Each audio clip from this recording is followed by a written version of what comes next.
Stick with me here, because this guy wakes up, freezes, and realizes he is somebody else entirely. He is now a massive, muscle-packed barbarian tank who eats monsters and squashes goblins with one finger. These barbarians are ridiculously tough and insanely strong. They are basically walking nightmares themselves. That is when Lee Hansu realizes he is totally screwed. He is stuck inside a brutal game he played non-stop for 10 straight years. He started playing in the hospital out of pure boredom, and now he is trapped inside it. Right now, he is standing at a barbarian initiation ceremony. They are being called up one by one, picking the weapon they will carry forever. Suddenly, the guy standing right next to him starts yelling out, asking what they are even doing inside this game. One look at his panicked face and terrified eyes, and Hansu instantly knows this guy is another summoned human. The old geezer handing out the weapons instantly teleports right in front of the poor guy without wasting a second asking who just dared to speak. The geezer pauses for a quick second, like he is putting a puzzle together, then nods. And when the panicked guy tries again, asking if this place is dungeon and stone, the old man just slices his throat open without blinking. That brutal execution sends pure terror through Hansu, but he knows showing even an ounce of panic will get him killed too. He clenches his jaw and forces himself to stay completely calm. The old man claims the guy he just butchered was Orm, son of Kadua, saying an evil spirit possessed him. He tells everyone to ignore the dead spirit's words, and casually goes right back to his ridiculous coming-of-age ceremony. Hansu finally gets it. Anyone dragged into this game from the real world is hunted as an evil spirit. Now watch closely. If anyone finds out he is human, his head is absolutely the next one rolling. With that chilling thought, he realizes the only way out is to survive this game without blowing his cover. But there is one massive problem. He does not even know his own character's name yet. He silently curses the game for hiding such basic info, desperately scanning the air for any kind of start window to help him figure it out. Because right now, knowing his actual name is the one thing that can keep him alive. With crazy slim odds, Hansu decides to try his one and only idea. He plans to wait moving only if nobody else steps up 2 seconds after a name is called out. That name could easily belong to another trapped player, but he risks it. The geezer calls Jandal's son Bjorn. Nobody moves. Taking a breath, Hansu steps forward, praying that Bjorn is his actual given name in this crazy world. The old geezer's cold stare sends shivers down Hansu's spine, but to his massive relief, the man simply calls him a young warrior and tells him to pick a weapon. Knowing he survived that deadly test makes him smile for a second before shifting his focus right back to business. Bjorn knows these meathead barbarians are cursed with zero magic, but in exchange they get overwhelming godlike physical strength. So he decides to become a close combat specialist, grabbing a basic shield, like some knockoff version of the shield hero. You saw that coming right, back in the real world. His computer starts syncing, and his in-game data quietly transmits to some super suspicious administrator. The first time Hansu played the barbarian race, he picked a massive greatsword. An obvious choice because it looked so incredibly cool. But thanks to that, he died more times than he could count. He constantly switched weapons, testing every option for better survival rates.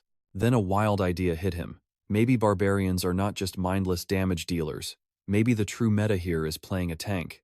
So he tested a shield, hoping it would mesh with a barbarian's insane natural vitality. Becoming a shield main seemed like the worst idea ever, but he still decided to test it out. And to his total surprise, the results were amazing.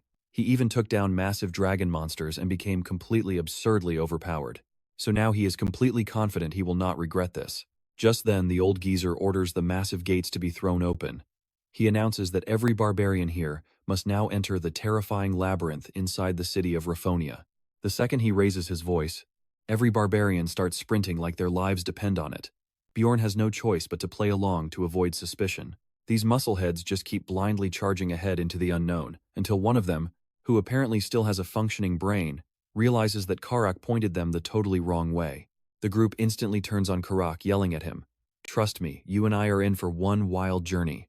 Stick with me here." We are about to watch Bjorn try not to laugh at this total chaos. These guys absolutely clueless. Poor Karak realizes he is not built to lead. He just steps down. No fight at all. Then Anar steps up. The whole pack of fools blindly follows her, swearing she is the smart one. But guess what? She leads them straight back into the exact same disaster. The barbarians start losing their minds again.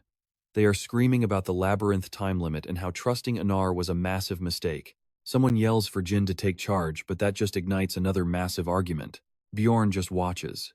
He knows if this total circus keeps up, they will miss the labyrinth entrance completely. But he really does not want a target on his own back. So he just sneaks right up to Anar. The poor girl is totally drained.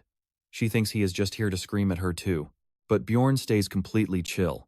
He tells her to relax, he just wants to help her find the gate.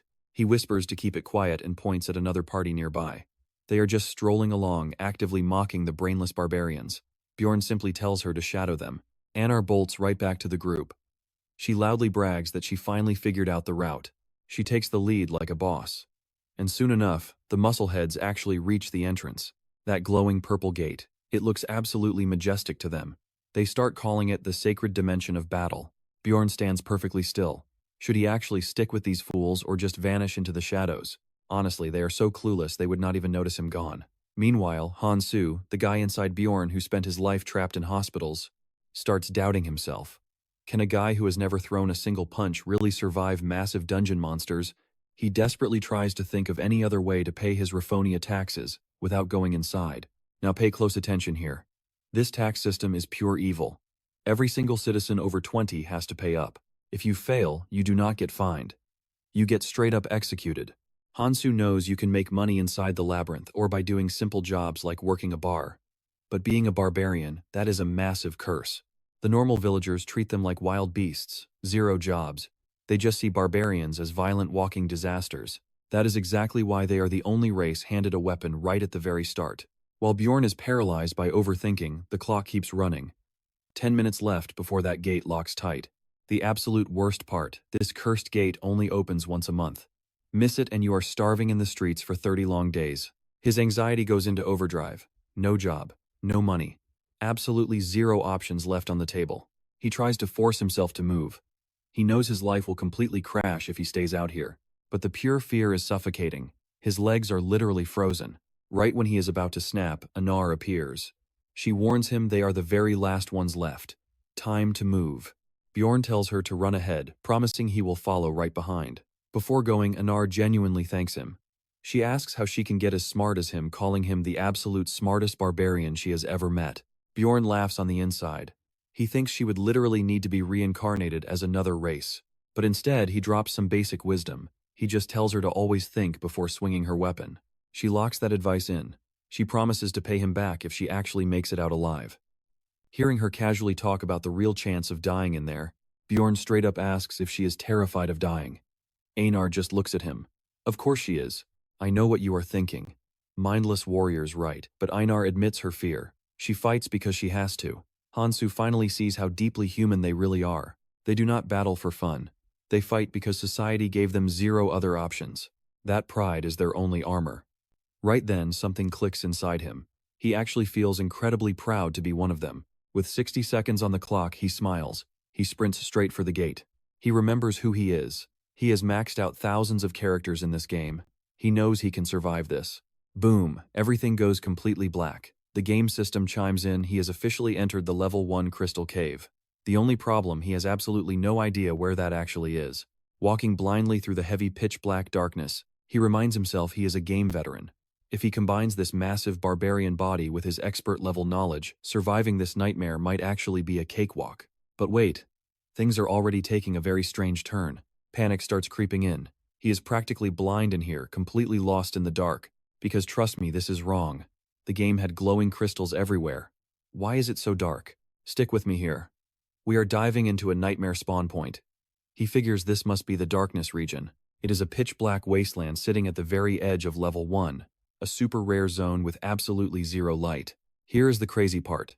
This zone should never be a starting point at all. Bjorn reminds himself this is absolute reality now. Nothing is guaranteed like it was back in the game. If this new world picks spawn points entirely at random, landing in the darkness region is rare but entirely possible. And of course he is the unlucky guy stuck here. Status window. He tries screaming every single command he can remember from all the webtoons and games he has ever played, but absolutely nothing works for him. Giving up, he forces himself to calm down.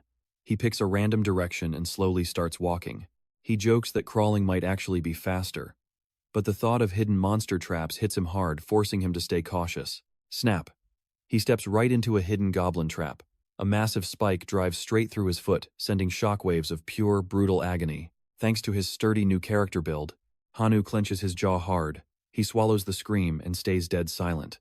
One sound could get him killed. He drops to the dirt in pure agony, completely aware the goblin who set this trap is watching nearby. A tiny part of him hopes the monster just wandered off, but he quickly realizes that kind of false hope will get him slaughtered. Expecting the absolute worst, he braces himself. Even a single gasp of pain could bring the beast charging right at him. Bjorn rips his foot free, but a cold numbness is already spreading up his leg. Paralyzing poison. It is kicking in fast. He curses that old barbarian geezer for giving him totally useless slippers instead of solid leather boots. But whining will not save him. Now watch closely. His only option is to face this goblin before the poison completely shuts down his body. Even his fear starts fading away, heavily numbed by the spreading, paralyzing poison. Right then he screams into the darkness, daring the goblin to show itself. Silence. He starts wondering if he just imagined the whole thing and decides to leave, praying the monster stays hidden. But as our barbarian limps forward, blood pouring everywhere, he finally hears footsteps echoing in the dark. He knows for a fact the goblin is right behind him. Not being able to see it makes his skin crawl. He speeds up, but the creature never closes the gap. It keeps the exact same distance and stops whenever he does. Which means only one thing. That twisted little goblin is just watching him bleed out and loving every second. A creepy chuckle echoes out, confirming everything. Knowing this is his very last shot, he sprints forward, then perfectly fakes a massive fall. The bait works perfectly. The goblin creeps closer. But wait, this monster is definitely no ordinary fool. It chucks a rock at his head first, just testing to see if he is actually dead or playing dead. But Hanu totally outplays it. The second it steps into range, he springs up like a coiled snake, throwing a massive hook to knock it out. His reach is just a bit too short. But out of nowhere, his new barbarian instincts kick into total overdrive. You and I saw that coming, right? Tracking its exact location, he roars that the goblin is now the prey. He unleashes an absolute hurricane of punches. Paying it back for all that creepy laughter, he grabs a heavy rock with both hands and smashes it down, instantly ending the monster. The disgusting monster drops totally dead. And for all that brutal effort, Hansu gets one single experience point. Just like the game, the body vanishes, dropping a stone used for currency. But here is the sick joke. It is utterly worthless. A grade 9 magic crystal that is barely worth a piece of bread. He lets out a miserable, pitying smile. He almost laughs at his own pathetic luck. Going through absolute hell just for literal garbage. He remembers the game mechanics perfectly, but he forces himself to separate that fantasy from this brutal new reality. With that dark thought, he starts moving again, his injured foot still bleeding. The system keeps spamming him with obvious alerts, constantly flashing that he is bleeding out until he physically gives up and starts dragging himself across the floor. Turns out the bone is completely fractured. To avoid blacking out from the pain, he completely stops using that leg. Somehow he manages to drag his massive body surprisingly fast through the dark. At this point, he just wants one tiny bit of luck. Like maybe not stepping on another rigged death trap. He barely dodges another spike. But the real issue now is finding any sign of life, especially after losing massive amounts of blood. He locks onto one direction and crawls straight into the void, desperately praying he makes it out alive. With death breathing down his neck, his mind flashes back to that guy from the entrance ceremony. Did he wake up or just stay dead? Clinging to 5% vitality, he gets why people pray. And trust me, you are going to want to see what comes next. Because right then, the system suddenly flashes again. Alright, you and I are about to watch a guy literally bleed out right on screen. Just as he's fading, a faint light appears. He prays, begs that someone out there is actually willing to save his life. Madness sets in. He's hallucinating his own mind, mocking him. Why would anyone risk their neck to save a weak, ugly barbarian barely stronger than a human? Blood loss is destroying his sanity. But Bjorn's raw survival instincts scream at him, forcing his broken body forward through pure, unyielding willpower. Right as his health hits rock bottom, an elite squad spots the dying barbarian. And right on cue, the system rewards Bjorn with a mental stat boost for surviving at just 2% HP. The mysterious party finally approaches him. They are completely stunned. He's just a novice. How did someone so weak reach this deep sector before they did? Bjorn tries to talk, but his vocal cords fail. He screams inside his head, desperately begging these strangers to save him. The blonde leader looks over at their priestess, Ursina. He asks if she can heal him. A priestess means this is a high-tier squad. Bjorn breathes a shaky sigh of pure relief. He's actually going to make it out alive. But then reality hits. Ursina coldly looks down and completely refuses. So the blonde leader orders Patron to hand over a rare potion.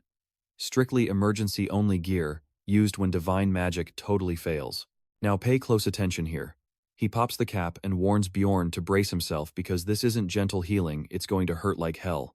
His health bar instantly shoots up, but the second it hits, pure agony. It feels like acid melting his insides. The pain is so brutally intense it could shatter his mind. Now he realizes why the game banned potions mid-combat. The sheer shock of this liquid fire is enough to knock a player out cold. Seconds later, his ripped body magically repairs itself. He staggers up, totally shocked he isn't a corpse. The blonde leader stares at him, demanding to know how a rookie beat them here. He's even willing to pay cash if this barbarian found some kind of secret dungeon shortcut. Bjorn realizes something huge.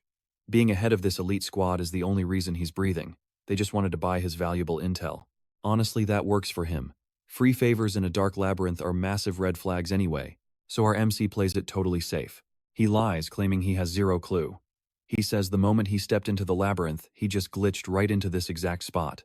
The blonde knight actually buys it. He mentions reading about dimensional instability, teleporting random players straight into the deep zones of the darkness. Even though the odds of that happening are crazy low, literally a once-in-a-century kind of event. Bjorn clenches his jaw. The absolute nightmare he just crawled through is something these high-tier veterans haven't even experienced yet. As they walk away, the blonde leader smirks, thanking him for the story and telling him to keep the expensive potion for free. That hits hard.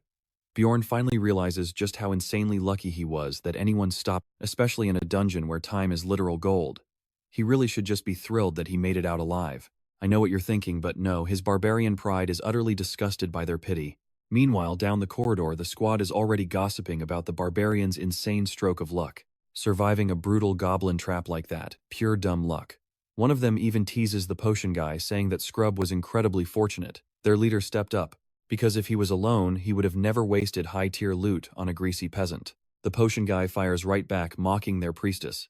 There are a million barbarians out there, nobody would have missed one dead Scrub. The priestess goes dead silent.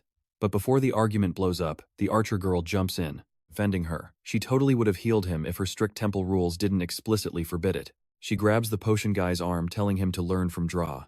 Their blonde leader only asked about the shortcut to save the guy's dignity, because he knew barbarians absolutely despise being pitied. They keep moving forward. But something feels seriously wrong. The barbarian's bloody trail just doesn't seem to end. They push on, finally reaching the gate to the second floor and fire up the portal. But right before they step inside, they freeze. What they see next is completely, utterly unbelievable. Sitting right next to the massive gate are his sandals, mangled inside a steel goblin trap, meaning he didn't glitch here. That absolute lunatic physically dragged his bleeding body over 15 kilometers in pitch-black darkness.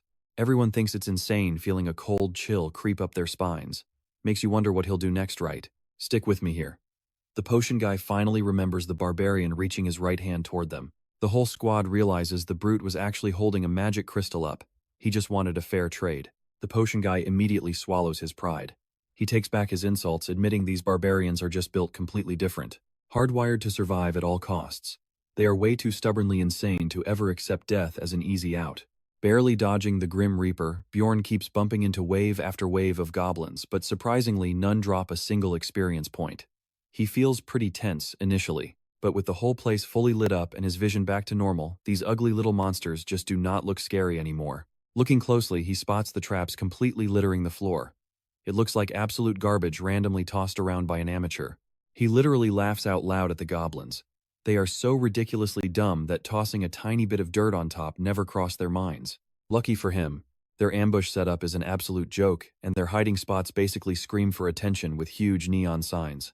But right now, his actual biggest problem is his stomach aggressively growling. He rips open his bag, recalling how the deputy chief handed every single barbarian enough dry rations to survive a full week. But checking the inside, total disaster. The heavy bag got shredded apart from all that crazy crawling he did earlier. Just like that, his massive stockpile is slashed down to barely 2 days of food. So he forces himself to slowly chew the bare minimum, praying he can stretch out the supply. Honestly, that stale crusty bread now tastes exactly like a 5-star luxury dessert. But without water, he has to choke it down using pure willpower and saliva. Eating that absolute dry cardboard just makes his thirst even worse. Watch closely now. Inside the actual game, Hansu only ever stressed about carrying food. But reality hits hard. This is no game anymore, and running totally dry on water is a fast track to dying down here. He uses his brain. If the chief skipped giving out water, a fresh source has to be completely hidden somewhere deep inside this dungeon. Right on cue, as he walks down the hall, he picks up the faint splashing of water and immediately dashes straight toward it. Right there, he spots a random adventurer chilling on the ground. The guy just stands up and silently walks away without uttering a single word. It feels like a crazy unspoken rule where nobody speaks unless absolutely necessary. Bjorn then pulls out his magic stones and starts tallying them up. He realizes he collected 44 of them. With his survival basics covered, a massive final problem hits him like a truck. He is completely exhausted and practically passing out. His gamer knowledge kicks in. There are only two real ways to safely sleep inside a dungeon. Option 1, just close your eyes, leave it all to blind luck, and pray nobody slits your throat tonight. Option 2 is finding a partner to team up with and rotating guard shifts through the dark. But because he looks like an absolute monster barbarian, every single person sprints away in pure panic. He has absolutely nobody left to trust. This completely drives Bjorn insane. All he desperately wants is a solid nap and a partner to literally just watch his back tonight. You and I both know this screams trap. A friendly guy casually walks up asking if Bjorn needs a night partner, instantly triggering massive suspicion. But the dude swears he only came over because Bjorn simply looks like a very trustworthy barbarian, somebody built strong enough to guarantee a safe sleep. Bjorn drops his guard just a bit, admitting he really needs a guard partner too. They officially link up as night companions, a literal classic mechanic straight from the game, and the guy introduces his name as Hans. Hansu plays along, dropping his character name as Bjorn, son of Jandel, and stretches out his massive hand for a shake. Hans points out that hunting down another person would take way too long, so why not just bunk up together alone? The whole vibe feels super awkward. Then Hans cheerfully suggests a game of rock, paper, scissors to decide who gets to sleep first. And of course, Hans gets the win. Bjorn mutters curses at his absolutely terrible luck. Hans casually flexes a pocket watch and explains how time works. He completely assumes this big dumb barbarian has never seen one before. Bjorn simply glares at the shiny clock, silently calculating exactly how expensive that thing must be. Hans immediately passes out comfortably like he booked a 5-star hotel. Bjorn watches the dude snoring, annoyed that he looks way too cozy. He briefly wonders if Hans would share that comfy sleeping bag if asked nicely. Staring at the ticking watch, he begs for time to speed up before finally shaking Hans awake when the shift ends. Finally, it is Bjorn's turn to hit the floor. But blindly trusting a total stranger, not a chance. So he completely fakes being asleep. He even rips out some obnoxiously loud snoring just to make the performance totally believable. In his mind, he is 100% certain that if Hans plans to backstab him, he will absolutely make his move right now while the dumb barbarian is sleeping. But wildly enough, our guy ends up staying awake for 2 full hours, missing his only chance to rest completely. When his turn finally cycles back to stand guard again, he mentally slaps himself. But what do you and I expect? Trusting anyone this fast here is literally just a pure death wish. Stick with me because you and I are about to watch a brutal survival game turn into pure betrayal. He passes out entirely, waking up only when Hans pokes him, completely denying that he was drooling while asleep. Hans brushes it off, saying his shift was quiet and he won't make a fuss. Still feeling guilty, our guy tries making up for it, telling Hans to get some extra sleep and promising to handle the next watch perfectly. Surprisingly, Hans acts weirdly nice about the whole thing. He lets the barbarian rest without a single complaint, completely ignoring the fact that he fell asleep on duty. But the exact second Bjorn drops his guard and drifts off again. Now watch closely. His eyes snap open, and Hans is towering over him, weapon raised 1 second away from smashing his skull in. Bjorn reacts instantly, dodging the fatal strike, leaving Hans standing there in absolute shock. Seeing Bjorn's terrifying murderous expression, Hans quickly panics. He begs him to freeze and just listen to what he has to say. Bjorn knows he is just cooking up some weak excuse, so without a single hesitation, he strikes back in pure rage, while Hans screams for time. One brutal uppercut to the chin later, Hans is left, paralyzed, his legs, literally shaking in terror. He desperately pleads with him to hold back, begging for a chance to explain himself. But our boy is blinded by fury, completely ignoring his pathetic excuses. He knows humans are way tougher than those weak goblins, so one hit won't be nearly enough to finish this rat. This time he rams him with his heavy shield. Hans goes flying, crashing hard and coughing up blood, barely clinging to life. Bjorn steps over him, leaking absolute killer intent, while the broken mess of a man stammers out apologies, swearing he'll never try it again. Bjorn glares down, demanding to know exactly why he tried to murder him. With his face ruined and nowhere left to run, Hans breaks. He admits he just wanted the magic crystals, claiming he only planned to knock him out and steal them without dealing a killing blow. Bjorn is actually surprised. Did this rat really try to kill a barbarian over a few crystals? Hans nervously explains that premium barbarian gear actually sells for an absolute fortune. He cries out, asking if that's enough to let him live. But Bjorn smells a lie, stomps on his chest, and demands the real full story. He knows there is way more to this, because trying to murder another player inside the labyrinth is insane. Finally, Hans screams out that it's the heart. He confesses, barbarian hearts are incredibly expensive magic ingredients. You and I both realize what that means, right? This dude literally views Bjorn as a walking loot drop, a giant, profitable monster. Bjorn coldly asks why he didn't make his move during the first nap. Hans admits he needed rest first. Hearing that Bjorn realizes this guy isn't just a snake, he's a calculating psycho who plays it incredibly safe. Now that the ugly truth is out, Hans begs Bjorn to show him mercy. But our MC just smirks, knowing he will meet plenty of guys just like him crying for forgiveness. And he is definitely no softie. Hans desperately promises to hand over all his money once they reach the city, swearing Bjorn won't regret keeping him alive. But our guy just zones out the pathetic begging from this human garbage. And just like that, on day 1 of this twisted game, he officially becomes a killer. Moving to day 2, he's fully geared up for survival. He is no longer walking around half naked. Now he's drinking fresh bottled water, tracking paths with a compass, checking his fancy watch, and using healing potions for injuries. It is wildly ironic that he only gets to live comfortably after turning into a literal executioner. Still, his raw power is insane now. One hammer swing instantly crushes a goblin. Honestly, he never thought he would be this good at combat, still holding on to his boring middle-aged office worker mindset. But living as a barbarian completely rewrites everything. By day 2, goblins are attacking in pairs. With his looted gear, his stats hit a massive spike. Bjorn easily mows down goblin duos without breaking a sweat now. But the brutal lack of sleep and endless battles are really starting to drain him. He has no teammate to take the night shift, but honestly, taking a goblin knife in the dark is better than trusting another traitorous Hans. It is getting ridiculous now. Every single time he closes his eyes, goblins immediately ambush him. He violently crushes them, raging because it hasn't even been 10 minutes since the last bloody fight. The worst part is these ugly monsters are basically treating his nap time like target practice. So what do you and I take from this? Never mess with a sleep-deprived barbarian. He goes totally berserk. Stick with me here. Our guy Bjorn hits the wall thinking every single goblin is dead. All he wants is to just shut his eyes. No more monsters, just simple, quiet sleep. But peace is a lie. Before he even senses it, a hidden goblin stabs him in the dark, sending him completely over the edge into pure rage. Another goblin sees his fury and runs for its life. Honestly, Bjorn is incredibly grateful because his energy is at absolute zero. Reality hits him like a truck. If he was even an inch shorter or the monster jumped higher, his throat would be wide open right now. That chilling thought forces him to face facts. His senses are completely shot. He desperately needs a safe place to crash and recover. He checks the bloody mess and chugs his only healing potion, a nasty brew that burns even worse than the actual stab wound. 14 hours pass fast, and players start hunting for overnight survival partners. But Bjorn cannot trust a single soul. Why? Because a barbarian's heart is worth insane money. In this twisted game, his only safe bet is pairing up with a fellow barbarian. So the search begins. Yesterday, he was ignored. Today, a bunch of humans actually want to team up, mostly because he is dripping in blood and missing a shoe. He finally looks like a veteran who survived pure hell, completely losing that pathetic vibe he had before. But he rejects every single one of them, declaring he will only partner with another barbarian. Now pay attention because you and I need to hear this. One guy drops a harsh truth: under 100 barbarians are even left on this floor. The human casually wishes him good luck and just walks away. Bjorn thinks it is absolutely tragic. A guy this ridiculously buff struggling on a low-level floor.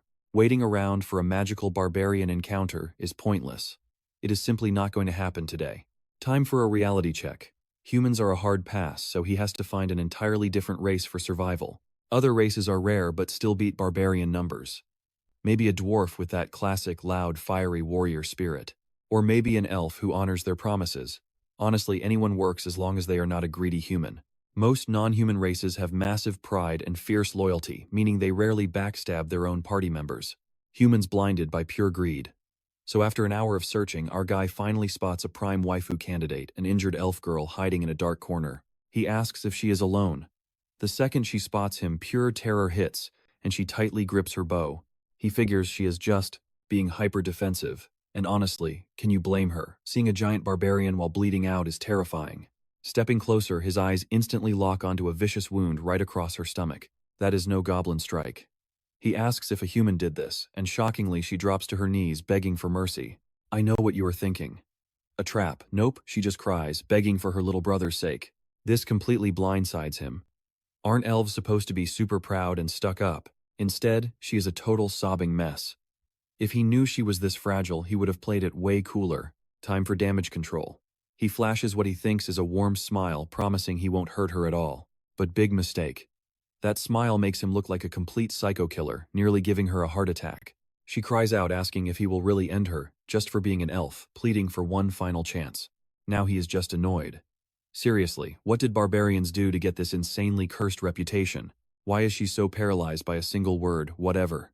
He tells her to patch up her bleeding wound first, then they can finally talk. He tosses over some leaves that she instantly recognizes as rare healing herbs. Wait, he actually thought those were poisonous. Hearing they are safe is a massive relief. She asks why he is giving away precious loot. His answer, "Do I really need a reason to help?" But deep down, he has the sneaky ulterior motive of turning her into his overnight survival partner, obviously. Our guy tells her to bandage up while he stands guard, since her injuries are way worse than his own. Exhausted, bleeding, but honestly still pretty cute. While he zones out, she completely finishes tying her bandages. Tension drops, so it is introduction time. He calls himself Bjorn, and she nervously whispers that her name is Irvin. He finally asks why she is trembling. Her answer, barbarians and elves have been mortal blood enemies for absolute ages. Does that make sense to you and me? Nope. Because in the original game, these two races were literally best friends. She quickly stammers that she holds zero grudges, though. The war ended 10 years ago, and she really doesn't want to fight. Still, stick with me here. He finds this totally wild because he literally has zero clue how much time passed since the game started. Either way, he does not have the luxury to go hunting for another partner right now. He promises he means no harm, and honestly, that makes her light up with genuine happiness. He finally asks if she wants to be his overnight survival partner. He points out the obvious.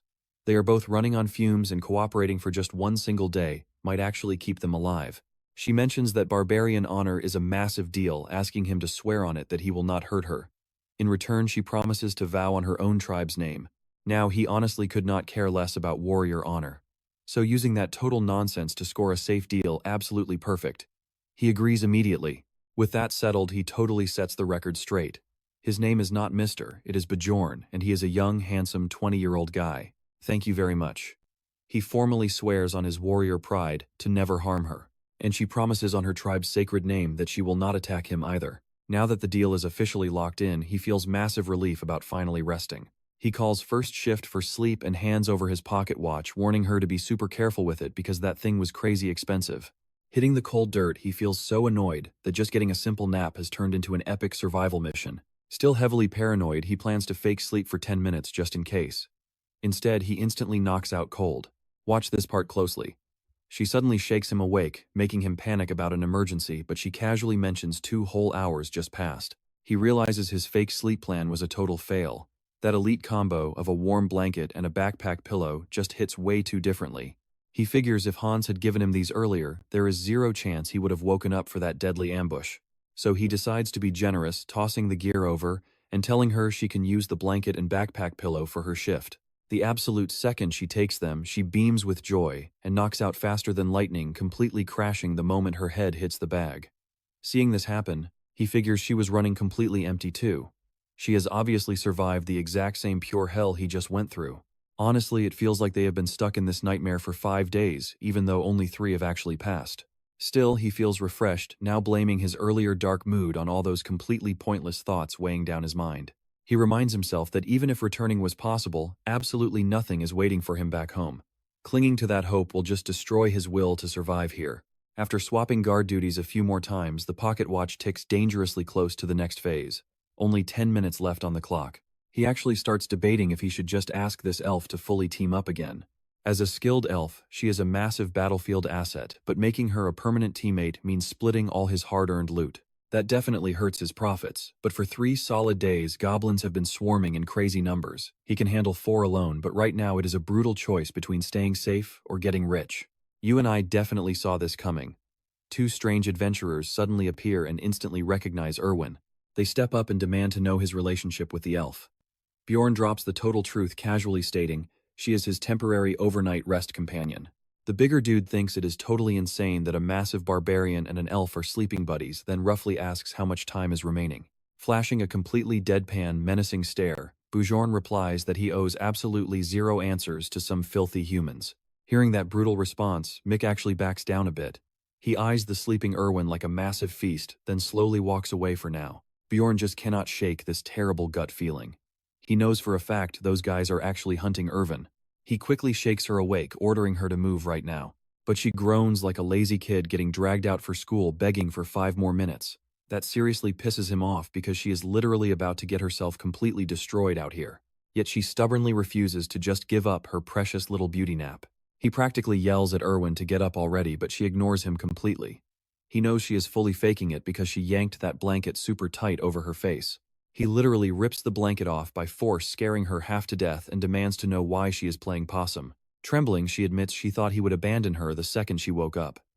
Since Irvin and Bjorn are only temporary overnight survival partners, their whole deal relies entirely on taking turns, resting, and keeping watch, and the protection oath fully expires once she wakes up. He demands the truth about those two guys. She tries playing it off as nothing serious, but he violently presses her to explain how they even recognized her. She confesses they probably belong to the exact same clan that attacked her earlier. They were both wearing the matching symbol of that shady crystal group. Hearing that massive red flag, our guy figures he needs to run before everything goes south. Fighting an entire organized group is way worse than 2 randoms. So, what do we take from this? He actually pities her. She is just a 20-year-old dreamer, exactly like him. Stick with me here because Bjorn says they will talk on the move. She begs for his help, but he needs the full story first. She explains how this nightmare started on day 1 in the labyrinth, stuck with that exact same group as her overnight survival partners. Her gut screamed danger. She woke up to their leader trying to force himself on her, barely managing to break free and run. Later on, she finds out he actually runs a whole clan operating right there on the first floor. His guys hunted her down, causing that nasty wound. But Bjorn is confused. How did they even track her? She assumes they tracked her down using special message stones. He draws a total blank. Those stones definitely did not exist in the game he remembers playing. He demands more details. She reveals they are incredibly rare tools. You sync them up, and boom, instant voice chat within a 300-meter range. Basically magical walkie-talkies. Bjorn realizes that ditching Irwin now just makes him a massive target against a huge clan packing serious pay-to-win tracking gear. But why is this whole union after her? She did nothing wrong. Are they just trying to silence a victim before she talks? She casually shrugs. While fighting for her life, she wildly swung her knife around to escape, and accidentally sliced off a piece that is never ever growing back. Not even with potions. Seeing her giggle, Bjorn's soul basically leaves his body. We both know that is a crazy reason to be hunted, but honestly, sounds like absolute instant karma for that scumbag. Pushing that aside, they keep sprinting. Suddenly she senses danger, and nervously whispers for him not to look back. Ears twitching, she estimates the enemy is 150 meters away. He is stunned. No normal human could sense someone that far. Must be that overpowered elf DNA kicking in. He glances back, asking if she can handle it because they are about to sprint. She nods confidently, saying it is absolutely no problem. Bjorn is impressed. Bleeding out but not a single complaint, she has serious guts. The gap between them is not widening, so this stalker has to die. Plus that scout is probably broadcasting their exact coordinates. This could get really ugly really fast. Honestly, he would have used the exact same brutal strategy. Killing him leaves zero room for excuses later. So Bjorn rapidly weighs his options like a chess master. He needs intel before making a fatal move. Once they drop a body, there is no going back, so Bjorn calculates every single risk. He asks for her combat skills. With a straight face, she proudly claims she is amazing at laundry and cleaning but completely sucks at cooking. Annoyed, Bjorn rephrases the question, what can she actually do in battle? Irwin beams, bragging that she is a top-tier archer and can actually use a little bit of flame spirit magic. He thinks she is the perfect elf archer build. Plus, commanding flame spirits in this world is incredibly rare and overpowered. But then Bjorn drops the heavy question, has she ever killed anyone? She completely freezes. The sheer thought terrifies her, but she clenches her fists. If pushed, she will strike. Satisfied, Bjorn officially offers to team up until they clear this deadly labyrinth. They will guard each other's backs, and he will not accept a single complaint. Irwin instantly lights up, fully agreeing. Our hero checks the radar. The enemy is down to 100 meters away. Now, pay attention because the gap is shrinking fast. Retreat is no longer an option, so he decides to stand and fight. He orders her to summon her spirit. They are splitting up to ambush him. Waiting for the perfect distance, Bjorn signals her to cut the magic. Right on cue, a dark shadow steps into view. Even completely hidden, the stalker stopped right in front of them. This guy clearly has some high-tier tracking abilities active. Bjorn whispers the signal, and without a single moment of hesitation, Irvin releases her arrow. A flawless headshot. It drills through the enemy and drops them instantly. She looks completely nauseous, but Bjorn reassures her. It was survival. If she hesitated for 1 second, they were dead. He walks over and grabs a mysterious green stone. Instantly, a rough voice crackles through the tiny speaker. The voice announces their guy was killed, chasing the elf and the barbarian, ordering everyone to regroup at the goblin district. Taking everything useful, Bjorn sits back on the ground looking totally unimpressed. He seriously expected this guy to drop some epic loot. Sadly, the drops are pure garbage. Just some random junk, and the dead guy's clothes, which Erwin actually equips right away. Dripped out in fresh leather armor, he thinks her aura just leveled up entirely. He asks if she knows how this green stone works. So what happens when Bjorn hits that side button? Stick around because this is where things get completely insane. Stick with me here. The broadcast announces their target is dead, and the elf is now hiding in the goblin zone with a barbarian. The bounty, a massive 10,000 gold coins. Hearing that, Erwin almost has a heart attack. Bjorn tells her to stay calm and summon her spirit because they are heading straight for the outskirts. From there, they will push to the second floor. Erwin looks at him like he is completely insane, asking if they are seriously going up alone. He calmly replies that yeah, they are. She panics, pointing out that the first and second floors are entirely different levels of danger. He says he knows. But he adds that as long as they stay right near the entrance, they will be fine since their skills balance out perfectly. Hearing him say that, she gets a little shy. Meanwhile, he is just thinking that a melee tank and a long-range sniper always make an elite combo. Now that they are teaming up, there is absolutely no way this first floor will give them the loot or experience they actually need. Erwin hesitates. This is their first time teaming up, and jumping to the second floor feels like diving into an orc nest just to escape some goblins. Right then, the twisted dungeon broadcaster chimes back in and announces, "Watch this tension spike." The voice says, whoever catches the elf can do anything to her plus the 10,000. Erwin freezes, but Bjorn swears he will never abandon her. Another sick voice cuts in, calling it a sweet deal and asking if they can chop off her limbs if she fights back. The broadcaster actually replies that as long as the important parts stay intact, it is totally fine. Trembling in pure terror, she looks at Bjorn and says she is ready for the second floor. He just smiles to himself. He didn't even need to convince her. This worked out perfectly for his master plan. Bjorn only helps people when it benefits him. So if he can crush absolute garbage humans and feel like a hero doing it, yeah, he is completely all in. Zero downsides here. Taking a breath, Erwin then asks him if he actually knows the way to the second floor. He straight up admits he doesn't know the exact route, but promises they will find it by just pushing north. The dungeon layout works like this. If you just keep following the deep shadows, you eventually run into a portal straight to the next level. Suddenly, Erwin tells him to stop moving.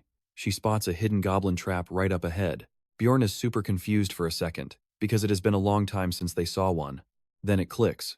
Traps almost never spawn this much in bright areas. He is just having rotten luck today. She steps up, offering to clear it and telling him to take a break. Bjorn warns her to avoid using her flame spirit. She really needs to save her magic energy. She quickly replies that she wasn't planning to anyway. Suddenly, nasty goblins leap straight out of the dark shadows. She instantly dodges backward, lands a flawless headshot on the first, and expertly sidesteps the second. She finishes it off without even changing her cold, completely deadpan expression. Looking extremely proud of herself, she turns and asks Bjorn how she did. He praises her, saying she is absolutely the real deal. She then hands him some magic crystals shyly, asking if she can keep just 1 out of 10 while he takes everything else. She explains that she desperately wants to save up and buy a gift for her brother. Bjorn does not fully understand her goal, but she insists she is ready to work incredibly hard for it. He just assumes she is taking a passive-aggressive shot at him for scamming her earlier. "You and I knew it would get worse." The voice announces her bounty doubled to 20,000 gold, dead or alive. Erwin looks completely broken, but Bjorn reassures her. He explains that nobody will find them in this darkness, especially since those greedy clowns aren't even working as a team. He bets the hunters took a wrong turn and accidentally wandered way too close to the border. Erwin nervously asks if she has to fight them alone. But our guy steps up, saying no, they will crush them together. Plus, the experience system in this twisted world works in a really weird way. You only gain experience the very first time you kill a specific monster. So to level up, you have to hunt totally different species. Bjorn tells her to guard the rear while he leads. If his game knowledge is right, ghouls only ever attack when you step into their zone. The second he crosses that line, vicious ghouls instantly swarm him exactly as he predicted. He blocks with his shield and violently crushes them with his hammer. Ghouls are way faster and stronger than goblins, but still total bottom-tier trash. Their attack patterns are basic. With Erwin sniping from the back, they just mow through the horde without breaking a sweat. They just keep pushing forward, marching straight north until they finally hit their third day. Suddenly, Erwin spots fresh blood next to a half-eaten piece of bread. She mutters that it definitely is not goblin blood, but Bjorn instantly recognizes this exact spot. This is the very place he first woke up after being dragged into this hellish labyrinth. Right there, the portal. As those brutal memories hit him, he smashes his hammer in pure rage. Trust me, you are going to want to see what happens next. Stick with me, the portal was actually just a few steps away from his start. Realizing he almost completely skipped all that pure misery, oh, his blood is absolutely boiling. Erwin cautiously asks if she messed up, but he bites his tongue and says her actions have nothing to do with this. It hits her maybe he lost his friends here. So she gently steps in, trying to comfort him after a brutal journey. Bjorn assumes she figured out the grim truth from their surroundings, but honestly it's the exact opposite. He simply drops it and asks if she's ready. Erwin admits she's terrified, but having him around makes her feel completely safe. They step through. Bjorn quietly thinks this girl is super weird, but hey, he isn't planning on dying today either. Seconds later, the duo drops straight out of the sky. Erwin sticks a flawless landing while poor Bjorn slams into the dirt with all the grace of a total train wreck. He always wondered what portal jumping felt like. Now he realizes it's definitely not worth the insane hype. Erwin looks extremely proud of her perfect first-time landing while Bjorn just sits there glaring at her intensely. He's honestly a little salty right now. Barbarians just aren't blessed with that kind of natural finesse. They agree to scout out the area first. Bjorn wonders if this is the Goblin Forest Northern Zone on floor 2. The portal stays wide open behind them, buzzing with a creepy energy leading back to floor 1. Now here's where it gets interesting. Our guy scans a 50-meter radius under the stars, catching absolutely zero signs of life. But since they are still locked inside the labyrinth, this place definitely won't be getting brighter anytime soon. Erwin seriously doubts this is the second floor, claiming she's never heard anything about a giant forest here. He realizes they meant a different route. There are 4 portals and each one drops you in a completely separate zone. Hearing that, she instantly remembers a crucial rule about this place. Every single path eventually leads to the 3rd floor. He confirms she's exactly right. When she asks about their next game plan, Bjorn flips the script completely, asking if she even knows the way back to the city from here. Erwin explains the labyrinth automatically kicks everyone out when it closes. Bjorn nods, agreeing she nailed it. He adds they have 168 hours for floor 1 and 240 for the second. When that timer hits 0, the labyrinth just forcibly ejects everyone, ready or not. He jokes they could just chill here until the clock runs out, then head back to the 1st floor. But obviously sitting around doing nothing isn't a real option. So he suggests exploring, and tells Erwin to lead the way.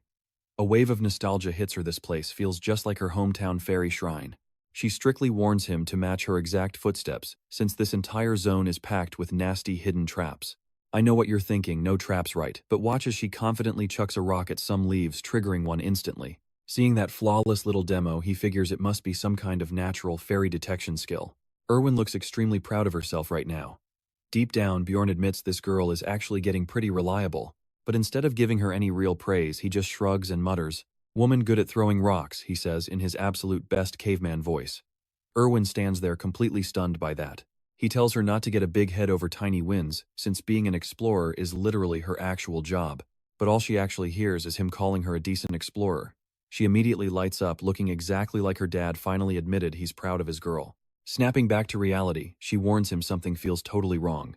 Traps are everywhere, but there's absolutely zero sign of any goblins around here.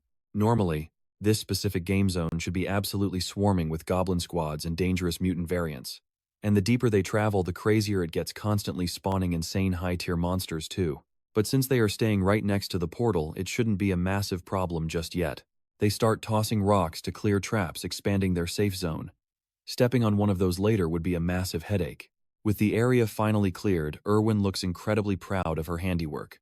Bjorn finally drops a real compliment, telling her she did great and is acting like a true explorer. He notes these traps feel way more natural than the 1st floor hazards, then declares it's time to keep pushing forward. Suddenly, Erwin's radar pings. She detects a squad of goblins hiding nearby. Bjorn instantly demands to know how many. She isn't entirely sure, but counts at least 10 of them 50 meters out. Good news, they haven't spotted our duo yet. You and I both know what happens next. Bjorn officially makes the call for an all-out ambush. Straight into the danger zone, stick with me here. Erwin claims she can sneak within 30 meters alone, and he instantly greenlights the risky plan. She glides forward like a total ghost. Not a single sound. Our guy is actually blown away by how incredibly smooth she moves. Closing the gap, she signals him and sinks an arrow right into the goblin mob. Seeing his cue, Bjorn charges in with zero hesitation. He instantly notices the 2nd floor hits completely different. The goblin count here, nearly triple the usual amount. Yeah, they are just basic goblins, but that massive swarm is actually pretty intimidating. A goblin warrior is in the mix too. Scary, right? Nope. His barbarian heart just kicks into overdrive, absolutely flooded with pure adrenaline. He slams into the horde like a human wrecking ball, crushing skulls with his hammer and bashing them out with his heavy shield. Out of absolutely nowhere, one creeps into his blind spot and violently lunges. He barely dodges. 1 second slower, and his head would have been sliced completely clean off his shoulders. Goblins become a massive threat in groups of 5 or more. Alone, he definitely would have taken heavy damage here, but that does not happen because Irwin lands a flawless headshot straight through the attacker. Completely fueled by rage, he bolts straight back into the chaotic mess, totally ready to wipe every single one out. A system alert pops up. He wiped them all out and scored 11 magic crystals from that very first batch of kills. Bjorn feels pretty good about the easy loot. Still, he is super annoyed he cannot strip their weapons or armor right now. He hands 2 crystals over to Irwin. She looks insanely thrilled to get exactly double what they initially agreed on. His tone totally shifts. Time to move on. His brain is already calculating how many more magic crystals he can farm today. Pushing deeper, massive new goblin packs start spawning in. And this time around, one group has a deadly goblin archer in the mix. Now pay close attention here. The archer vanishes into thin air. Bjorn snaps at Irwin to focus up. It is using stealth magic. He quickly realizes these fights are becoming a massive headache thanks to those sneaky archers, especially when the whole mob rushes him together. Still, the thought of losing never even enters his brain. He just goes full berserker mode and absolutely flattens the entire group. While he is smashing skulls like a complete madman, an archer tries a cheap shot. But his instincts flare up and he barely dodges a lethal arrow aimed right at his face. Not letting that slide for a second, Bjorn rushes the archer. He swings his hammer and literally launches that poor goblin into orbit with a massive home run hit. After brawling non-stop for over 15 grueling hours, the duo finally calls a timeout. Irwin instantly collapses like a sack of potatoes. Bjorn offers her the first watch and she instantly demands the sleeping bag without any hesitation. The elf immediately starts snoring like an absolute pro, making Bjorn figure she must have been completely running on fumes. She has never made a sound sleeping before. Maybe she actually feels genuinely safe around him now. As he stares up at the dark sky above, he thinks back on their crazy hunting spree. They scored way more heavy loot than they originally expected, even running into all kinds of weird, exotic explorer groups along the way. They obviously never stayed to chat. But just looking at those intense guys is enough to completely drain his energy. I know what you are thinking, pretty elf, right? Well, he accidentally calls her cute out loud, suddenly realizing other explorers are way scarier than any goblin. She instantly catches that and endlessly teases him. He is just stunned she was actually awake this whole time. She just giggles and fakes going back to sleep. He is left sitting there wondering if he somehow ended up partying with a completely defective elf. By day 4, they are still aggressively trimming the goblin population like a 9-to-5 job. As the days keep ticking by, they farm massive piles of magic stones. Finally, day 7 hits. Time to pack up and head back up to the first floor. Irwin constantly complains she will crash the exact second they get out. Bjorn agrees, saying they need to leave right now because early means safe. On the walk back, she warns him to stay alert for traps since they definitely reset by now. She then points out a massive new goblin squad lurking about 70 meters ahead, and this specific group includes dangerous mutant variants. Bjorn does not even flinch. He just casually says they are fighting anyway. Meanwhile, the goblins are laughing it up like a sitcom. That is until Bjorn starts slicing their numbers down, glaring at them with the cold eyes of a serial killer. He rips a brutal war cry loud enough to let every single goblin in the club, whole area know an absolute alpha is on the field. He hammers them into the dirt, while Irwin snipes archers like a seasoned pro. Goblins start dropping incredibly fast. Bjorn casually blocks strikes with his eyes closed. He is getting super comfortable with Irwin's support since she perfectly covers his aggressive fighting style. He suddenly remembers she called out 2 archers. But wait, there are literally 0 arrows flying his way right now. After wiping the floor with them, he praises her skills. She blushes like crazy. He just asks for a heads up next time so he can chill. Trust me, you and I are gonna love what these 2 do next. Stick with me, we're diving right back into the madness. She nervously admits she double-tapped the monster just to be safe. Bjorn totally agrees. He actually sheds a dramatic little tear, feeling like a proud dad watching her grow so fast. Suddenly, she spots a glowing light. The goblin archer actually dropped an essence, a super rare loot drop, but Bjorn's face instantly drops. Seeing this drop right now, not a good sign at all. He switches to full gamer mode. Essences are basically literal cheat codes in this system. Absorb one and you steal the exact skills from the monster that dropped it. But there is a massive catch. You get a strict limit, and some skills are total garbage. You have to choose wisely. But right now, the drop rate here is basically 0. This is way too suspicious. He knows someone is pulling strings behind the scenes. Erwin asks if eating it turns you into a goblin. Bjorn says no, remember that guy tracking them earlier, he used a razor wolf essence. He asks if she wants this goblin drop, and her eyes instantly light up like it is Christmas morning. She tries playing it cool, saying she'll take it if he doesn't want it. Meanwhile, Bjorn seriously regrets partying up with this absolute glitch of an elf. He already has a specific essence in mind anyway. But right as he opens his mouth to negotiate the loot trade, now pay attention, this is where it gets crazy. A rival squad drops in out of nowhere, screaming at them to freeze. A red-haired guy steps up, throwing demands. Erwin tries acting reasonable and explaining their side, but Bjorn knows better. Zero hesitation, he grabs Erwin and literally launches her at the essence, forcing her to absorb it instantly. The redhead completely loses his mind. He screams that the loot belonged to them, getting madder by the second. Bjorn holds his ground, shielding Erwin completely. She looks a bit weak while Bjorn realizes the truth. These guys sensed the essence drop and rushed over to steal it. Typical dungeon trash. But too bad for them, Erwin already swallowed the ultimate prize. With an absolutely wicked grin, Bjorn dares them to attack. They have the numbers advantage, but he doesn't care. Backing down means death anyway. His eyes go totally feral as he tells them to test their luck or run away. And just like that, our duo completely books it out of there. Bjorn screams at Erwin to keep running toward the exit. She is confused, swearing the 4 guys already gave up. But Bjorn is a veteran. Even if they backed off now, they are 100% going to clash again. He explains that full squad of 4 was definitely exploring the second floor earlier. Since they are right near the entrance, those guys are totally heading up to the city too. Basically, everyone is taking the exact same exit route. Erwin completely starts fangirling over his epic tactical brain. You knew it wouldn't be that easy, right? Her elf ears twitch, goblins spotted 50 meters out. Bjorn yells to dodge them, but she shakes her head. The monsters are already charging full speed right at them. Bjorn clenches his jaw in pure frustration. Usually they find the monsters first. It is never supposed to be the other way around. This is absolutely no coincidence. He orders her to follow, and whips right back around to escape. Erwin tries speaking but freezes up. A lethal arrow comes slicing straight through the air toward her head. Boom, Bjorn tackles her out of the way just in time. She coughs awkwardly, complaining she could have totally dodged it. Bjorn cuts her off fast. That was definitely not a goblin firing that arrow. It is those exact same toxic players from earlier. They baited the monsters to attack them, setting up a sniper ambush to catch our duo off guard during the chaos. He snaps at her to use her powers, now leaving her blinking in absolute confusion. Use the new essence. He remembers that loot drops give crazy stat boosts and unique active skills. She panics, having no clue how it works. But Bjorn smirks, it is already active. Her body literally fades away. He watches in shock. Did the cheat skill seriously trigger that easily? He gets deadly serious, tossing her his bag. He will tank the goblins. She needs to assassinate that sniper.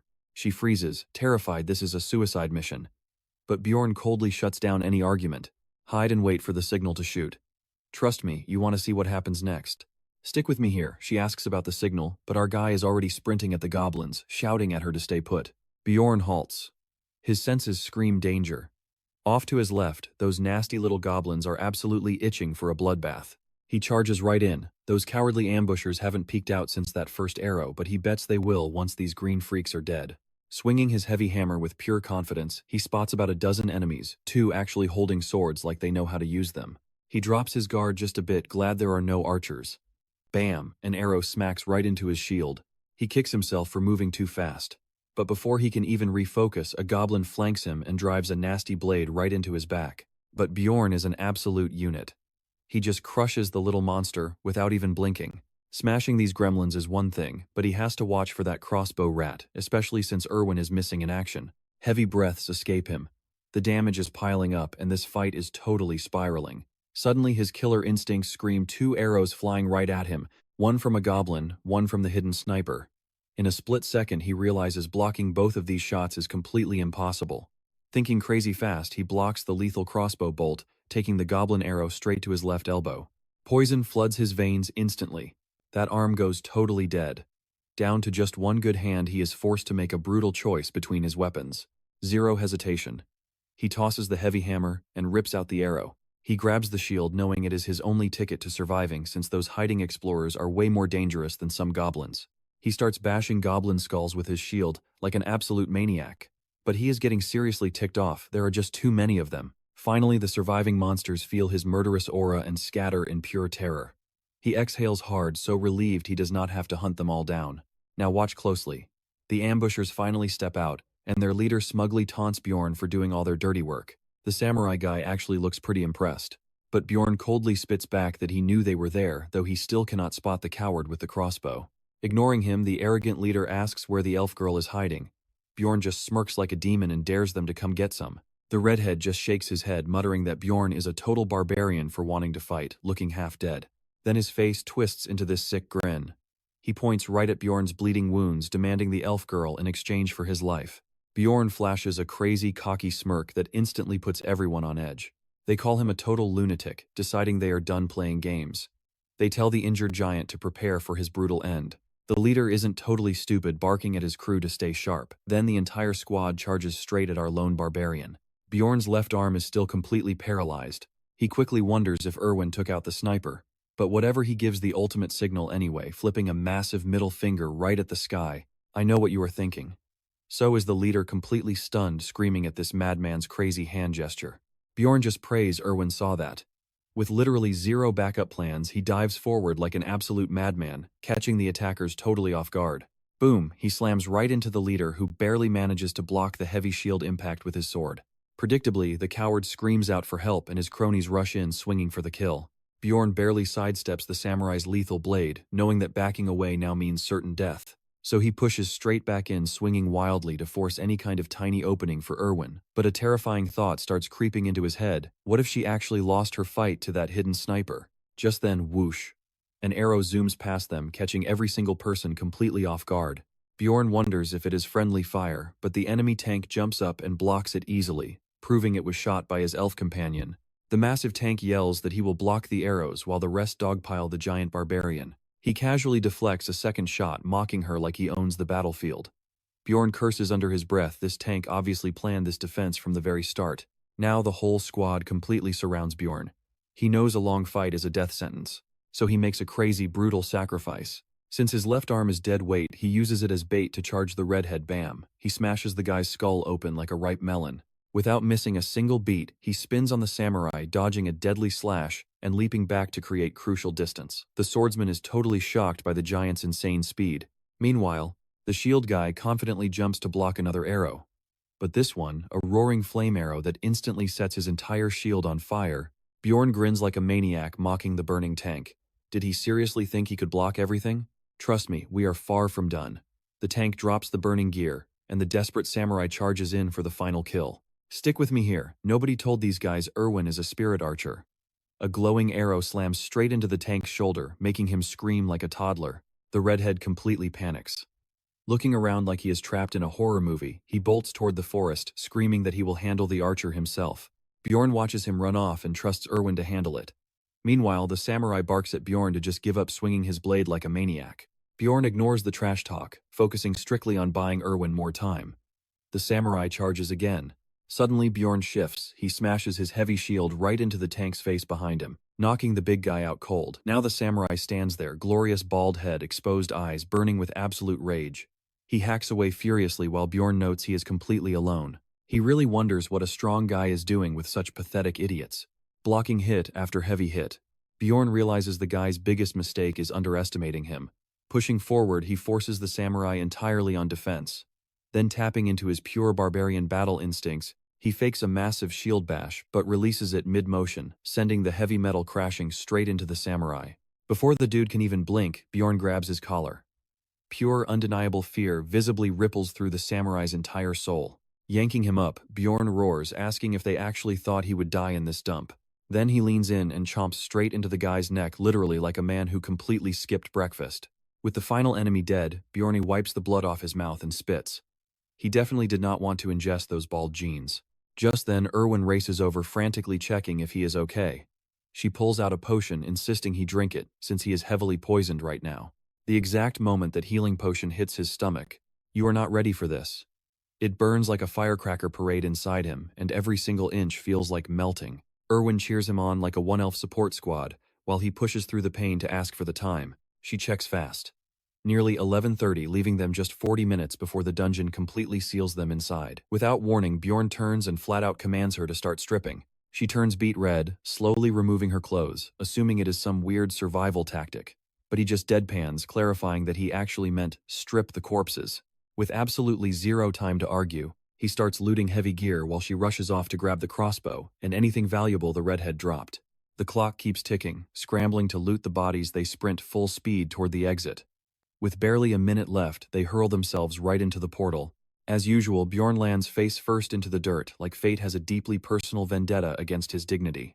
Erwin bursts into bright laughter, flashing her biggest smile yet, while Bjorn seriously wonders what cursed god he ticked off to earn such awful luck. Erwin softly tells him he did great.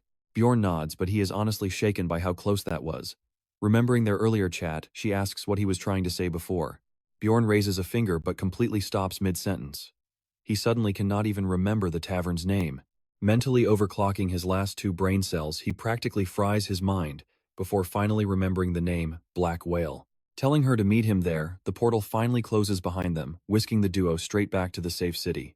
Exhaling slowly, Bjorn mutters under his breath that he is finally back in Raffonia. He scans the huge crowd of returning adventurers. He figures it is totally no surprise seeing tons of surviving explorers here today. But you and I know the sheer scale hits different time flows so weirdly in the labyrinth that he has to reset his internal clock every single time. Right then, someone suddenly calls out his full name, and he scrambles to place the familiar voice. He manages to get the guy's name right, Jirak. They shake hands, and as another barbarian shows up, their chat quickly grows. Before he knows it, a massive squad of barbarians piles in. They swap wild adventure stories while Bjorn looks completely lost, wondering if this is an accidental reunion.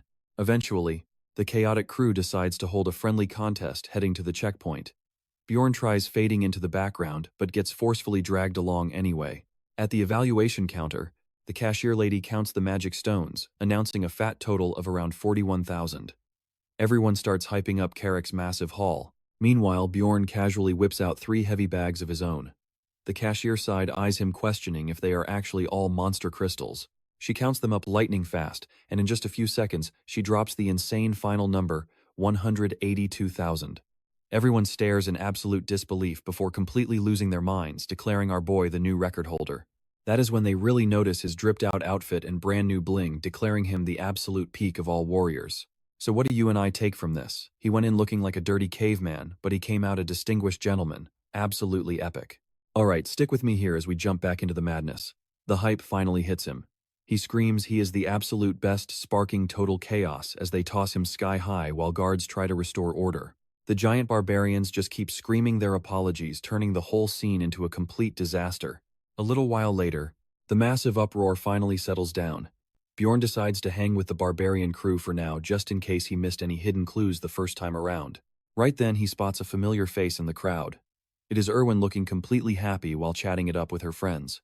Bjorn just watches and sighs heavily. It must be nice over there while he is stuck standing around with a bunch of loud gorillas. Erwin spots him and waves. He just mouths back that they should meet up tonight.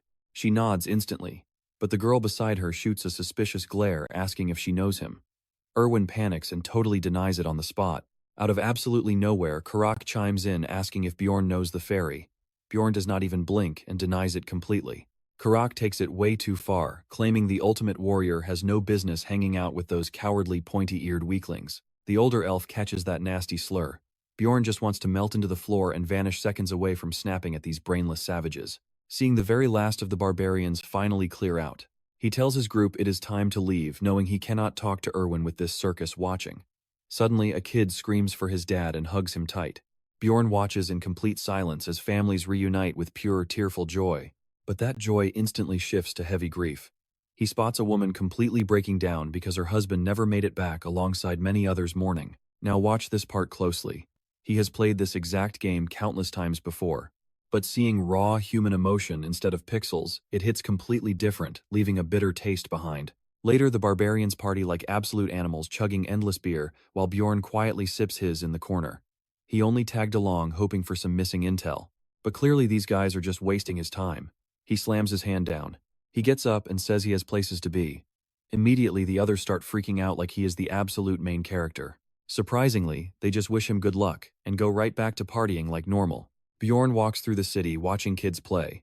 He realizes how peaceful it feels. No monsters, no humans trying to kill him. Just random rookies chatting in the background. This city has rules and a comforting vibe. If he tripped here, someone might actually help him up. Stepping inside the inn, he thinks this fantasy world might be wilder, but it is also strangely calmer. After scrubbing himself clean and tossing out his gross clothes, he face plants right onto the bed, fighting back tears as the heavy realization hits. He misses his real home. He passes out and wakes up stretching late at night. He guesses he slept for 5 hours, so it is finally time to head out and meet Erwin at the tavern. But then a random shopkeeper hits him with an absolute bombshell. The Black Whale Tavern has been gone for 10 years. Sold off ages ago because of some noble making a mistake. Did you and I just hear that right? Bjorn freezes, realizing the game timeline is way behind reality. He asks for the new name. Later, he stands outside Python Puth, wondering if it is even the right place, since the vibe feels totally off. At least he is relieved he can still read the signs. Stepping inside, pure chaos hits him as a busy waitress shouts a generic welcome. Before he can even move, Erwin calls out. She eagerly waves him over to a table where she is chilling with that same elf from before. The short-haired elf shoots literal daggers at him. Still, Bjorn introduces himself and demands her name. She claims to be Erwin's big sister, but he pushes for a name. She finally sighs and says Teresia. Bjorn already guessed that, but just lets it slide. Teresia wastes zero time. She slams her hand down, glaring death at him. She demands to know why a giant barbarian dragged a young girl to a shady tavern. The sister coldly snaps that he lured Erwin to this sketchy place late last night. Then he totally bailed, leaving her entirely alone, before casually dropping some straight-up racial slurs. Bjorn is losing his patience fast. He demands to know what she means by last night. She just assumes he is playing the dumb barbarian act on purpose. He ignores the sister entirely and turns to Erwin instead. He asks her directly, and she quietly replies with a solid 30 hours. He is absolutely stunned. No wonder his body felt so refreshed upon waking up. The guy literally slept through an entire day. He mentally apologizes to Erwin, who just stands there looking completely and utterly confused. So what do you and I take from this? He finally apologizes for sleeping, which honestly shocks both of these girls completely. Let's dive right into this chaos. Teresa is completely stunned, demanding why he dragged her out so late. He ignores her like an absolute pro, telling her to go ask Erwin herself if she wants answers. This strikes a nerve, getting him called a total rookie. But our boy fires right back, warning her to drop the attitude unless she plans to babysit Erwin forever. Almost popping a vein, she slams a massive pouch on the table, handing over 350,000 essence stones. Bjorn's brain totally short-circuits here. It feels like a bad drama where she slaps him with cash and tells him to leave her sister alone. Teresia starts giving him major side-eye. She is confused why a barbarian isn't snatching the cash, instantly growing super suspicious that something else is happening. Playing the gentleman, he asks Erwin if she's okay with this, reminding her of their deal to help until he got what he needed. That totally catches her off guard. Then he casually mentions splitting everything 50-50, which immediately perks her up.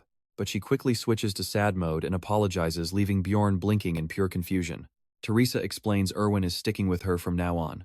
Tradition forced her to go solo before, but those rules are over. Bjorn mentally curses the universe for already handing Erwin an overpowered sister to carry her. Meanwhile, Teresia shoves the pouch forward, basically telling him to take the final hint. Bjorn stops her cold, asking if this payment covers the essences they earned together. When she confirms it, he points out he's still missing stones from the agreed rate. The elf flashes a fake apology and pulls out the rest, making him wonder if she really tried to scam him. Watch closely, this is where he snaps. Getting why barbarians hate fairies, he flatly tells her to leave so he can talk to Erwin alone. Teresia looks absolutely stunned that there's still something to discuss. While Erwin thanks her sister for showing up, she politely tells her to go. Teresia catches the hint but suddenly demands Bjorn swear he won't sleep with Erwin. The poor girl looks ready to evaporate from embarrassment, while Bjorn wonders about loopholes but swears on it anyway. Not that he actually cares about warrior honor, which visibly shatters Erwin to her core.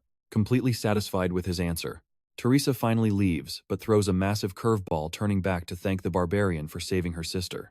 Erwin completely slumps the second she leaves, worried her sister is mad. But Bjorn tells her to relax and not panic. She apologizes for ending their team-up. He shrugs it off, saying she doesn't need him with a top-tier fairy sister around. Then Erwin casually brings up the stones from the dead explorer loot. The girl explains she hid the 2 backpacks at her place, telling him to check them out tomorrow. He is low-key impressed that she perfectly predicted his question, genuinely regretting losing such a sharp teammate. Then she hits the main point, asking how she could possibly repay him. That completely throws him off balance. The maiden in love mumbles with a bright red face that she genuinely wants to repay him for helping her. You and I both know why her sister freaked out earlier. Bjorn thinks hard, says he can't decide right now, and asks if she's hungry. She claims she isn't hungry, so he decides to order just for himself. But she changes her mind, instantly demanding alcohol since she didn't get a single drop yesterday. She wants her first return drink with him, reminding him that this is a massive deal for fairies. He looks totally lost, so she quickly corrects herself. She cheerfully admits she wanted to celebrate with her labyrinth buddy. She trails off, realizing this probably isn't his first ever return drink. But he stops her, reminding her he's only 21. He smiles, revealing this was his first labyrinth dive too. Over an epic feast, the two raise their glasses. A bit of chaotic drinking later, a very flustered Erwin randomly blurts out that he's actually wearing a shirt now. He just quietly downs his beer, deciding it's finally time to move to the serious stuff. Wiping his mouth, he brings up her offer to repay him, and says he finally thought of something. Erwin gets way too excited, as she eagerly asks what it is. Bjorn warns that security will catch them if they stay. She jumps to the absolute wrong conclusion, suggestively offering his room instead. Back at Bjorn's place, he tells her to spread out a bit, making her let out a grunt. But trust me, it's not what you think. Bjorn just bends her arm back to test a new skill, looking shocked as she screams in pure agony. Stick with me here, our guy just realized he still has zero control over his own strength. She screams in absolute panic. Her arm has literally never bent that far back before, but Bjorn actually has the nerve to ask if she is absolutely sure. Like the literal tears streaming down her face are not proof enough. Erwin swears on her whole bloodline that it never did. So he finally decides to drop it and let the poor girl take a breather. The second he lets go, she scurries straight into a corner. She yells out, completely shocked she is even alive. Honestly, she is amazed her arm is still attached after that nightmare chiropractor session she never asked for. Bjorn just quietly thinks to himself that a +4 flexibility boost does not hit the same in reality as it does in the game. Meanwhile, a very disappointed Erwin asks if he dragged her to his bedroom just to run weird stat tests. Bjorn casually shoots back that using powers inside the city limits is completely against the law. The real truth, he just wanted to see how the game interface stacks up against how skills actually work out here in the real world. He remembers perfectly well. Dungeon and Stone is absolutely not a user-friendly game at all, and that harsh reality hits you right in the face when you check your stats. Basic categories like mind, body, and ability look super simple, but they hide literally thousands of crazy, completely invisible substats beneath the surface. Meaning, an upgrade in stamina does not just let you carry a heavier backpack around.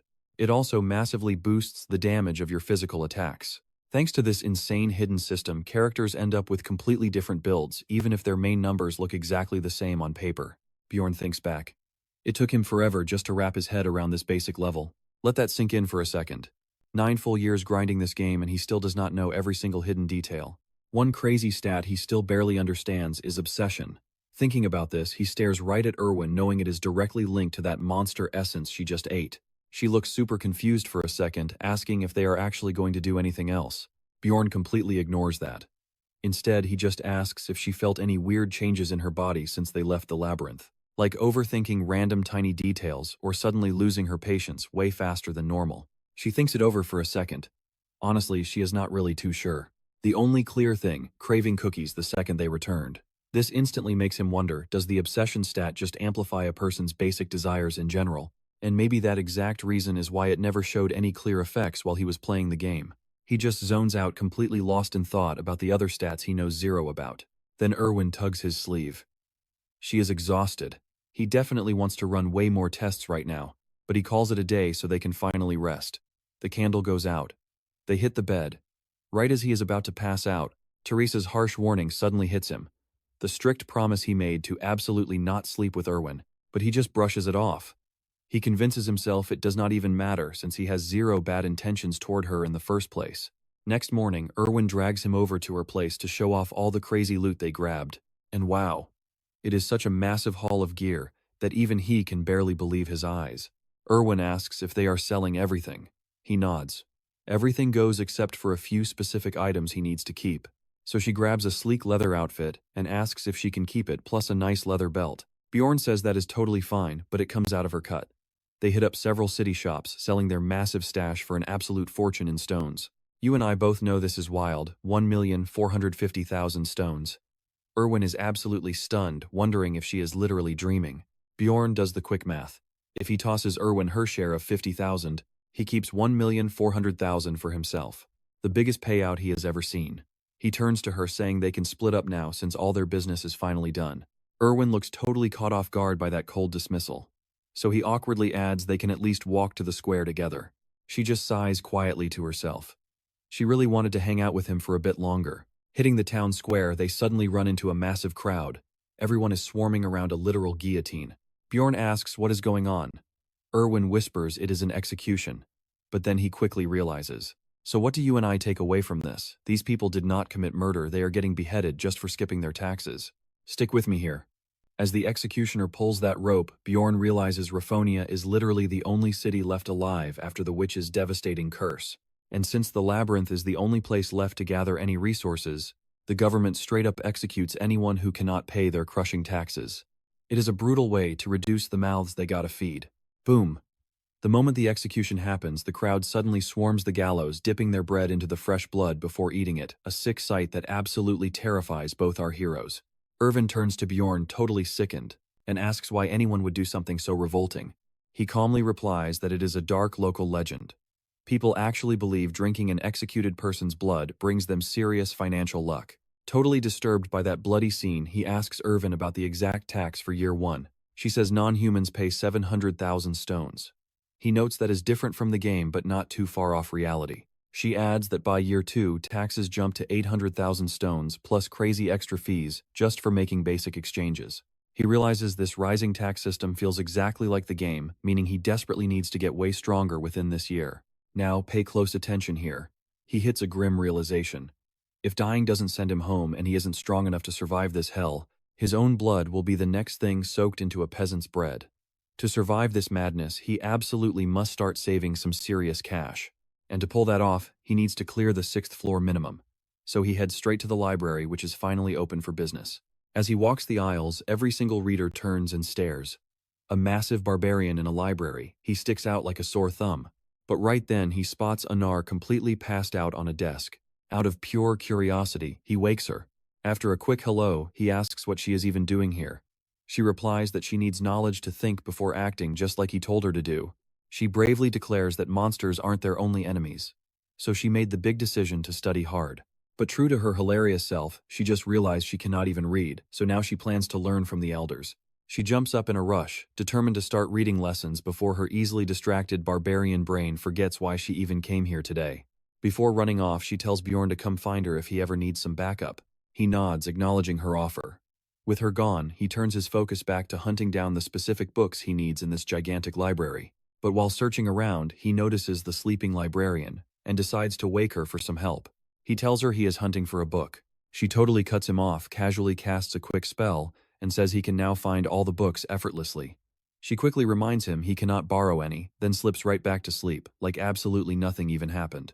Not even questioning her weird logic. Our guy strolls through the massive shelves and watches as the exact books he needs literally start glowing bright. He grabs the first one about the fallen world's history. The author explains how a wicked witch's curse turned every single piece of land completely lifeless. But somehow, by an absolute miracle, Raffonia survived the disaster. The royal family opened a portal into another dimension now called the Labyrinth, just to collect basic resources for survival. The second book, Alchemy's Basics, explains how monster magic crystals are magically converted into bread, water, steel, and other crucial stuff. He locks in those facts, then grabs book 3, The Sacred War. It details the brutal fight between barbarians and fairies, dropping all the heavy lore. The fourth book he reads, I know what you are thinking. This is bad. Titled The Evil Spirit of the Abyss, it exposes people from other dimensions possessing bodies, which perfectly describes our guy. It totally skips over their mysterious origins, but strictly says the royal family and temple forces tried their absolute best to wipe these players completely off the face of the earth. He knows he must protect his cover. Then he opens the fifth book, Death of the King, outlining how the so-called immortal king, Levigon III, actually died exactly 150 years ago. Bjorn realizes that since his game originally started right after the king died, the current timeline is 150 years behind the actual game world. Finally, he grabs the Dimensional Instability Records book, which proves entering a portal at the absolute last second causes a massive dimensional glitch, exactly what that annoying blonde guy mentioned earlier. Our barbarian finally realizes it has gotten super late. He figures it is definitely time to head back and get some much-needed rest. Back at his spot, he estimates 3 full days have passed since he escaped that labyrinth. 27 days left until his next run. Trust me, you want to see this. Alright, stick with me here. He plans to find new teammates tomorrow, but the night vanishes instantly. Next morning, someone is practically smashing his front door right off its hinges. He realizes it is just Erwin. He opens up only to get blasted by a green wind. She practically screams that she finally contracted a wind spirit after failing 10 straight times with different stones. Our main character does the math. 10% success rate means she is wildly lucky, but more importantly, she is insanely rich because those spirit stones cost an absolute fortune. He coldly tells her to ditch the spirit, leaving her looking completely crushed. But taking one long look at the absolute mess in his room, she panics, apologizes, and goes into full cleaning mode. She scrubs the entire place spotless in seconds, leaving Bjorn quietly blown away. He actually praises her, but reminds her to train smart before hitting the labyrinth again. Blushing, she mutters that she just wanted him to be the first person to know. Seeing she is completely attached, our hero decides to totally exploit this bond for pure business. He promises to help her anytime. Later, not wanting to waste a single second, he heads over to the Angry Bull Inn to meet Anar for some hardcore training. But the second he walks in, massive barbarians recognize him and start fiercely chanting his name. A giant guy approaches, asking if he is crashing there since it is dirt cheap at barely 300 stones per night.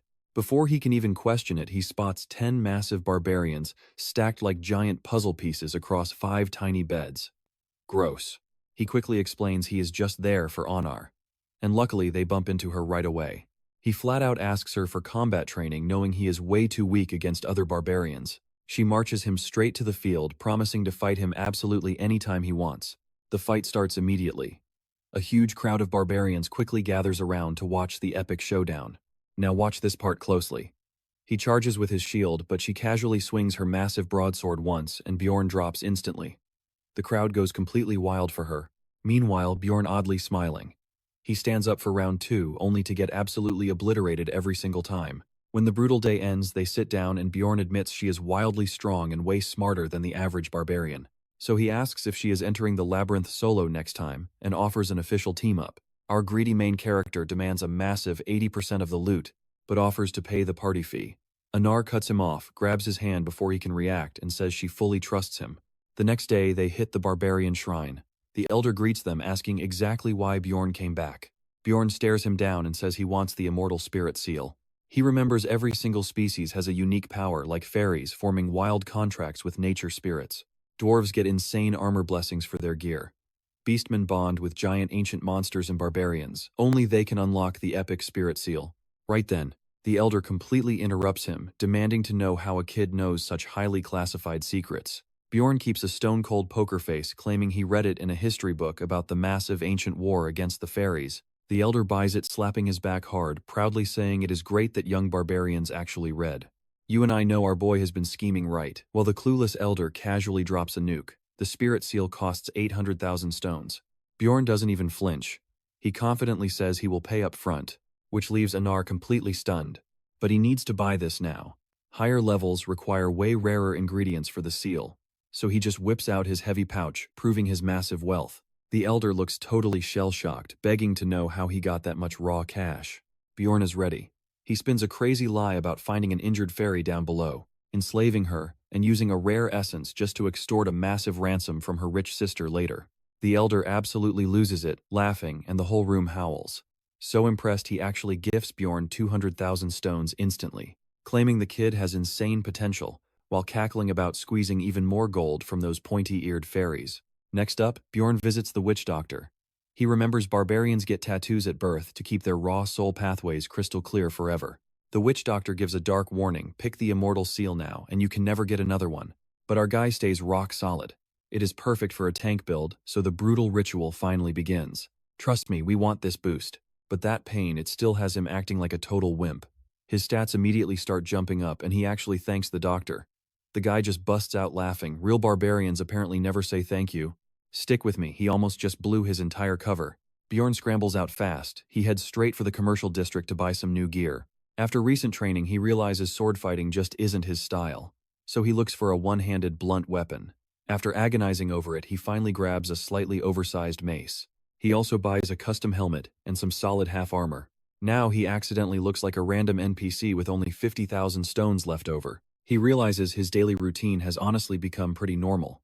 Eating breakfast with Erwin, then hitting the library to study until the afternoon. Grabbing lunch at random places just to hear local folktales. Training with other barbarians, actually winning a few duels, and wrapping up the night eating dinner with Erwin again before she heads out. On their final evening, they wish each other good luck. He honestly can't believe how fast the time just slipped away. Next day, he hits up the Explorers Guild. He asks for Unity Magic to team up with Anar, dropping 15,000 stones for it. That feels insanely steep for single-use magic, but it guarantees teammates will spawn right next to each other inside the labyrinth. The receptionist explains the price scales with player rank, and the spell lasts exactly 24 hours. With that sorted, he treats Anar to a proper meal, dropping 800 stones on luxury food to boost their morale. It works perfectly on Anar. She immediately starts stuffing her face exactly like a true barbarian should. At the labyrinth entrance, they spot fresh young barbarians arriving from their coming-of-age ceremony. You can tell it brings back memories for Anar. Now pay attention here. The portal opens, but Bjorn tells her to wait. She agrees, but totally starts freaking out when the timer hits just 1 minute left. Bjorn calmly says to wait for the guard's absolute final warning. Once they call it, both of them sprint forward and dive right in. The chaos settles, and they open their eyes in pitch-black darkness. Our hero just smirks. His wild theory was actually dead on. He pulls out a torch, guiding them through the blacked-out zone until they spot the portal to the second floor. He is absolutely thrilled. His clever little trick actually worked. They step through, and instantly Bjorn's experience points and level shoot right up. Einar is completely lost. The elder said it takes 3 days to reach the second floor, so how did he do it so fast? He casually lies, saying he read it in a book. Checking the terrain and that creepy vibe, our hero knows exactly where they are, the land of the dead. Moving forward, he asks if Anar feels that energy rushing through her. She congratulates him, explaining it means he just leveled up. That hits him. Leveling up directly increases the number of essences a person can actually collect. Einar asks the obvious question. How did he level up without fighting a single monster? He explains that entering the portal first counts as a major accomplishment. I know what you're thinking, an experience glitch. Exactly. Entering first triggers it every single time, making farming an absolute breeze. He warns Anar to keep this trick dead silent. They have to avoid other adventurers to keep their suspicion completely under the radar. So, they sneak on. Bjorn straps the torch right to his helmet like a headlamp, a neat trick he copied from other explorers. Even if wearing it makes him feel like a massive dork. R is shocked it doesn't burn his face off. To Bjorn, it's obvious the torch is officially a magical item. He reminds himself the land of the dead has way stronger monsters, but zero traps. That makes it perfect for clumsy barbarians to manage. Suddenly 3 ghouls block their path. Bjorn realizes there would be way more of these if they showed up on day 3. Einar takes the lead, wiping them completely out in a few fast swings. She feels great about this easy floor, until a distant blood-curdling scream instantly shatters her confidence.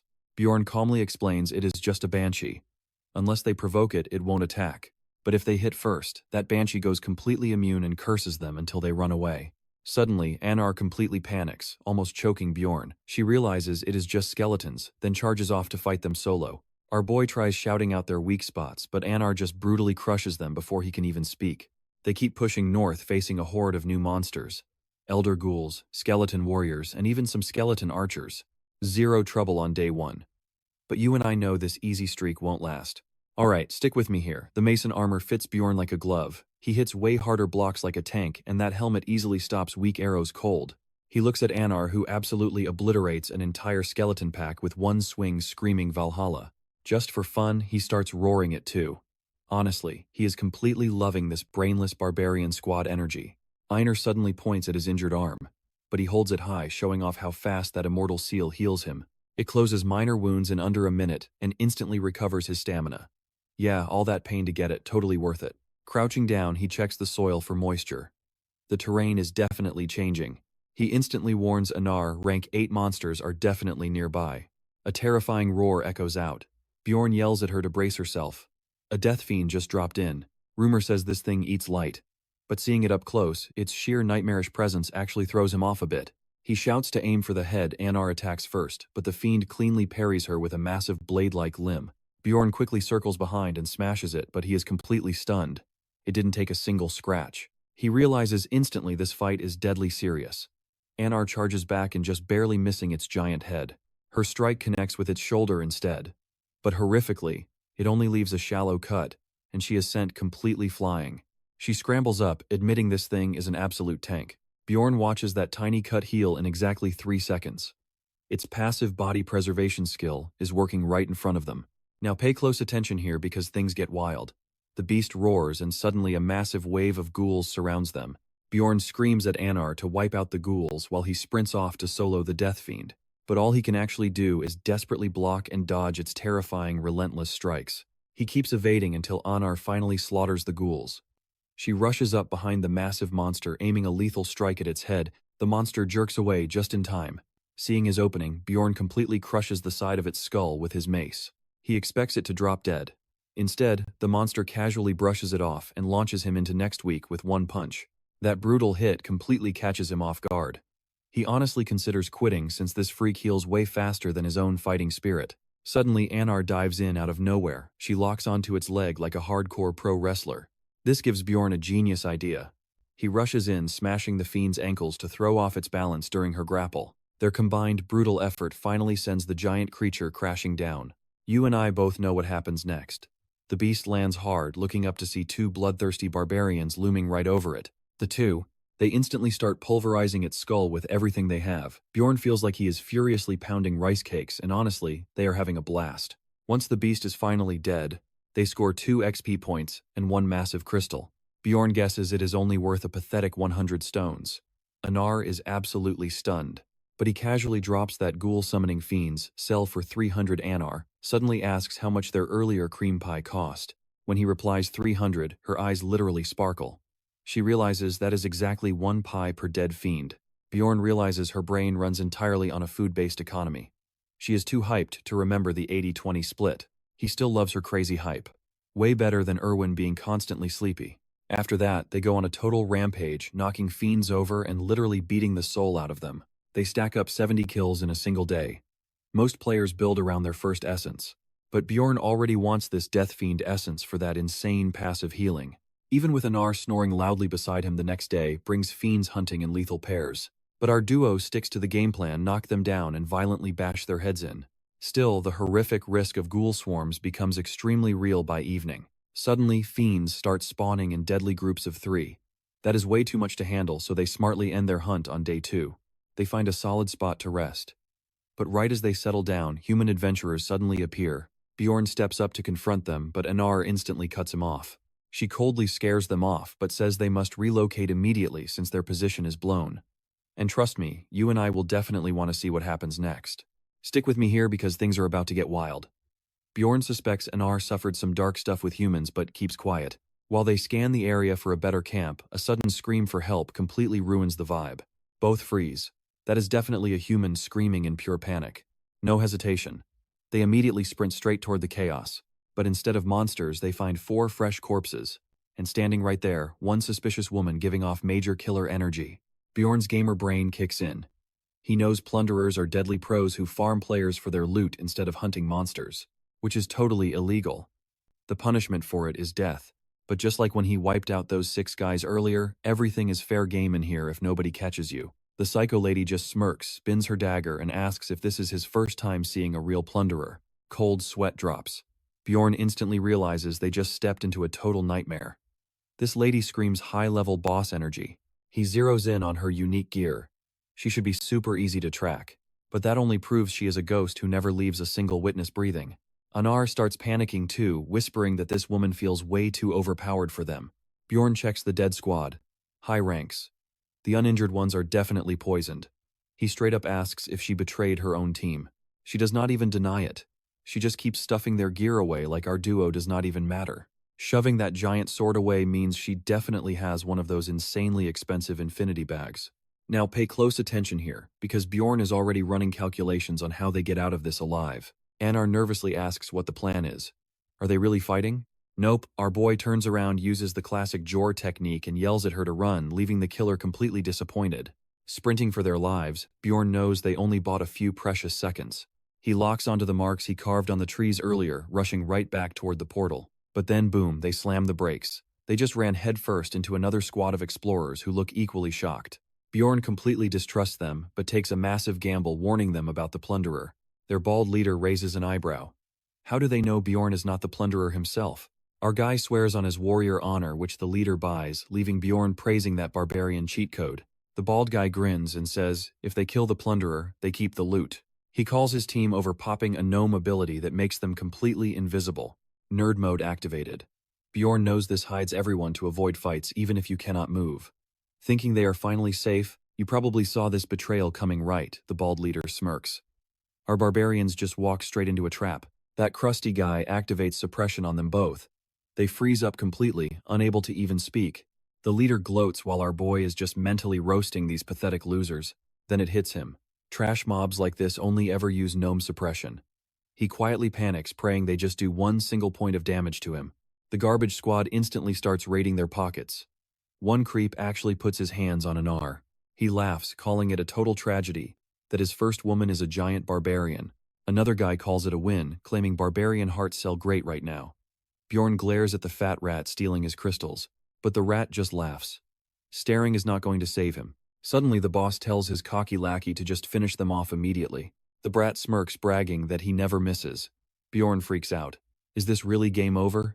The rat lunges in for the kill, but our boy is not letting that slide. He fights the freeze, barely tilting his head to dodge the fatal blow. Breaking free, he smashes his mace directly into the idiot's face, sending him to Respawn City. The rest of the scum squad completely panics and screams to attack, but Bjorn rips out a dagger and stabs Anar in the shoulder to break her suppression. Bleeding like a fountain, he leaves it all to her and drops like a sack of potatoes. Anar snaps. Zero hesitation. She goes full rage mode and turns those explorers into past tense. She slaughters the beggars while the bald coward runs. And honestly, you and I are absolutely here for this payback. Stick with me, she screams at that coward, then panics hard seeing Bjorn bleeding out everywhere. She loses her mind. Bjorn tries to speak up, but she is totally convinced he is already a goner. Even so, he powers through and finally gets her to hand over a potion. Air checks his neck, muttering about a brutal scar. Meanwhile, Bjorn just thanks the heavens he actually grabbed that immortal seal when he had the chance. The Muscle Queen laughs it off, claiming it is awesome since he will be the only barbarian rocking a throat scar. That completely fries his brain. But then again, not many barbarians actually survive throat wounds. Shaking it off, he tells her to focus up. They are hunting that bald rat next. Later on, they catch up. Anar grabs the coward by his collar, and he immediately starts begging for mercy. Bjorn tells her to drop him, reminding her they still need his stealth skills to bypass that plunderer. Boom, a projectile suddenly flies through the air, nailing the explorer right in the neck. They both freeze. It is a poisoned dart. Now watch closely. The plunderer steps out like royalty, casually praising their previous fight. Bjorn instantly hits fight or flight mode, screaming at R to push forward since they have zero options left. The two of them move perfectly in sync. But this plunderer is way too overpowered, easily deflecting every single strike they throw. Bjorn is left completely stunned, wondering how many essences she devoured to reach this insane level. Brute force fails. He ditches his weapon, trying to wrestle her down while screaming at Anar to attack. Suddenly, massive weakness hits him hard. He crashes down, absolutely stunned, to realize she stabbed right through his armor, hitting his spine. Panic sets in fast. If she is actually an aura user, they are hopelessly outmatched here. Right as that hits him, Anar charges straight and swinging her sword, only to get sliced clean through like string cheese, instantly coughing up a mouthful of blood. Bjorn grits his teeth, watching his comrade fall. The plunderer simply spins her knife calmly, stating that the basilisk poison is already spreading inside them. You feel his despair, right? She is so effortlessly superior, making him wonder if this is where they die. Surprisingly, the plunderer seems done fighting. She offers them a crazy deal, stay dead silent about everything, and she lets them live. The redhead explains she owes barbarians a favor. Bjorn finally realizes that is why she intervened earlier, saving them from getting wiped out anyway. Coughing blood, Anar warns Bjorn not to trust her. So he asks what happens if they refuse. She casually replies she will just kill them both. When he pushes for more answers, she instantly shuts him down. With zero other options left, Bjorn swears on his warrior's honor.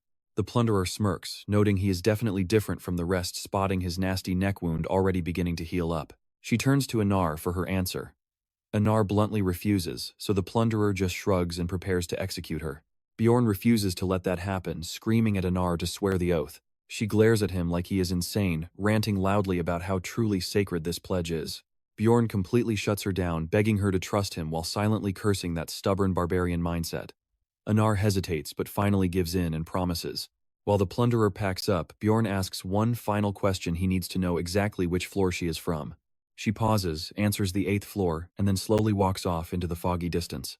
Bjorn is left barely breathing, realizing they only survived because of a stupid promise. But he swears next time will end very differently. Later on, they finally reach the 1st floor, where she collapses face first into the dirt. Bjorn checks on her, but she just lays there whining about how everything totally hurts. But she mutters she lacks the right to complain, making Bjorn realize her pride level is absolutely off the charts. Bjorn calmly explains that survival means strength, and now they actually have a much better shot at winning later. She still looks doubtful, but it slowly clicks. She decides that carrying this shame and fighting the urge to quit will be the exact fuel needed to return stronger. Bjorn realizes he does not feel any of that warrior guilt, wondering if he is even a real barbarian. But one thing is absolutely certain: they will get their brutal payback. Later she passes out completely. Bjorn realizes they have been awake for 20 hours and he is running on pure fumes. Even though he is less wrecked than her, he feels just as pathetic as when that blondie saved him. Back then the party pitied him. He accepted it like a stray dog, happy to be breathing. But he refused to let that slide, swearing he would never end up helpless again. That is where we leave it. He survived, but wonders if another choice actually existed. Let's dive right into this brutal world. He remembers waking up here instantly, watching some guy get his head chopped clean off, surrounded by pure nightmare fuel. So yeah, survival was his only option. Right then and there, he completely locks in. No more living like prey. He shakes Anar awake, asks her a simple question: want to get stronger even if the risk is absolutely massive? She doesn't even blink. She's in mostly because everyone dies eventually anyway. Bjorn nods. In this cursed place, striking first is the only rule. Then he drops the crazy plan. They're diving straight into a rupture. Why? Because what doesn't kill them gives serious XP. Fast forward a bit. They are absolutely grinding experience, hunting down every single monster they can find. Einar is genuinely shocked. She had zero clue a brutal farming spot like this existed on floor 1. Bjorn explains it's a completely ignored zone. Between the 4 nasty monster types and the pitch-black vibe, nobody wants to be here. Only the absolutely desperate show up. But honestly, that makes it the perfect place to hide secrets. Anar points out a random stone pillar sitting nearby. He says it's a memorial for the labyrinth's first explorer, reads the inscription out loud, and boom, it's the exact same line from the game. The hidden condition definitely matches. He looks at Anar. He's opening the rupture right now. From this second on, everything is strictly classified. She swears on her warrior honor, then awkwardly asks what even is a rupture. Bjorn keeps it simple. A labyrinth inside a labyrinth. Back in the game, they called it an instance dungeon. Only elite hand-picked players ever cleared these. To unlock floor 1, you need 4 different monster cores on the memorial, plus an 8th rank crystal from floor 2. He locks it all in. Watch closely, just like that, the rupture tears open. He yells at Anar to jump in. In his head, he knows that Death Fiend Crystal allows exactly 5 players to enter. The big question right now is who else actually gets to tag along. Normally, a rupture is a realm that randomly opens on every floor with a brutal 3-month cooldown, which is terribly inefficient. So naturally, top gamers started hunting for system bugs. Floor 1 has 4 known ruptures. The one they stepped into, Red Skies. It honestly looks like a bootleg portal straight out of Solo Leveling. Anar is completely starstruck, while Bjorn just watches in silence.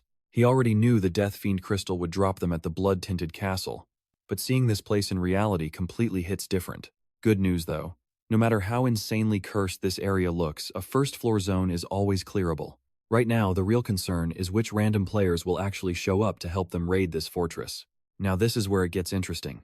Almost on cue, Anar spots a foot stepping through the portal. They wait ready to judge their new teammates. Meanwhile, back on the first floor, Erwin is getting totally chewed out for relying way too much on her spirit magic. She tries whining about daggers being hard to use, but Teresa instantly shuts that down. She has to survive on her own, no excuses.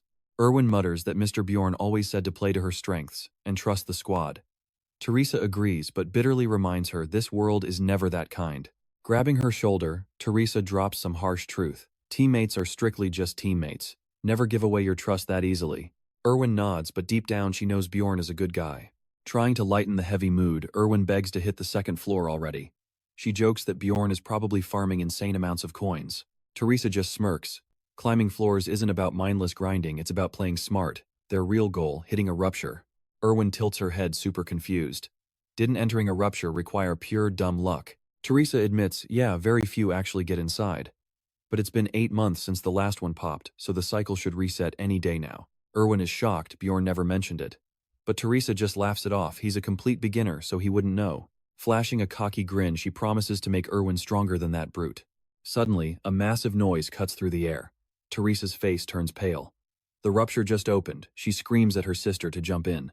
They sprint at full speed, but the portal vanishes right in their faces. Meanwhile, back at the castle, Bjorn and Anar meet player 3, a bearded dwarf waving happily. Then steps out a wannabe Barbie mage.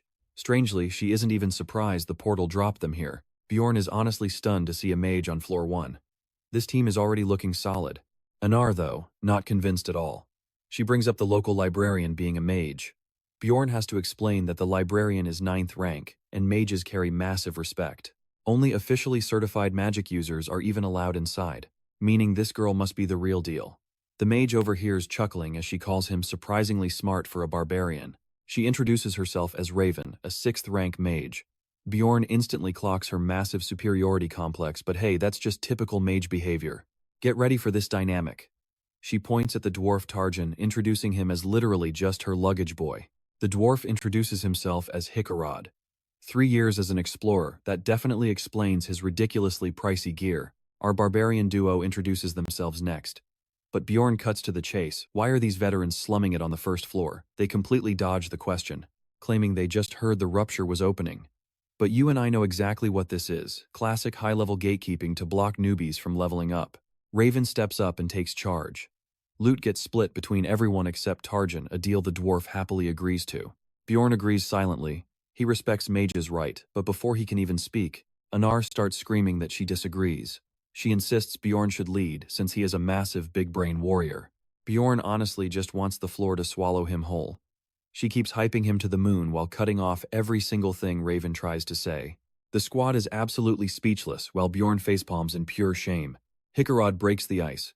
He jokes that he is jealous. Bjorn has such a caring wife, making Anar blush red and scream pure denial. The two bicker like absolute toddlers until Raven finally forces them to focus on the actual castle raid. Bjorn is just grateful. Raven stays on track. She says they need a heavy investigation, and he quietly prays. She just keeps ignoring him forever. Hikarad tries to circle back to introductions, but she instantly shuts him down, claiming the castle monsters are all 7th rank or lower. She and Tarjan can totally solo them. He tries protesting. Denied. She completely steamrolls him, flashing a smug smile while demanding all the Guardian loot for her own research. That finally triggers Hikarad. He snaps, ranting about how loot is everything and asking if she thinks he is an idiot. Meanwhile, Bjorn remembers that in this game, every single fight always comes down to loot. He also recalls that the Guardian drop is the Rupture Flower, super valuable for both mage research and major profit. Hikarad accuses her of leaving him literal scraps, and she actually looks shocked by the pushback. Eventually they compromise. She gets the core essence, and he walks away with the numbered item, but they will flip for the Rupture Stone. Feeling totally sidelined, Bjorn finally steps up. He drops the item and essence, demanding only the Rupture Stone. They both shoot him the dirtiest glare for being way too greedy, so he instantly backpedals, asking for just 2 essences instead. After a brief pause, they actually agree. Still, Bjorn feels super depressed. That is literally all he gets, stuff they probably did not want anyway. The other two instantly go back to being best buddies, marching toward the castle like lifelong friends. Trailing behind, Bjorn realizes exactly how desperately he needs a power-up. He mutters that no matter how many gatekeeping losers try to block his path, he will reach the top. Now watch closely as they approach these massive gates. Those 2 totally obvious statues, they scream danger from a mile away. These hyper-realistic stone guardians are actually crazy 8th rank monsters. Gargoyles. They usually just chill like rocks until they spot an intruder. Then it is kill on sight. One suddenly jerks to life. It starts violently swinging, blasting its petrification skill straight at Bjorn like it is a personal grudge. The standard tactic here, someone acts as bait, while the rest of the squad jumps in and piles on massive damage. But that whole plan gets trashed instantly. Raven stops Anar from charging and unleashes a massive spell that Bjorn recognizes as curse-canceling magic. Without its signature killer move, the gargoyle goes from totally deadly to purely decorative. The barbarians waste 0 time, completely shattering it with a flawless tag-team combo. Meanwhile, Hikarad launches at the second one with a booming war cry. He shatters its rock leg like the thing owes him rent. But he is not done. He leaps high and drops a full-force slam that makes the monster rethink its entire stony existence. The stone beasts crumble into dust, finally giving our squad a second to breathe. Let's pause for a second. The dwarf actually tosses a solid compliment at our barbarians. Bjorn silently nods back, finally realizing Hickarod fights like a genuine warrior, not some cheap cosplayer. A glowing magic crystal starts drifting in midair like a ghost with unfinished business. It gives poor Anar a tiny little heart attack. Raven calmly explains she is just using a spell to collect them. She promises to split the loot later, earning huge brownie points with the dwarf. With the room totally cleared, the squad swings the massive doors wide open. They step right inside to truly kick things off. Hickarod points out the pitch-black darkness ahead. But Raven just casually fires off another spell, lighting up their path like it is absolutely nothing. And right on cue, they spot some absolute walking trash mobs shuffling straight toward them. These gross things are dead men. Chunky, useless, zombie-type monsters. No ranks, zero loot, no experience points, and they barely ever drop an essence. Raven instantly declares they are not worth wasting mana on. Hickarod agrees without a single second of hesitation. Trust me, you want to see this. Those fleshy blubber beasts start waddling faster. Alright, stick with me here because things get wild. The heavy hitters charge in, absolutely slicing these guys into minced meat. But Bjorn notices something weird. One of the dead enemies dropped a strange blowhorn. Anar is already obsessed with it like some shiny new toy. Hickarod just sighs and tells her she will figure it out soon enough. Moving up, they hit a thick steel door. Hickarod flat out admits his hammer is too small, but Raven casually says to leave it to her. She casually tosses out a spell and boom, a gigantic fireball instantly melts a massive hole right through the solid steel. Bjorn stands there honestly a little terrified, while Raven just tilts her head with a sweet smile, asking if they are good.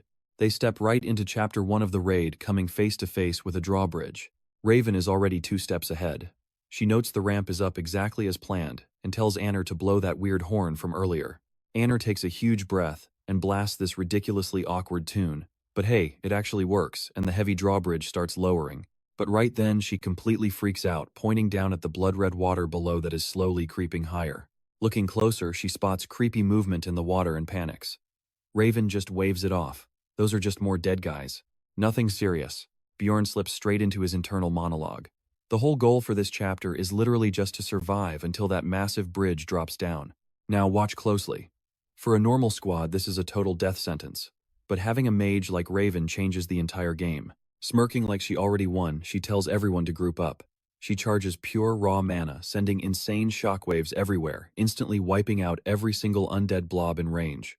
Hickarod mutters that the spell was absolutely insane. But Raven, she just shrugs it off like it is her basic morning routine.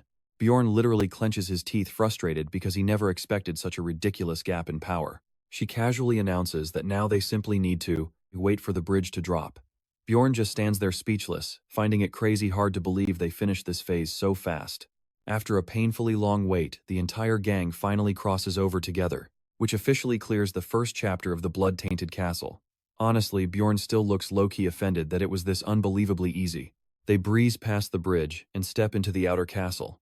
Normally, this exact spot would be swarming with angry mobs, but our crazy mage just spams her spell again, completely erasing the enemies like they stepped into some kind of magical gas leak. Bjorn realizes she cannot one-shot every single thing, but the blast still wipes out over 90% of the monsters instantly. Still, the massive death fiend survives. It must have regenerated. Raven declares she is done, and leaves the leftovers to the heavy hitters who immediately charge in for the kill. You and I both know this gets brutal. The barbarians tackle the fiend, slamming it down and crushing its skull while Hickarod watches in absolute horror. Raven is not slacking either, casting another nasty spell that drastically worsens the creature's wounds. Its only real advantage was regeneration, and now that is completely off the table. Reduced to just a lump of meat, the trio carves it up without hesitation. Raven happily grabs the loot stones. Anar totally admits she sees why mages are awesome now, and the dwarf completely agrees with her. Raven tries playing humble, acting like it is just pure talent and hard work, but Bjorn can clearly tell she is loving the hype. She sweetly asks them to gather more research materials, and Bjorn instantly agrees. After a quick looting session, Raven thanks the team and says they should move. Anar starts daydreaming about sweet cream puffs for her reward. But Bjorn feels something is slightly off. Despite her massive looting spree, Raven completely ignored the statue. Does she just not know what it does? It is so easy to smash. Real gamers hit every single interact prompt when suspicious. And Bjorn is exactly that kind of player, always finding the best hidden treasures. But wait, he realizes pointing out her mistake would just make her look stupid, so he drops the issue and follows them deeper. They step into a ruined hall. Raven calls it the Inner Castle, saying she heard legends about it, but honestly it looks super underwhelming. So they decide to keep pushing further inside. Bjorn spots a hidden trapdoor, making Raven instantly perk up. Hickarod takes the lead, stepping into the first-floor underground prison. The dwarf casually asks Raven what kind of monsters lurk down here, and she rattles them off like a walking dictionary. Hickarod says he has fought all of them except the corpse golem, sounding super eager to meet it. Raven warns him back. Flesh explosions are nasty. Trust me, you and I aren't ready. Stick with me, you're about to see how they stop bickering and finally start bonding. Bjorn completely irritated. Einar points at a rat skull. Is it a monster? Nah, Raven interrupts, calling them rankless pests you can easily squash. Anar immediately grumbles. She wasn't talking to her, Raven just pouts at that incredibly cold response. Then a sudden scream shatters the air. Anar completely flips out, clinging to Bjorn like a toddler, screaming about incoming banshees. Raven just laughs. She warns Anar to be careful, teasing a seriously horrifying experience. That only makes Anar panic even more. Bjorn just quietly watches them. Why is this powerful mage acting like a literal 5-year-old? Anar demands answers, but Raven totally plays dumb. Bjorn steps up, mentioning he heard mages know exactly how to handle ghosts. Raven is completely stunned. How did he know that? She instantly switches gears, promises to handle things, and starts charging a spell. The banshees charge right away. Boom! She absolutely nukes them with a fireball before they even get close. Turning back around, she flashes a smile and tells them to move. The guys too stunned to speak. They blindly follow down to floor 2, but the real nightmare starts right now as they enter the dark underground prison. It looks straight out of a mad scientist's twisted fever dream. Hickarod praises Raven's skills, asking if she's creeped out at all. She totally shrugs it off. She dissects corpses daily, she claims, while casually searching the stone wall for something. Watch closely here. She finds the hidden trapdoor and warns them the corpse golem is coming way sooner than expected. They drop their bags, gear up. Bjorn equips his torch helmet, and Raven loudly announces she is finally opening the dark path.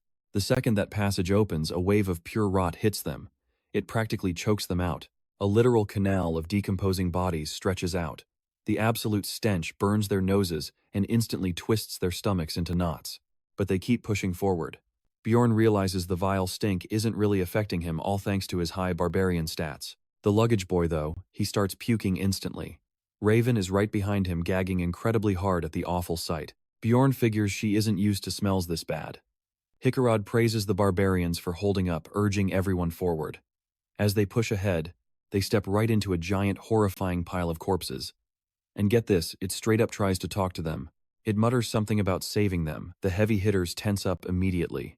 Bjorn instantly realizes this is the corpse golem floor boss. The flesh heap shifts. Dozens of mouths start screaming for help all at once. The entire party just freezes in pure terror. Bjorn locks in. He loudly yells at the squad to pull it together. While Hickarod stays frozen solid, Bjorn silently roasts these pros for folding so fast. He realizes he has to take the lead. The barbarian duo faces the floor boss head on. Now, even though this game was always a niche, you and I both know what makes this game hit so hard. It's the creepily detailed visuals. They somehow made pixel art look like 4K resolution. The graphics were so insane, epic screenshots went viral as internet memes. Now that Bjorn sees that sick detail in real life, it freaks him out way more than he ever expected. It looks completely grotesque. Even the smug mage girl bragging about dissecting bodies and that massive man-child Morad are both losing their minds right now. Surprisingly, the luggage carrier is actually holding up okay. The guy might as well be Jinwoo in disguise right now. But the absolute funniest part, the barbarians they mocked earlier, are the only ones keeping it together against this absolute nightmare. Anar furiously snaps at the squad to get into position, and when the massive monster charges, she straight up picks the grown man up herself, but that backfires hard. Acid blood splashes into his eyes. Anar looks horrified. She saved him only to accidentally blind him. While all that happens, the cargo guy desperately tries to calm her down, while she keeps violently throwing up absolutely everywhere. Bjorn decides to pull aggro. He orders Anar to guard those two disasters while he rushes the flesh behemoth with a solid plan. After grinding this boss fight for years, he perfectly memorized its patterns. It throws corpses at distant targets and soul snatches anyone dumb enough to get way too close. Bjorn knows better than rushing in blindly. That would make it totally ignore Raven and focus entirely on him. So he plays it incredibly smart. He holds its attention just long enough for the puking mage to finally recover. When she finally snaps back, she drops a massive advanced fire spell. It torches the behemoth completely, leaving the barbarians absolutely stunned by her raw power. He is completely shook. That entire first phase, it normally eats up a whole stockpile of torches, but she wiped it in one hit. Suddenly, a second phase skeleton rises from the ashes. Bjorn immediately shouts at Anar aim straight for that skeleton's chest and absolutely crush it together with him. So, what do you and I expect next? A rank 7 monster, but without its flesh. Stick with me, here you are about to watch two Unabanga barbarians smash this boss to pieces. Boom, straight to the sternum. And just like that, the level up menu pops up. She watches completely frozen as a brilliant spark glows from the monster's soul. Anar asks what it is. Bjorn instantly confirms it is the corpse golem's essence. Think of ruptures as dungeons with a massive loot chest waiting at the end. Packed with elite monster swarms, they are the absolute best XP farms around. But the real prize, the insanely boosted drop rate for monster essences. Seeing a high-tier essence in real life completely stuns Bjorn. He stands mesmerized until someone snaps him out of it asking what they should do. He instantly answers that it goes straight to him. A deal is a deal. And even without their deal, he was the tank. He kept the boss distracted and gave everyone else a real chance to survive. Deep down, though, he really wishes for one more drop.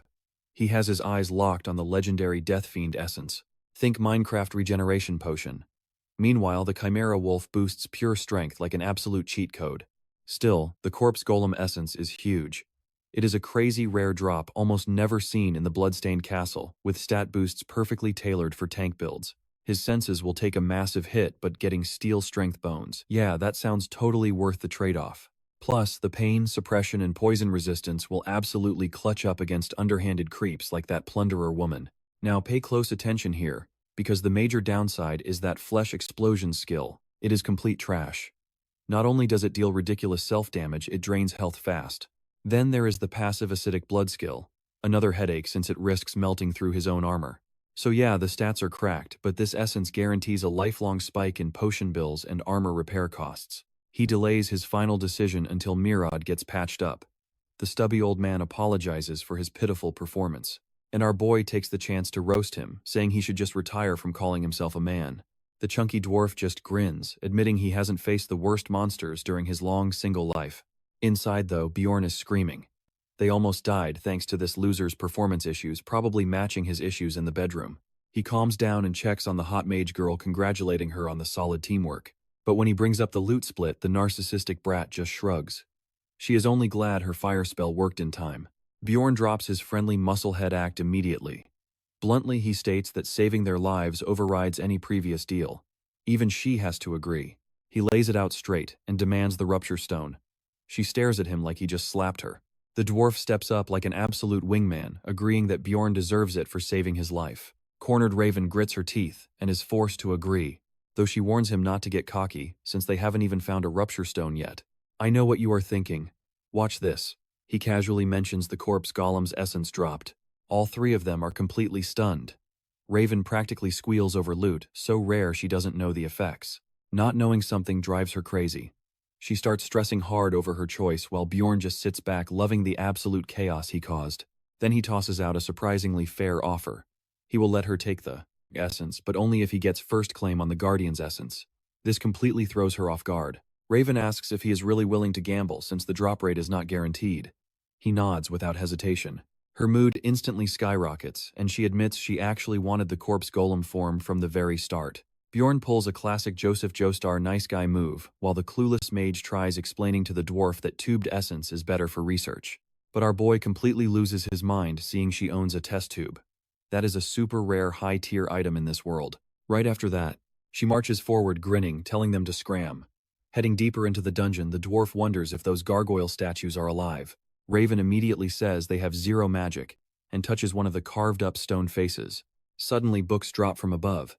She snatches them mid-air, completely blowing the dwarf's mind that she saw it coming. But Bjorn knows exactly what is up. This sneaky girl read the wiki. He curses his absolute trash luck. The sneaky girl knew about the necromantian book that sells for insane money, and he planned to secretly grab it. The smug brat acts super dramatic now, saying it is a shame they cannot vote on her, find laughing pretentiously. So what do you and I learn here? Never trust wiki readers. Stick with me here, she's totally clueless about the beast hiding inside that fountain. Moving forward, half those creepy gargoyles turn out to be just regular statues. But get this, besides those vicious chimera wolves, the third major threat they run into is a literal mini-boss. The Bone Knight. Raven instantly gets hyped over spotting another rare monster. Bjorn agrees they lucked out. Bone Knights have 3 variants. First is the Depression type, dropping a heavy fog that makes players trip out with wild hallucinations. Then you've got the Angry version. Way harder. Not because it throws toddler tantrums, but because its level drain ability is an absolute nightmare. And finally, the infamous Lust version. They actually pull the mini-boss, whose only real trick is regeneration. That would be insanely annoying, except Raven instantly drops her broken anti-heal skill.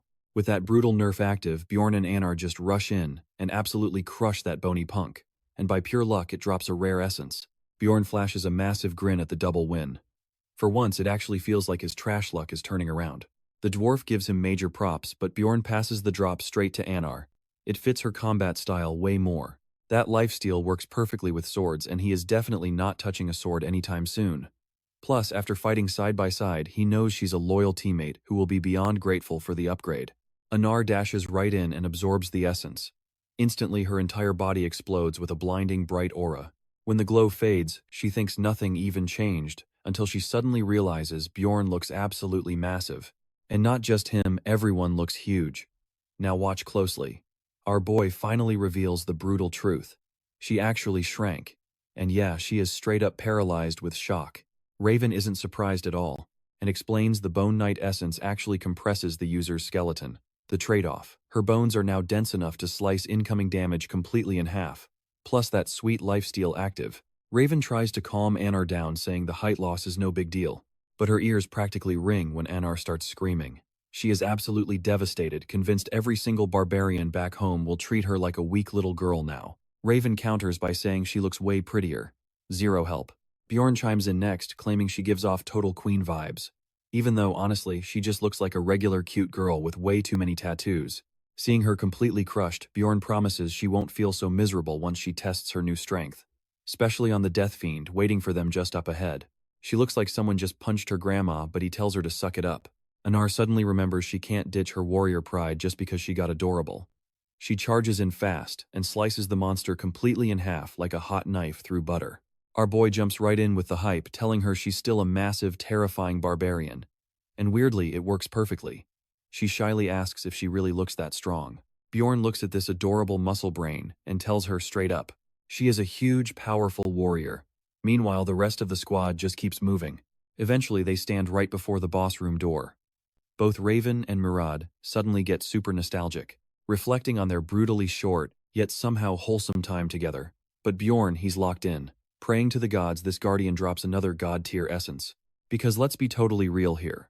Sure, the loot drops have been insane today, but his actual real-life luck has been absolute garbage lately. His real-world crush got stolen by some ugly rich guy, and now he is literally trapped playing a brutal death game as a giant barbarian.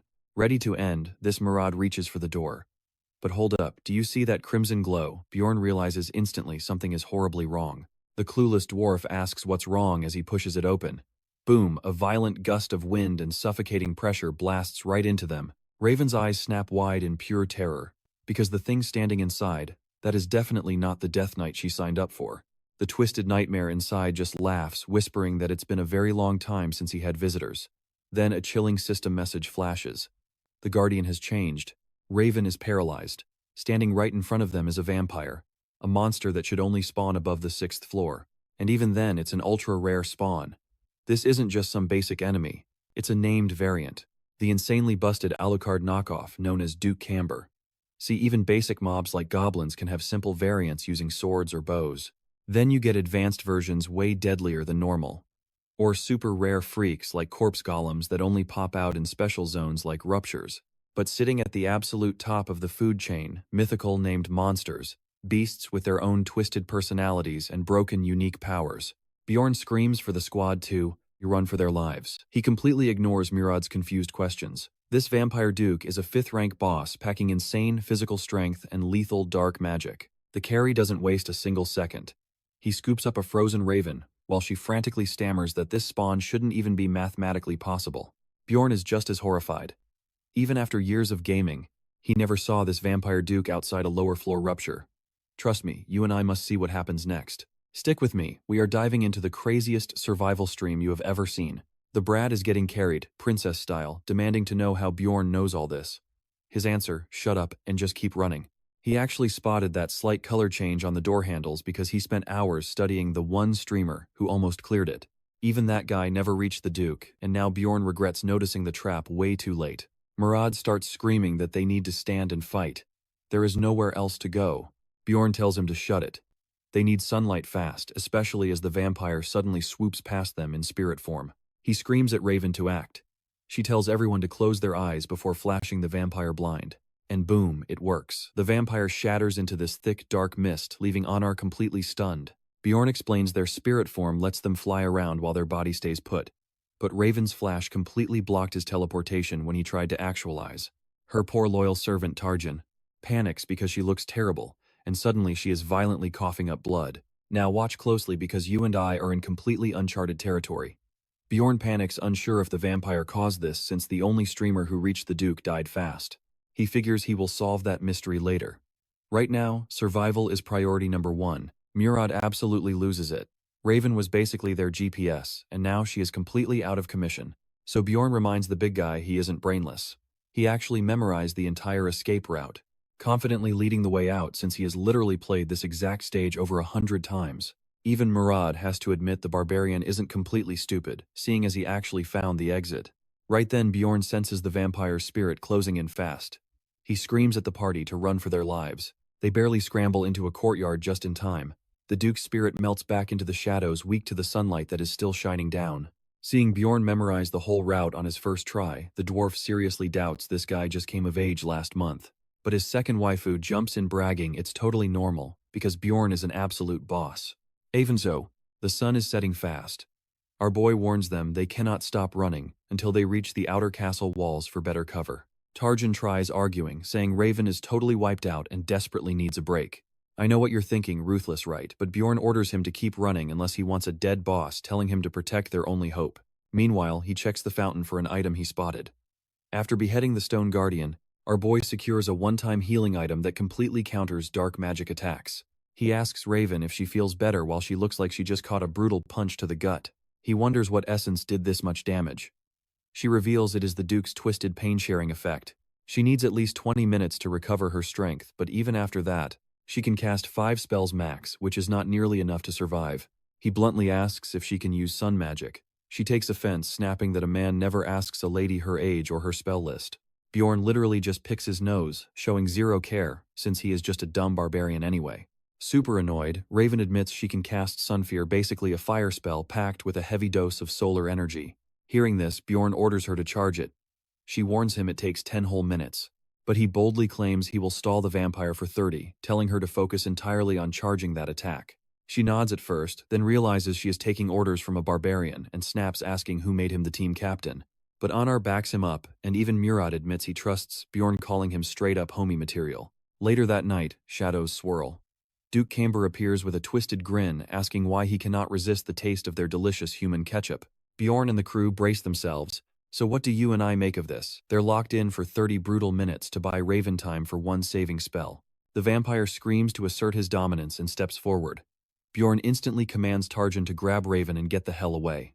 He realizes this feels just like the game where the boss's brain only works during the cutscenes, meaning reasoning with the Duke is totally pointless. Suddenly the vampire dives straight at the dwarf with full force. The attack hits hard, but the dwarf proves he is a total tank, taking hit after hit like an absolute champ. Let's jump in. Bjorn sees the dwarf's rank 7 ability weight balance activate, blocking all knockback while his feet stay planted. Then he signals Anar to attack. She swings her massive blade at Duke Camber, forcing a retreat. But boom, our barbarian blindsides the guy from behind without any warning. He puts every single ounce of his monstrous strength into smacking that pale vampire away, and the impact nearly snaps his own wrist. Feeling massive agony, Bjorn guesses the Duke uses a pain-sharing effect. But the scary part, this insane guardian has not taken any real damage yet. Suddenly, the Duke scatters into a hurricane of black crows flooding the party. Knowing they are trapped, the dwarf pops his second secret skill, Emergency Restoration, stopping their armor from totally shattering under the storm. As they frantically smash through the cloud of savage birds, Bjorn notices crow blood painting everyone red, knowing that means absolute disaster. Moments later, Hikarad starts reacting badly to the gore. Bjorn grits his teeth. A sacrificial seal flashes on his helmet, and the system warns the Duke grows stronger with every blood-soaked target. Turns out vampires possess a busted skill, called Immortal. It boosts regeneration as their HP drops, and drinking blood lets them steal skills. Bjorn gets completely frustrated. The Duke's powers are stupidly broken, turning into shadows, dodging as crows, summoning extra monsters, and slinging dark magic. And while he processes this, Duke Camber brutally tosses the dwarf right out of formation. Now, pay close attention here. Bjorn leaps in to save the dwarf's life. He wonders how much longer that magic girl needs. Seeing the dwarf knocked out cold, Raven screams she needs 5 more minutes. And Bjorn highly doubts he can last, especially since Anar looks totally exhausted too. So he cooks up an absolutely wild plan. He tells Anar to grab the unconscious guy and run while he tanks this boss solo. She does not hesitate for a single second, and does exactly what he orders, leaving our guy completely alone against the Guardian with just his shield. Sweating from pure madness, Bjorn screams Valhalla at that pale excuse of a Duke literally letting the freak shove a fist clean into his stomach like a handshake. But our absolute madman does not care. He chugs a potion right on the spot, forcing his HP up no matter how brutally his guts scramble. Raven watches from afar as this unkillable barbarian holds the line against the most terrifying monster she has ever seen. She completely refuses to believe her own eyes. She wonders if he actually plans to absorb every strike like a human sponge, just chugging potions down like energy drinks. She stares as this blood-soaked maniac screams while a literal torrent of blood flows. Somehow, he endures the raw agony of being shredded and healed simultaneously, which should be impossible. You and I know potion pain multiplies with deeper injuries. Seeing the massive pile of empty bottles around him, she realizes this guy radiates a crazy aura. He is truly built different. She figures he will eventually black out from the sheer pain shock. But Bjorn totally shuts that down, blocking an attack despite his mangled state. She cannot comprehend how the guy is even breathing while his body gets diced into pieces by this non-stop barrage. Yet somehow, against all odds, he expertly avoids every single strike aimed at vital spots. Then she remembers reading a lore book. It said a barbarian's true power is not their beefy muscles but their incredibly sharp battle minds. Looking at this living wall of pain standing before her, she finally understands exactly what that meant. Out of nowhere, Tarjan suggests running while the dumb fool takes hits. She quickly snaps back. There is literally nowhere to run, and the only way out of this rupture is beating the Guardian right here. Feeling totally hopeless, Raven wonders what the heck she is doing. She is watching a rookie barbarian completely outclass her. Not just in raw power, but in big brain leadership, which is supposed to be her entire job as a mage. She absolutely refuses to sit back acting completely useless and just watch. So she orders her minion to go guard Hikarad, freeing up Anar to rush back and support Bjorn in the fight. She believes a true mage is not just some glorified turret chilling in the back, but a mastermind who breaks down the situation and turns the tide with big brain strategies. That is exactly why she steps up and pulls out her most prized, treasured essence. She activates every single aim-boosting trick she has, since her throwing aim is garbage, and launches the test tube straight at Bjorn. Trust me, you are gonna want to see what happens when it smashes him. Stick with me, we're watching his tank stats absolutely explode as the corpse golem essence forcefully bonds to him. Feeling that golem power surge, Bjorn stands back up completely unfazed by the Vampire Duke's relentless heavy attacks. Rewind just a few seconds. Bjorn's mind is turning into an absolute hazy, blurry mess. But giving up, not an option. He pushes his brain to the absolute limit, literally calculating which body parts he can lose just to stay breathing. Right then, his vision heavily glitches out as an essence gets forcibly shoved into his body. Back in the present, he feels the crazy difference. The Duke's claws barely scratch him now, his bones hardening like solid steel from that massive durability boost. He realizes Raven actually dumped the corpse golem essence on him. That completely trashes the top-tier build he had planned. But the silver lining, his chances of actually surviving just skyrocketed. 1 second ago, he was a walking meat shield. But right now, he can actually fight back. He dodges a few nasty hits. Even with this power-up, he knows his body will collapse soon under this insane punishment from a furious Rupture Guardian. Just then, a glass potion bottle smacks his back hard. Now watch closely, the sorceress actually wastes a rare greater healing potion on him, meaning she's finally locking in to survive this. Feeling those crazy regeneration effects, our guy gets his confidence back and immediately bear slams right into the ugly hissing vampire without hesitation. He activates pure Ungabunga Kamikaze mode. The vampire just keeps slicing his flesh into absolute shreds. But here is the catch. His blood is acidic, dealing crazy continuous damage to the Duke. The vampire gets furious at this ridiculously high IQ strategy. And Raven tilts the boss even more, tossing another potion at Bjorn and instantly healing his massive wounds like it is nothing. Boiling with rage like the barbarian just insulted his ancestors, Duke Camber unleashes a brutal strike to create distance. But before he can follow up, Anar jumps in, forcing the angry vampire back.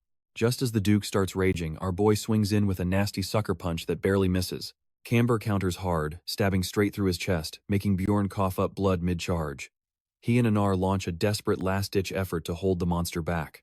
Bjorn honestly wonders if Raven's 5 minutes are going to drag on like that legendary Goku versus Frieza fight. With both vampire claws buried deep inside him, he finally hears Raven yell, "The spell is ready." Feeling that hope, he knows it is all or nothing.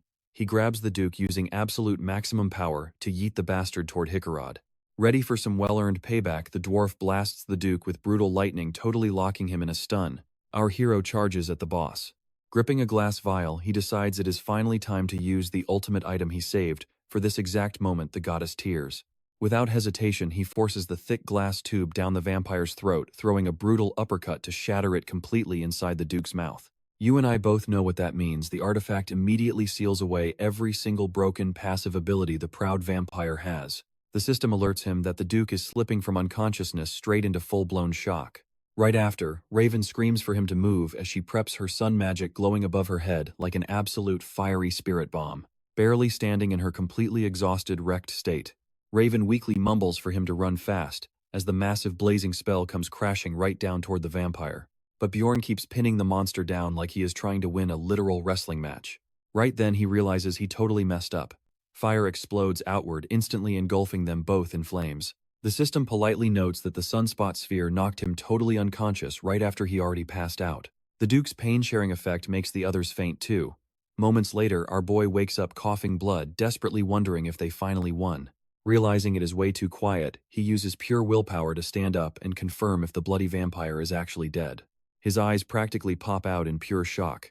The bastard is somehow hanging on to life as a literal charred skeleton.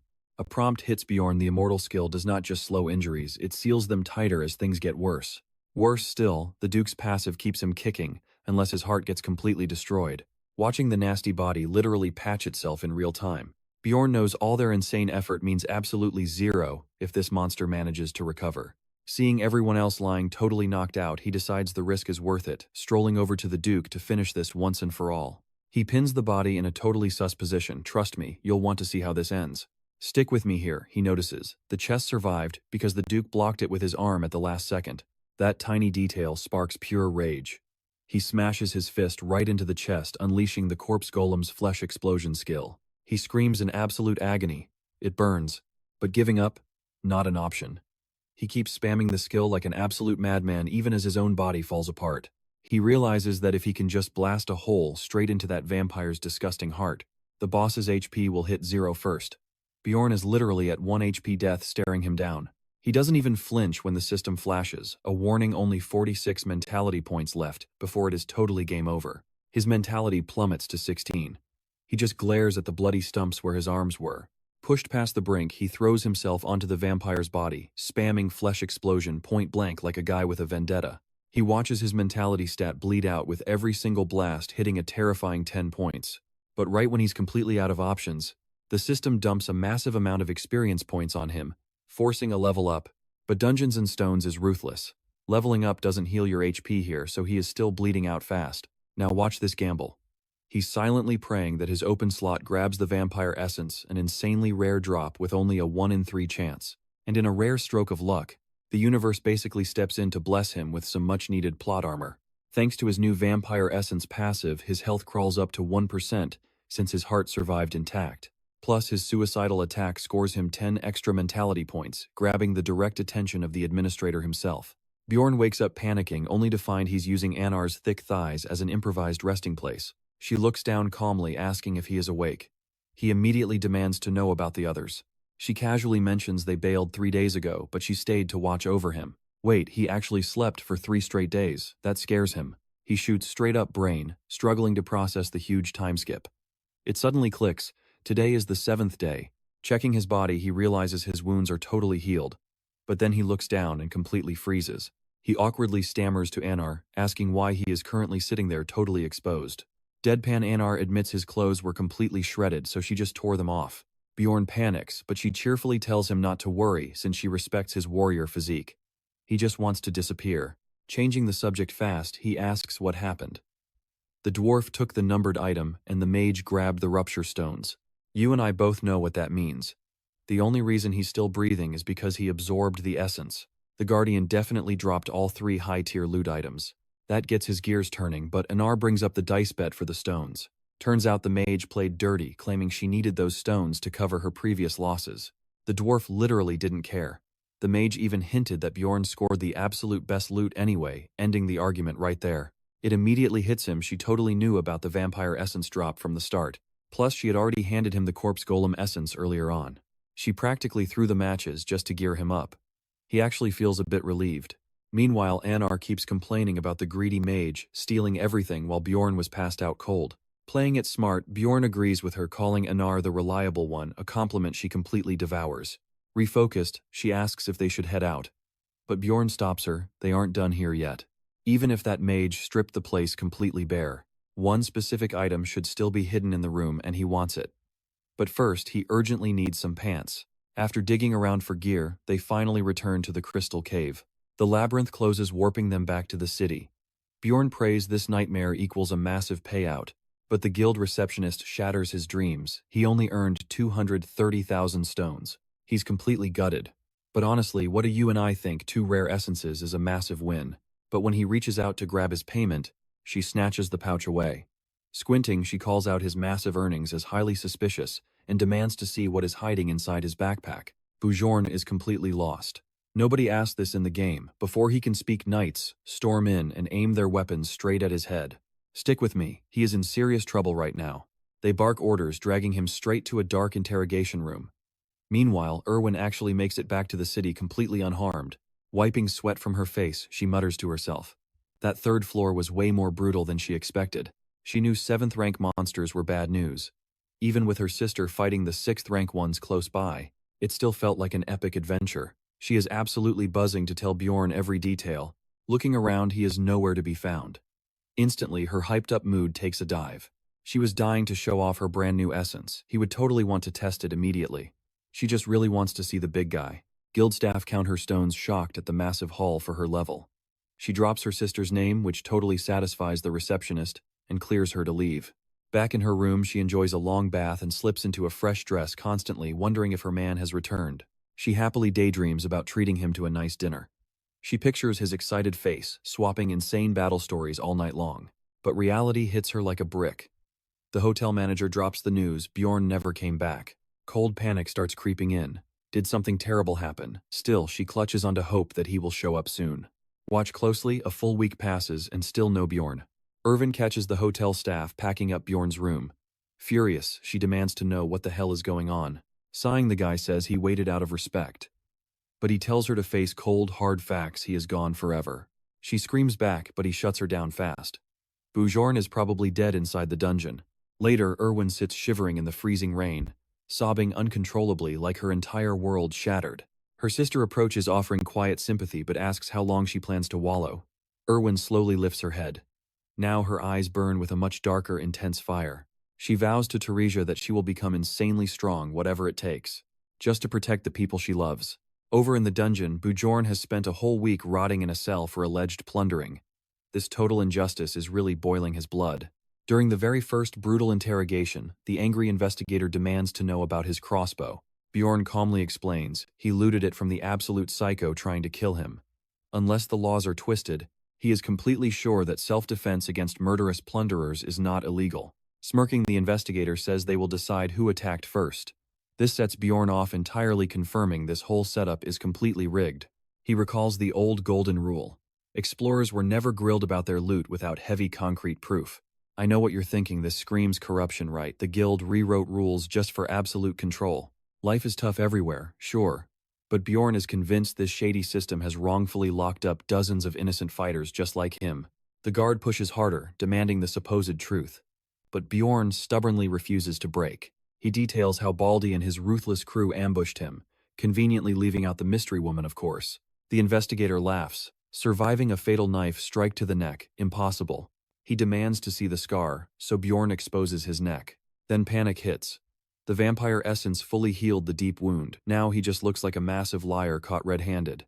Desperate, he mentions the massive rupture event for backup. The investigator thinks these are literal fairy tales. A vampire boss on a low floor, absolute fiction. The guy actually laughs in his face. Bjorn completely snaps. He demands a mind-reading mage to scan his memories and prove his total innocence right now. The corrupt official openly mocks his high-level demand. Only rank 7 explorers can request mind magic. Bjorn offers straight cash for it, but the guy smirks. They will take his gold anyway, so why bother? Finally, he agrees, but only if they use a guild-approved mage. 2 days pass. A mage arrives only to declare Bjorn's mental defense is way too tough to crack. They need a magic tower elite. Bjorn can only curse his absolutely terrible luck here. He drops names of the dwarf and the friendly mage as witnesses. The investigator just smiles, repeating the exact same command, confess your crimes. Day 7. He bursts in smiling. Trust me, you'll want to see this. Stick with me here, you're about to witness one wild escape. He slams a receiver down, bragging about hard proof. Bjorn instantly recognizes it. That's the message stone from the Crystal Union clash. The investigator sneers. This isn't Bjorn's first time getting busted for looting. The Crystal Union crew even handed over official statements to take him down. Smiling like a creep, he announces Bjorn gets executed in exactly 3 hours. The barbarian stays completely silent. Thrown back in his cell, he knows running his mouth won't fix a single thing right now. Breaking out means living as a wanted criminal forever. So to prove his innocence, he's left with only one completely insane option. He grabs the iron bars tight and triggers flesh explosion. Boom, the bars shatter into pieces. He steps out casually while the guard scrambles backward in absolute terror. Screaming for backup, the guard tries to warn everyone, but Bjorn shuts that down fast. One heavy kick to the face and it's lights out immediately. Guard down. Bjorn grabs the dropped keys without wasting a second. Just as he turns to leave, the whole cell block starts screaming, demanding he bust them out too. Bjorn knows for a fact these guys are actual criminals, but he's just an innocent barbarian wrongfully locked up. So honestly, helping a few bad guys doesn't bother him at all. He pops every lock. Total chaos breaks loose. They start chanting for their new hero, the Barbarian of Freedom. Meanwhile, over at the Explorer Guild, a guard hears strange noises outside. Suddenly, boom, he's sent flying as the crazy prison mob smashes right through the entrance looking for blood. The panicked receptionist screams out. Anyone who helps catch these convicts gets a massive reward. Now pay attention, this is where it gets crazy. The greedy explorers immediately charge forward to crush the riot. Bjorn sprints up the staircase. He knows the unarmed prisoners won't survive long, so he only has about 5 minutes left. Rushing higher, he keeps his focus sharp. He isn't breaking out just to run away. He has a completely different endgame. A guard up top screams that the riot reached the upper levels. Then the idiot accidentally blurts out that the branch manager is hiding up there too. Bjorn locks eyes with him. He aims his hand backward and triggers flesh explosion all over again. Acidic blood rains straight down on the prisoners below, making them scream like terrified little kids. While that acid spray lands, he triggers his vampire skill. Raw energy surges through his veins, giving his stats a massive boost. Smirking, his power-up is fully complete. He charges right at the trembling guards with nothing but his bare hands. One unlucky guy gets smashed into the ground like a broken tile. Another swings a sharp blade, but Bjorn just takes the hit on his arm. The guards stand frozen in shock as his deep wound heals instantly. Bjorn doesn't pause, landing a brutal punch that knocks the guy's teeth clean out. Bjorn is absolutely loving this power trip. Meanwhile, the remaining guards completely lose their minds. They scream that this barbarian is only supposed to be 9th rank. Bjorn just smirks. The manager only jailed low tiers, so they never prepared for someone this strong. After absolutely destroying every single guard, he finally comes to a dead stop before a solid door. He's reached the branch manager's 3rd-floor office. Our guy slowly pushes it open, trying to play the civilized card. But wait, someone is already hiding right behind cover. You and I both know it's a trap, right? The guy jumps out and slashes him instantly. The branch manager flashes a smug grin, totally convinced his little sneak attack worked, but that cocky smile melts fast. Bjorn's acidic blood splashes right onto his face, instantly burning straight through his skin. Suddenly, Bjorn spots movement in the corner. A panicking girl cries out for the manager. But the second she locks eyes with Bjorn, she starts shaking uncontrollably in absolute terror. The burned manager desperately screams at Bjorn to back away. That girl right there, she's the district manager's own daughter. But to a 5-star barbarian like him, she's the ultimate get-out-of-jail-free card. Ignoring the threat completely, he drops the manager cold with one flawless right uppercut. Looking down, he realizes he never originally planned to take things this far. But her standing here changes absolutely everything now. The trembling girl tries to keep up a bold front. She screams that he won't survive this, accusing him of planning this massive riot just to get his hands on her. Bjorn just grabs her face, clamping her mouth shut, telling her to pipe down. Using her as human leverage, he glares at the creeping guards. Bring the inspector, the guild leader, and a tower mage right now. If they refuse, he promises to end her life right on the spot. Yeah, that gets the guards moving fast. Stepping right out onto the balcony, he takes a deep breath and starts shouting down to the massive crowd below. He loudly introduces himself as Bjorn. Then he drops the bomb the corrupt guild tried framing him for death. He roars that this shady explorer guild is setting him up, completely swearing on his life that he is entirely innocent. You and I both see his genius plan. This mess is now way too big for the guild to just sweep under the rug. Meanwhile, all the way over at the magic tower, a senior mage tells Raven the branch manager just requested her backup to handle a complete lunatic. She looks totally confused. But the old mage explains this so-called lunatic broke everyone out and is currently holding the district manager's daughter hostage. Total betrayal. Stick with me, you and I are diving straight into this absolute chaos. Raven thinks this guy's an idiot but throws on her top-tier outfit anyway. A bit later, Bjorn just stares completely shocked. They actually sent her. Raven looks just as furious, demanding to know what he was even thinking. She totally goes off on him. She never expected him to pull a stunt like this. But Bjorn cuts her off. No time for lectures, just use the memory magic. She tries to fight back, but he insists they are totally out of time right now. She finally caves, but only if he owes her a massive favor later. Bjorn agrees, assuming it is doable. Her face lights up. She starts casting the spell, but suddenly freezes in pure shock. The magic is completely failing, even though Bjorn swears he has zero anti-magic gear on. Right then, the investigator bursts into the room. He sprints straight for the knocked-out branch manager, hauling him up and screaming to know what went down. He says the prisoners are handled, but then his eyes lock dead onto Bjorn. He loses it, screaming that this guy is the absolute mastermind behind the riot, something the manager already knew. Now pay attention, this is where everything changes. He asks if Bjorn was actually framed, then turns to the investigator looking dead serious. He demands cold, hard proof. Why call Bjorn a plunderer in the first place? The big guy totally panics. He starts babbling excuses, saying Bjorn brought back way too many crystals and looked incredibly sketchy. Plus, he carried a bag full of seemingly stolen equipment. Then they traced a message stone back to a Crystal Union guy who officially accused Bjorn of murder and theft. Bjorn snaps right back. None of that testimony was even verified by magic. The branch manager glares at the investigator. Why in the world was that step skipped? The dude scrambles to pivot, screaming that Bjorn has been lying about getting stabbed and entering that rupture. Hearing about vampire essence totally confuses the manager. The investigator jumps on that hesitation, shouting that absolutely none of this story makes any sense. He insists Bjorn made it all up, knowing full well that magic would fail. Why waste resources proving anything at all? He sounds way too confident here, but you and I know the truth. Raven steps up and casually drops the absolute bomb about consuming that vampire essence inside the rupture. Both men stare completely speechless. Desperate for answers, they push back. Raven coolly replies she was there, but unfortunately magic cannot be used on her. The sweaty potato waddles over, getting up in her face. He demands to know why she is backing him, warning her not to lie. Raven just raises an eyebrow. Does he seriously think a high mage would ever lie? He instantly backpedals, begging for his life like a total coward. A mage holds noble-level influence and the guild heavily protects them. For some basic guild staffer to question her word, yeah, he basically just dug his own grave. The branch manager finally speaks up. He tells them to drop it since nobody has solid proof. But Raven is absolutely not letting that slide today. She completely agrees that vampires have never spawned on the first floor before. But she fires back that a simple branch manager has zero right, declaring what is actually impossible here. He looks totally shaken. She reminds him that even after years of research, the labyrinth remains a mystery. Insane things happen every day, so nobody in this room should act like they know everything. Bjorn watches her completely destroy the manager, like a true, arrogant powerhouse. Suddenly the tension shifts as someone else steps inside and addresses Bjorn. He blinks totally confused until the girl starts sobbing and calling for her dad. That is when Bjorn finally connects the dots. The guy introducing himself as Niels Urban is the high-ranking district manager. The Explorer Guild controls absolutely everything involving explorers. It is split into hundreds of branches ruled by 13 district managers and the ultimate guildmaster. Out of nowhere, a man gets slammed onto the floor screaming about being dragged here.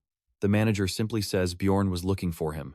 The shady investigator starts sweating bullets, instantly recognizing the guy. Bjorn glares at him with ice-cold eyes, exposing him as a Crystal Union member. His voice gets razor-sharp, accusing the guy of faking the message stone witness statement. The rat tries to deny everything, but Raven steps up, casually activates her truth magic, and proves he is lying through his teeth. Bjorn smirks on the inside. Having a tower mage backing him means this clown is completely finished. The liar basically collapses on the spot. The district manager sighs, asks for Bjorn's name, and officially clears all his charges. Bjorn lets the girl go and demands to know this guy's fate. The manager promises an investigation. You and I both know Bjorn won't stop there, his clan is next. The manager absolutely agrees that the Crystal Union has been looking super shady lately. So digging deeper is a must. Stick with me here because he just looks at the investigator and coldly fires him. The panicked guy swears he followed the rules, but the manager completely shuts him down. He refuses to let dirtbags like this ruin the guild's hard-earned reputation anymore. Every single one of his past cases is getting reopened. Any shady business means severe punishment. The guards just drag the sweating investigator right out of there. Next up, the district manager handles Bjorn's compensation, offering him a sweet 7th rank promotion plus full gear replacement. But Bjorn narrows his eyes. He calls it a total scam, knowing he could hit 7th rank by himself just using that crazy vampire essence. The manager argues that Bjorn's only been around for 2 months. But Bjorn just dares him to summon a 7th rank explorer right now to prove his power.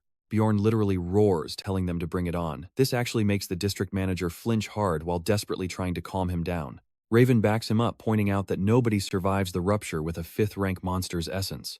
She calls their compensation offer completely pathetic. Trapped by their own logic, the stressed manager asks what they actually consider fair. Bjorn grins wide and casually demands 5 million stones. The branch manager almost faints, but surprisingly, the district manager agrees without even blinking an eye. Bjorn is completely stunned at how fast he folded. But Raven quickly reminds them her fee is totally separate. The manager just agrees, telling her to thank the master. Cut to the magic tower, where Raven drags Bjorn straight into her private lab. Now, watch closely here. He eyes the messy room while she mixes some extremely suspicious stuff. She hands him this glowing blue flask and tells him to drink up. Bjorn hits her with major side-eye, asking if it's actually water. Raven just smirks, claiming it is, though she jokingly offers him deadly basilisk concentrate instead.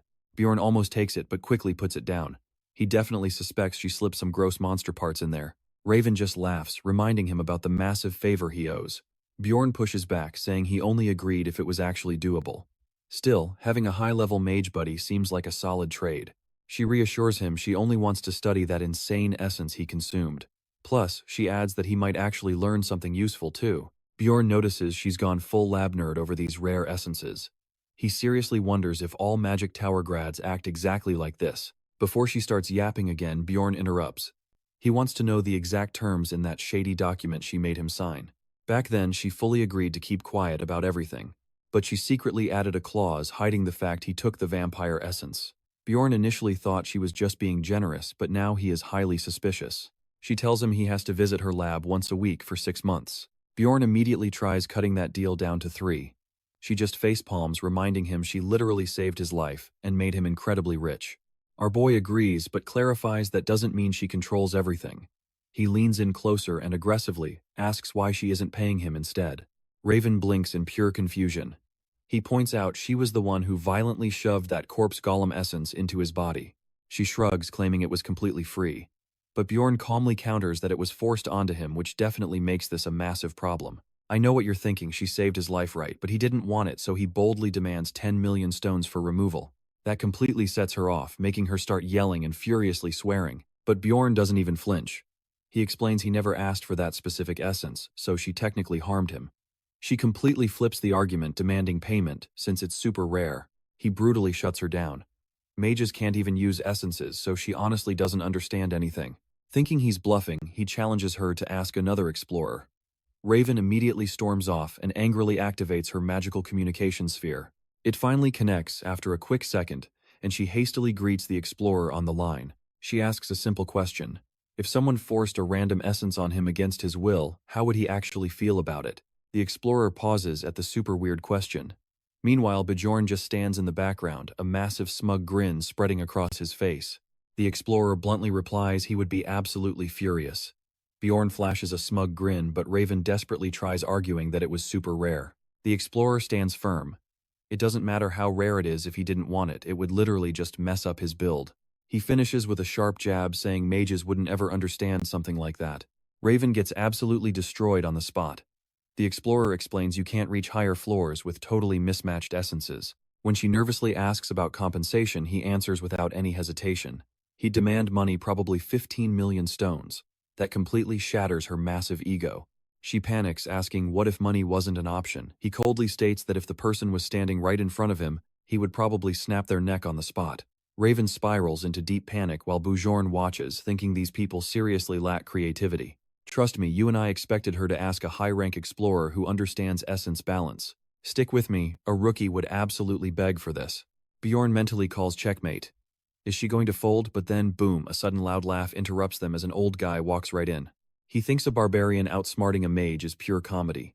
He introduces himself as Raven's master, casually roasting her. Bjorn instantly recognizes him. This guy is the head of the Almian school, an absolute powerhouse way above any district manager. The old-timer smirks, saying he loved the show. Raven completely stunned. She was absolutely positive her soundproofing magic was active, but he just laughs, tells her she needs more practice. He admits he was just curious. His student dragging a live barbarian into the tower, unheard of. Bjorn raises an eyebrow, repeating the word live. The old man just smirks back. He says most barbarians only arrive here dead or sometimes just as a dissected heart. Bjorn doesn't even flinch at the threat. Instead, he fires back his own dark joke. He threatens to crack the old guy's skull right open. The master tenses up instantly. But Bjorn just grins. Hey, just a joke, man. Lighten up. Raven looks ready to pass out from pure panic. Meanwhile, Bjorn actually pats this legendary mage on the head. The old man wheezes out a laugh, clearly hiding his fury. But he has to admit this barbarian is the real deal. Bjorn plays right along, praising the old geezer for having a decent sense of humor. The master looks absolutely furious. Trying to cool down, the old man flips the script. He offers Bjorn a special item to cover that 10 million stone debt. He reveals a numbered ring. Bjorn's eyes instantly lock onto it. Numbered gear is incredibly rare, packing some seriously broken, unique abilities. Playing dumb, he asks what it does. The master claims it seals essences, perfect for keeping that pesky corpse golem aura completely under control. Now watch closely here. Bjorn stays quiet, realizing even this top-tier mage doesn't know the Frost Ring's true secret. He quickly accepts the deal. Before walking out, Raven reminds him about his twice-a-week visits. He just nods and vanishes. She sighs, hoping he remembers, then apologizes to her master. Her mentor just waves it off. He admits the ring is practically garbage. Can't even be sold, probably worth only 1.5 million stones. He bets the barbarian is going to lose his mind later. Meanwhile, Bjorn is smiling. Mages are supposed to be geniuses here, right? Yet none of them even know about the goddess's tears.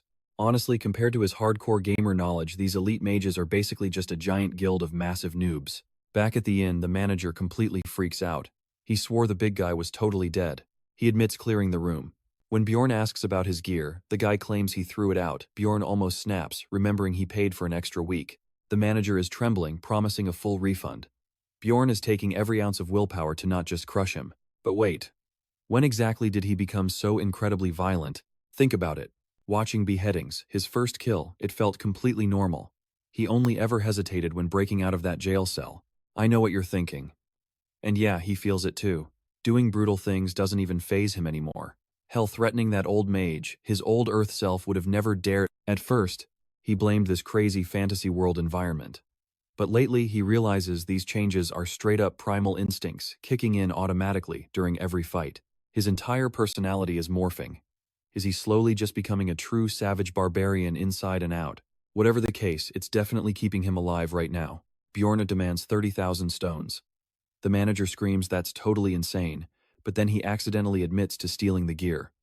Bjorn's eyes lock onto him, radiating pure, deadly rage.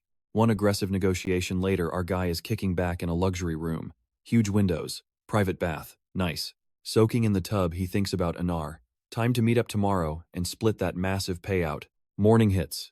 He walks into the Angry Bull Inn. The absolute second Anar spots him. Instant waterworks. She tackles him, crying and demanding answers. She asks if he heard the news. He's confused until the crowd starts chanting the Barbarian of Freedom. The whole city is buzzing about this mysterious fighter. Bjorn plays it cool, asking for a name. The crowd admits nobody actually knows who it is yet. He exhales deeply. The guild actually kept their promise. Still, his people are insanely proud, hyping this shadow warrior up as the greatest fighter to ever live. He didn't expect to go viral this fast, hoping it won't backfire later. Anyway, he takes Anar straight to Camelby, a solid middle-class zone covering districts 2 through 5. Time for payday. He pulls out her share of the massive 800,000 stone profit. He hands over 300,000. She panics, saying it's too much, but he insists, making her blush hard. Suddenly, she spots a cotton candy stand and drools. Seconds later, she's stuffing her face, praising human genius and declaring sugar, the ultimate currency. But hey, you and I know she needs real food. Let's jump right back in. She finishes up, thanking him for still treating her exactly the same. He is totally caught off guard. She explains that with her new appearance, nobody respects her as a warrior anymore. Even humans are constantly hitting on her. Spiraling into total self-doubt, she panics, asking if she looks completely awful before slamming the table hard. Bjorn tries to speak, but she cuts him right off. She drops a bomb. She is done running the labyrinth with him, leaving our guy totally bewildered. But Aner is not quitting over her looks. She found out a shrine elder is an insanely cracked swordsman, and she is absolutely determined to learn his elite blade techniques. Bjorn desperately asks if she can keep just a single day open to hit the labyrinth together. Anar replies that she would absolutely love to, but this hardcore training traps her at the shrine for 6 whole months. Bjorn instantly understands, realizing this massive upgrade is actually perfect for her. She clearly adds that she will never ask him to wait or beg to rejoin later. But without even flinching, she swears to train like an absolute beast, so she never ever drags his party down again. Bjorn knows he cannot stop her. During their second run, she was forced to swallow her pride and submit to a ruthless plunderer. Inside that rupture, she endured nightmare-level trauma. That pain totally broke her, pushing her to make this drastic choice. Now he has to start from zero and hunt down a brand new party member. Ever since absorbing that corpse golem and the guardian vampire essence, he is on a whole different level. Now, watch this closely. With his broken regeneration, the second floor cannot even scratch him. He could solo it easily, but higher up, that is where the real nightmare starts. This brutal game forces players into strict party formations, and no matter how overpowered his stats get, solo clearing is impossible. A team is basically non-negotiable. Missing a core role on higher floors equals absolute death. So to survive those brutal hunting zones, the only smart play is recruiting teammates who match your exact level. He tracks down Raven. She looks hyped to see him, asking if he is ready while pointing at a chair looking straight out of a horror movie. Bjorn figures recruiting her makes perfect sense, considering she is literally a 6th rank powerhouse mage. If he survives her crazy little trial, she might actually boost him closer to his ultimate goal. But Raven shoots his offer down instantly. She scoffs what elite mage would join a squad with 2 literal meathead barbarians. He casually replies, "Now there is only one left." Raven says she will only consider it if everyone is 6th rank plus a priest. Honestly, that means 3 straight years of insane grinding. Deep down, Bjorn knew a rejection was coming. Pivoting the topic, she tells him to read her deep analysis of the vampire essence. Glancing over it, Bjorn feels the report really lacks depth, but he already knows the hidden stats, so whatever. A guardian essence guarantees a base passive, plus it unlocks way more crazy passive skills. Bjorn feels totally unstoppable now. Combining the immortal seal with that guardian essence gives him god-tier regeneration. Honestly, you and I have never seen him level up this insanely fast. Before he can leave, Raven blocks him. She sensed divine energy and demands to know what he shoved into that vampire's mouth. Bjorn knows exactly what is up, but he absolutely cannot leak his secret. Playing dumb, he just tells her she must be seeing things. Raven furiously insists she saw something glowing. Dodging the interrogation, Bjorn claims he is starving and literally bolts out the door. Seriously annoyed, Raven knows he is hiding a massive secret. She swears she is going to dig up the absolute truth. She grabs a rare book called Complete Understanding of Rupture 3. Written by a total ghost, it holds every single hidden detail about ruptures. Flipping to the blood-tainted castle, she hunts for info on the Golden Mask and Goddess Tears, but the damn page is ruined. She swears she read about these epic items somewhere else. Grabbing another text, she learns Goddess Tears are a consumable relic, dropping a massively powerful blessing. Cardinal Androni used 3 of them just to save the Pope. Nobody has ever seen one since. Reading this leaves her absolutely paralyzed. How could a rookie barbarian fresh into adulthood possibly know the hidden location of these tears, or how to trigger them? That golden mask only drops when insane hidden conditions trigger after crushing the Guardian. It magically swaps your face for an entire month, but you only get 5 uses total. In the game, Bjorn totally ignored looks and just sold it. But in real life, he is keeping this masterpiece for a desperate city escape. Over at a sketchy bar, rumors explode about the legendary Crystal Union completely falling apart. A flawless clan breaking up overnight makes you think, right, truth is their perfect image was always a total lie. Teresia overhears the gossip, remembering they actually started out decent by helping poor citizens cover their taxes. Stick with me here, we are jumping into pure chaos. These guys gained power, and immediately started hunting beginners. Erwin was their latest victim. She hates to admit it, but if Bjorn had not stepped in, her story would have ended in absolute brutal tragedy. She wanted to take them down herself, but honestly, the trash took itself out. Word on the street is a wild barbarian caused this entire mess. He literally broke out of prison and took a VIP hostage just to prove a crazy point. Now the whole city calls him the Barbarian of Freedom. Thanks to this massive uproar, the strict new laws tracking down plunderers are completely frozen. But the craziest part, this savage just reached adulthood, and he is already sitting at the 9th rank as an explorer. Teresia knows this cannot be a mere coincidence. If he really is that same guy, his sketchy week-long disappearance finally makes sense. Still, she hesitates, wondering if dropping all this heavy truth on Erwin is actually smart. Meanwhile, at the guild, Bjorn casually asks the desk for a party of 4 running missions on the 3rd floor or higher. The receptionist asks for his file, but the second he spots those 5 stars, he completely freezes. Bjorn catches that weird look and asks what the deal is, but the guy just awkwardly slides him a roster. Glancing at the names, Bjorn realizes the dwarf listed might actually be Hikarad. They meet up at a tavern, and yep, it is his old buddy. The reunion is pure good vibes. Hikarad grins and drops the huge news they have a +1. Bjorn asks if they are close, and Hikarad says nope, but the guy is a mage, so he is an instant hire.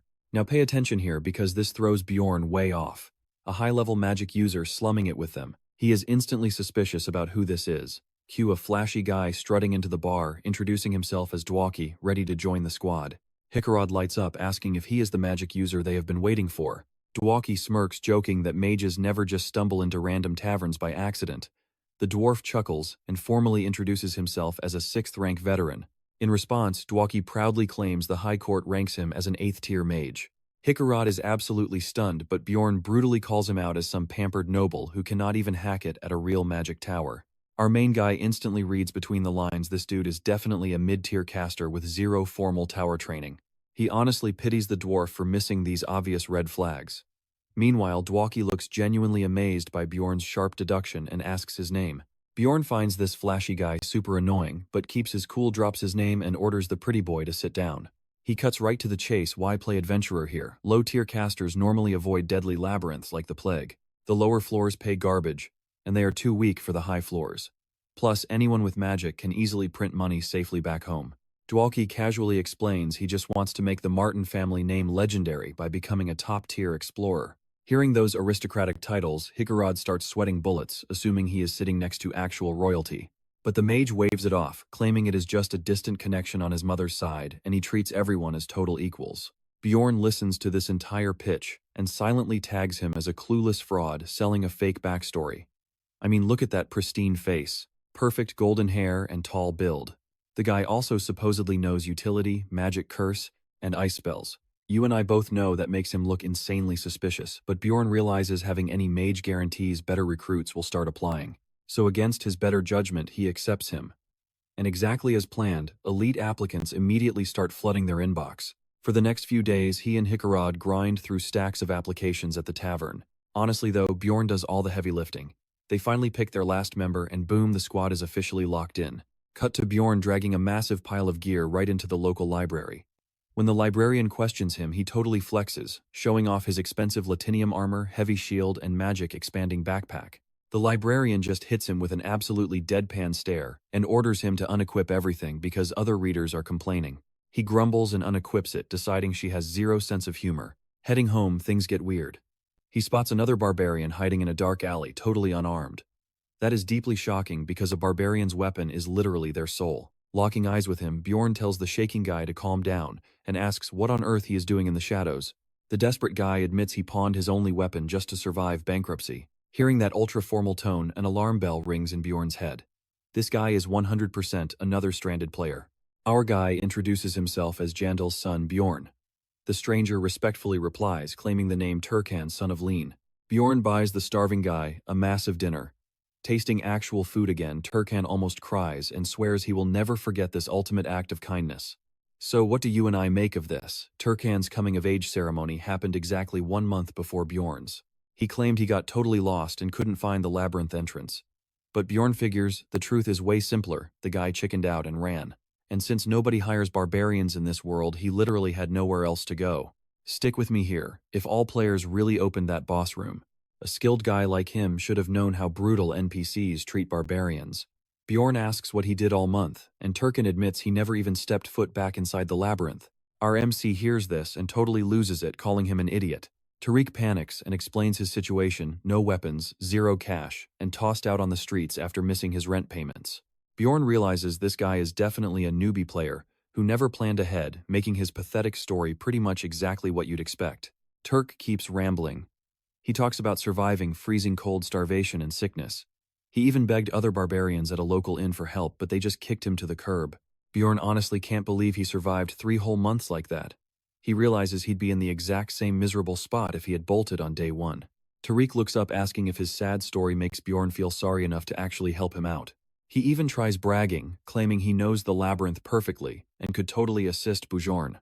Now watch closely. With dead eyes, Bjorn tells him they absolutely aren't teaming up, but he'll help him in a completely different way. He drops a massive 150,000 stones on him, ordering him to buy a weapon and enter the labyrinth. Tariq starts tearing up, swearing he'll pay him back, but Bjorn just tells him to get lost. Giving him a literal death glare, Bjorn warns him to never show his face again. He doesn't care if the guy blows the cash or actually makes a profit. Once he walks out that door, they are strangers forever, and he better leave right now. Once the dust settles, Bjorn sits there alone, admitting that was pretty damn ruthless. A perfectly logical person would call him an idiot, while someone emotional would be furious he didn't offer more support. Honestly, both sides would be right. But doing this was the absolute only way to make sure Terry stays alive. Fast forward to entrance day. They step straight onto the first floor, and Dwaki, completely hyped up, immediately asks what the game plan is. Rot Miller, a veteran scout with 8 years under his belt, tells him to hold up while he carefully scans the perimeter. After double-checking everything, he confirms it's totally safe to take their planned route.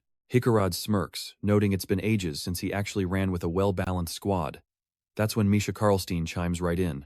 She's a hardcore beast-human explorer sitting at 7th rank with 5 years of experience. She declares she's sick of waiting and absolutely ready to slice some monster heads clean off. But Misha definitely stands out because of her bizarre habit of saying "ya" after practically every single sentence. Busting out laughing, Hikarad jokes there's no way he's taking orders from a princess. Misha's face turns bright red, yelling at him to drop the nickname. This sparks Bjorn's memory. She did mention being the 13th princess of some random tribe he totally forgot about. I know you feel the hype here. Rotmiller calls for formation, signals them forward, and boom, their first real squad run officially begins. Thanks to Rotmiller's insane tracking, they hit the 2nd floor portal in under 10 hours. He looks pretty annoyed that another team beat them there. Bjorn notices his frustration, but honestly thinks their time is still a massive win. He wasn't expecting a miracle anyway, since Rotmiller isn't technically a guide, plus he didn't get any bonus experience for unlocking the portal himself. He knows he could have power farmed if Anar was here using that broken portal glitch, but he decides to keep that ace hidden until he can actually trust his new squad with his life. Stepping through the portal, they enter the beast's lair. Rotmiller pinches his nose, saying he never gets used to this awful stench no matter what. Bjorn figures that makes perfect sense. This floor connects right to the portal and is constantly packed with filthy beast-type monsters. That's exactly why the air smells like an absolute open sewer. Hikarad checks on Dwaki, who practically begs him to shut up because he's a second away from violently throwing up. This completely freaks Misha out, while Hikarad just laughs. Bjorn looks at Rotmiller, asking how he's holding up. With a smell-type essence, this place has to be pure torture for his senses. Rotter just shrugs it off, saying it's far from his first rodeo, so relax. But he warns the team to watch their step because toxic waste puddles are literally everywhere. Watching him expertly guide the squad through the mess, Bjorn admits the guy is insanely dependable. The beast's lair spans this massive, confusing valley, meaning someone has to navigate the chaos. A pathfinder isn't just useful here, it's absolute survival. Thanks to the squad's raw firepower, the random monsters aren't even a real threat. Backed by Dwaki's alarm magic, they organize a tight 4-person night shift for proper sleep. But Dwaki is confused, asking why they need human guards when his spell does the job. Hikaru shuts that down fast. The alarm only catches monsters, but in this maze, other explorers are the true deadly threat. Dwaki still looks skeptical. Hikarad just tells him to sleep since getting rest is way more important right now. Bjorn watches them argue and secretly bets the naive mage won't survive another dungeon run. So, where do you and I go next? Day 2. Rotmiller spots the 3rd floor portal, where the brutal hunt for 7th and 8th rank monsters finally kicks off. Alright, stick with me here. You are about to see how brutal the 3rd floor is. No matter your entry point, everyone gets dumped in the exact same spot. Bjorn is just praying they land somewhere safe since their exact drop point is completely random. Misha asks if our main character has ever survived this floor before. She brags that it took her a whole year just to reach it. Bjorn says he definitely has. Then he asks how long it took her to hit the fourth. The catgirl admits 2 years, and Hikarad chimes in saying he took the exact same time. Hearing this makes Misha super annoyed.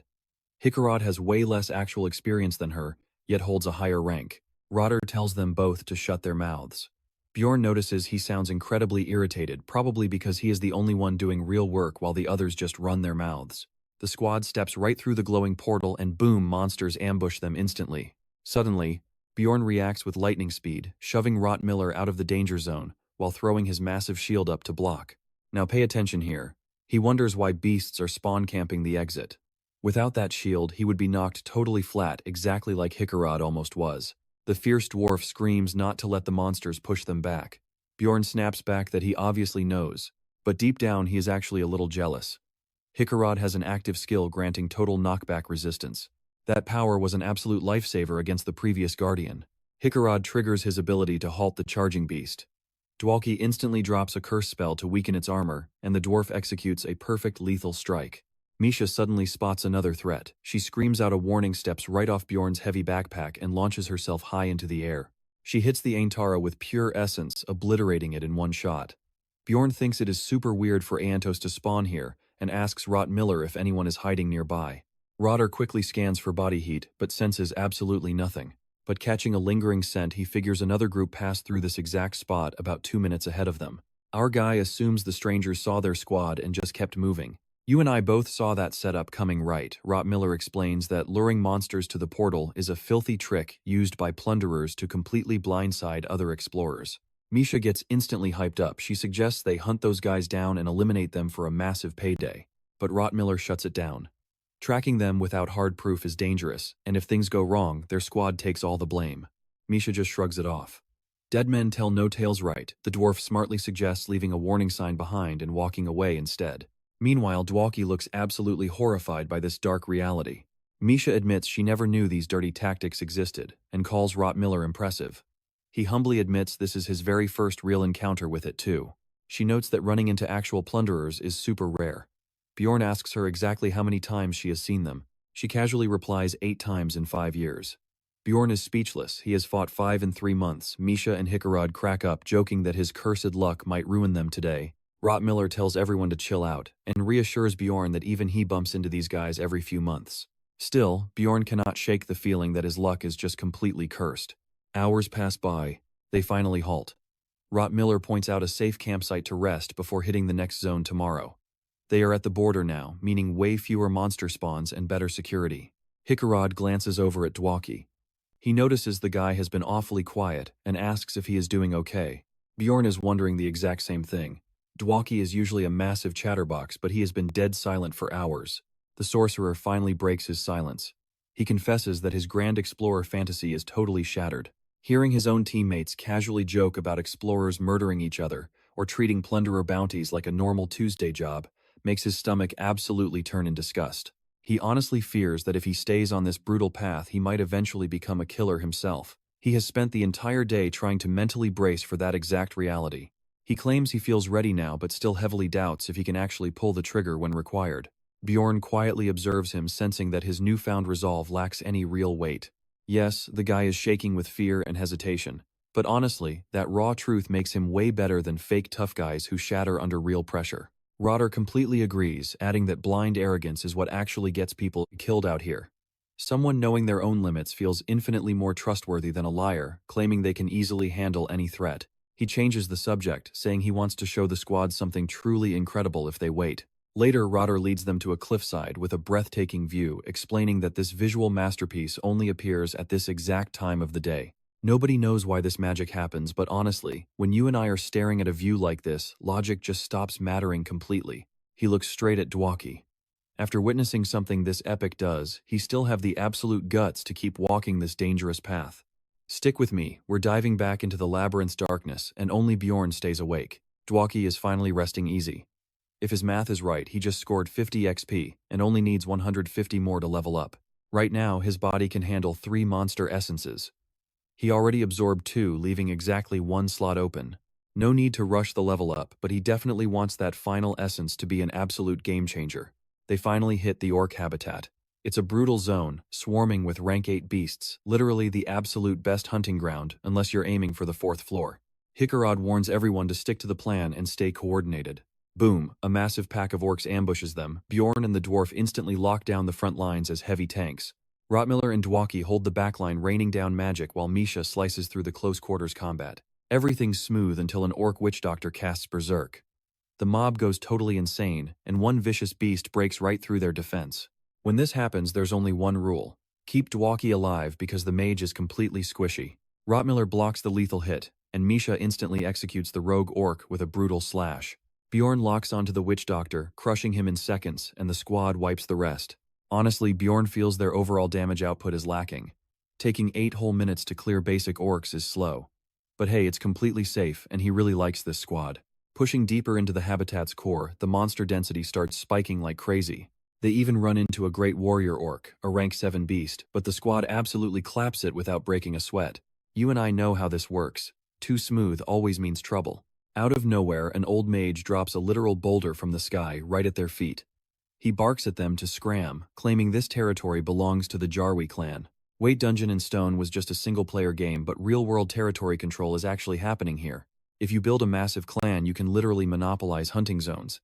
But locking down a basic area takes way too much effort, unless it's a super rare spawn point, which makes Bjorn wonder why the hell is the elite Jarwi clan blockading the 3rd floor. Hikarad knows Jarwi is a 6th floor powerhouse, so he steps up and demands to know what they're doing down here. The old guy sneers, saying he owes them absolutely nothing. Hikarad fires back that while massive guilds can officially claim territory, nobody ever said Jarwi owned this specific spot. Plus, they have zero proof these guys are even from the real clan. The old mage just laughs, saying he gets that a lot. Bjorn instantly notices Hikarad's temper starting to boil over. Meanwhile, Misha looks completely terrified. She shrinks back, hiding herself right behind Bjorn's massive frame. Is she avoiding someone? Suddenly, a voice mocks her as a halfling. Misha freezes up, getting total goosebumps recognizing that exact voice. Misha timidly calls him Big Brother. Talon looks intensely annoyed. He snaps that he strictly forbade her from calling him that in public, making her instantly apologize. He coldly adds that she really loves broadcasting her dirty halfling blood, making the whole situation incredibly tense and humiliating. The old mage watches this family drama and casually asks if she's really his blood sister. Talon bitterly confirms it. Hearing that the old man sighs, he owes Talon a massive favor, so he graciously offers to let Misha's squad walk away. But Talon cuts him off. He says their father disowned her over messy family drama, so she is dead to them anyway. The old mage actually drops some info, claiming they just need a great warrior orc's essence. If they get lucky, they'll pack up and leave. Bjorn's alarm bells are ringing. A legendary 6th floor clan locking down an area for a basic tier essence? Absolutely not. You and I know that story is completely fake. The old man rudely tells them to beat it, warning that his elite squad is going to wipe out every single monster anyway. Bjorn honestly agrees. In this brutal labyrinth, raw power rules everything, and sticking around just makes them annoying collateral damage. Even though he totally understands why Hikarad is absolutely fuming right now, survival means swallowing your pride. But out of nowhere, Dwaki steps up to the front thinking he can politely negotiate a deal. Dwaki respectfully greets him as a senior mage, proudly mentioning that he himself is officially an 8th-ranked magic user. But the old guy mercilessly shuts him down. He claims Dwaki isn't a real mage. He calls him a pathetic clown doing beginner party tricks. He literally says looking at Dwaki makes him sick to his stomach from pure second-hand embarrassment. Dwaki is totally crushed into silence. But Hikarad absolutely explodes. The dwarf screams that the old man crossed the line. But the mage just shrugs, claiming he's only spitting hard facts. The enraged dwarf draws his weapon. So tell me, do you think they can actually survive a 6th floor clan fight? Stick with me because things are getting crazy. Hikarad tries blasting them with lightning, but Bjorn headbutts him hard, screaming at him to wake up. Looking absolutely terrifying, the old man coldly warns Hikarad that he should be counting his blessings for having teammates like this. Meanwhile, Bjorn is just thinking how they barely survived that. Once they clear the area, the dwarf apologizes, admitting he completely lost it. But Rotmiller snaps back, scolding him that his reckless stunt almost got everyone killed. Bjorn actually thinks Rotmiller should be way harsher, but then the guy's tone suddenly softens. He tells them it's totally fine since they all survived. He adds that defending your comrades is still highly respectable, even if it was super dangerous. Bjorn is honestly shocked a leader could be this kind. Then Misha speaks up, apologizing and saying things would be smoother without her.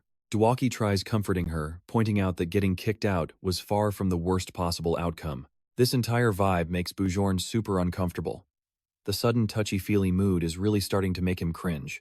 Now, pay attention, because Misha finally opens up. She admits avoiding family talk since she is the only one who failed to contract a spirit beast. You see, beast folk have this rare power to bond with ancient monsters, called spirit beasts, for special abilities. Only a very lucky few actually make these contracts. But Misha is a Karlstein, and her massive failure basically makes her family name a joke. She reveals her siblings used to be super close to her, but once she failed as an adult, they straight up started avoiding her. People threw cruel insults like halfling and illegitimate child. With her mom passing away when she was little, she literally had no one to defend her. Eventually, she couldn't take the abuse. So she ran away, learned to fight, and became an explorer. The dwarf is visibly moved.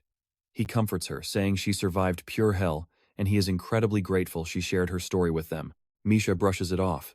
She says he always treats them like real teammates and defends them without a second thought. Hearing this, Hikarad smiles and says he is just happy they feel that way. Meanwhile, Bjorn is just sitting there completely annoyed by how ridiculously emotional everyone is getting.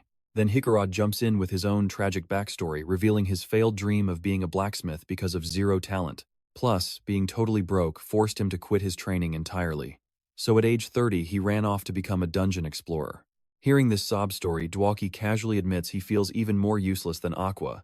He explains his family's wealth bought him magic lessons, but with absolutely zero natural skill, the magic tower rejected him completely. He sighs, wishing he had enough talent for those old men to respect him. Hikarad instantly comforts him, swearing he is an amazing mage and that the old man is just an idiot.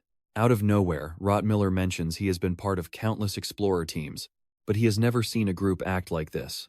I know what you're thinking, Bjorn is thrilled. Someone is finally ending this cringe drama right. But nope, the scout gets totally emotional too. He actually apologizes for judging the demi-humans before knowing anything about their dark pasts. He admits thinking they just complained for no reason, even though being born non-human definitely comes with some pretty insane racial advantages. Both of them agree, human explorers have epic perks too since they can unlock aura skills, become powerful mages, or even reach the saint tier. Hikarad laughs, saying they should just keep protecting each other since they're basically all halflings anyway. Everyone nods, totally hyped to do their best. At this point, our boy realizes he is trapped and needs to join this trauma circle, because the others are giving him these sad, teary-eyed looks that make escaping absolutely impossible. Bjorn panics, wondering what to even say, because touchy-feely conversations are definitely not his style. So, without overthinking it, he just blurts out that he never really had a mom since she tragically died while giving birth to him, and his dad mysteriously vanished into the labyrinth during his childhood, meaning he literally cannot see either of them again, even if he begged. Heavy silence drops. Meanwhile, my guy is secretly congratulating himself for perfectly repeating the tragic backstory Anar gave him earlier. Everyone completely falls for it, praising his incredible strength for hiding so much agony behind that upbeat energy. Seeing them practically crying, Bjorn suddenly feels like he just claimed the title of saddest guy here. Still, he doesn't care, because even as a motherless barbarian, he still totally blitzed his way to 7th rank in just 3 months. Though those constant near-death flashbacks do cause some soul-crushing depression. So what do you and I make of this wild team? Rottmiller finally asks about their next move, and Hikarad eagerly suggests heading straight for the Witch's Forest. Misha tosses out the green tail swamps instead, but Rottmiller instantly shuts that dangerous idea down. Let's jump right into the absolute madness. Dwaki casually suggests hitting the 4th floor, but Hikarad completely shuts that down. He says it is way too early. He has seen countless reckless explorers lose their lives trying it. The dwarf believes they desperately need more time to level up before facing that nightmare. Bjorn knows the Witch Forest is terrible for farming monsters, but Hikarad is visibly sweating over those 4th floor threats. Just like the 3rd tier, it is packed with 7th and 8th rank beasts, and sometimes even crazy level 6 monsters appear. Bjorn actually died there multiple times for slacking on prep. So yeah, he totally gets the dwarf panicking. Even so, he puts his foot down. It is absolutely time to advance to the next floor. With him and Hikarad as heavy tanks, they can easily smash an escape route, especially with his new vampire essence. He points out that even with lower damage output, their team is perfectly balanced.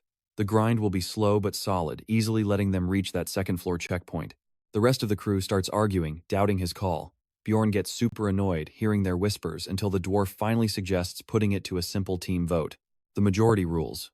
The squad packs up, heading straight toward the 4th floor and vanishing into the dense trees. After hiking for miles, Rottmiller calls for a break, pointing out this spot is an absolutely perfect camp. Hickarod offers to keep marching, but their guide shuts it down. The next safe zone is miles away, so they need to set up camp right here. Bjorn checks his clock. Exactly 9 at night once again, same exact time as the last 2 days. He realizes Rottmiller calculated every single step, earning the barbarians massive respect. Bjorn asks about tomorrow's schedule. The scout confidently replies they will hit the witch forest by the next day. The guide did not even blink before answering. Bjorn realizes this guide is a total master. They all hit the hay while one stays up to keep watch. Now watch closely. Hours later, Rottmiller wakes him. Bjorn asks if it is his shift, but the scout shakes his head. Something else is wrong. Bjorn snaps to full alert, asking if monsters are coming. Rottmiller casually says it is both, meaning other explorers are dragging trouble right to them. Suddenly, a desperate scream echoes through the dark. Bjorn instantly thinks it is super sketchy that monsters are chasing them here. Rottmiller totally agrees it feels off, asking if Bjorn remembers that weird boar monster from earlier. He remembers how that entire attack felt completely staged. Rottmiller nods grimly, saying this current situation smells exactly like that exact same trap. They have absolutely zero clue who is targeting them or why, but they quickly assume someone is trying to infiltrate their tight formation again. Misha yells at them to stop talking, because the enemy is already here. Bjorn calmly locks into the zone, planning a little mental trick. He orders his squad to stay totally silent and let him handle all the talking. The panicked strangers rush closer, but Bjorn loudly roars at them, demanding they stop right where they stand. That instantly freezes them in their tracks. He warns that one more step means getting their faces completely smashed into the dirt. One stranger cries out that they are being hunted, begging for help and promising a massive reward. Bjorn coldly orders them to drop all weapons, but they instantly start arguing back instead. You and I both saw this coming, right? Bjorn looks over and sees their so-called orc attackers just chilling lazily in the distance. Well, that makes everything easier. He shoots them a death glare. It is super simple: drop the gear or get sent straight to the afterlife. Out of moves, the sketchy group drops their weapons, desperately begging for protection. Bjorn orders Rottmiller to grab the loot. Meanwhile, the frustrated orcs just grunt and quietly wander off. Guess those monsters actually had a single working brain cell left.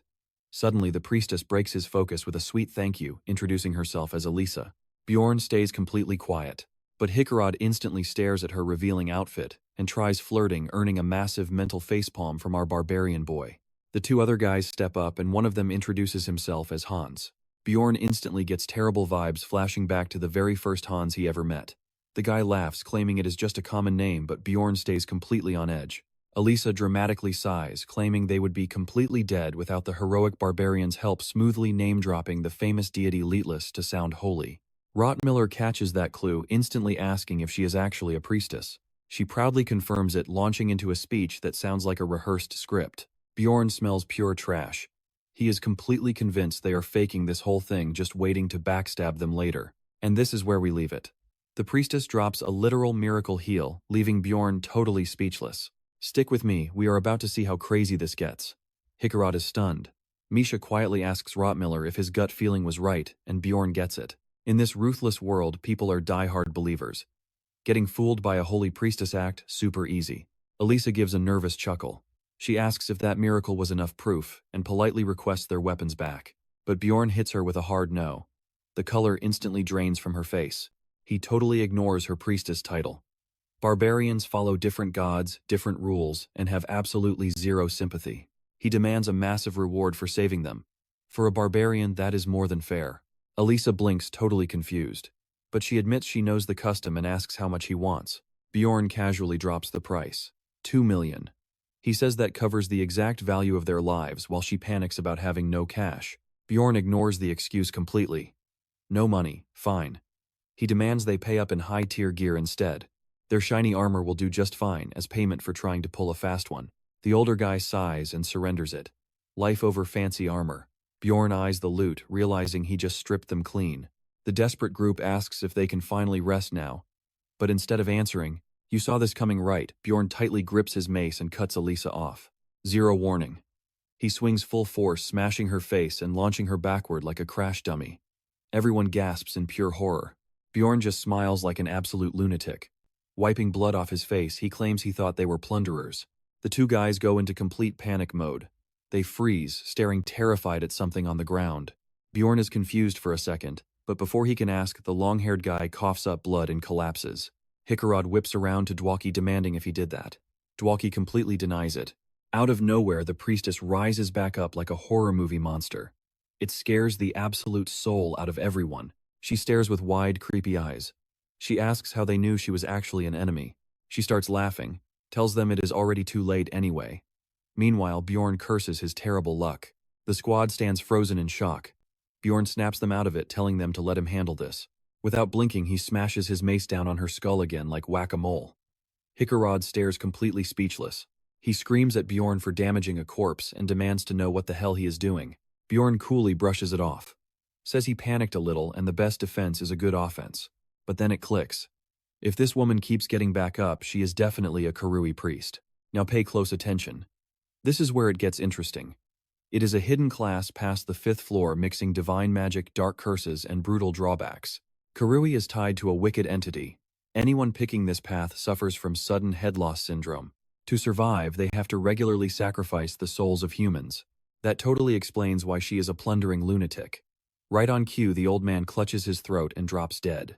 Elisa blames Bjorn. Bjorn fires right back, says her parents raised her wrong, reminds her those two died because of her so she should follow them. She looks absolutely stunned. But Bjorn keeps roasting her, swearing to avenge his fallen brothers. Even though he literally just robbed their gear. The rest of his party gives him major side-eye. Suddenly the two dead guys twitch back to life. Hikarad spots it first and shouts a loud warning. Bjorn recognizes it instantly. The dark skill, Death Calling. It raises fallen warriors as undead monsters. Elisa commands her puppets to shred the group. Instantly, the tanks leap in to intercept them. Misha uses Bjorn as a springboard, slicing a zombie with poison. Dwaki pins the other with massive ice spears. Bjorn feels a little proud watching their perfect teamwork. Then sighs, remembering undead completely resist poison and ice. He shouts for Rottmiller, who yells he is ready. The scout warns everyone back and chucks a Molotov straight into their faces, lighting the corpses up in a blazing inferno. A massive brain move, since fire actually destroys the undead. But of course, Elisa plays another card. She casts black fire, instantly sucking up all the normal flames around them. Bjorn grits his teeth hard. Their absolute best attack just got completely wiped out. Worse yet, divine power is not an option either. He orders the party to charge Elisa directly while tanks hold the zombies. Here's where we leave it. Because without armor... Alright, stick with me, you're about to see a real fight. The summoned goons, easy trash. The crew rushes Elisa, but she smirks, telling them to get good, summoning a shadow guardian. Thick black smoke erupts from the ground, twisting into an absolutely massive, terrifying beast. She orders it to rip their heads off. Misha swings her sword hard, and the squad follows up, but Elisa just laughs at their pathetic damage. Then Misha freezes eyes wide. She feels a deadly curse creeping up. Suddenly, the massive shadow beast lunges right at her. But boom, right before impact, Hikarad charges in like an absolute tank and blocks the hit perfectly. He yells that Bjorn sent him as backup. Misha instantly slices another shadow, but her mind races, is Bjorn okay by himself? Elisa gives them zero breathing room. She totally loses it, screaming at her useless minions to protect her. Cut to Bjorn. He laughs, saying the shadows are a bit busy since he is literally playing Twister with them. That completely breaks Elisa's sanity. She snaps, screaming she will never forget this humiliation, and literally launches into the sky using spiritification. Bjorn grits his teeth. He definitely did not see the flight card coming. Elisa swears every single one of them is going to die, then completely vanishes into the dark night. Now pay attention, this is where everything goes horribly wrong. Bjorn curses his luck, furious he missed his final shot. Because suddenly a massive wave of curses activates all over his body, her ultimate parting gift. He grunts in pain, but brushes it off, assuming Dwaki can just easily fix it. He turns to the mage, demanding a cleanse. But Dwaki just stares back while Bjorn angrily reminds him he literally bragged about knowing curse magic. Dwaki awkwardly scratches his head, saying he only meant he knows the theory behind it. Actually removing them, no clue. Bjorn glares dead at his sorry excuse of a face internally roasting the absolute life out of him. Flash forward, Bjorn is screaming every single swear word in his head, sprinting like an absolute madman deep into the forest. Hikarad asks if he is holding up. Bjorn lies that he will manage, but honestly, he is pretty sure he is about to drop dead. He has been running while heavily cursed for 5 straight hours. Without his vampire essence boosting his resistance, he would have collapsed ages ago. The rest of the squad, they got cursed too, but they only took a couple hits. Bjorn, that crazy priestess, slapped him with over 15 curses, swearing he would never survive this. And the absolute worst part, he got slammed with a specific curse that drains stamina and totally blocks regeneration. Game logic here. If stamina drops below 10%, you are practically paralyzed. By his math, he is sitting at maybe 30% max right now. Rotter slows his pace, begging him to just hold on a little longer. Meanwhile, Bjorn's body is strictly running on autopilot. Then the scenery completely shifts. They have finally dragged themselves to the witch's forest. Let's pause here, because you and I both know how wild this is. 5 hours ago, they realized Koi Priest rivaled 5th floor boss monsters. A direct fight, at least half the group would be toast.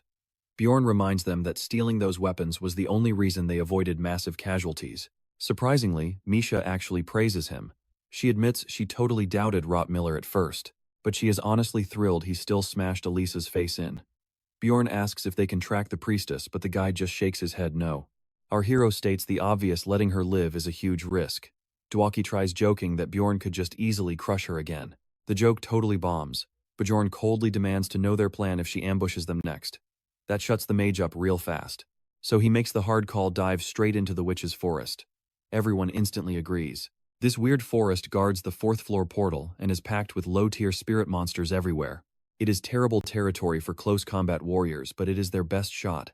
Stepping past the boundary, the forest's passive magic triggers wiping out all curses. Misha gasps, feeling instantly lighter. Rottmiller quickly checks his status and confirms the curse is completely gone. He turns to Bjorn shocked. The forest worked as a magical cleanser.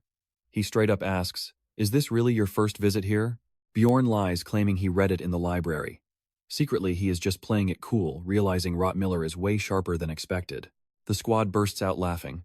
A massive barbarian quietly reading a book. Seriously hilarious. That definitely pisses him off, but whatever, they are safe. But suddenly, boom, a new weird status hits, and the actual trees start verbally bullying them non-stop. Bjorn's insane resistance completely blocks it, but the rest are seriously struggling. Misha whines that it is totally unfair, Bjorn is unaffected. And while the others try to tough it out, poor Dwalki is literally throwing up everywhere. Bjorn looks around trying to figure out if it is a hallucination, but everything looks crazy distorted anyway. He asks the mage if he can even still fight. Dwalki wipes his mouth, insisting his magic is fine. Bjorn just sighs, confirming mages really are built like absolute twigs. Hikarad finally suggests they camp, offering to take watch. Bjorn instantly crashes from total exhaustion. And honestly, you and I both know this crazy squad deserves a nap. Stick with me here. The dwarf crouches down, bringing up Elisa again, but Bjorn cuts him off fast. Her name, it is literally trash now. Hikarad drops it, admitting that back at the tavern some random woman asked way too many questions. Looking back, he is dead sure it was her. Bjorn is stunned. But the dwarf keeps talking, confessing he snagged some high-tier numbered gear after the vampire clash. He bragged about it out loud and she totally heard him. Bjorn remembers those gauntlets, ranked in the 3000s, packed with some crazy good special effects. Meanwhile, he is losing his mind that a guy who barely fought scored such insanely expensive loot. He keeps it cool, asking why Hikaru did not spot her sooner. The dwarf swears she looked completely different back in the city. Bjorn figures it out instantly. The dwarf was too busy staring at her like absolute eye candy. One conversation was all she needed to gather crucial intel. The dwarf starts throwing a fit, but Bjorn shuts him up fast. He tells him to own up instead of making excuses. Hikarad awkwardly tells him to rest and waddles away before Bjorn completely loses it. Left alone, our guy seriously starts wondering if this fractured party will even survive the week. Hours pass until a shout wakes Bjorn. Rottmiller is looming over him, completely shocked that anyone could sleep so deeply in a place like this. Bjorn slowly stands up, asking exactly where the monster is. The scout silently points forward. Bjorn looks over, spotting a massive swarm of glowing, fluttering fairies. Now pay attention here. These 9th rank monsters are not built for direct combat, but they drop deadly poison dust. Seeing them confirms Bjorn's worst fears. He knows exactly what else is lurking nearby. The dwarf warns him to stay focused. With Dwalki recovered, Hikarad steps up. His massive hammer summons a blinding lightning blast, instantly frying the fairies midair. Then the real nightmare slowly creeps out of the fog. A massive half-troll notorious for hunting those exact fairies. It charges straight ahead. Hikarad blocks the savage blow just in time, groaning in pure agony. Bjorn quickly realizes the dwarf's pain tolerance is basically zero. Warriors despise this zone for a reason. A nasty passive effect multiplies all pain received, and these monsters resist physical damage anyway. Hikarad screams for magic backup. Dwalki finally launches a massive ice spear, piercing the beast and bringing it down. Sadly, 0 essence drops. A huge waste of time considering how tough that brutal fight was. Rottmiller orders them to keep moving. The area is compromised. Bjorn goes on high alert as a fresh explorer squad emerges from the trees led by a very familiar face. You and I both knew she would return right. Elisa acts innocent, lying that Bjorn's crew slaughtered her comrades. Her new simps step forward telling her to stay back. Bjorn mentally curses her entire existence for dragging them into more absolute chaos. He knows this is about to spiral fast. He screams at Hickarod to use his item right now. The dwarf stares at his heavy gauntlet for just a second before slamming it hard into the earth. The effect triggers, granting the squad temporary damage immunity. Bjorn immediately orders everyone to run for their lives. Misha sprints ahead, furious, demanding to know why she tracked them into a supposedly safe zone. Bjorn pieces the puzzle together. Once they stepped into the witch's forest, Elisa definitely lost her tracking skills. So she manipulated some random explorers, framing Bjorn's team as dangerous player killers to secure backup. Her sick plan forced a bloodbath so she could feed on whatever survivors were left standing. He yells at Misha to stop talking and run. The gauntlet only lasts 5 minutes and time is up. Right on cue, the forest curse kicks back in, draining their strength. Rottmiller detects enemy movement fast, leading the panicked squad through the cleanest route possible. They rely completely on the expert scout to navigate this deadly maze. Earlier floors were easy, but the witch's forest is an entirely different beast. Here, a true scout's skills actually matter. Rottmiller's greatest weapon is his superhuman sense of smell. He uses it to cut right through the shifting cursed trees. Even with the landscape constantly changing, he actually manages to guide them deeper into the woods with terrifying accuracy. As his senses sharpen, he tracks faint traces of mana to choose the absolute safest trail. But he shouts a warning: the enemy is gaining on them fast and dead accurate. So he kicks it into overdrive. It is officially a desperate death race to the portal. Misha is panting hard. Suddenly she trips over a rock, twisting her ankle violently as she slams into the dirt. Bjorn rushes back, asking if she is okay. She insists it is just a cramp, but he sees a clean break. Let's see how they survive. Stick with me here. He just scoops her right up while she's desperately fighting off passing out from pure embarrassment. He orders her to stay quiet, and she blushes, nodding. But suddenly Bjorn freezes. He realizes their entire squad just vanished deep into the creepy trees. Total panic mode. Misha thumps his back, freaking out that they're lost, and demanding to know why he didn't follow. He snaps at her to zip it. The smartest play right now: stay completely put and wait for backup. He knows the brutal truth. Without a scout in this cursed forest, survival odds are absolute zero. Bjorn is literally fighting off exhaustion when Misha nervously asks how long they'll wait. Then boom! A blood-curdling scream rips through the trees, freezing them both dead. Bjorn instantly recognizes that voice. Misha begs to help, but he shuts it down. Rushing in blindly means walking straight into a deadly trap. If they go missing too, nobody will find them in time. That is exactly why they have to move right now. Now pay attention here. During a full-blown disaster, raw mental strength matters way more than any fancy gear or resources. Bjorn sprints hard in the opposite direction, dragging a wailing Misha, who's absolutely terrified of dying here. He orders her to calm down. In his head, this is just grim reality, and you have to face it.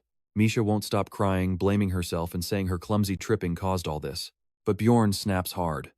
Focus up and follow orders. He tells her to grab a healing potion from his bag and fix her busted ankle immediately. Teary-eyed, she quickly obeys. A few minutes later, they finally hit a small clearing to breathe. Misha is practically hyperventilating, swearing she actually thought it was game over back there. Bjorn asks if her leg can handle a fight. She nods. They've survived 4 brutal days, but the next phase, pure hell. And on top of that, they are close-range fighters in a zone where monsters resist normal attacks. Without attribute damage, they stand absolutely zero chance out here. Bjorn makes a wild choice. Out of nowhere, he asks if she's married. Totally caught off guard, she stammers out a no. Then he asks if her culture forbids showing skin to strangers. Again, she says no. Bjorn flashes a crazy grin. Perfect. He rips off his helmet. Misha instantly panics, backing up and demanding to know why. She yells that she is definitely not ready for anything weird. But instead of creeping her out, he reveals a rare frost ring he'd been saving up. He takes her hand like a total smooth talker. I know what you're thinking, romance, right? Her brain completely short-circuits. Bjorn swears on his honor to protect her, then asks her to make the exact same promise back. Misha turns bright tomato red. She asks if he's serious, quietly admitting she doesn't entirely hate this crazy attention. She nervously apologizes, saying she never viewed him romantically, but quickly clarifies it is definitely not because he's ugly. Now Bjorn's brain is glitching, trying to process this right as she loudly blurts out she prefers skinny guys anyway. Bjorn completely loses it, demanding to know what that means. She huffs, claiming she isn't attracted to some giant thick-headed barbarian. Throwing his hands up in defeat, Bjorn sighs. Massive misunderstanding here. He strictly meant becoming battle comrades. Nothing more. Misha freezes in pure humiliation, fanning her flushed face and muttering he almost fooled her. Bjorn casually notes the contract can break any time, by gifting a matching ring or paying a casual 15 million stones. She stares totally dumbfounded. Worth that much, he grabs her hand again. It's an absolute steal for achieving her lifelong dream. Honestly, if he hadn't spent 12 insane years grinding this game, he never would have made this play. Misha is completely lost, zero clue what he means. But Bjorn is locked in, he is going to awaken her. That frost ring from the magic tower looks basic, right? Well, it actually hides a completely broken secret effect when destroyed. It feels worthless until his endless trial and error proved one thing. If an unbonded beast person wears it before linking with a spirit, it forces a wildly rare, unique event to trigger instantly. Acadia, a legendary glacial beast, breaks its ancient seal and directly offers Misha a contract. Without hesitating, she accepts, touching its icy snout. Instantly, a massive field of brilliant energy engulfs her, levitating her as the legendary pact finalizes. She gently floats down, completely stunned. And trust me, you and I just watched her realize how insanely easy that was. She looks at Bjorn, asking what this ring actually is. Her mood drops pretty fast, though. She's wondering why her own dad never mentioned something this insane if it actually existed. Let's dive right in. Bjorn completely blindsides her. He says her dad probably didn't even know, since this was only discovered after insane research. But wait, she asks, how did he know about it? He completely dodges the question smoothly, suggesting they talk after she actually puts some clothes on. She's confused until she looks down, and completely freaks out at being totally naked. Meanwhile, Bjorn just casually mentions he set her gear out while she was knocked out cold. As she hurriedly gets dressed again, she spots Bjorn wearing brand new gear too, but cuts right to the chase. Why the hell was she even naked in the first place? Bjorn calmly explains that he had to strip her down. Why? Because the contract process completely shreds the wearer's equipment anyway. She instantly huffs, angrily demanding to know why he even brought up that whole marriage thing. He answers with zero hesitation. If she had a husband, that guy would be absolutely raging right now. She keeps complaining that he should have explained this whole mess beforehand, but he just waves it off. No time for that. Then he quickly flips the script, asking if she has anything to say to him. She totally freezes up for a second before softly thanking him for saving her life. Bjorn keeps pushing, asking if there's anything else. She gets frustrated, but he shuts that down instantly, telling her to speak properly. Finally, she takes a breath. I know what you're thinking, but this gets super dark. She opens up about trying to end her own life, but her dad stopped her, only to brutally tell her that if she wanted to die, she should do it in a dungeon instead of shaming their family. Bjorn literally has to take a mental pause to process that next-level family trauma. She keeps going, explaining this was exactly why she came here. She didn't actually want to die. She wanted to escape that hellhole and prove her worth by becoming an epic explorer, secretly hoping her dad would finally respect her. But after this insane power-up, she's not even sure it matters anymore. Maybe it's better this way, she admits. With a deep, respectful bow, she thanks Bjorn from the bottom of her soul. She swears she will remember this kindness until she dies. This makes Bjorn smirk. He tells her to swear it on the guardian spirits. Without missing a beat, she flashes a huge smile and swears.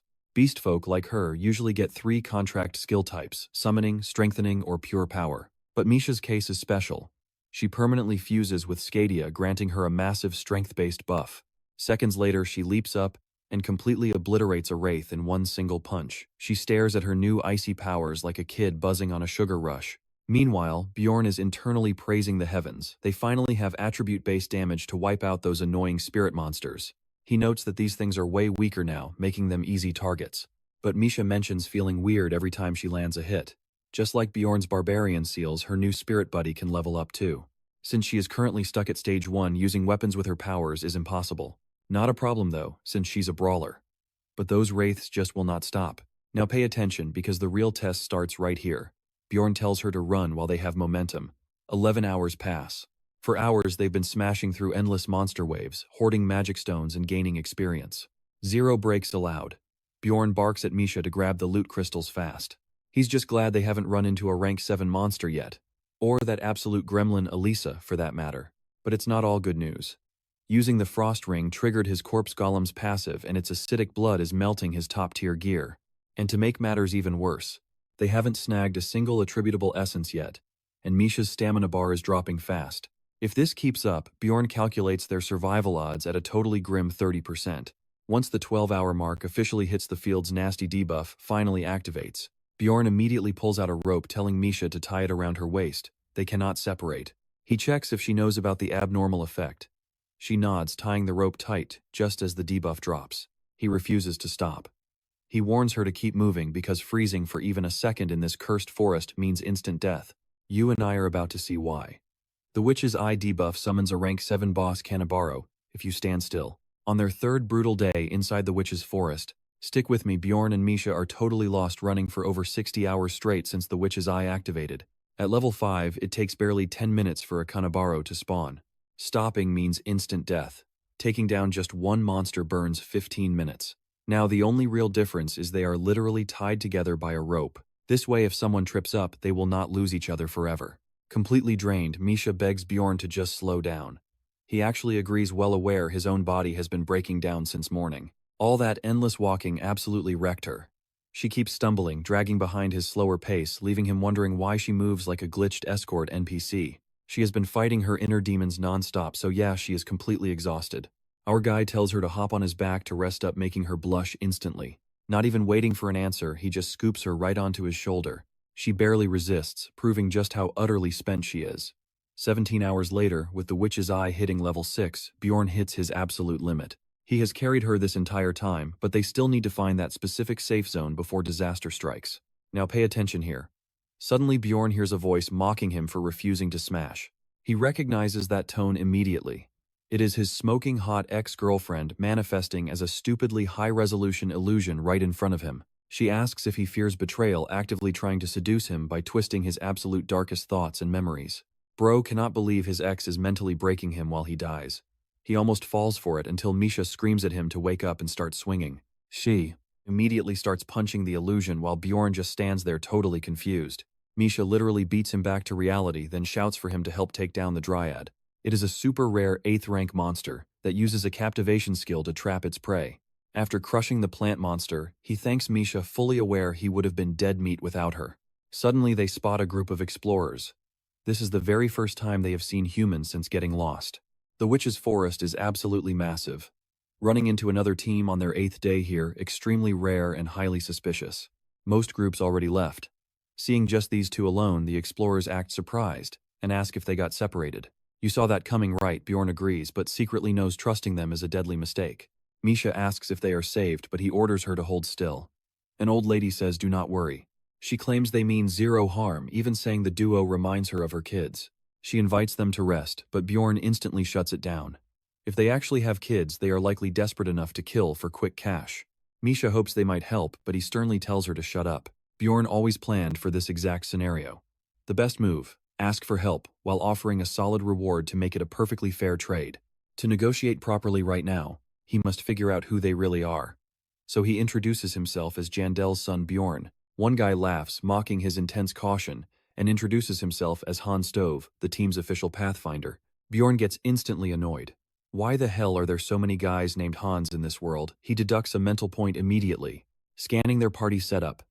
2 warriors, 2 archers, and 1 pathfinder, he immediately realizes this is shaping up into a seriously deadly encounter. Bjorn tells them they are leaving, but the ginger guy asks if they really refuse their help. Sure, they desperately need assistance, but that heavy gut feeling screams that these people are incredibly dangerous. He rejects their offer cold, claiming they can handle everything themselves, then whispers to Misha to bail. Suddenly, an arrow rips toward them as they turn. Bjorn blocks the strike with his shield. His gut was dead right. These are not friendly explorers. An archer looks confused, asking the old lady why she fired. She smirks, asking if he checked their gear. Pure greed covers her wrinkled face. She points out their latinium gear, easily worth some fat stacks. The archer argues they are fellow explorers, but the ginger snaps at him to shut up and fight. A bearded guy chimes in that barbarian's bag costs more than they could earn working a full year straight. The archer still hesitates, so the old lady tells him to piss off. Trust me, things get wilder. Stick with me here. The tank agrees to play along, saying he simply isn't rich enough to spare total strangers. Misha quietly asks Bjorn if they should just make a run for it. But he knows it's 5 against 2 and they are already completely exhausted. Plus, the enemy team has a scout. There is absolutely no way they can shake them off right now, so he chooses the only real option left. He tells her they must buy time, shouting out to the explorers and asking them to wait so they can negotiate. He begs them to spare their lives, offering his shield and backpack in return. But the dumb cat girl panics, suddenly blurting out that they should just kill the barbarian. She screams that if they let her live, she will give them a massive reward because she is a beast folk princess. Bjorn cannot even tell if she is serious or just bluffing from pure fear. The creepy old woman asks the ginger guy what they should do next. He says they are going to kill them both to avoid getting reported. The two tanks figure, if she really is a princess, she must be carrying some seriously valuable loot. With pure greed taking over, all of them charge forward. Now watch closely. Bjorn sprints at them, buying enough time. Right on cue, the rank 6 mini-boss Kanabaro shows up. As Kanabaro locks onto its prey, Bjorn grabs Misha and rushes straight toward the explorers. His plan: use them as human bait so they can escape. He absolutely smashes that spineless ginger's skull with his shield just to get Kanabaro's attention. The boss drops mana mines to trap the explorers, giving Bjorn and Misha a perfect chance to bolt. The greedy explorers shout they will kill Kanabaro first, then chase after them since they could not have gotten very far. But Bjorn cannot dodge the mana mines in his current exhausted state.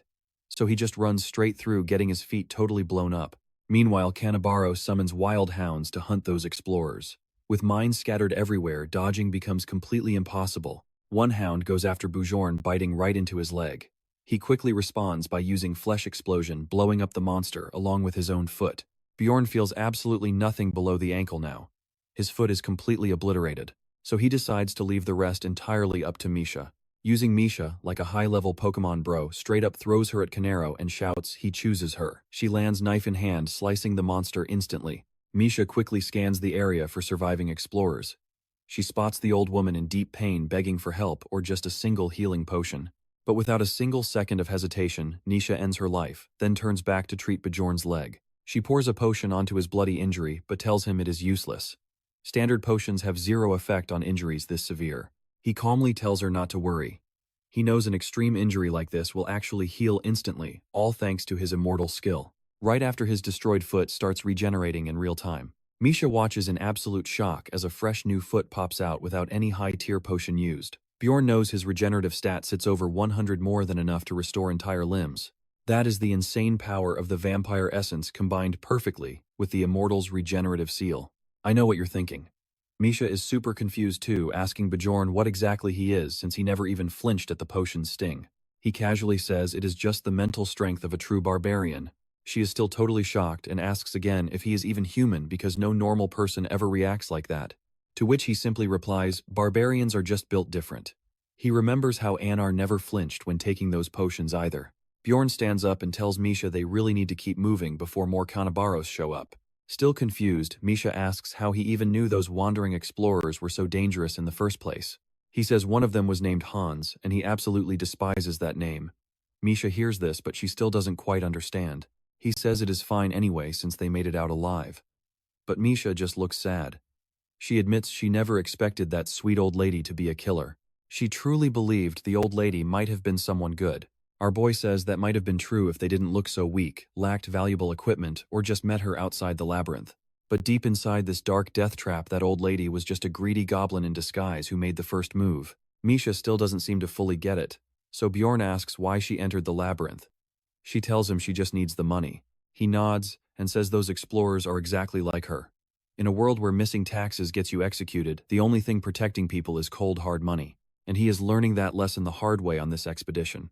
On the 109th hour of being hopelessly lost, they finally find the one place they can rest, the witch's hut. Bjorn silently prays that absolutely nothing bad happens this time. And that's where we leave it.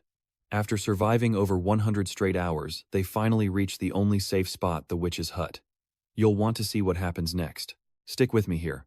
He is just praying to Korean Jesus that nothing fails. So, a witch's hut is basically a random spawn point. It pops up in the forest and stays put for 8 hours. Step inside, and that nasty forest debuff vanishes. Zero monsters in here too, making it the absolute only safe zone around. It is super rare to find, but it is literally the only spot an explorer can actually catch their breath. Bjorn and Misha spent ages finding the first one, but thanks to her crazy sharp eyes, they tracked this next one way faster. 53 hours left until the labyrinth shuts. Inside, Misha admits she has been here 3 times, but still absolutely loves the vibe. Bjorn shushes her instantly. He tells her to hold up, he senses people nearby.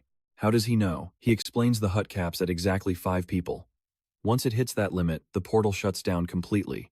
She asks if someone is already here. Bjorn nods, saying they need to scout. They spot some guy crashed in the flowers.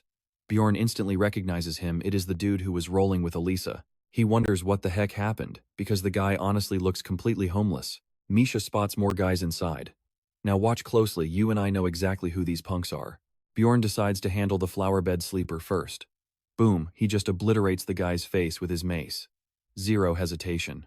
The catgirl is totally stunned. She thought he would just knock them out. After smashing all three, she is shocked one is somehow still breathing. Barely. Bjorn dumps a potion on the purple cloak dude. The guy wakes up screaming in pure agony.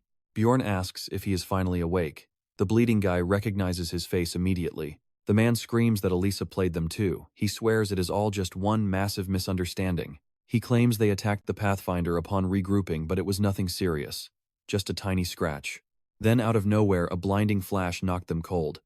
When they woke up, their Pathfinder was dead, an ice spear straight through his skull. Bjorn pieces it together. Hikarod's squad must have escaped, and that scream he heard earlier, definitely Rottillers. The guy panics, saying without their Pathfinder they were totally lost. Stranded, and unable to chase anyone.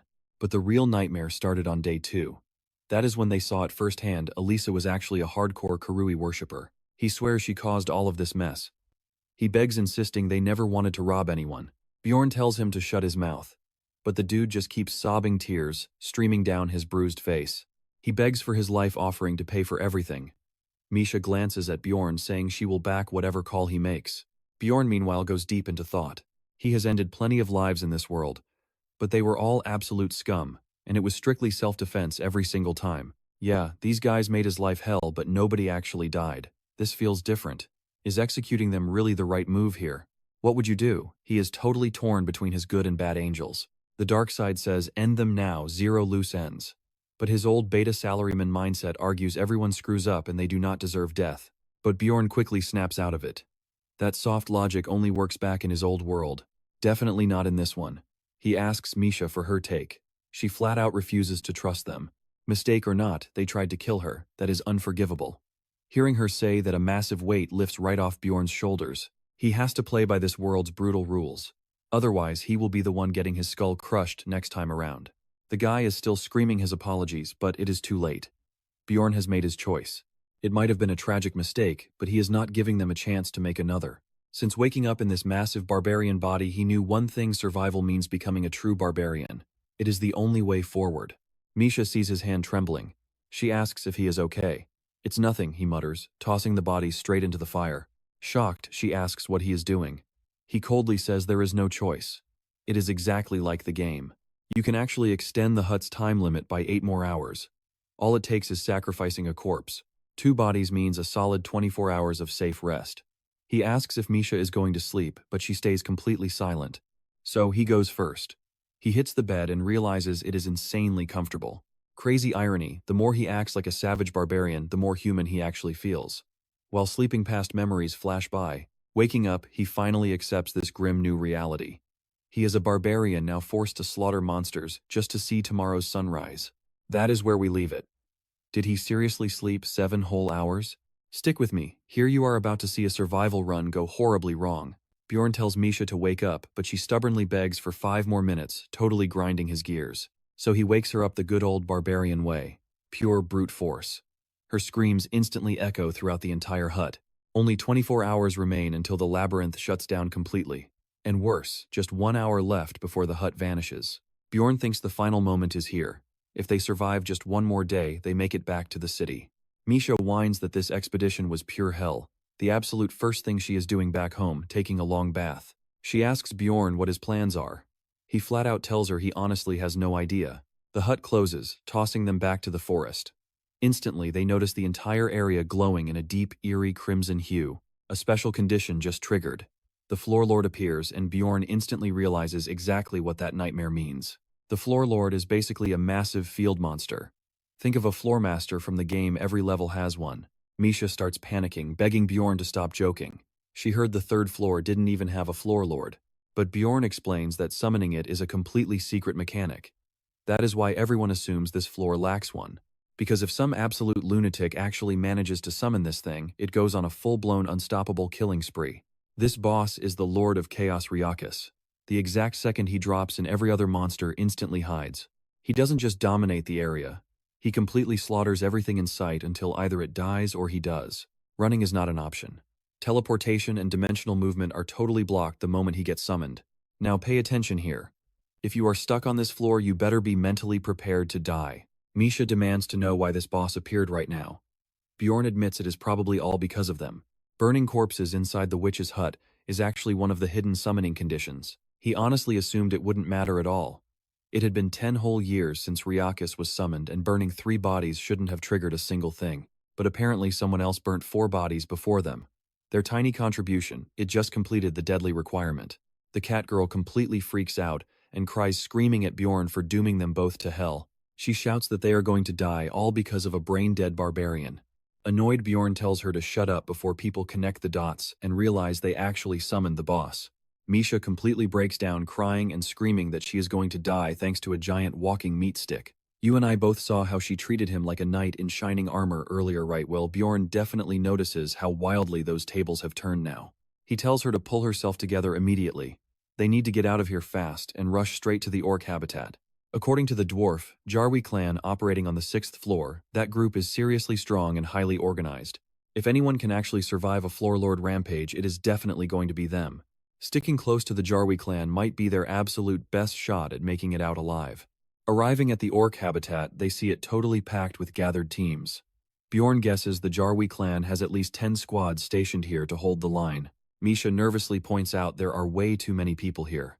Up on a makeshift platform, a man named Iz shouts over the crowd. He tries calming everyone down, demanding they follow instructions. One panicked explorer yells he will pay literally anything for a portal spell to get them out.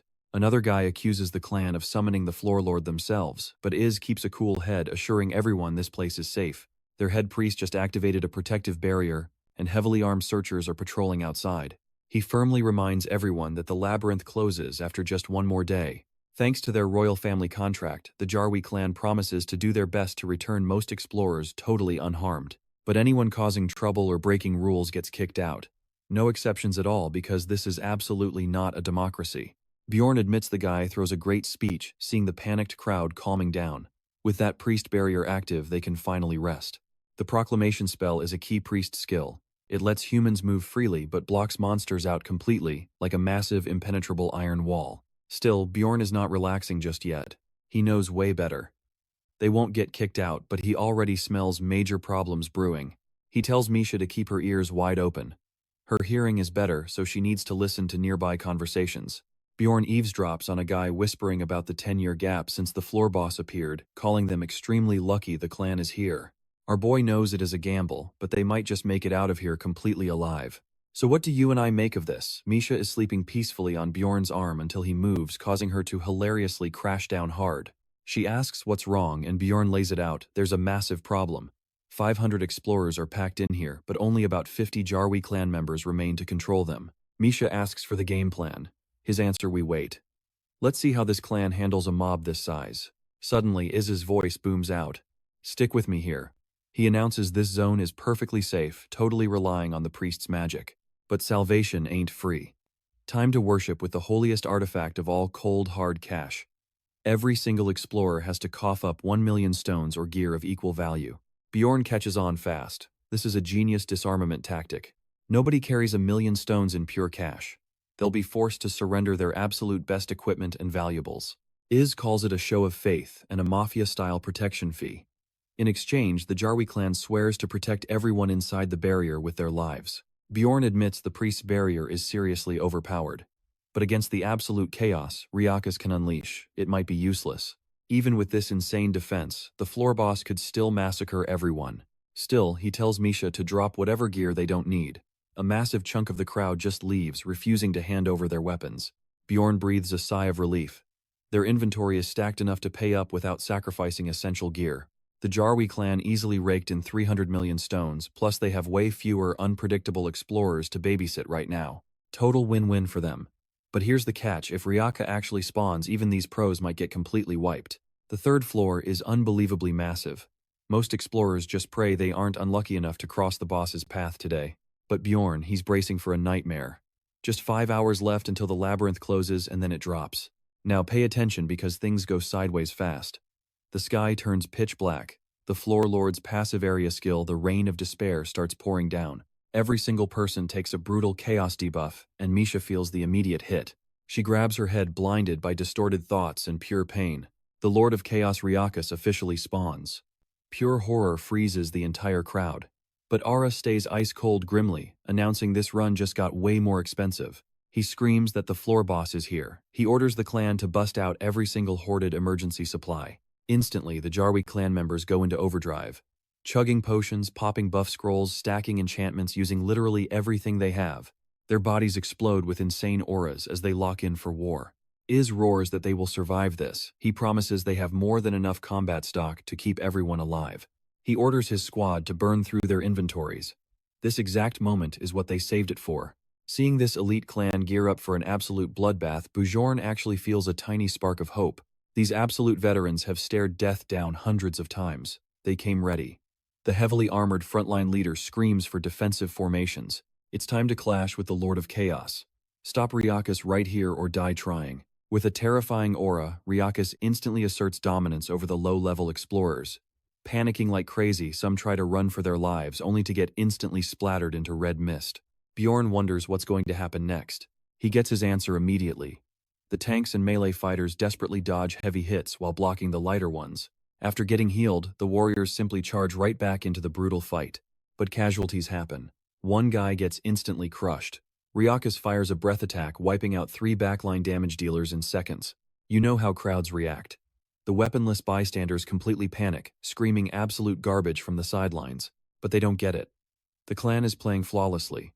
The frontline warriors are holding the aggro perfectly, while mages blast constant damage from the back. Riakas tries to unleash his most devastating powers. But Iz instantly orders a full ceasefire. The boss feels threatened. He redirects their focus to snipe its core orb instead. Bjorn smirks. He knows exactly what they're doing. They're micromanaging their damage output to totally prevent Riakas from entering its devastating second phase. At this crazy pace, they might pull it off. They've cracked the boss mechanics. Only 1 hour left until the labyrinth completely shuts down. Our guy calculates the odds. With only 11 casualties so far, the front line is holding. It won't affect the battle much. But the real threat, the unarmed explorers losing their absolute minds. When paying customers get caught in the crossfire, Riakas starts raging harder.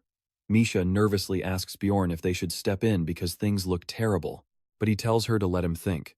The panicked crowd realizes they need to fight, but the Jarwi clan took all their weapons.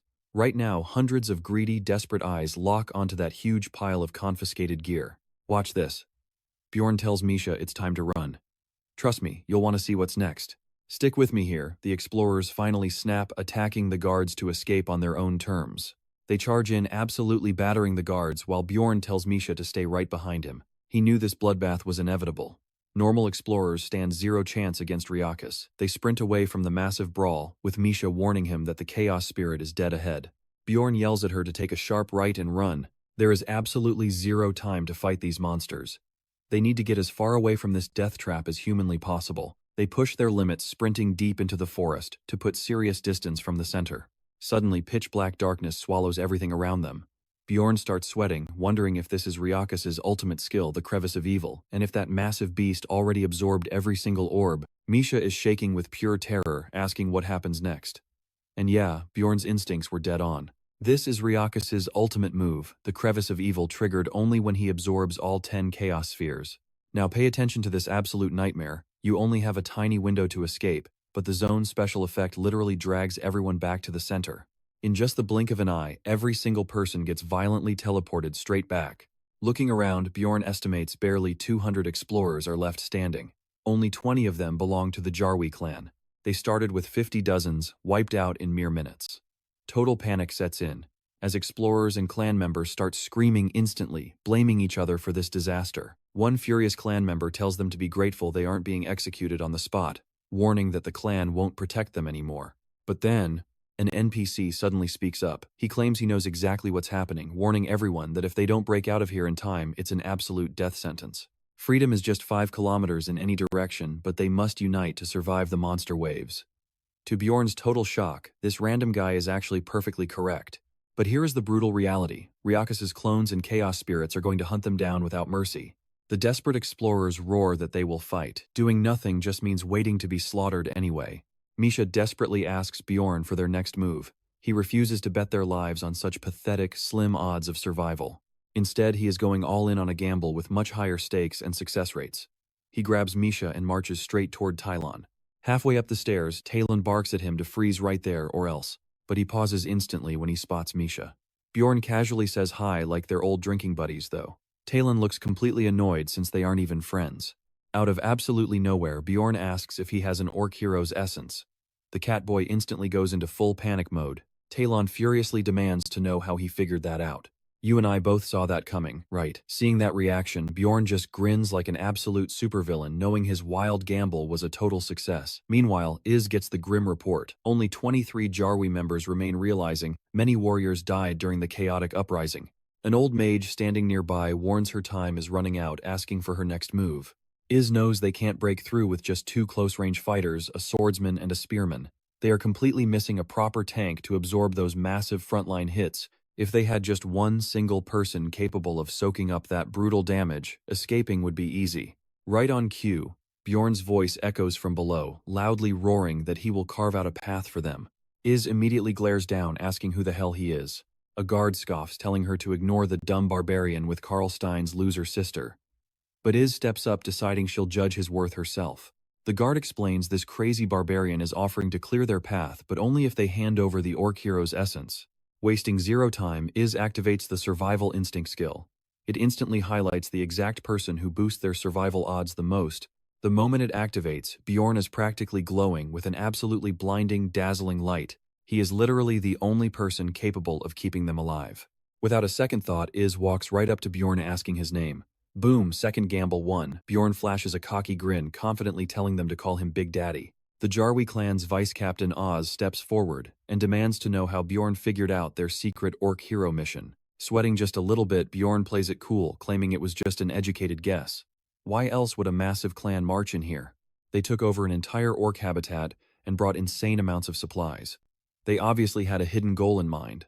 A 5th-rank orc hero is essentially a hidden boss, requiring a ridiculous sacrifice of 707 warrior crystals at the altar. All those extra supplies were just an insurance policy, in case an actual orc lord spawned. Seeing those supplies untouched meant no orc lord yet. Oz is honestly impressed. Bjorn pieced this together but coldly asks why they should trust a stranger. Bjorn calmly lists his insane stats: a barbarian holding the immortal seal, carrying vampire essence, and possessing a corpse golem's insane pain tolerance. And that's where we leave it. The captain sharply cuts him off, calling him a desperate fighter using whatever he can. Stick with me here. Bjorn casually agrees, basically saying that is the entire deal. Iz totally laughs it off. He admits that is way better than the 2 pathetic fighters he was stuck with, calls Bjorn an absolute legend, and bets all his resources on him. Misha's brother tries arguing back but gets immediately shut down and ordered to hand over the essence right now. He explains that investing heavily in Bjorn is totally worth it if it keeps their own people alive. He screams at Karlstein to hurry up while Bjorn mentally celebrates surviving the very first major hurdle. There are 3 distinct orc hero types, and every single one is an absolute beast. As 5th-rank monsters, taking one down requires a massive, heavily armed assault team. These legendary orc brothers each drop a totally different, highly coveted colored essence. Danish drops red for Shout of Passion, Delta drops blue for Fighting Spirit, but Terrace drops the green essence, and that is exactly the one Bjorn is praying for right now. He holds his breath, wondering which color it is, nearly exploding with pure joy when it flashes green. He quickly pops the tube and absorbs the orc hero essence instantly, supercharging almost every single physical stat. His hands literally shake as massive raw power surges through his veins, barely able to control himself anymore. Iz warns him to strip off his gear before he completely loses it. Bjorn actually listens quickly, dumping all his heavy equipment onto Misha. Then Iz casually dumps a massive pile of potions and scrolls on him, literally like a sponsor dropping epic loot. Bjorn starts chugging potions and ripping scrolls like an absolute madman. The mages immediately surround him, stacking every single protective spell and buffing him to the absolute maximum limit. Iz then signals Talon to spill some blood, pointing out that his passive skill will be the most insanely useful to copy.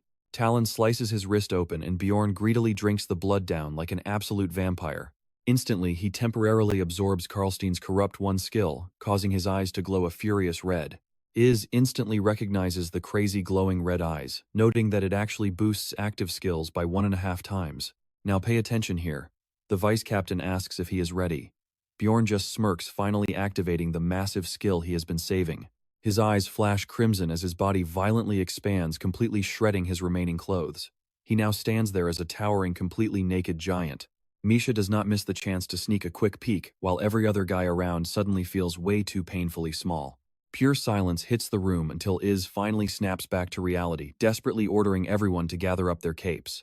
Bjorn quickly ties together some makeshift underwear, while Iz asks if he can finish this bloodbath in under 30 minutes. Grinning like an absolute menace, Bjorn takes a deep breath, unleashes an ear-piercing barbarian war cry, and charges forward like an unstoppable juggernaut. The vice captain screams at everyone to follow the giant half-naked madman, and the entire squad storms into battle right behind him. Knowing all these lives are basically in his hands, Bjorn triggers the sacrificial seal ability to push his power even further beyond.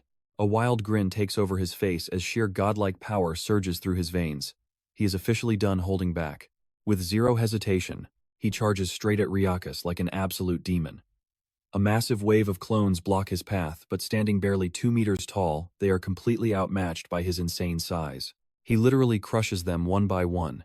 However, their dark curses inflict absolutely massive pain. He has high pain tolerance from the corpse golem essence, but honestly, as long as his heart is safe, his vampire essence heals the rest. Oz screams not to go overboard, but at this giant size, Bjorn literally cannot help it. You saw this coming, right? His boosted taunt makes him a literal monster magnet, perfectly keeping the other explorers safe. Karlstein actually tries fighting a clone, but immediately gets hit by the curse backlash, screaming at the priests for instant healing. Bjorn completely roasts him, calling him an idiot and saying to stop getting hit if he wants to live. The priest quickly shifts to Talon, while Bjorn ruthlessly pushes ahead, smashing clone after clone into the ground. He figures it is way better if he holds the front line entirely alone. The moment his health drops below half, the Orc hero passive skill kicks in, insanely boosting every single one of his defenses. To fully exploit this, he must stay dead center in the front, screaming at the others to stay back while he does all the heavy lifting. Talon quickly drops back, ending up right next to Iz, who casually just starts chatting. Iz calls it a smart tactical retreat since anything could show up now. Talon reluctantly agrees, but secretly knows he just could not handle that insane pain. Even after fighting up front for just a few minutes, he realizes Bjorn is just built completely different. He seriously starts questioning who Bjorn actually is, having assumed up until now that he was just some random scrub trailing his sister. He seemed like a basic, quiet barbarian warrior who barely even spoke when they first met. Despite his crazy pain tolerance and literal tank stats, Bjorn does not hesitate for a single second in this absolute chaos. So what do you and I take from this? Talon realizes absolutely nobody has that bravery, making Bjorn the ultimate teammate. Complete chaos. Stick with me here, everyone is scrambling, begging to know which absolute unit just saved their lives. They pressure Misha, but she plays dumb like the loyal cat she is. Oz just grins. He swears if the legend Valkon ever came back, he would look exactly like Bjorn standing right there. Talon keeps quiet, figuring the giant's name does not even matter at this point. But the peace shatters instantly. The roaring noise drowns them out as the escape portal finally appears. Total stampede. Everyone sprints for the exit, while Talon mutters that the whole world will know Bjorn's name soon. They are hyping each other up. Freedom is right there. Bjorn pushes his massive frame to the absolute limit and dives straight into the glowing portal. The exact second he crosses over, his gigantification skill completely drains. He shrinks back to normal size just as the nasty area curse finally lifts. A huge wave of cheers. But the hype dies fast. Blood-curdling screams cut through the air, freezing everyone in place. Bjorn realizes immediately not everyone made it through in time. The entire Orc zone gets totally vaporized in a flash. Talk about a seriously close call. Bjorn knows surviving that was a straight-up miracle.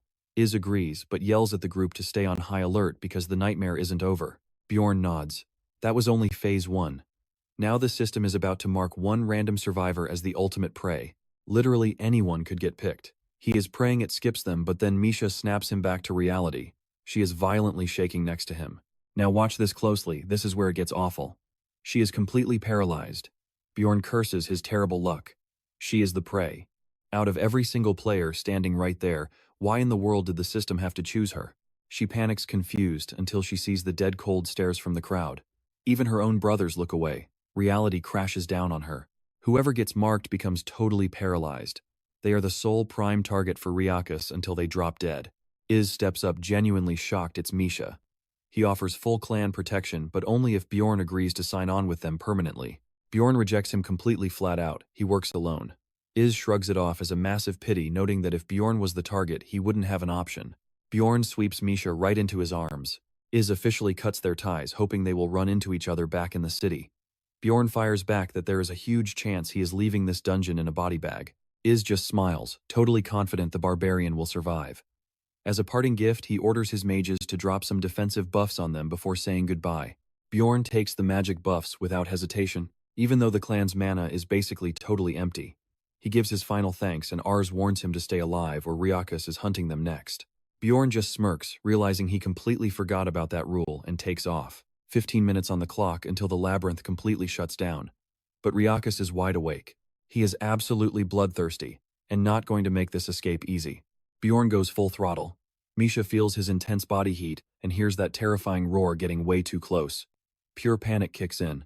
She drops the nickname, uses his real name, and screams at him to just leave her behind. You and I both know Riakas wants her completely dead. The disgusting looks from the crowd flash through her mind. Even her own flesh and blood treated her like pure poison. Bjorn demands to know what she means, but she ignores him, begging the giant to just surrender. They barely know each other. She cries that her death won't change a thing, claiming she already achieved her biggest lifelong dream anyway. Bjorn calls pure garbage on that excuse. He looks her dead in the eye, pointing out she clearly wants to live.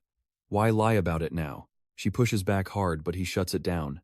He knows she is just terrified of being tossed aside, and that hits a raw nerve. She absolutely snaps, screaming she refuses to be a burden.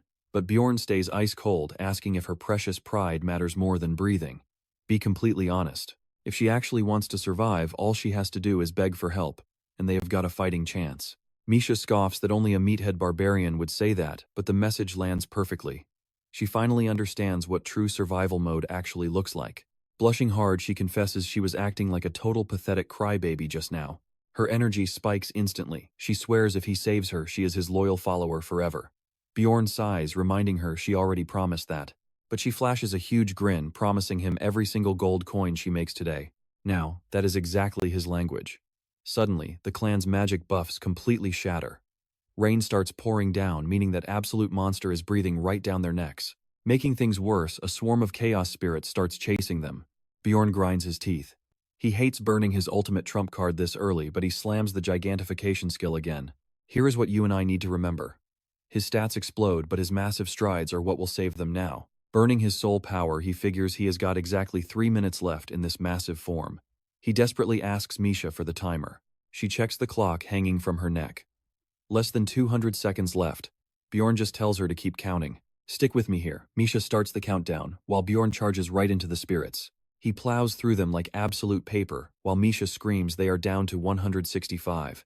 The clock is crawling, but right near the portal, a massive aura explodes behind them. Bjorn looks back and almost trips. His heart completely drops. That giant, vile monster actually caught up. Its massive breath attack luckily wipes out a chunk of spirits, clearing a path and making it easier to run. But bad news, Riakas is in striking range, and a massive claw is looming right overhead. It slams down with insane force. Bjorn barely dodges in time, while Misha just keeps screaming out that countdown. Bjorn grits his teeth. The towering chaos monster just roars, staring right down at them. He takes off running again, but Misha slips right back into total panic mode, crying that saving her is completely pointless. He snaps at her to shut up, leaving her behind, absolutely not an option even as she tries to argue back. He cuts her off completely. He made a promise. She thinks he is insane for risking his life over it, but he fires right back. No one ever said anything about dying today. He shouts that he is fully planning to make it out alive. But then boom, the monster blasts a beam that rips his arm clean off. Ignoring the pure agony, he just demands the time. Misha stammers, totally on the verge of breaking down again, but he just screams at her, and she finally sobs out that 60 seconds remain. Bjorn clenches his teeth tight. He realizes he just has to hold out for one more minute. But with his arm gone, escaping normally is officially off the table. Zero hesitation.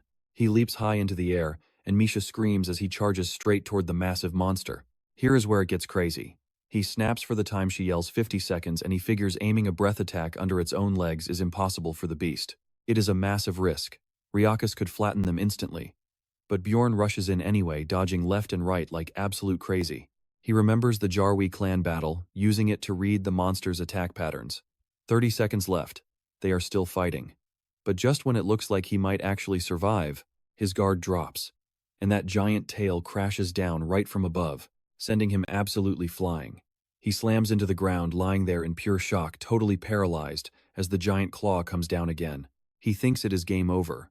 But at the very last second, his soul power completely burns out and his gigantification ends, shrinking him back to normal size and barely missing getting squashed to a pulp.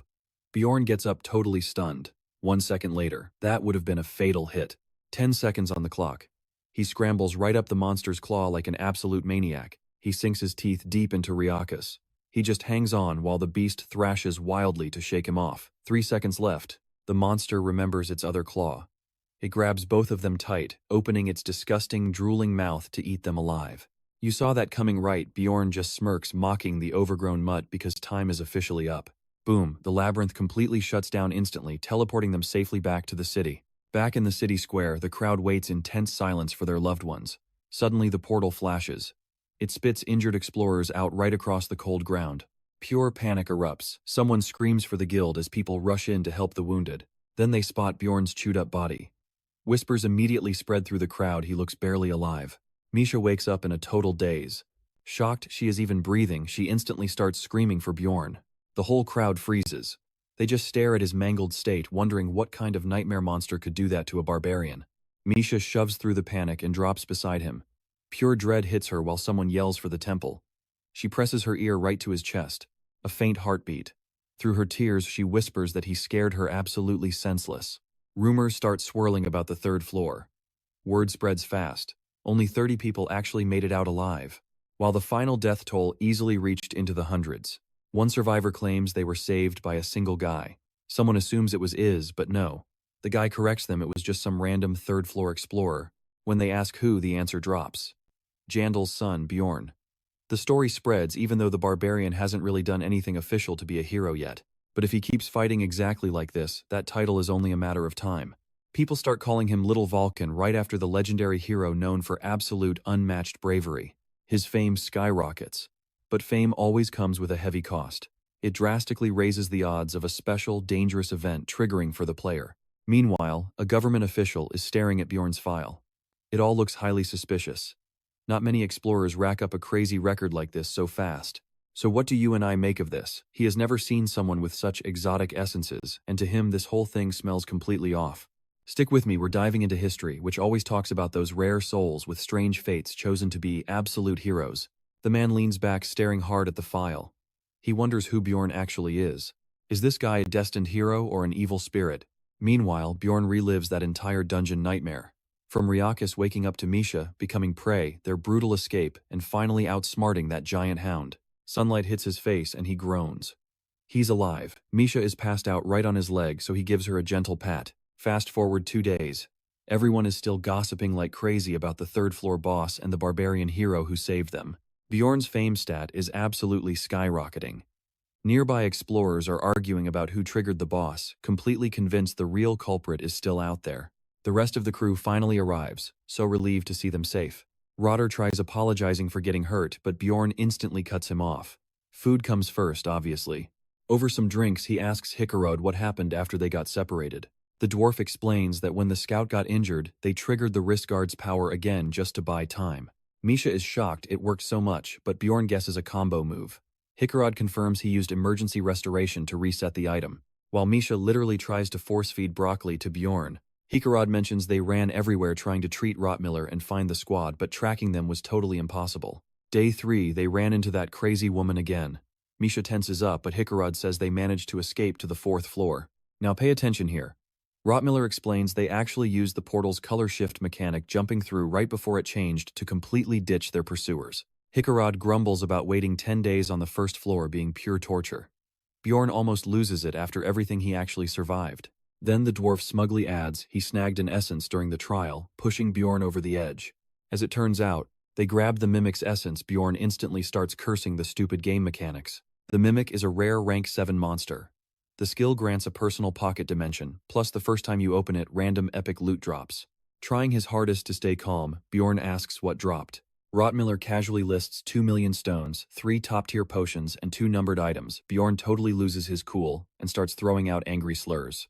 Hikarod tells him to chill out.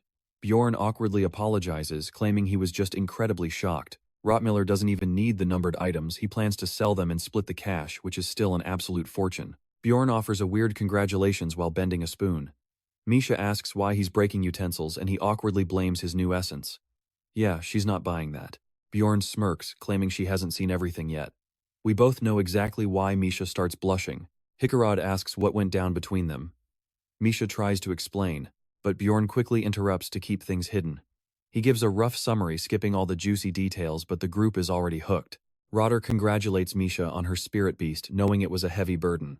But he questions what Bjorn actually did. She quickly dodges the question, and Hickarod completely flips out over the Karui clan's insane protection fees. He immediately offers to pay half from their new loot. Dwalki gets totally fired up. Hickarod points out that nobody is challenging the title of Little Val anymore. That nickname catches Bjorn completely off guard. The dwarf laughs, saying everyone is already calling him that. Bjorn narrows his eyes. Way too early for nicknames. Fame helps in-game, but reality, it just screams trouble. Still, everyone congratulates him, so he just awkwardly accepts it. Misha winks, saying there is one more thing to sort out, hinting straight at the cash. The scout adds they got 3 million just for reporting Karui. Altogether, they are sitting on around 7.6 million stones. Bjorn teases Misha about her earlier promise, and she grumbles he can just take it all. A few days later, Misha waits for Bjorn in the city, complaining that the real world is just as annoying as the labyrinth. Bjorn says his errands are done. Misha lights up instantly, playfully calling him a good boy. He looks at her, wondering why she is sticking so close lately. He figures it must be about all that cash he handed over. That reward will not last forever, but he knows he has to invest in Misha.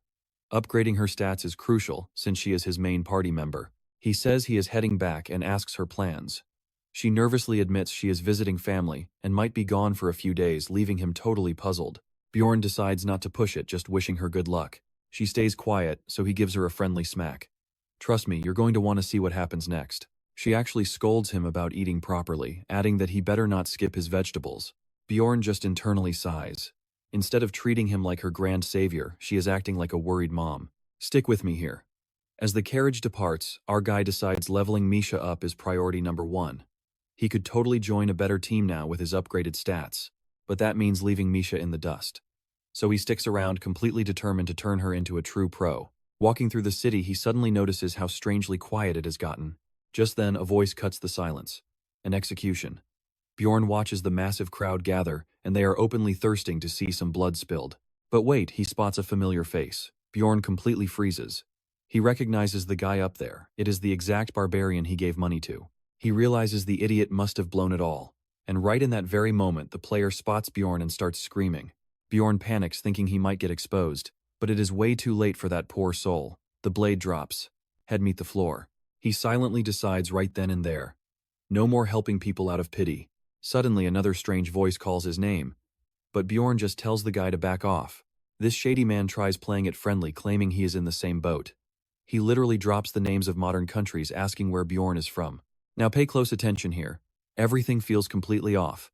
Bjorn's gut screams danger, but this guy just keeps yapping like he wants a gold medal in annoying small talk. This forces Bjorn to finally pull out his absolute secret weapon, the Anar method. Channeling the full spirit of a barbarian, he glares intensely and tells the guy to spit out whatever he is trying to say. That makes the dude sweat. He nervously comments that Bjorn's acting has come a seriously long way despite only being here for 3 months. Bjorn doesn't let up for a second.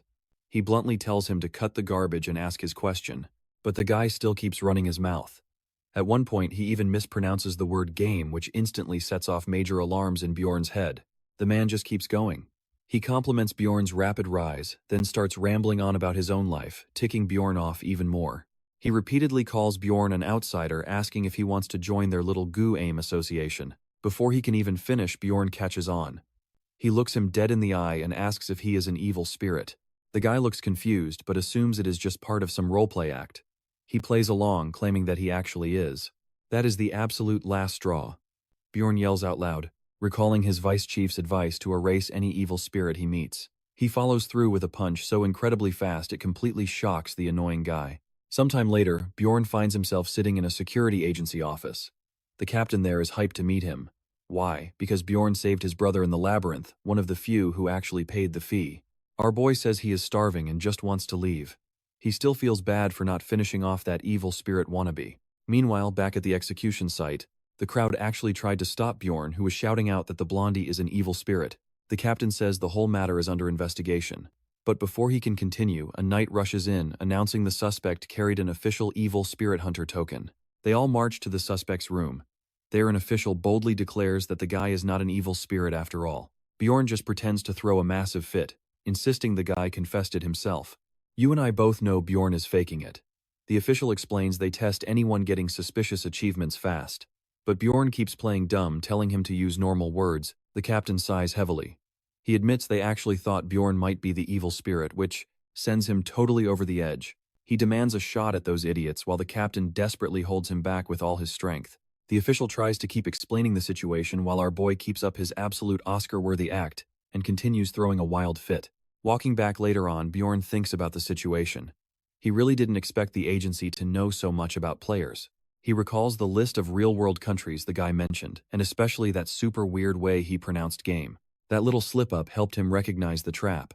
Now it makes a whole lot more sense why Tariq got caught so quickly earlier.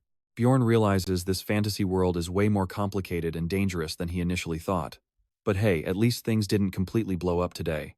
Returning to his quiet room, he spots a mysterious envelope on the floor.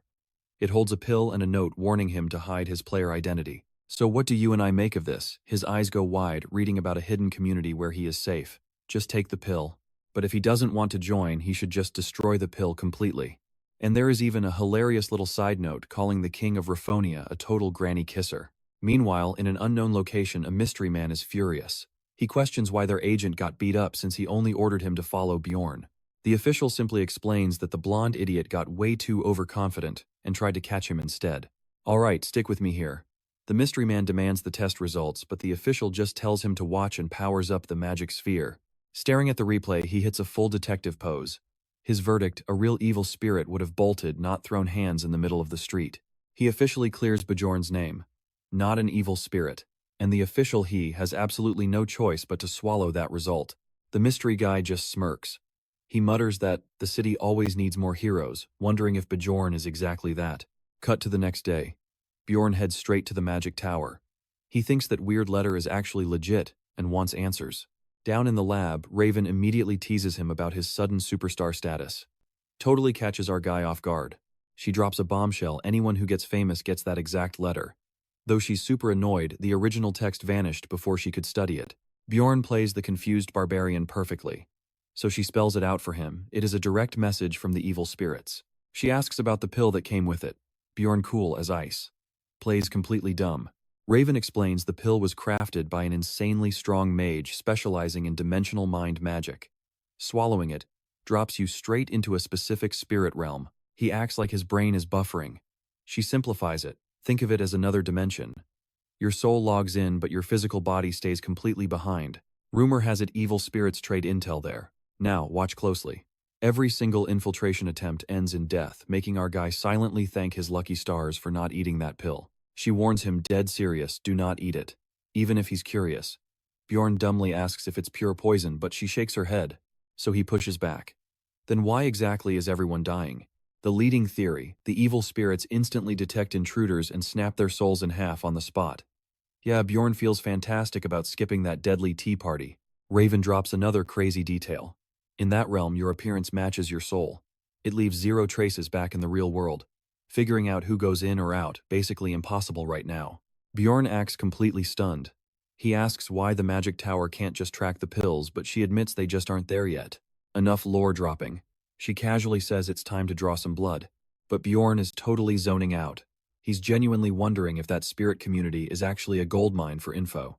Could it be his only real ticket back to the modern world? But Raven violently snaps him out of it. Pointing at a totally terrifying test chair, she tells him to hurry up. Bjorn sits down as her lab rat while she cackles like a literal mad scientist. But his brain's still debating whether he should swallow that sketchy pill or not. Finally, he decides the pill itself isn't a death trap.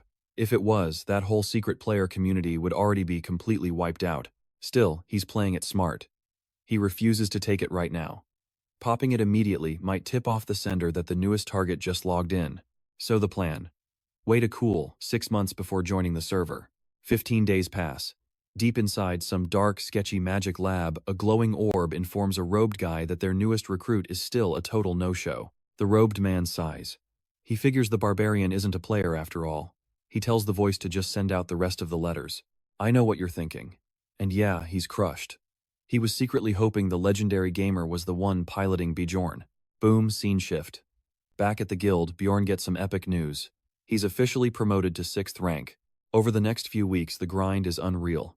He trains every day and burns through cash like absolute water. First up, a massive mace. Then acid-resistant armor to counter the corpse golem essence.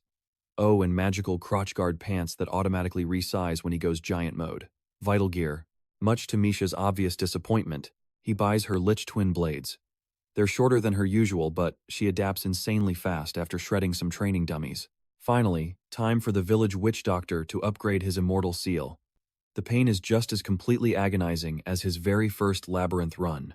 A level 2 immortal seal skyrockets his mentality, raw strength, magic resistance, and total endurance. Shocked he didn't pass out, the witch doctor offers a fortune reading using an ice cream stick and his birthday, then laughs knowing a dumb barbarian wouldn't remember that stuff. Still, the crazy old man reveals Bjorn is destined for countless once-in-a-lifetime events. Extreme fortune or absolute disaster, basically the chaotic path of a true hero. Our guy literally scoffs at fate. He firmly believes he's the one holding the controller no matter what crazy curveballs life throws. Flashback to the witch doctor, completely stunned he earned a 3rd seal this fast. The old man offers him a choice between 3 powerful spirits. Zero hesitation. Bjorn picks the Spirit of Wilderness. It maxes out his threat level and unlocks a broken ability called Wild Outburst. With this skill, literally just breathing pulls monster aggro. So what do you and I take from this? Our boy can now shred every monster in sight and become an absolute literal tank. Alright, let's dive right back in. Giant mode just amplifies the madness, and he's honestly thrilled at his 3-month progress. But then the witch doctor drops a bomb. He forgot to mention a massive detail about Bjorn's ultimate fate. He gets a chilling warning. Watch your back around anyone holding a grudge, because if he doesn't crush that hatred fast, he's going to pay in blood. With that warning, he walks out of the hut. He's checking off his list when Anar literally jumps straight out of the bushes. Holding actual twigs like a hype cheerleader, she congratulates him on scoring a famous title this early, and demands the full story of how it went down. She hangs onto his every word, locked in like a kid listening to an epic bedtime story. By the end, she's mind blown he teamed up with Hikarat again. He gives her a look and asks if the elders are stealing her food because she looks totally malnourished. But Anar shoots back, claiming her muscles are just condensed. Then she admits she has zero clue what that means. Right on cue, the elder yells her name nearby. Hearing that, she frantically apologizes for cutting it short, but Bjorn brushes it off, saying he is busy anyway.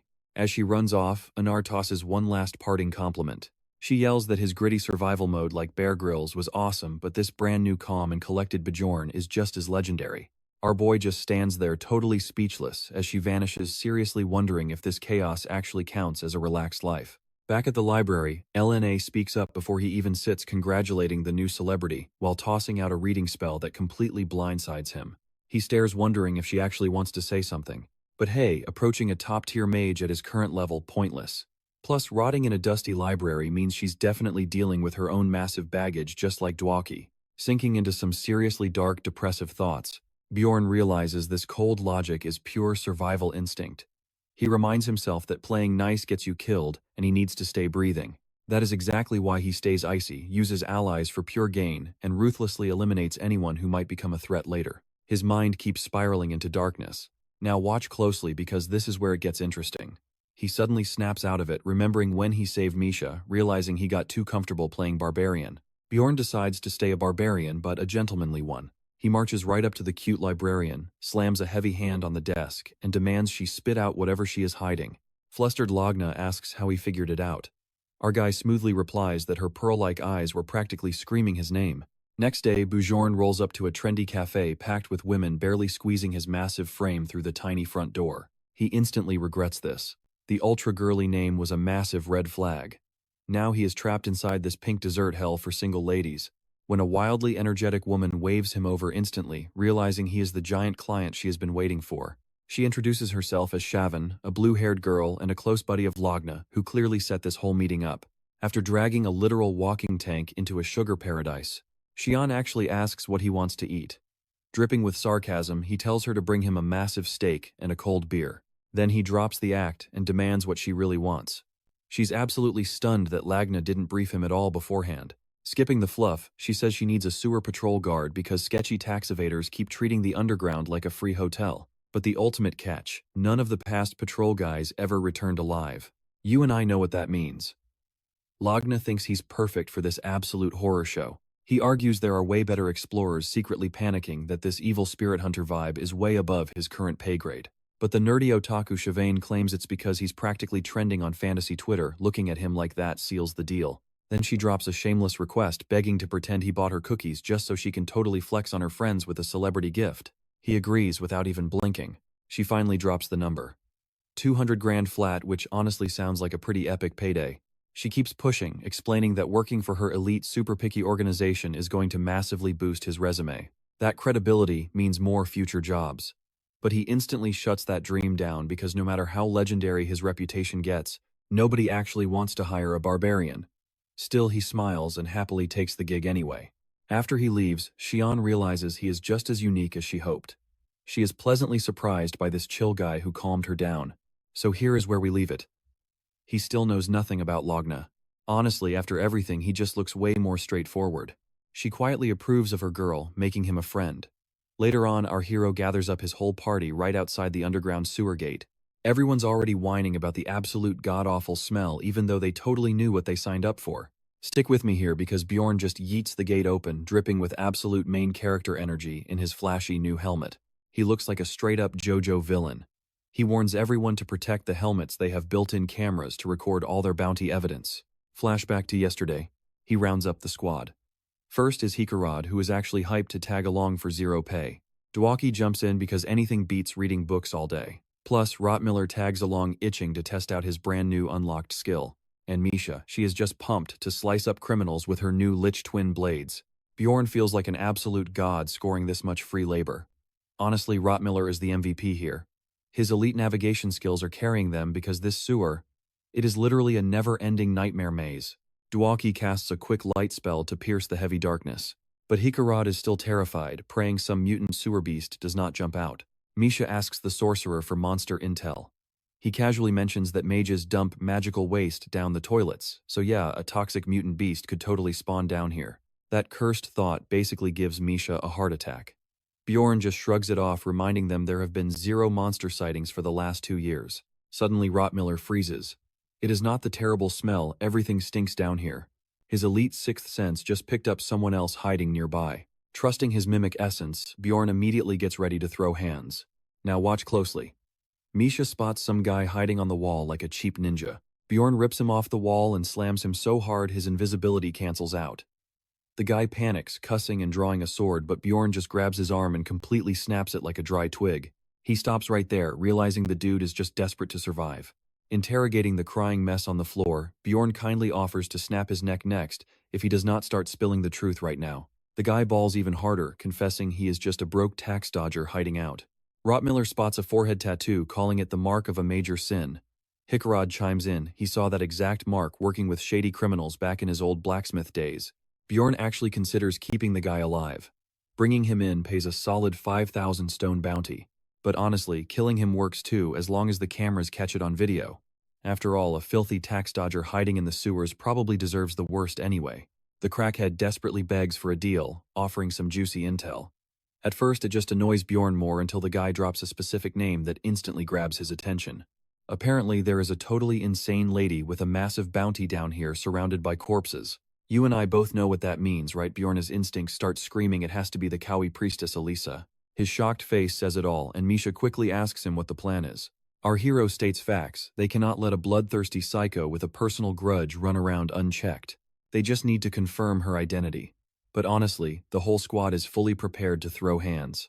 Their hostage guide leads them through the maze for half an hour, finally stopping at a secret route that isn't on any map. Bjorn's shocked the guy didn't just hide out here forever. Turns out the crazy lady hijacked his old base, forcing him to move, which is exactly when the party caught him. Finally reaching the supposed enemy hideout, Bjorn notices there is only one way in or out. He smirks. The psycho has absolutely nowhere to run. But he is still super suspicious, so he forces their guide inside first. Right outside the main room, the party starts panicking.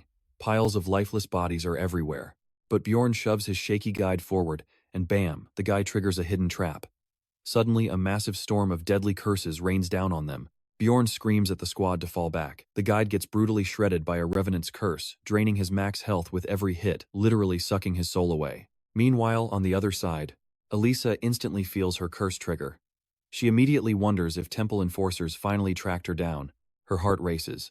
She still hasn't found the entrance to the underground city yet, so she listens to the dark voices in her head preparing for her next bloody sacrifice. Meanwhile, a system alert hits Bjorn. Over 100 revenants just ambushed him, but thanks to his heavy dark resistance, he only loses a third of his max health.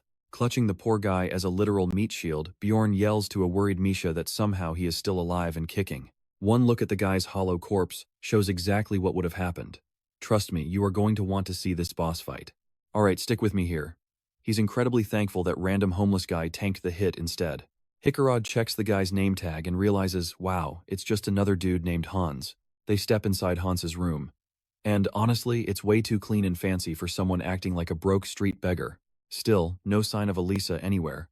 But then Dwaki feels strange magic vibrating right from the floorboards. Bjorn drops to his knees, totally confusing everyone. He grabs his heavy metal rod, warning them he'll smash this magic trapdoor wide open. Dwalki completely doubts that brute force can shatter a magical barrier. But Bjorn just pops his gigantification skill. His logic, if raw power doesn't break it, you simply aren't hitting it hard enough. Everyone stares in pure shock as he crushes the enchanted door like paper, instantly feeding Dwalki some humble pie for doubting him. Rotter locks onto Elisa's scent. He confirms she's totally alone right now, so they are perfectly safe to proceed and investigate. Trusting his upgraded instincts, Bjorn says it's go time. Meanwhile, deep in the underground city of Norark, a frantic messenger reports to the vice captain that the trapdoor was just absolutely obliterated. And weirdly enough, it's not the royal family this time. The vice captain frowns, noting nobody used that route since the Karawi cult disaster. He immediately orders a check for temple priests. He completely trusts the redhead Amelia to handle the situation. Now watch closely. Bjorn's squad steps into a new labyrinth that looks absolutely nothing like the sewers. Misha asks if Dwalki or Hickarod recognizes this crazy place, but both of the guys are just completely lost and confused. Rottmiller interrupts, warning that Elisa's scent is spiking hard. She is definitely heading straight for them. Meanwhile, Elisa pushes herself to run faster. She's terrified. That evil lord's creepy laugh just echoed inside her brain. Last time that happened, things went horribly wrong and she won't risk it. Believing she's being hunted by temple agents, she frantically sprints to make a clean escape. When her scent suddenly drops off, Rottmiller warns the team to rush before she vanishes. Right then, Elisa catches Misha's voice echoing out. She stops cold. This is definitely not random. It's Bjorn's crew. Her eyes go cold, and she decides to slaughter every single one of them. The crazy priestess rips open the gates of hell, dumping out wraiths. But Misha easily shreds them using massive elemental damage bonus buffs. Our boy doesn't hold back. He triggers Wild Outburst, grabs all the aggro, and crushes those wraiths like absolute used tissue paper. Rottmiller and Hickarod rain down support fire. Elisa stands there, frustrated, super confused how this garbage tier team got strong enough to completely overwhelm her. She starts spamming deadly curses, trying to give our hero the most brutal, agonizing death he could possibly experience. But Dwalki steps up, clutch, casting heavy light magic, instantly deleting all her dark spells. Zero room to breathe, Bjorn nearly crushes the priestess's skull, then shoots Dwalki a signal to just do the thing. You saw that too, right? Dwalki stares in pure confusion, but Bjorn screams to cast it fast while rushing straight at Elisa's face. Elisa thinks she's a genius. At the last possible millisecond, she turns into a spirit to completely dodge his massive physical attack. But boom, Dwalki's materialization spell hits right on time, dragging her annoying self straight back to Earth into her physical human body. Our boy instantly grabs her collar and lands a highly devastating shield bash directly to her pretty little face. He continues pummeling her so relentlessly, the squad actually wonders if he even plans to keep her alive for the 3 million bounty. After completely destroying her face beyond recognition, he ties her up tight and casually tells everyone they should get moving right now. But when he turns around to hype up his team for their great work, he freezes. Every single one of them is flat on the ground, completely blacked out. Suddenly, a system alert flashes. He just got hit with basilisk poison. Luckily, his high poison resistance is the only thing keeping him conscious and moving. Then a highly familiar redhead steps into the light, and Bjorn gets instant PTSD flashbacks. He knew things were going way too smoothly today. Amelia smirks, genuinely amazed he's walking through that poison. She says her favorite barbarian has leveled up and gotten a whole lot stronger. Glancing at his wiped-out squad on the ground, she asks if they are the only reason he refuses to run away yet. Bjorn is frozen by her suffocating aura. He figures she tracked him down because he got famous and she heard he was crawling around down in the sewers. He straight up calls her a liar since she promised to let him go before. He aggressively demands to know exactly why she is here. That definitely hits a nerve.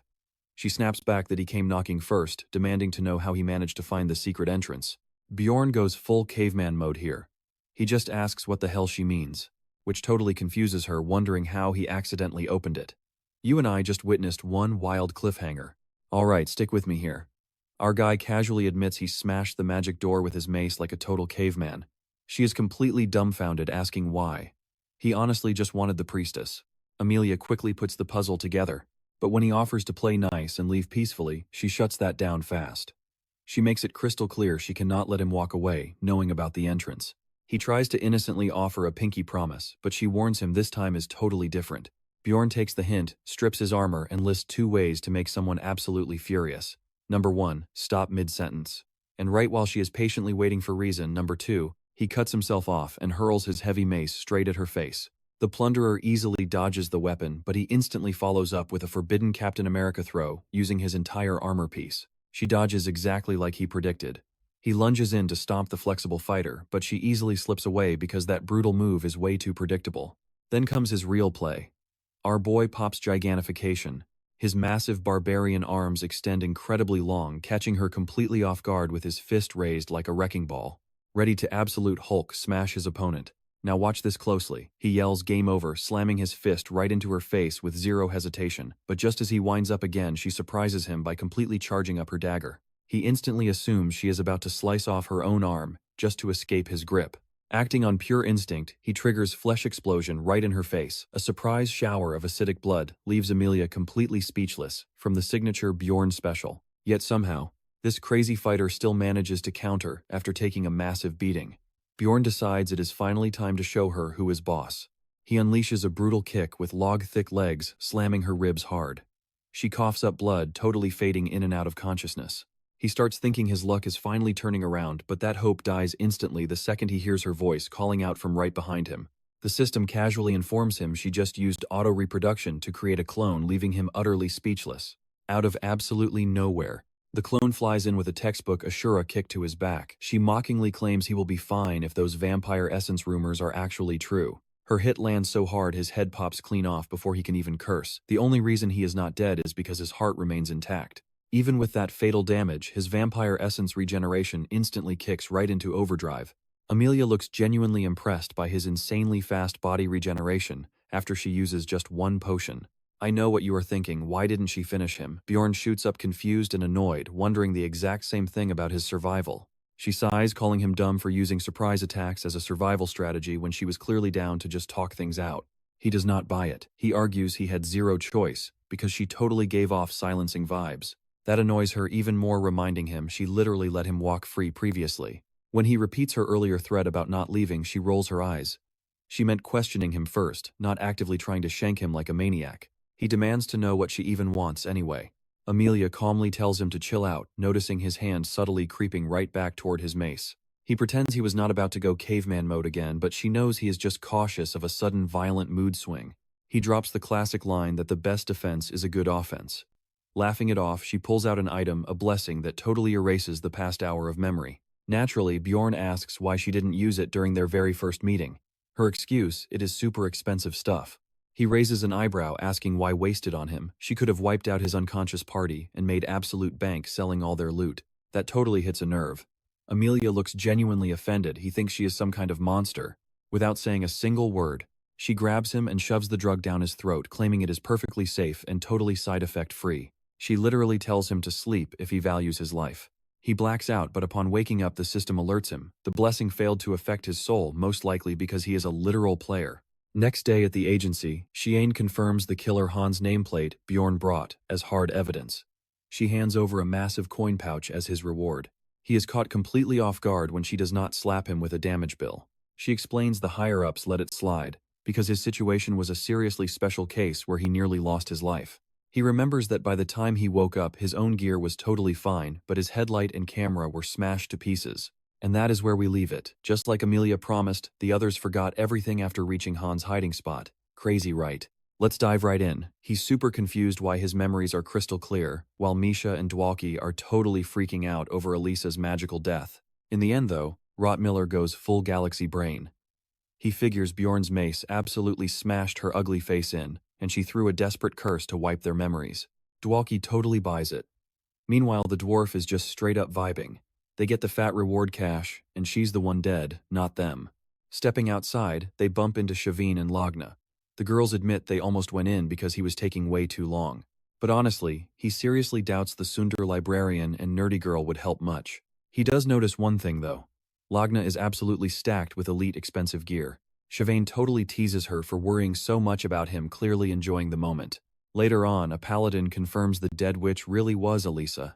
He promises they will never forget this favor, officially locking in that sweet bounty. His reputation skyrockets again. Now the agency girls won't shut up about how Bjorn is a massive beast in the streets and probably the sheets. Hearing these thirsty whispers right to his face is seriously annoying. He feels like a zoo gorilla on display.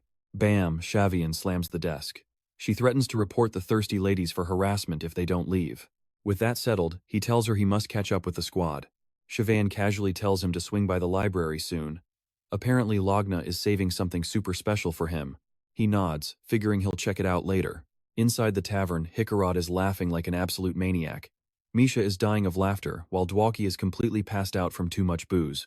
Spotting Bjorn, Hikarad gives a wildly dramatic welcome. But those greedy dwarf eyes totally locked on the bags of cash Bjorn just carried in. The bounty for Elisa was a mind-blowing 10 million stones. Splitting it 5 ways means everyone bags a massive 2 million stones each. Sure, Bjorn literally had his hand blown apart and his head sent flying for it. But you and I know the brutal truth. These guys are celebrating like lottery winners, completely clueless about the pure hell he went through. Suddenly, Misha pulls Bjorn in close. She whispers a super serious secret. Her dad actually wants her to bring him home to visit. But this golden romantic moment gets ruined by an annoying blonde loser.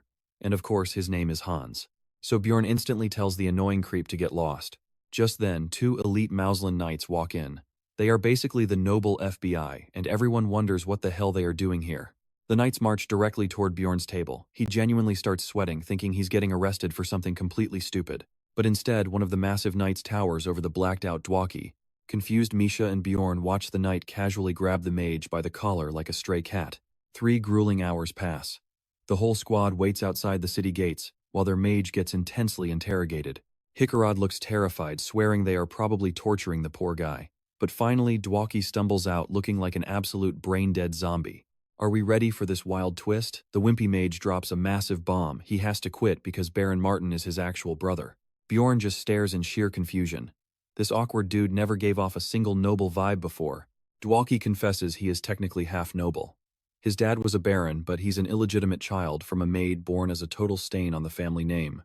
The angry baron's wife made sure one of her own brothers adopted him the second he was born. Still, life with his mom was good. Hikarad asks what that has to do with quitting right now. Dwalki reveals his father recently died, and the second son ruthlessly claimed the title. Rottmiller points out that's super weird. Why didn't the first son inherit it? Dwalki sighs, saying that's exactly the dark issue. The psycho new baron had his own brother murdered. Every single threat in the Branch family got wiped out mafia style. So that terrifying Mauslin visit, just a soft warning to keep Dwalki completely out of the spotlight forever. Dwalki is so frustrated. He was finally enjoying life, but thanks to someone getting famous, he now has to disappear from society entirely. Bjorn asks if he's seriously quitting just because Big Bro said so, and the man-child admits it. Instead of a blasphemy charge, the knights gave him a strict labyrinth ban. This screws Bjorn over massively. Now he only has 9 days to recruit a new mage. That night, they all say their heavy goodbyes. Hearing he is heading to the library, a bored Misha asks to tag along, but Bjorn coldly tells her to go train instead of slacking off. Inside the library, Bjorn introduces himself. And this is where we leave it for today. He blatantly asks Lagna to ditch her job and join his squad. She instantly shuts him down cold. Stick with me here. Watching her act totally smug, he completely flips the script, calling it a huge shame she is too weak to actually help. Our boy starts teasing the librarian, saying there is zero need to be embarrassed about being weak. Lagna snaps right back, denying that while he figures she has some hidden skills. Instead, she instantly changes the subject, asking if he has been curious about this the entire time. But Bjorn just plays totally dumb, shrugging that he cannot change her mind anyway. He mentions Shaven claims she had something for him. Lagna just blinks in pure confusion, asking if it was really phrased exactly like that. She explains Shaven actually wanted to thank him but basically shoved the favor onto her instead, acting just like a total moody queen. When Bjorn asks what she is actually giving him, she says books, which instantly makes his day. Her spell unlocks restricted high-security books that are usually strictly reserved for top nobles. He double-checks if this is allowed. She says it is fine if he stays quiet since apparently absolutely nobody cares about this dusty place anyway. Bjorn really starts wondering what her deal actually is. Later, Bjorn goes full nerd mode, diving deep into the restricted texts. They are packed with crazy useful intel, but he cannot read them all before closing time hits. Lagna scolds him for staying late but lets him cook. He reads Raffonia's organizational chart on public facilities, dropping some seriously spicy details about secretive agencies. Another crazy book explains how a secret police agent barely survived the evil spirit world, dragging himself back half dead. The Rupture book only lists 4 cases because of space limits. This book feels exactly like a perfect wiki guide, perfectly matching his 9-year grind inside the game. But what completely shakes him, the author Oriel Gabus is the literal developer of Dungeon and Stone. Now, pay close attention. Alarm bells ring because either a player or the developer wrote this. If it is the dev, this whole setup is completely intentional and terrifyingly complex. Bjorn starts thinking the dev might be a literal god and figures finding this massive clue is insanely lucky. It is a harsh reminder he still knows nothing, making him wonder if the Abyss Gate is his one ticket home. Maybe tracking down the author's name could eventually help him escape, so he debates asking around.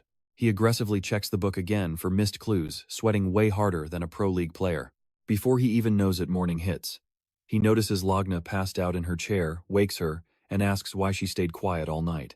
She firmly claims she did not do it for him, only staying because organizing books left her exhausted, making him suspect she is completely nuts. She heavily insists otherwise. He just quietly nods and stares until she asks why he has not left yet. Bjorn starts thinking she might actually be decent. A few hours later, he violently slams on Raven's door.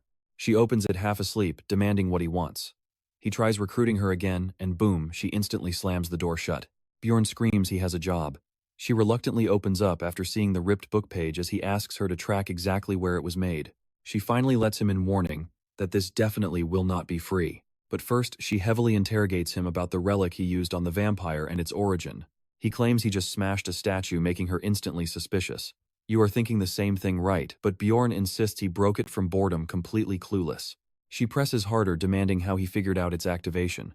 He totally plays it off as pure survival instinct. She demands he swear on it, but finally sighs in massive disappointment, thinking she had finally scored the Rupture book. While Bjorn briefly thinks about revealing it is in the library, she suddenly changes topics, agreeing to help only if he assists her senior researchers with their crazy work. Promising results by next week, she fiercely scolds him to never show up unannounced again. Bjorn just nods and agrees.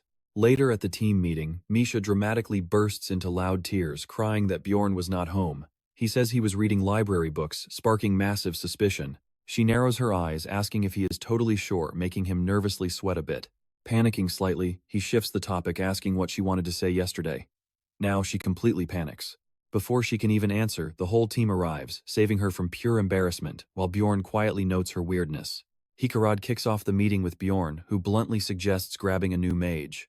The dwarf explodes, but Dwaki holds him back, agreeing. Hikarad starts loudly ranting about thinking things through, but Bjorn instantly tells him to just focus. He explains they must corner the Baron, who always hits up a nearby tea house, and should arrive anytime soon. The dwarf gets super dramatic, claiming they will wait a whole month if they fail, hitting him with puppy eyes. Bjorn loudly grumbles, but finally agrees. Sometime later, the Baron strolls into the tea house. Dwaki spots his second brother, and Miesa aggressively nudges him to talk. Dwaki nervously asks for an audience.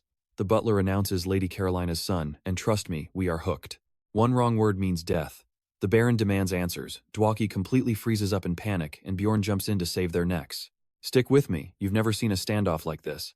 The Baron looks intrigued, admitting it's been ages since he saw a barbarian. Bjorn calmly explains their mess and begs to lift Dwaki's ban. But the Baron just coldly asks why he should even care. Bjorn spots the confusion right away. The butler steps in, explaining Dwaki is an illegitimate child. The Baron instantly calls it a total waste of time, completely draining Dwaki's face. Bjorn pushes back hard. The noble refuses until his butler whispers a secret.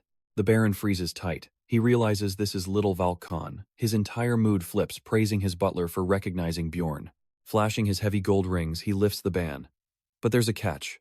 He wants Bjorn to attend a massive banquet in 2 months. Then he flat out asks Bjorn to perform circus tricks. The barbarian is absolutely furious. But wait, he offers 1,000,000 stones.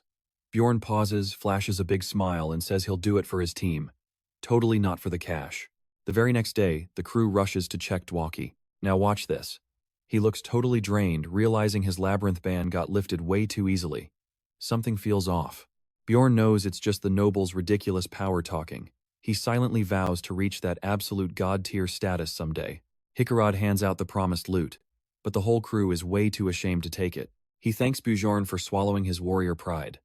Meanwhile, Bjorn just thinks tossing 1,000,000 stones away would be incredibly stupid. The dwarf gets super emotional, swearing to repay this massive debt one day. Bjorn just casually brushes him off. Dwaki jumps right in with his own emotional promise. Miesa just laughs, teasing a flustered Bjorn. Opening day arrives and Bjorn leads the rookies while they chant his name like a total savior. He drops a serious lecture. Follow his advice and they'll become absolute beasts. They all thank him deeply before he finally sends them off. The rookies keep hyping him up. Hickar jokes about him being an actual nice guy. Bjorn just shrugs. Hey, anything is better than dying while learning through blind, painful experience. He narrows his eyes. Karak's warning haunts him. Most of their original group died. With real training, Bjorn thinks those brutal losses could have been completely avoided. Meanwhile, Misha asks Rotter about his missing weapon. Turns out it's hidden inside his pocket dimension. With that, our crew finally rolls out. You and I both know his past runs were garbage. Now on his 4th dive, Bjorn is fully bracing for whatever absolute madness hits next. Thanks to a crazy lucky spawn, they absolutely breeze through floors 1 and 2, hunting everything they hit the portal in 4 days. By day 8, they clear the Witch Forest and reach the 4th floor Sky Towers. The place is literally crawling with 6th rank monsters and rare exclusives. Bjorn charges in blind. He sees this as prime farming ground, wiping the entire mob out lightning fast. One massive hunting session later, they score nearly 4,000,000 crystals in pure profit. Not bad at all. But the crew isn't impressed. Hikura jokes, Bjorn's curse is broken. Our hero just stares at his cut. It's way less than his very first run. Suddenly, he completely understands why deadly plunderers actually exist. For the next 30 days, he reads up and gets dragged into Raven's wild experiments. He discovers the Rupture book was written 150 years ago. That perfectly matches the game's starting timeline. The founding king died back then too. Everything basically started snowballing into chaos all at once. Bjorn is super desperate for answers about the past. With nothing solid, diving back into the labyrinth is his only real option. The labyrinth finally reopens. But their profits match the last run, leaving the whole squad heavily disappointed. Back in his room, Bjorn tries to stay chill. Things are fine, right, but he instantly snaps. Where did that lazy thinking come from? Peace always means danger is coming. He knows that brutal pattern way too well. Slapping his forehead, he vows to level up. Anyone watching right now would think he's totally lost his mind. Look crazy all you want. At least he's going to survive. Next morning, Misha serves food, noticing his mood. She asks why he's got that dangerous, violent gleam in his eyes again. Bjorn realizes he's been super distant. Staying idle drives him insane, but he definitely shouldn't take that frustration out on others. Then Misha leans in, offering him to touch her eyes to calm down. Chokes him up instantly. Trust me, you and I never saw that kind of comfort coming. Stick with me, Bjorn's brain completely short-circuits as he wonders what kind of wild childhood she actually had. He figures she is just being nice and has zero clue how weird it sounds. He warns her to stop saying that or people will get the wrong idea, leaving her totally stunned. Honestly, if he did not already know that Misha was into skinny guys, he might have actually taken her words seriously. Misha mutters that he is not like normal people, looking sad before awkwardly changing the subject to offer him extra meat. After that, Bjorn heads to the library to find Lana.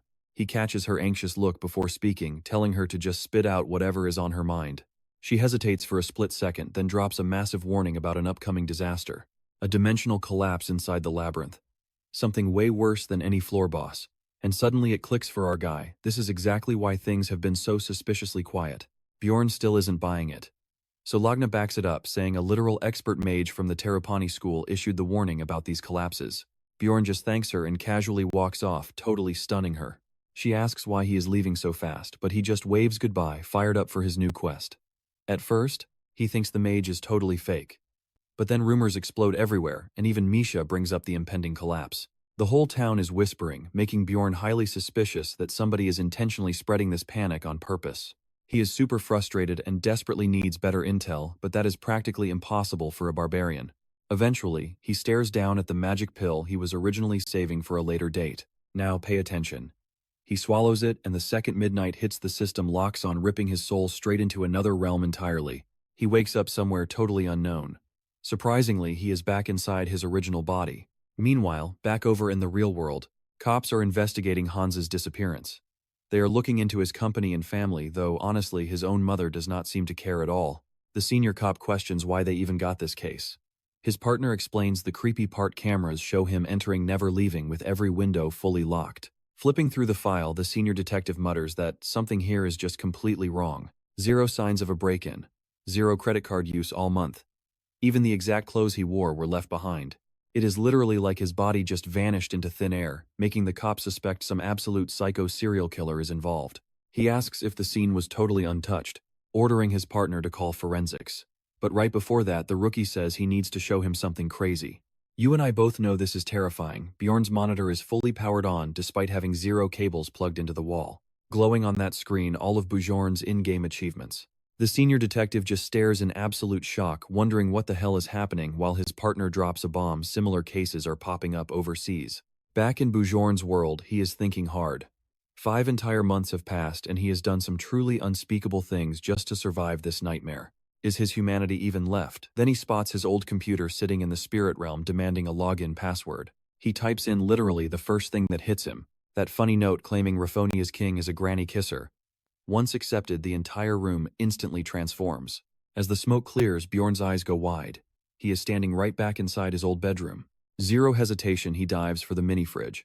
It is fully stocked with Coke. He grabs a can, chugging it down only to realize it has absolutely no taste and zero carbonation. A sudden doorbell shatters the illusion. An unknown voice calls out, asking permission to step inside. A mysterious woman enters, explaining that this room is just a reflection of his own thoughts. But because his mental walls are so high, she only sees thick smoke. She adds that his password was totally fake, forcing her to come investigate personally. She introduces herself as the Soul Queen, an official guide for all players stuck inside this realm. Bjorn's thoughts drift to his suit, realizing his ex gave it to him, but the woman quickly cuts his tragic thoughts off. She declares him an official member.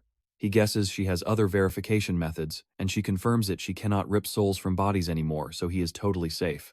Next, she shows him how the forums work. He tries making a username, but gets an error saying it is already taken.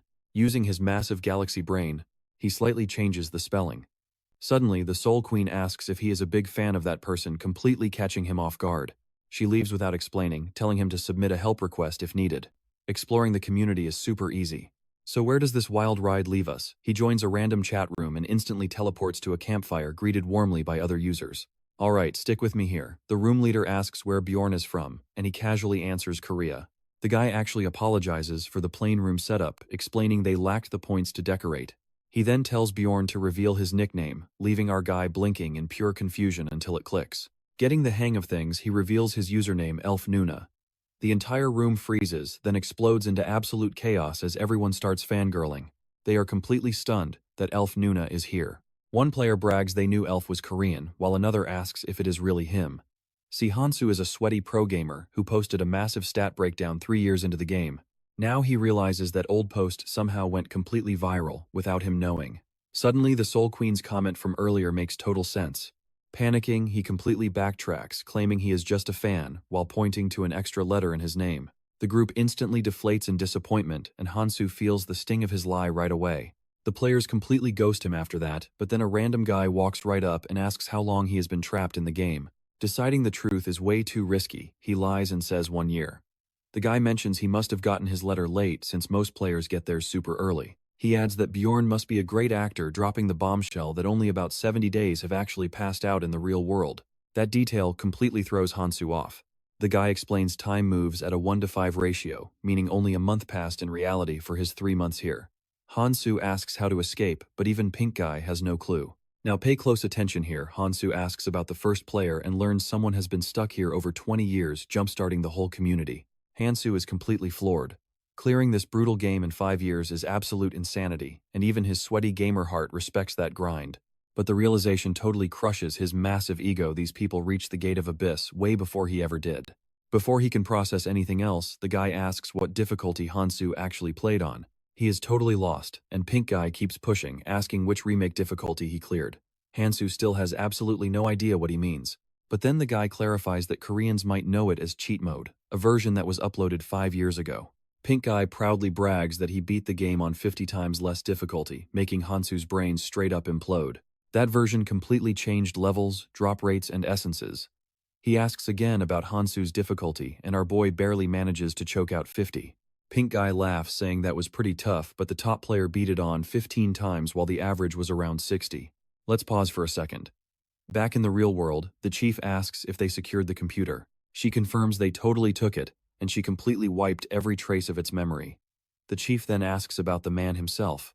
She reports that he is completely average across the board, except when it comes to gaming. The chief finds it wildly impressive that some random guy managed to beat Oriel Gabas's impossible legacy. She adds the game's world building was absolutely legendary, but the servers were shut down 5 years ago because literally no one could clear it. The old man smiles, saying it was not a failure because our boy actually cleared it.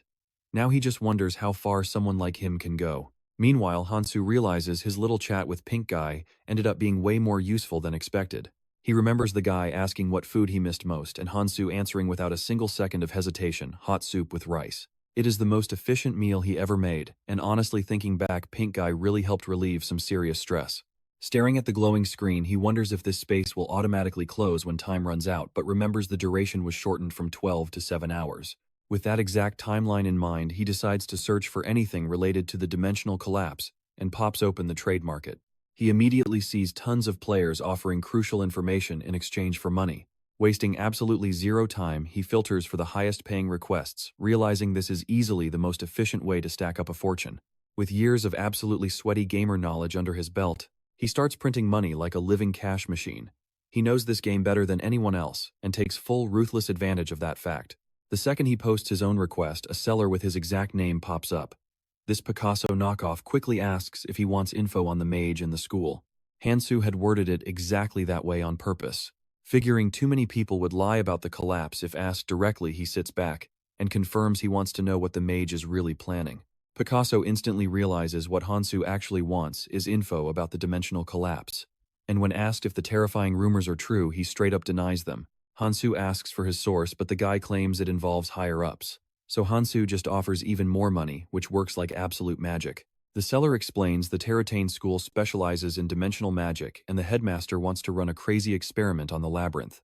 They say it is safe but need fewer explorers, so they spread fake rumors. Trust me, you and I know this gets wild. Stick with me, we're jumping right in. Hansu asks if dropping these secrets is really safe. The informant just shrugs.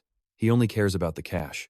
He mentions the royal family will kill these rumors fast because fewer explorers alive means fewer magic stones mined for them. Satisfied, Hansu moves to pay up. But the guy waves off the extra fees, admitting he was too rough on a fellow fan. Hansu realizes something crazy. This informant is so deeply established here that raw cash doesn't even matter to him anymore. Makes sense, he knows every single hidden detail. Our boy locks onto a harsh truth. It doesn't matter what difficulty that guy cleared the game on. Because this world, it is not just a game anymore. It is raw reality, ruled by brutal laws where only the absolute strongest survive. And right now, he is just a rookie. He actually smiles, even with a brutal road ahead. A pure thrill creeps in. He remembers all those info dumps he sold to other players and the literal years they spent grinding to reach the top. It is wild that falling behind never even crosses his mind. Meanwhile, back in the real world, the chief stares at Hansu's achievements in pure shock. He calls the kid totally insane. Hitting the second floor on a first run is incredibly rare, especially when you are handed absolute garbage stats to start with. These stats are completely impossible for someone playing just 3 months. The secretary hints at dumb luck. But the old man shuts that down instantly. Now pay attention here, watch what he realizes. If it was luck, there would be more players like this. This is a crazy anomaly where the impossible becomes reality. He recalls Hansu crawling over 15 kilometers to crush a vampire at literal 0 health. Checking deeper, he finds Bjorn's growth rate is so absurd that even the mods flagged it. It reminds him of when everyone labeled this game a massive failure. But the devs stood firm with a crazy claim. Even if just one single player cleared it and crossed over, it would be enough to completely shatter the balance. Back in the savage world, Bjorn slowly opens his eyes. Only 13 real-time seconds have passed. But he knows that during that tiny window, he was completely defenseless. Still, the Ghostbusters totally exceeded his expectations as a top-tier info source. Absolutely exhausted, he decides to crash hard and handle the Baron tomorrow. By the following afternoon, he is marching through town in full barbarian gear, seriously questioning if a dimensional collapse is coming. If not, what the heck happens next? He plans to just speedrun today, though this entire parade feels ridiculous. Suddenly, the bald butler stops him. He demands Bjorn act properly for the crowd, making our guy mutter that they never should have hired a wild barbarian to begin with. He ends up marching over 6 kilometers in brutal summer heat, enduring Baldy's non-stop annoying yapping. However, the Baron looks absolutely thrilled. He has never gotten this much attention and promises a massively generous reward. You and I both know this looks bad. The Baron leaves for a meeting while rich guests side-eye the giant barbarian, whispering if it is even safe leaving him unattended. Our boy starts sweating under the pressure until a uniformed man steps up. He praises Bjorn's hard work, telling him to just chill out until the Baron gets back. Bjorn asks why he isn't mingling with the snobby nobles. The guy admits he used to be an explorer, so he is not exactly welcome in their inner circle. Our boy asks for his name. He introduces himself as Carl, and Bjorn instantly clicks with him since the guy has zero arrogance. He honestly wishes that annoying butler could learn some manners from Carl, but speak of the devil. The bald potato storms over and instantly starts nagging them just for sitting down. Carl tries to shut him up, explaining he told Bjorn to rest. But the bald pest refuses to drop it aggressively, ordering our hero to stand. He is totally paranoid about what the nobles think. Bjorn tries joking his way out, but Baldy keeps on yapping. Our guy starts seriously wondering if this reward is even worth the giant headache. Whatever. He decides to just play along with Baldy's demands, since it is only for today. Slamming on his helmet, he embraces the wild barbarian role and unleashes a massive earth-shaking war cry that stuns the whole room. Baldy screams at him in pure panic, asking what the hell he is doing. Bjorn just casually replies he felt like screaming. Spotting the banquet, he dives straight in, destroying the food like an absolute savage, while the butler stands completely frozen. The rich guests actually watch with pure fascination. Even the butler relaxes as a massive crowd gathers. Baldy actually smiles until Bjorn grabs his shoulder. Dead serious, he whispers that he wants to crush his skull. The guy sweats bullets, letting out a nervous laugh. He asks if this is some twisted barbarian joke. But Bjorn stares him dead in the eyes and promises he is not joking. The bald potato fully panics, remembering Bjorn's brutal history. He instantly stammers out a pathetic excuse and practically sprints away. So where does this leave us? Carl just watches the butler sprint off, dying of laughter. Stick with me, you and I are about to watch this banquet get wild. He stuffs his face, but then these totally obsessed noble girls creep up, begging to touch his arm. He flexes just to humor them. They instantly squeal, running hands all over his massive veiny arms, drawing a huge crowd. They beg for his signature shout. Bjorn goes full opera mode, belting a roar so epic it literally brings old nobles to tears. The crazy requests just keep coming. Bjorn feels like a total circus mascot. Meanwhile, the jealous guards nearby start whispering nasty, bitter comments. Our guy hears the trash talk and gets seriously annoyed. But right then, the Baron swoops in, dragging him away for a walk. The Baron parades him around like a shiny prize trophy. He flexes him to the crowd and introduces the Viscount, who already knows the name Little Valken and wonders why he is here. Bjorn smoothly replies he is just repaying a personal favor, leaving the Viscount completely impressed. Milking the moment, the Baron smiles, proudly forcing our guy to repeat those exact scripted lines. The Viscount admires his loyalty. Meanwhile, Bjorn is dying inside, realizing he has 13 more exhausting VIP greetings left to endure. Hey, it is not bad. Thanks to massive exposure, his fame stat absolutely skyrockets. Intro's over, he goes full entertainer. He starts bending solid metal bars with bare hands and the crowd goes wild. Suddenly, a familiar paladin captain steps up, greeting the Baron. He is totally shocked to spot Bjorn in this fancy crowd. The Baron loves that our hero knows him. Captain Kovitz humbly denies being a big deal, though the nobles strongly disagree. Bjorn just stands there wondering why on earth a holy paladin was previously collecting corpses. The captain offers his full support, telling Bjorn to visit any time. He has not forgotten the huge favor our barbarian did. The Baron is stunned. He starts eyeing Bjorn with this weirdly intense look. Half an hour passes. The Count finally arrives. The Baron rushes Bjorn over, saying the Count desperately wanted to meet him. Alarm bells ring. The Count shakes his hand with a massive grin. Why is royalty acting this friendly with a barbarian? The Count laughs, joking that they should start calling him Big Valken from now on. Now, watch closely, this is where the trap snaps shut. The Count suddenly invites him to fight in a night sparring event. The whole room starts whispering. They are dying to see the barbarian fight. Bjorn hesitates, remembering the grand prize 2 million stones and a numbered item called Garpus necklace. This artifact creates random crystal substances. and just like the frost ring, it hides a secret event inside. His gut is screaming that disaster is right around the corner. He crushes that anxiety. Running from every single threat will only lead him straight to a tragic ending. He is nervous but knows he must embrace his fear and just keep moving forward. The Baron warns him not to lose. Bjorn just smirks coldly, replying that 10 seconds is all he needs to smash their skulls. The butler almost faints. The Baron just laughs, promising to double the cash if he wins. Fired up, Bjorn stands ready to dominate. Fast forward. I know what you are thinking, who dares mock the main character? This trainee walks up talking trash, and Bjorn instantly recognizes the punk. A second knight tries flexing with empty threats. Bjorn glares. This is the exact loser who insulted his barbarian pride. Then the orange-haired guy chimes in. Bjorn just brutally cuts him off, asking if the three of them are completely brain damaged. He loudly calls them pathetic cowards for ganging up. Even barbarian toddlers have more spine than these so-called knights. They try gaslighting to save face, but Bjorn claps back, exposing their complete lack of honor. He yells to the crowd, shouting that these knights are actively bullying a participant before the match. The surrounding nobles start whispering. The trapped knights completely panic, furiously screaming at him to shut his mouth. Everyone gossips about how disgusting their behavior is. The humiliated knights look like they just want to sink into the floor. Ashamed, they shuffle away. Bjorn stands tall, loudly declaring he will beat some sense into them later. Showtime. The duels begin, and instantly a knight's arm goes flying. Bjorn grins like a little kid. These wannabe knights actually took his bait. He spots his absolute favorite punching bag, the guy who insulted him earlier. Orange Hair steps up, acting noble and swearing to fight with honor. Bjorn shuts him up with a savage war cry. The knight unleashes a flashy multi-sword skill, and trust me, you will want to see this. Alright, you and I are about to watch something epic. Our guy blocks every attack with ease, grinning like a true barbarian, but knows not to get careless. The knight aims right for his throat. But Bjorn, he just leans back like an absolute pro. This fraud knight completely panics when Bjorn triggers his wild outburst skill. His threat level spikes, and that promise to end things in under 10 seconds, still fresh in his mind. He screams at the knight to attack properly since they have plenty of time. The dude is absolutely terrified. Now Bjorn's wild burst skill raises his threat level, but it doesn't directly affect humans. But if you're already scared, it makes you freeze. If you're brave, it pumps you full of fighting spirit. Our boy is super curious to see how Sylvania handles this, and surprisingly he goes for option 2.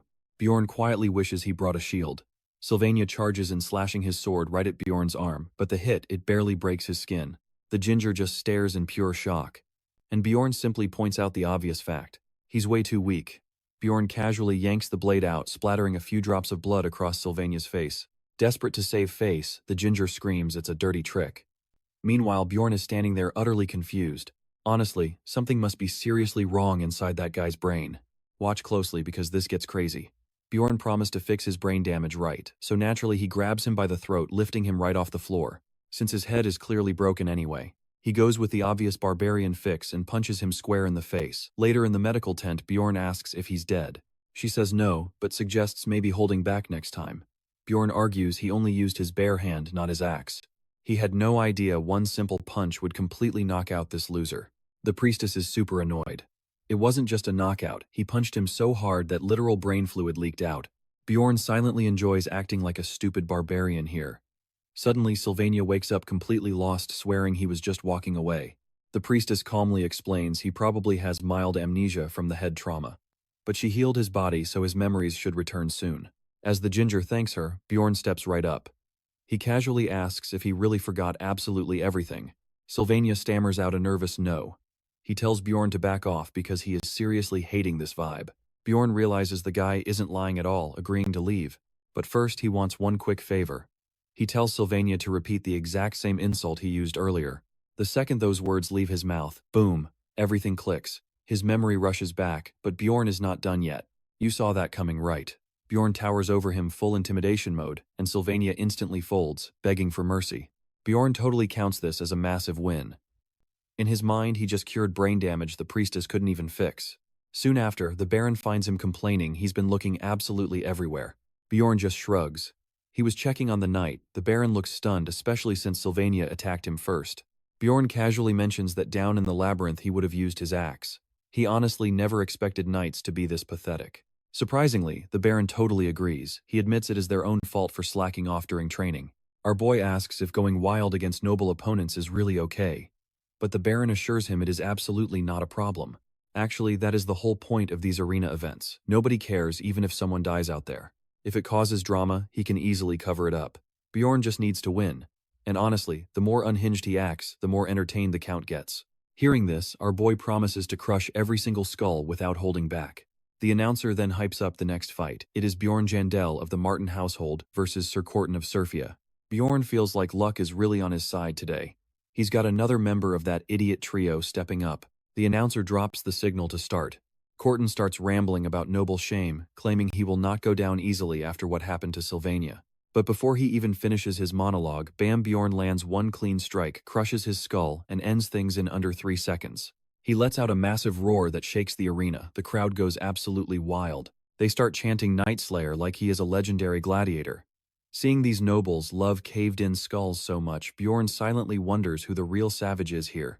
In the semifinals, he treats the crowd to a new move, a spine fold, tossing his opponent high, cracking his back across his knee. Wild right, still, he feels totally disappointed. Stick with me, you and I are about to watch Bjorn dish out some absolute madness. The final idiot got lucky. It is hilarious. Everyone Bjorn crushes instantly begs the priestess for conversion to her religion. The Baron absolutely thrilled, asking where he learned that final crazy technique. Bjorn just wants to chill out before the next fight, so the old guy finally backs off. Only one challenger left. Our guy figures it has to be the Count's knight trainee. And right on cue, the announcer calls the finals. Sir Albatross from the Count's camp versus Bjorn from the Baron's side. They step up, lock eyes, and exchange a quick greeting. Bjorn already figured this guy out during the previous rounds. His setup, Great Orc Warrior Giant Golem, and a Cyclops Essence. Just a basic brute force build. Honestly, that tells Bjorn everything he needs to know about the Count's super basic strategy. Albatross asks where Bjorn's armor went. Bjorn casually shrugs and says it felt tight, so he just threw it away. That totally relaxes Albatross. He starts thinking this showdown might not be a total slaughter. Watch closely. The announcer yells go. Albatross taunts him, but Bjorn is 10 steps ahead. You are going to want to see this. He pops gigantification and wild outbursts simultaneously. Albatross takes one look at that monster and completely freezes. Total panic. He turns and bolts off the field like a scared toddler. The announcer calls an instant disqualification. Albatross pathetically begs for a rematch. But the Count glares at him with pure disgust, asking why he is shaming their noble house. Meanwhile, Bjorn just scratches his head, wondering if going giant was a bit overkill. Over at Erwin's place, things are getting intense. She is totally obsessed with gaining power to grab everything she truly desires. Teresia walks in asking if she is okay. Erwin just snaps back, demanding why she would even ask that. Teresia mentions she was literally talking to herself, but Erwin immediately shuts her down, claiming she is just chatting with her spirits, and they can talk later. Teresia leaves, thinking Erwin is the only person completely clueless about Little Falcon. She probably should tell her. Still, this crazy obsession has actually made the girl way stronger. In just a few days, Erwin contracted 4 spirits and fully awakened 3. Her archery, combat, and dagger skills all upgraded. She is out here soloing 7th-ranked monsters without breaking a sweat. Teresia decides to keep her mouth shut since Erwin is leveling up so fast. But wait, is this crazy growth from her essences? She checks a book on low-tier essences and nails it. All 3 of them massively boost the obsession stat. That totally explains the weird behavior. But Teresia figures deleting an essence over a side effect is a waste, so she will wait. Now that she actually knows the real cause, she thinks she can manage the situation. But trying to sleep impossible. She is absolutely terrified of what happens if Erwin finds Bjorn before they fix this broken essence. Fast forward to 2 a.m. Bjorn finally walks back into the main city. Noble quests are a gold mine. 1 day of work, huge payout. The Baron was so hyped he even offered Bjorn a permanent open favor. But the Count totally disappointed. He told Bjorn to wait until he was ready, demanding he reject every other noble request until then. That Count looked ready to do absolutely anything to control the entire situation, so Bjorn just nodded. Honestly, he is stunned he got the necklace this easily. Back in the game, that drop was impossible. His luck has been suspiciously good lately. Now he is practically tiptoeing around waiting for the catch. Next morning, a massive wave of noble requests floods in. But thanks to that creepy Count, he has to reject every single one. You and I are both wondering the same thing.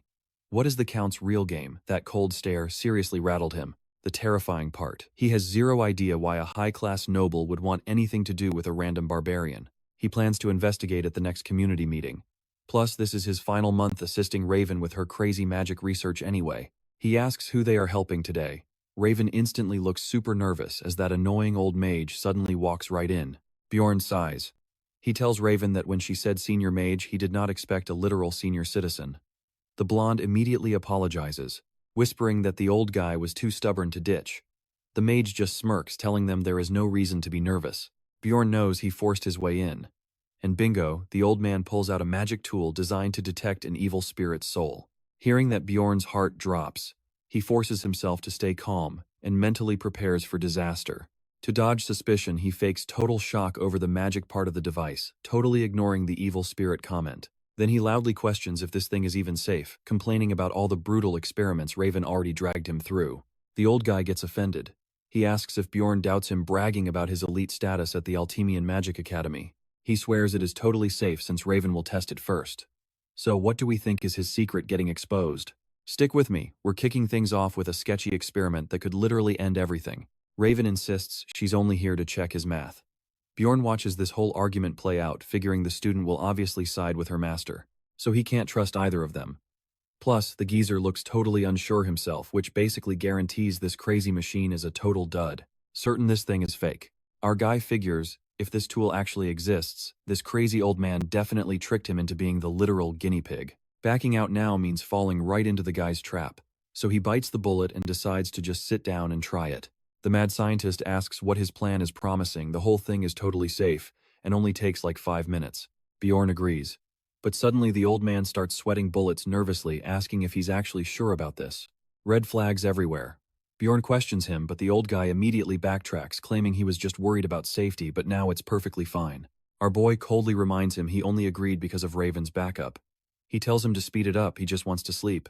The second Bjorn leaves, Raven shoots the old man a death glare and demands to know what he was pulling. He tries to laugh it off, claiming it was just an old chair. But Raven glares dead at him, demanding a real explanation since she covered for him. Now watch what happens here. Raven asks if he seriously thought Bjorn was an evil spirit, and if that explains his weird labyrinth questions from the other day. He tells her to chill, but she pushes harder, asking if he's finally convinced. He admits his mistake, and Raven sighs, saying she totally gets why he suspected him. Bjorn acts pretty weird sometimes. Still, she angrily demands to know why he ran a life-threatening test instead of just calling the cops. The old guy bluntly states calling the cops would have killed Bjorn. Then he just walks away, claiming he's exhausted.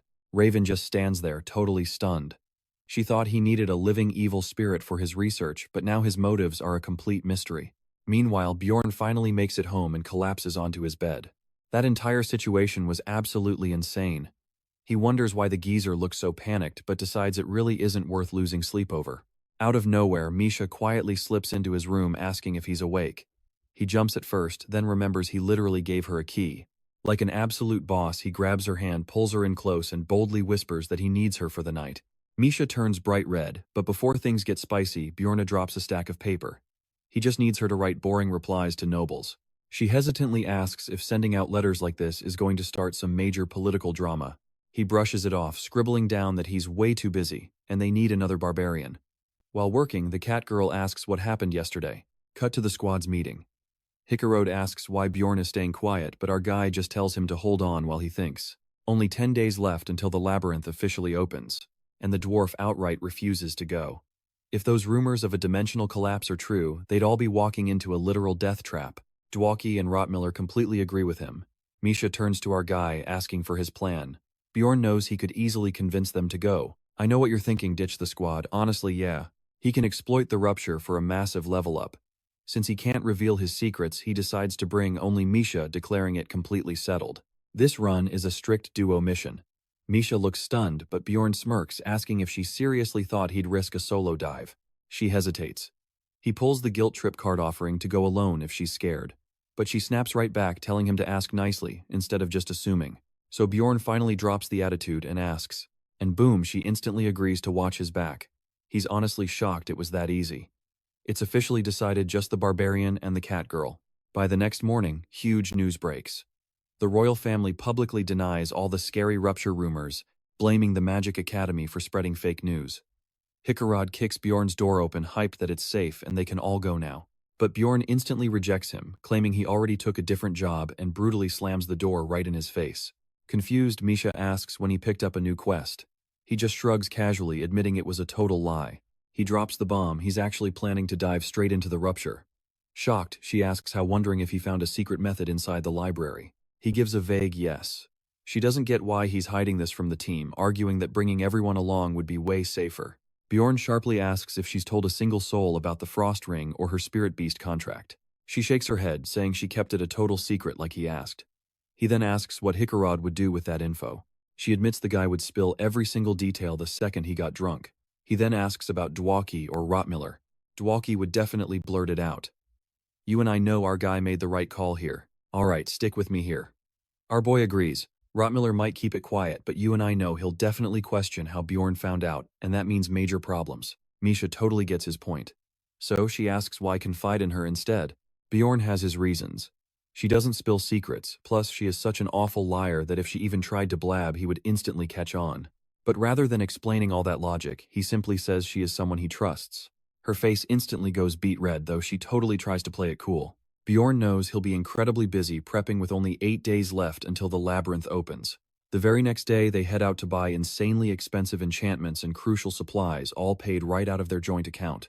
Finally, on day 7, Bjorn gets his level 4 seal unlocked. Massive stat boost, plus he can maintain his giant form way longer now. Misha asks to tag along to the library, and he jokes asking if she can even read. Once there, Logna casts a standard spell on the two of them. When Bjorn directly asks why she is using that instead of the usual one, she admits the other spell is a special favor just for him, so doing it in front of others is a no-go. Our boy mutters, she should have mentioned that privately. Lagna just glares at Misha, telling her to forget everything. Both of them stare back at her, totally stunned. Day 5 rolls around, and Bjorn pays Raven one final visit. She warns him not to die. When he offers her tower pass back, she refuses. Keep it, she says, and come find her if things ever go south. The big day finally arrives. Bjorn drops some solid survival tips for the rookie barbarians who eagerly thank him. Hickarod laughs, calling them lucky to have such a great mentor. Bjorn just brushes it off, saying he only gave them a little push. He warns the dwarf to never trust overly friendly folks.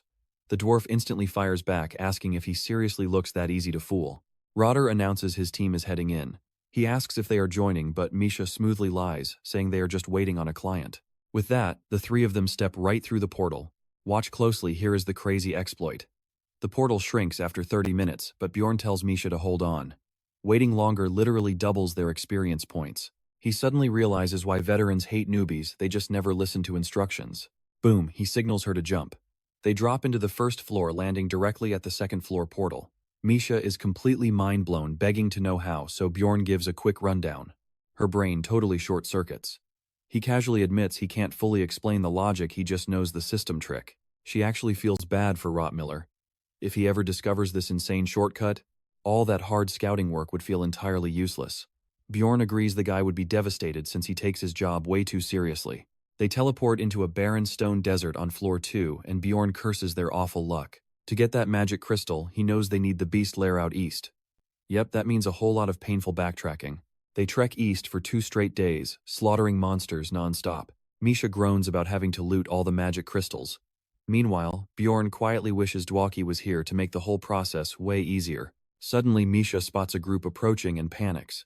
Bjorn isn't entirely sure, but seeing their insane pace, he bets it is a hardcore speedrun team. You see that too, right? A team rushes past rocking insanely expensive gear. She wonders if you need pay-to-win items for shortcuts. But Bjorn tells her to stop being jealous, promising they will definitely hit that level someday. She asks if he seriously believes that. He gets it though, she has been constantly underestimated, so she just doesn't realize her true potential yet. Misha points out how he talks about massive achievements like they are absolutely nothing. Is it just a crazy barbarian thing? He asks if she is mocking him, but she playfully elbows him, admitting she actually loves that bold attitude.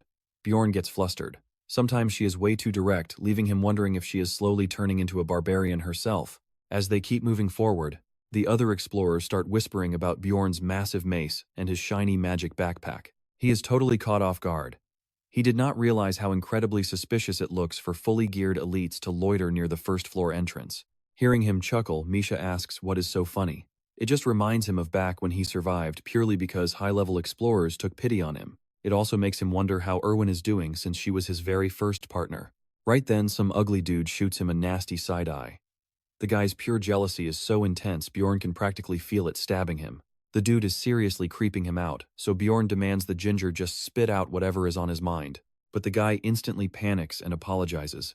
Hard to act tough when a 2-meter barbarian hulk starts looming over your soul. So what do you and I take from this? Misha grabbing his arm makes this giant beast feel like a gangster acting tough for his wife. Stick with me, you're about to see a classic trap unfold. Bjorn asks for the guy's name, and surprise, it's Hans. Bjorn instantly calls him a liar. But the guy actually defends himself, saying he changed it from Hans because it was just way too basic. That totally explains why Bjorn felt like absolute garbage standing near him. He immediately warns the newbie to never become a filthy Hans. Suddenly, the entire floor violently shakes. Bjorn realizes the rupture just ripped open. He grabs Misha and sprints straight toward it at full speed. Panic sets in.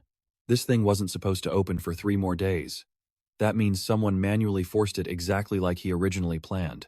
Thinking a player might be behind this, he drags Misha along and charges absolutely Leroy Jenkins style right into the glowing portal. Landing in a frozen wasteland, 3 smiling explorers and 1 grumpy old man greet them. Bjorn introduces himself but smoothly changes Misha's name to Michelle. She looks totally lost for a second, then catches on with the absolute worst poker face ever. Bjorn claims he's a solid tank, while the girl Janessa introduces herself as a goblin archer scout. The harmless-looking guy claims he's just a basic frontliner. Judging by their gear, Bjorn figures they're barely 2nd or 3rd level explorers. It definitely worries him that they all look like complete beginners. But it makes sense. Real pros wouldn't touch this rupture until it naturally opens every 5 to 6 months. Meaning one of them forced it and the other 2 just tagged along. Here's where the tension really spikes. Bjorn is already highly suspicious of this extra hairy man, who casually brags about using that comically massive crossbow strapped right to his back. Then the guy calls Bjorn rude for hesitating, casually flexing that he is actually a 5th-rank explorer. Bjorn tries interrogating him to sniff out the rupture culprit, but the man hits him with an instant Uno reverse on every single question. This tense exchange leaves Bjorn wondering, could a solo archer really survive out here without backup? Still, his heavy aura makes the crazy claim pretty convincing. On the flip side, the sweaty loser and the scout girl are practically open books, and it is super clear who they are. Still hunting for the trigger culprit, Bjorn silently swears to hunt down this imposter like a game of Among Us. After locking in the loot split and making everyone happy, the new squad pushes forward. They immediately stumble into a massive yeti that completely terrifies Janessa. But Bearman just looks at the shaking scout and says the right path always has monsters. Wasting absolutely 0 time, Bjorn yells for the scrubs to stay back, but Bearman humbles him instantly. He essentially says, "Hold my beer," whips out that monstrous crossbow, and fires a shot with terrifying force. Even then, the beast manages to block the bolt, barely surviving the brutal one-shot. Right after Bearman casually tells the others to finish the job, Bjorn is genuinely surprised he actually wants to share the combat workload. Our tank charges straight and taking the brutal yeti head-on. It is an absolute beast, leaving both newbies standing there praying for his survival. While Bjorn holds its aggro, he screams out for Misha, or rather Michelle. She hits a slick backflip for style points before brutally making that yeti regret ever having eyes. You and I both know what he's doing. Bjorn shoots the smug guy a look, flexing his cat's combat skills. Whoever the imposter is, they are about to get fully exposed. Pushing deeper into the frost, they run into a vicious pack of ice wolves. Naturally, Bjorn and Misha end up carrying the whole fight. Bearman still lands a few heavy-hitting shots, even though that giant crossbow is strictly single target. With nobody stepping up to claim the actual leadership role, Bjorn casually takes the correct turn every single time. Why? Because he burned the whole map into his brain, from years of sweaty hardcore gaming. Moving deeper, he begins suspecting the imposter is either a genius NPC or a player playing completely dumb for some hidden reason. Stepping down the long stairs, he notices the fake didn't even bother looting the secret item hidden inside the pillar. He casually figures he will just swipe it on the way back out. No big deal. Carlson and Jenna get distracted by the sparkling cave. Jenna asks about the massive glowing pillar in the center, touches it, and completely fakes shock when it lights up. Bearman throws out a wild guess. It is probably an objective, meaning a few monsters might spawn to unlock the next path. That specific guess makes Bjorn super suspicious, but he holds off on calling Mafia just yet. Mostly because Bearman is dead wrong about a couple monsters. The entire floor violently quakes as the actual boss gets summoned, and right before the boss appears, a massive horde of bloodthirsty frost wolves drops in, ready to crash the party. Bearman absolutely freezes, completely unready for this many enemies at once. Jenna instantly panics, so Bjorn forces a defensive holdout near the stairs. They survive the first 20 wolves, but round 2, this is where we all hold our breath. Massive saber-toothed tigers charge and almost tearing Misha apart, while one sneaky tiger tries flanking Bjorn. Stick with me here, we are jumping right into the chaos. This ice golem suddenly drops a nasty debuff that absolutely melts players. He instantly goes full Valhalla mode, smashing it to pieces. Then the mutant Yeti mini-boss Frost Lord Cthulhu appears with a suppression skill. Bjorn recognizes it immediately from surviving all those brutal fights with plunderers like Amelia. Jenna and Carlson freeze up mid-fight.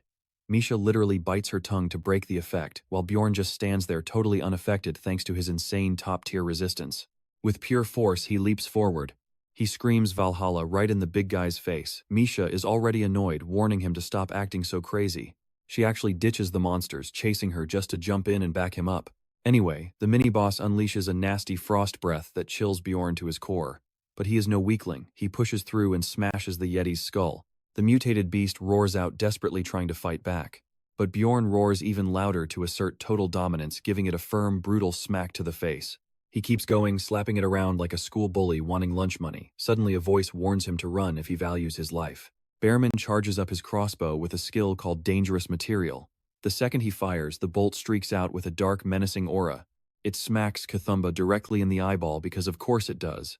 It is the eye every single time. As the boss crumbles, Bjorn realizes the skill also fries nearby enemies. His single target theory goes completely out the window. Now, watch closely, this guy was hiding a cracked area of effect skill the entire time. Thanks to Bearman, our duo completely wipes out 9 monster waves, dropping 2 rare essences way earlier than expected. Bearman politely tells the newbies that they can take first pick, but Bjorn quickly steps in telling them they can grab the Frostwolf while calling dibs on the Yeti essence. Carlson looks angry for a second, but that fades fast once Bjorn gives him an intimidating caveman glare. Misha congratulates him on the upgrade, but he corrects her it is actually for her. She nervously twiddles her thumbs, innocently asking how he expects her to pay him back, since essences cost a fortune. Bjorn blanks out for a solid second, wondering how evil she thinks he is. Because this Yeti essence is no joke. It boosts cold affinity and packs absolute top-tier stats. Even better, they scored the rare blue-tier version. It holds a powerful active skill that skyrockets the user's cold affinity. While Bjorn actually thinks she might be too underleveled to unlock its full potential right now, the cat girl grabs his shoulders, violently shaking him and begging him to stop the torture and just name his price. He smoothly replies he only charges temporary party members. Since he plans on staying with her forever, she owes him absolutely nothing. Misha is completely stunned and thoroughly charmed. After he adds, she should stop hesitating if she wants to stay forever too. She says screw it, and finally absorbs the essence, which makes her feel weird almost instantly. Right after that, Bjorn asks the newbie duo what they chose. They just flash creepy little grins and pass on both. I know what you are thinking, why would beginners skip such rare loot? The guy claims a Frostwolf essence wouldn't fit his style. Bjorn fires back, asking what he even knows about Frostwolves. The newbie just brushes it off as a 9th rank drop, figuring something way better will drop later. That sets off major alarm bells in Bjorn's head, but he holds back the accusations for now, shifting focus to Yensia. She declines to, claiming essence removal costs too much. Bjorn agrees it wouldn't match a dedicated swordswoman like her anyway. Still, he finds the situation super annoying. He really wanted to rule them out as suspects. But since neither took it, he simply cannot make up his mind about who the mafia member is. He starts doubting if they are even allies, while Yensia asks if it is finally over. Right then, the ceiling completely caves in. Misha screams, pointing at something falling fast. A massive ice wolf drops down. Bjorn immediately recognizes the Tarun boss. It is the final boss, even though this fight was supposed to happen way later. But the boss clearly gets impatient, and instantly blasts a massive ice attack right at them. Before anyone can even react, the ground violently cracks open. Misha calls for Bjorn, but it is way too late. The entire group falls right through the shattered ice, plunging straight into Chapter 3 of the rupture. Bjorn bursts out of the freezing water, gasping for air. He starts cursing the brutal reality patch developers added, since games usually just teleport you. But here they got slammed around and tossed right off a massive waterfall. He groans, finally realizing why health drops here. Every bone hurts, trust me, you and I absolutely need to see what happens next. Betrayal is coming. Stick with me, Misha screams in pure panic, but he reassures her he is fine, while the shivering newbies drag themselves from the freezing water. Avon calls the group to his fire. Misha is honestly shocked the guy carries literal firewood absolutely everywhere. He just shrugs. Obviously a solo traveler needs basic survival gear. Bjorn secretly agrees with him. Meanwhile, those pathetic newbies are shivering out of their minds, loudly whining that the campfire is not doing anything. Amon guesses they entered a cursed zone. Misha adds that this heavy vibe feels exactly like the witch's forest. The muscle guy agrees. The extreme cold is normal, but their muscles absolutely should not be locking up like this. Misha casually flexes her frost resistance, saying she feels completely fine. Then she turns and asks Bjorn if he is freezing. He claims he will manage, leaving her totally confused. He explains that sure, his body is violently shivering, but he feels absolutely zero pain. She calls him a stupid barbarian. Then she literally offers to warm his freezing body using her own. His entire face instantly turns tomato red while Mr. Bear whistles at them. Later, the group decides this frozen spot is actually safe enough to set up camp. But Bjorn is no fool. He knows he cannot trust these people enough to actually sleep. Mr. Bear asks if the newbies are fine alone. Misha bluntly replies they have their own firewood. She tells our guy to rest first, but he stops her for a serious chat. He quietly asks if anyone in this random group seemed overly suspicious today.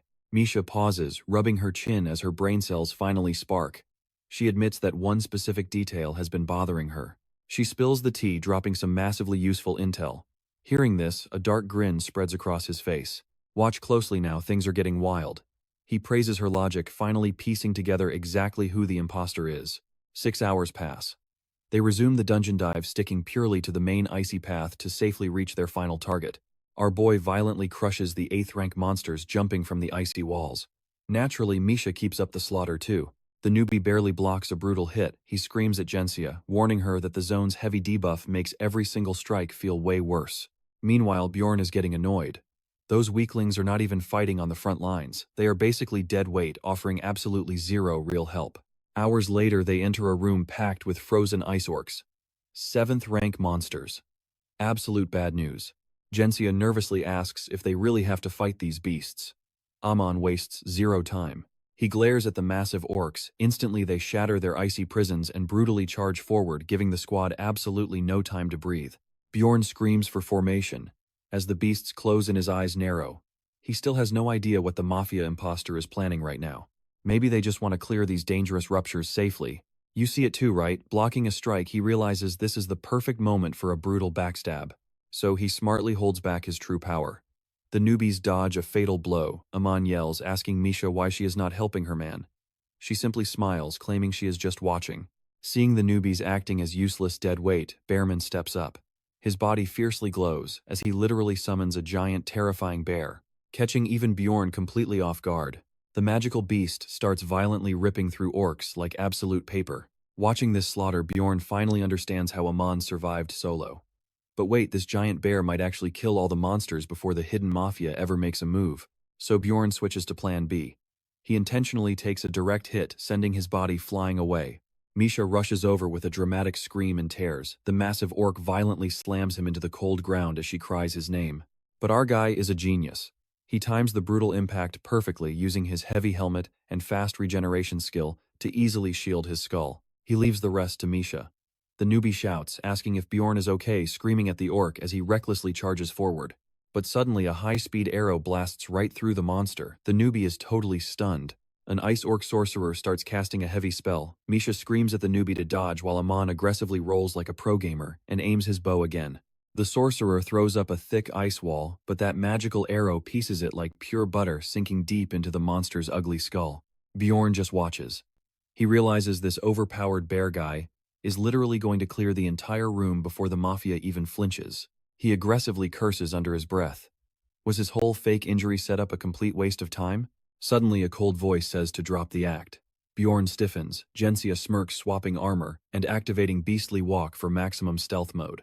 She instantly follows up with her revenge skill, maxing out armor penetration and guaranteeing fatal bleeding damage. Flashing a twisted grin, she brutally stabs Amon straight through the gut. She laughs, claiming his dropped essence is worth 30 million stones. So what do we learn here? Trust no one. Meanwhile, Bjorn is thrilled. The mafia finally revealed herself. The giant bear fades away as the summon breaks. But suddenly, a mysterious vial violently splashes across the traitor's face, while Misha screams for Bjorn to get up.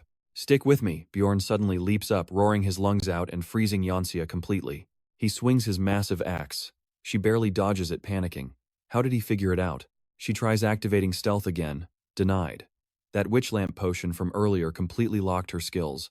Bjorn throws insults right at her face. Honestly, she should have kept her mouth shut to hide her abilities. Red flags everywhere.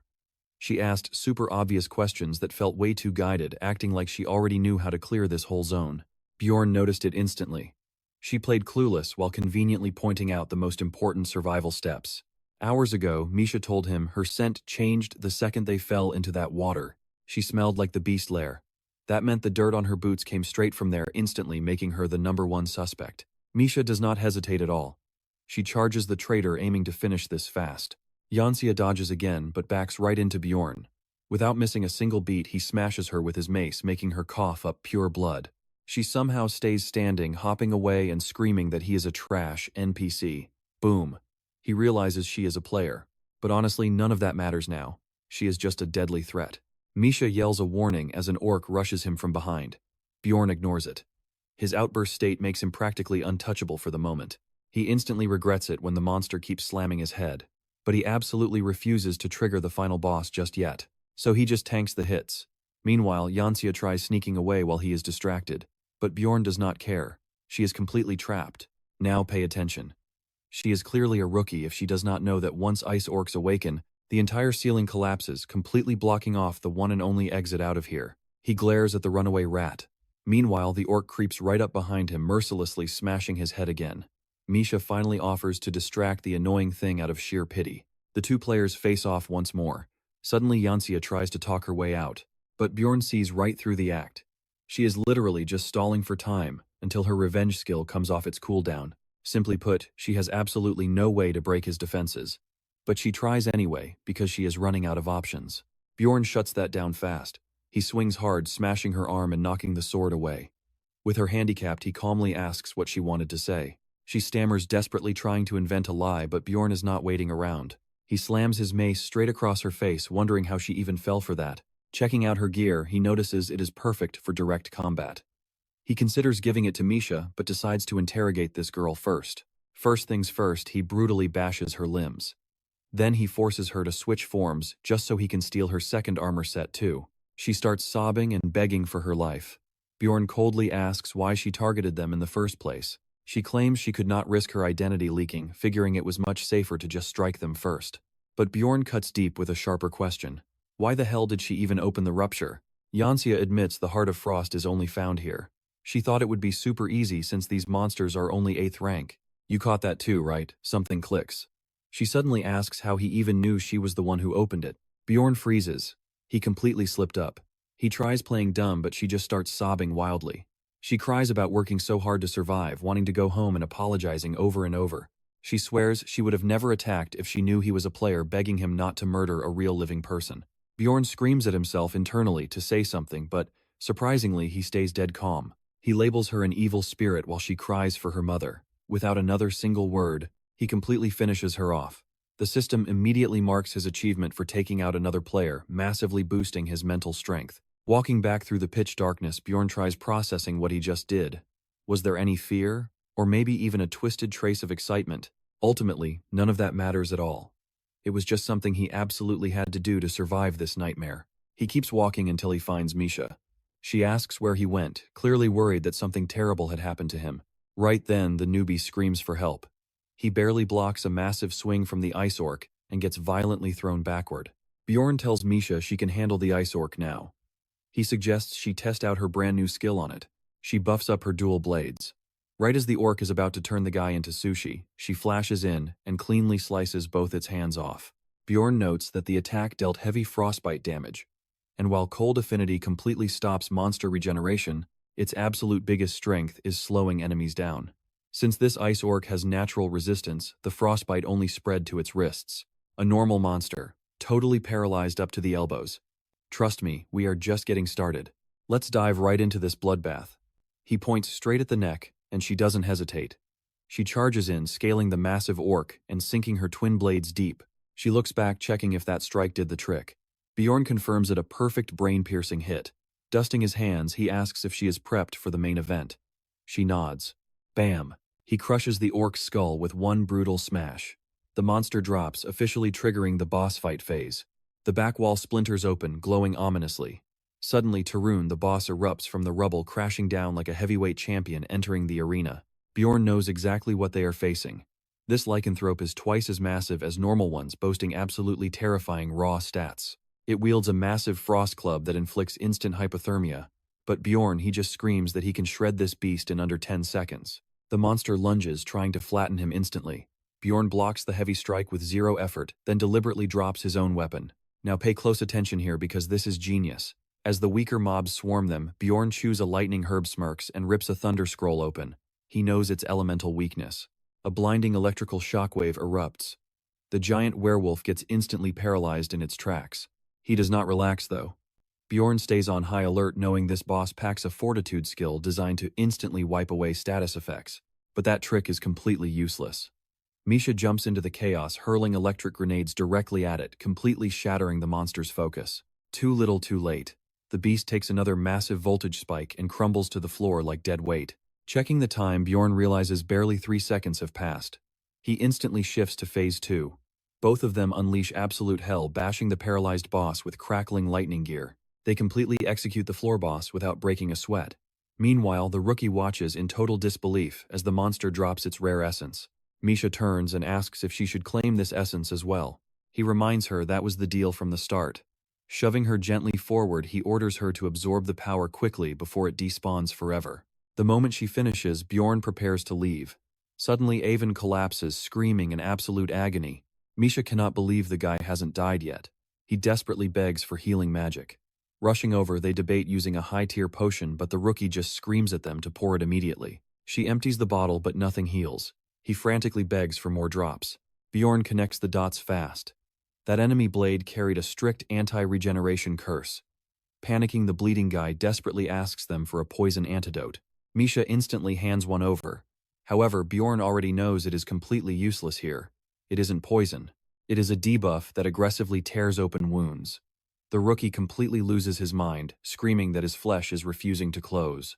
I know what you're thinking, save him right. Misha turns and demands Bjorn use his top-tier elixir, but he just glares coldly at her. He reluctantly hands it over. The massive gash finally begins knitting together.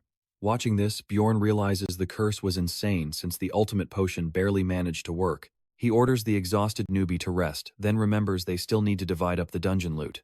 Bjorn throws a heavy coin pouch at the survivor. The guy hesitates, but our main character insists, pointing out he missed out on the boss essence anyway. Finding the dude way too observant, Bjorn straight up calls it hush money. Misha catches on instantly, flashing a subtle smile while keeping her mouth completely shut. The bear guy regains consciousness, thanking his lucky stars. Honestly though, Bjorn kind of regrets saving him. They could have looted his corpse for insane profit. Grateful, the survivor offers to refund the healing elixir. Bjorn demands 5 million on the spot. This totally shocks the guy since the market price is usually just 1 million. Our hero acts clueless, claiming he must have overpaid. Amon just smirks at the lie, admitting that an item's true worth always skyrockets during a life or death crisis. Completely broke at the moment, he hands over an exclusive numbered artifact to serve as his debt collateral. This ultra-rare gear literally gives the user 3 extra lives to cheat death. Bjorn genuinely considers just keeping the artifact instead of getting paid. Suddenly, Amon speaks his true name out loud, throwing Misha completely off balance. She angrily asks how he figured that out. He just promises never to forget their kindness and vanishes into the exit portal. Misha gets ready to follow him out, but Bjorn grabs her arm, steering her in the opposite direction. He claims he has unfinished business, leading her deeper into the freezing cave system together. Much later, he tosses her a radiant crimson gemstone. Surprised, she asks if he dug this treasure straight out of the frost. He casually mentions it is a high-tier loot drop that passively increases both their cold resistance stats. Misha stares in confusion as he starts unpacking blankets. He simply points out they are sleep-deprived, and a fully cleared rupture is the safest place on Earth. Bjorn fakes falling asleep, but his eyes remain wide open in the dark. His thoughts race, questioning how this entire brutal run would have ended solo. Once upon a time, he genuinely hoped she would wake up back in reality and find her way back to him. Yet despite those thoughts, his dark side still craved the bear man's death just to steal gear and upgrade his spirit pact. Now he stares at the ceiling, genuinely wondering, would he have murdered Avon in cold blood if Misha wasn't there? Suddenly, the cat girl breaks his dark train of thought. She slides under the covers right beside him, softly asking what is on his mind. And that's where we leave it. He simply opens his arm, inviting her to cuddle up against the freezing cold, and she happily accepts. Stick with me, we are jumping right back in. The two lovebirds shamelessly cuddle beneath the freezing starry sky, but Bjorn, he just knocks out almost instantly. Day 3 hits, and they head straight back into the crystal cave so Misha can test her shiny new gear. She slices through monsters like absolute butter. Bjorn realizes fast that this has to be a rare numbered item. Hearing that grabs her attention and she asks if it costs a fortune. Then, without hesitating for a single second, she offers it right up. Annoyed, Bjorn wonders what she takes him for. He fires back that he has not even decided if he wants to sell the thing yet. Misha casually massacres the remaining monsters without breaking a sweat, then asks if they are pushing up to floor 2. Bjorn nods. She definitely needs more real combat practice anyway. Hours of hunting go by. Misha brags she is already used to her weapons. But the second Bjorn questions her, she nervously backtracks and promises to keep practicing. Trying to deflect, she accuses him of just being lazy, but one deadpan glare from Bjorn is enough to straighten her right back out. Honestly, Bjorn feels a massive wave of pride seeing her growth. He really did not expect her to absorb another powerful essence this quickly. That boss essence is incredible for her build. As a swordswoman, she absolutely needs that crazy armor penetration skill to deal real damage. It is a legendary skill set that only gets more broken over time. Combine that with the Yeti's ice affinity, rapid consecutive attacks, and total crowd control resistance, unstoppable. He orders her to start chaining skills with bare fists. Otherwise, the low-level monsters die way too fast from her blades. But even with that strict advice, these weak monsters still get one-shot almost instantly anyway. So he decides they need to properly test her limits on the second floor. He expects her to complain about skipping a break. But before he can even speak, she cuts him off, declaring that there is no easy path to strength. She flashes a super smug grin and says they better get moving. Bjorn honestly wonders if she is just that thrilled about guessing his exact thoughts, but he plays along. Now watch closely because here is where things get wild. The crystals suddenly flash blood red, making Misha instantly freeze. Bjorn just tells her to chill out. It is merely the floor lord waking up, so they should just keep moving forward. She nods happily at first until those words finally register, then she loses her mind. Bjorn drops a heavy hand on her shoulder, ordering her to stay calm. He switches right into lore mode, explaining how they can easily sneak past and use the portal, all while vigorously shaking her around like a literal ragdoll to fix her nerves. Catching her breath, she asks who could possibly have summoned that massive boss. Bjorn knows it was intentional. Some major clan is definitely hunting it down right now, especially since he literally sold the floor lord's secret info back in the spirit realm, but he still finds it super suspicious. Moving out after barely 2 weeks of prep, but whatever, they finally cross into the second floor. Bjorn feels seriously frustrated that this trek wasted an entire day suddenly missing Rottmiller's crazy utility. It has been a long time since he stood here. Flashbacks of his old adventure with Anar hit him hard, leaving a bitter taste as dark memories of that plunderer resurface. His mood instantly tanks, prompting Misha to ask if he genuinely hates this cursed place. She openly admits she hates it too. But Bjorn remembers exactly why he picked this spot. The fastest path to floor 3 is just a straight shot north from here. Plus, with just the two of them pulling off a focused Death Knight raid is way easier. You and I both know this is the perfect setup to test Misha while farming massive experience points. Sure enough, they immediately run into twin death fiends. Bjorn orders her to attack while he draws their aggro. They both scream and charge straight in. Bjorn takes the front line, tanking the first brutal hit with his massive shield, while Misha mercilessly slices into the undead from behind. Instantly, one death fiend starts freezing solid from the waist up, caught right between deadly cold and icy destruction.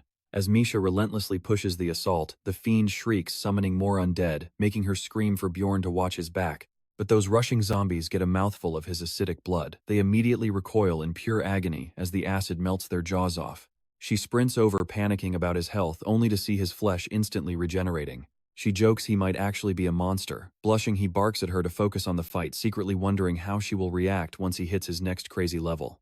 A short while later, the death fiends drop dead for good, and Misha finally completely masters her insane new combat powers.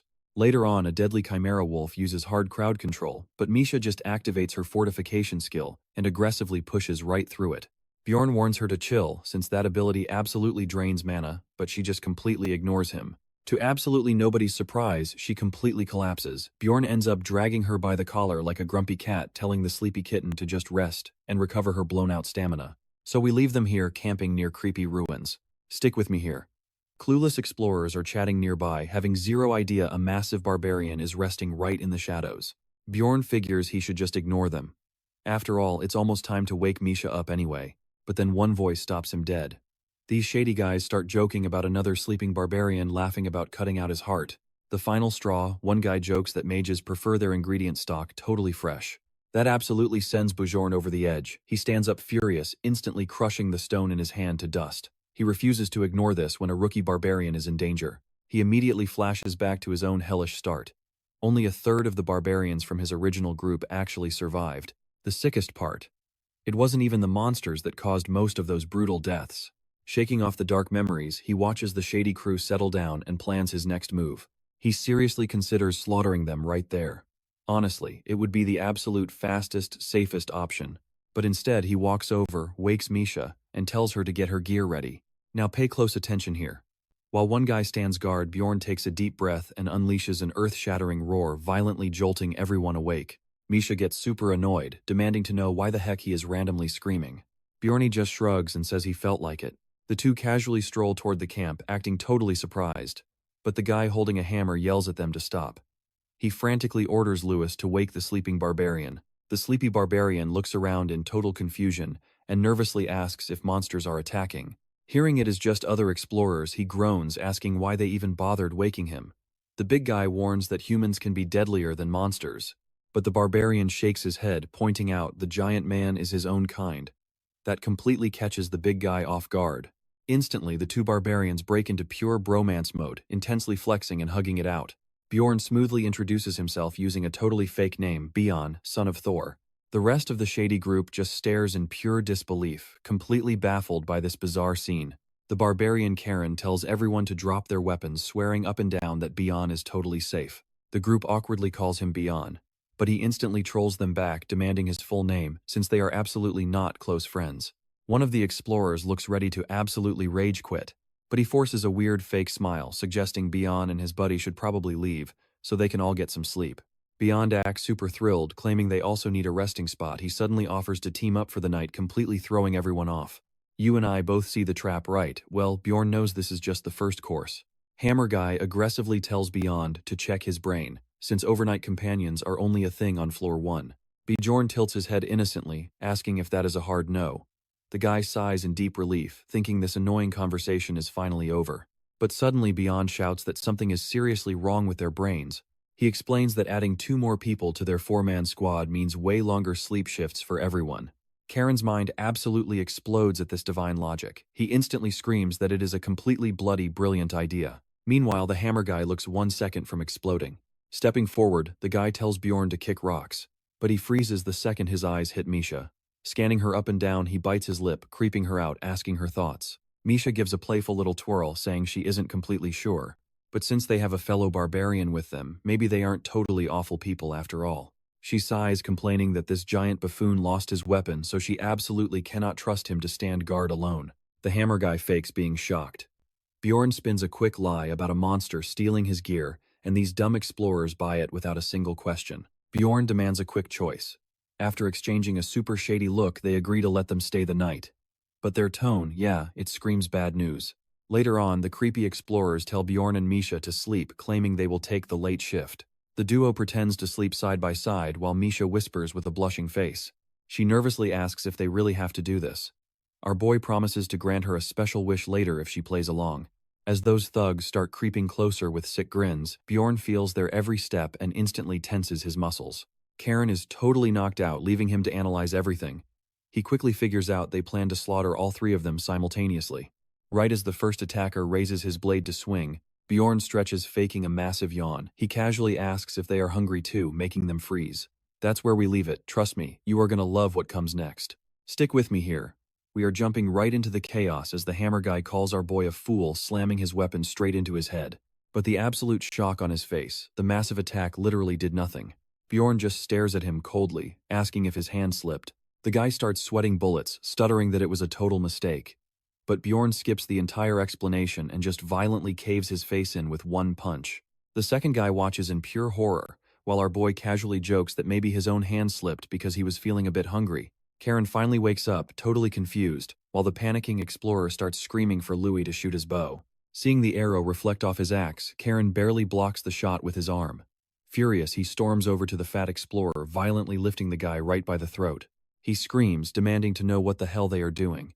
The fat guy desperately begs for his life, but the angry barbarian is absolutely not having any of it. Meanwhile, Misha easily drops the last remaining enemy, knocking him out cold with the blunt side of her heavy sword.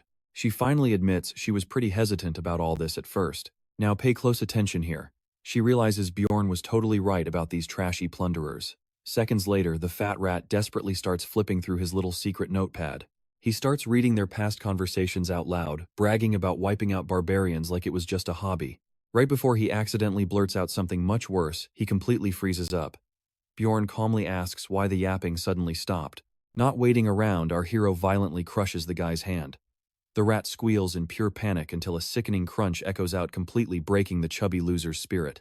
Guess survival completely beats his useless pride. Crying his eyes out, he forces himself to read the next horrible line.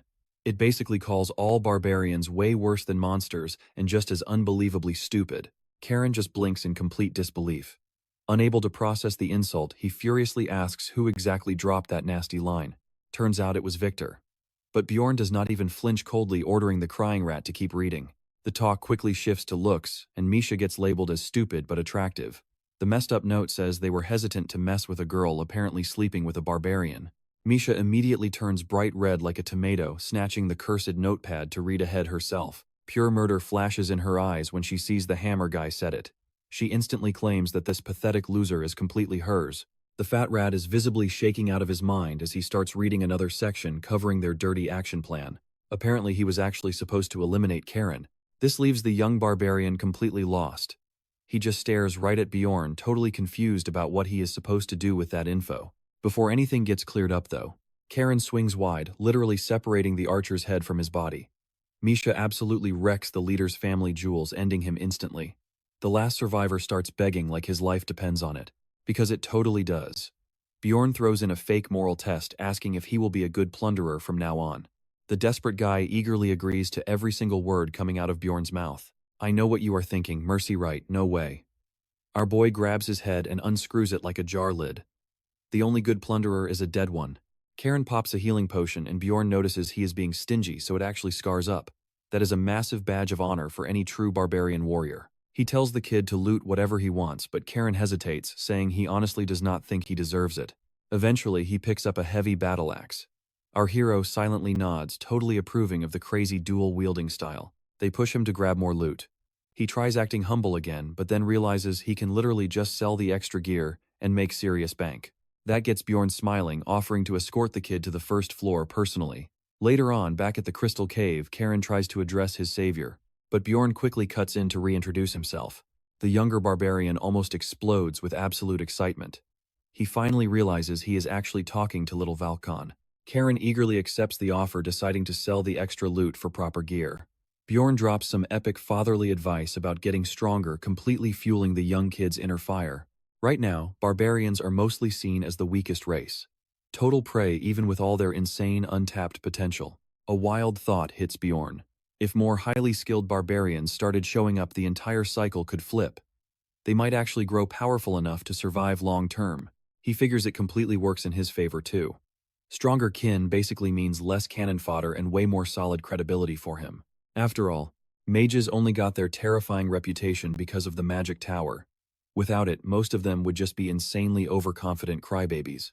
Our boy kicks into full dad mode, sharing every single trick he knows. He covers everything from smart gear loadouts to having the right attitude. But suddenly, the duo stops dead in their tracks as they witness the absolute monster they just created. So what do you and I take from this? Karen's voice turns freezing cold, promising that if his next human buddies pull anything, he will crush their skulls like walnuts. Stick with me, he swears. If he ever meets another rookie barbarian, he will teach them the exact same brutal lesson. Bjorn silently nods, knowing anyone crossing this guy is catching an instant death sentence. 2 days later, the duo returns to the land of the dead. Bjorn immediately wonders, is that massive death knight actually going to spawn today? Misha tries to calm him down, mentioning the rumor about a giant gravestone popping up on day 7 for the summon. But honestly, neither of them knows if it is real. She points out that books lie all the time. She teases him to drop the nerd act and just hang out with her. Bjorn does not even blink. He asks why it has to be her, instantly turning Misha's face completely red like a tomato. Right then, boom, a nasty chill crawls straight down their spines. A heavy dark aura suddenly floods the zone. Bjorn bites his lip. Healing magic is barely working now. A massive twisted grin spreads across his face because this means only one thing. The Death Knight has finally arrived. His resentment skill triggers, proving this boss literally started throwing hands the second it spawned. Watch closely now, someone else ambushed it first. That means another squad is already fighting for their lives. Bjorn smirks. Even if this is a race, he knows exactly how to handle a little extra competition. Misha panics a bit, asking his plan as they sprint at top speed. Reaching the zone, they immediately spot a whole party getting crushed by the knight. Without blinking, Bjorn storms in, stealing the final kill blow while acting like their absolute heroic savior. The explorers just blink in pure shock, while their elf teammate looks totally ready to explode with rage. But Bjorn instantly gaslights them, claiming they desperately needed his rescue.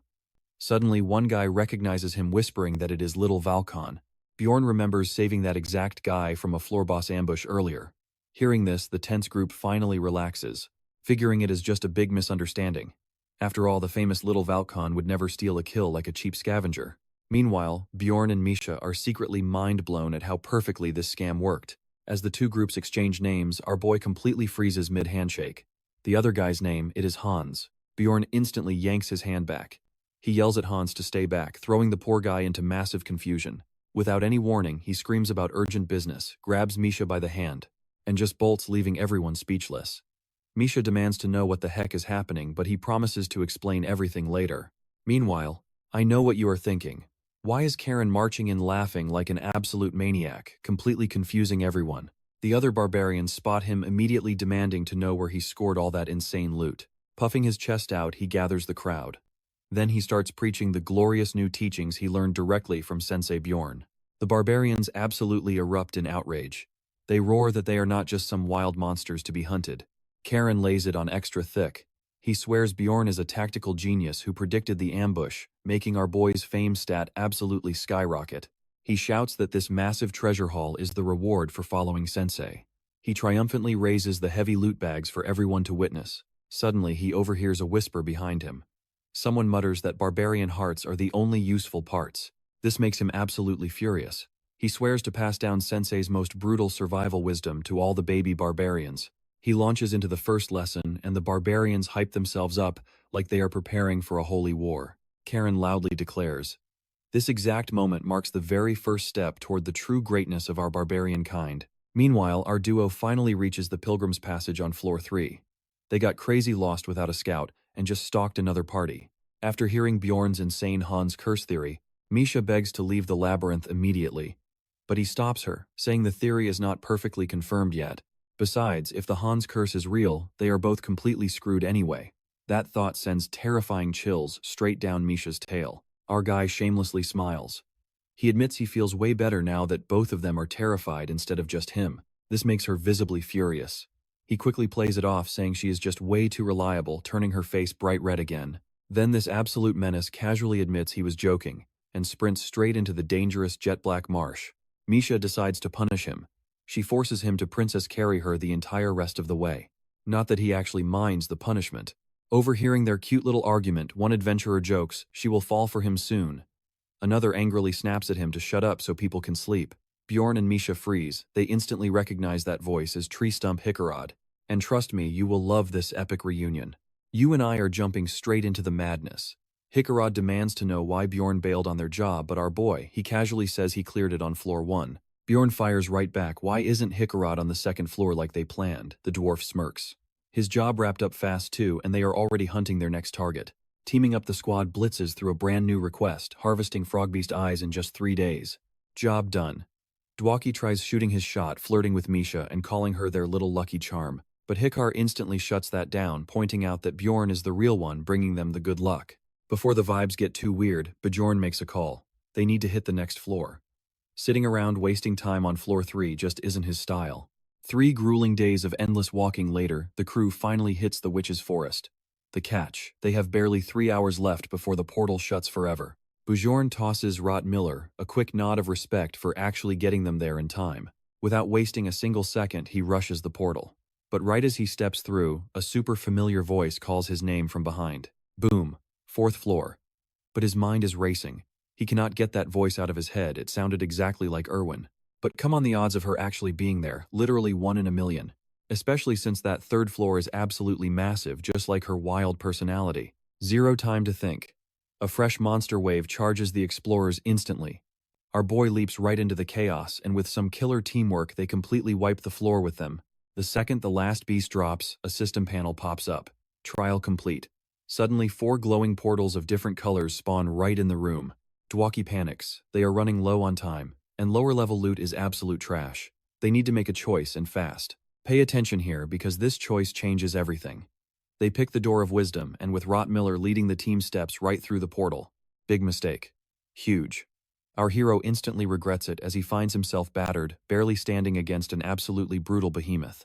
Meanwhile, Miller, Hickarod, and Dwaki, they look like their souls just completely left their bodies. So how did things go so horribly wrong? Let's rewind a few hours to when the squad took that Gate of Wisdom on the bottommost level of the 4th floor. After passing through, they just kept going down, floor after floor pushing until they finally hit the 12th. And then bam! Out of absolutely nowhere, a giant troll ambushes them. A nasty Tier 5 monster that literally should not even exist down here. Taking one look at the massive beast, Misha hits pure panic mode. Our boy though, he stays frosty. He has fought Tier 5 monsters a couple of times before, but only way up on the 100th floor or higher. You and I both know a surprise boss monster means absolute disaster. Bjorn curses that ugly bastard Hans for giving him bad luck. Wasting zero time, he screams at the squad to lock in triggers, wild outburst to grab aggro and charges right into battle. Smash. The monster's very first strike is so incredibly heavy, it nearly blows the shield right out of his grip. Seeing him struggle, Hickar rushes in to block the next brutal jab.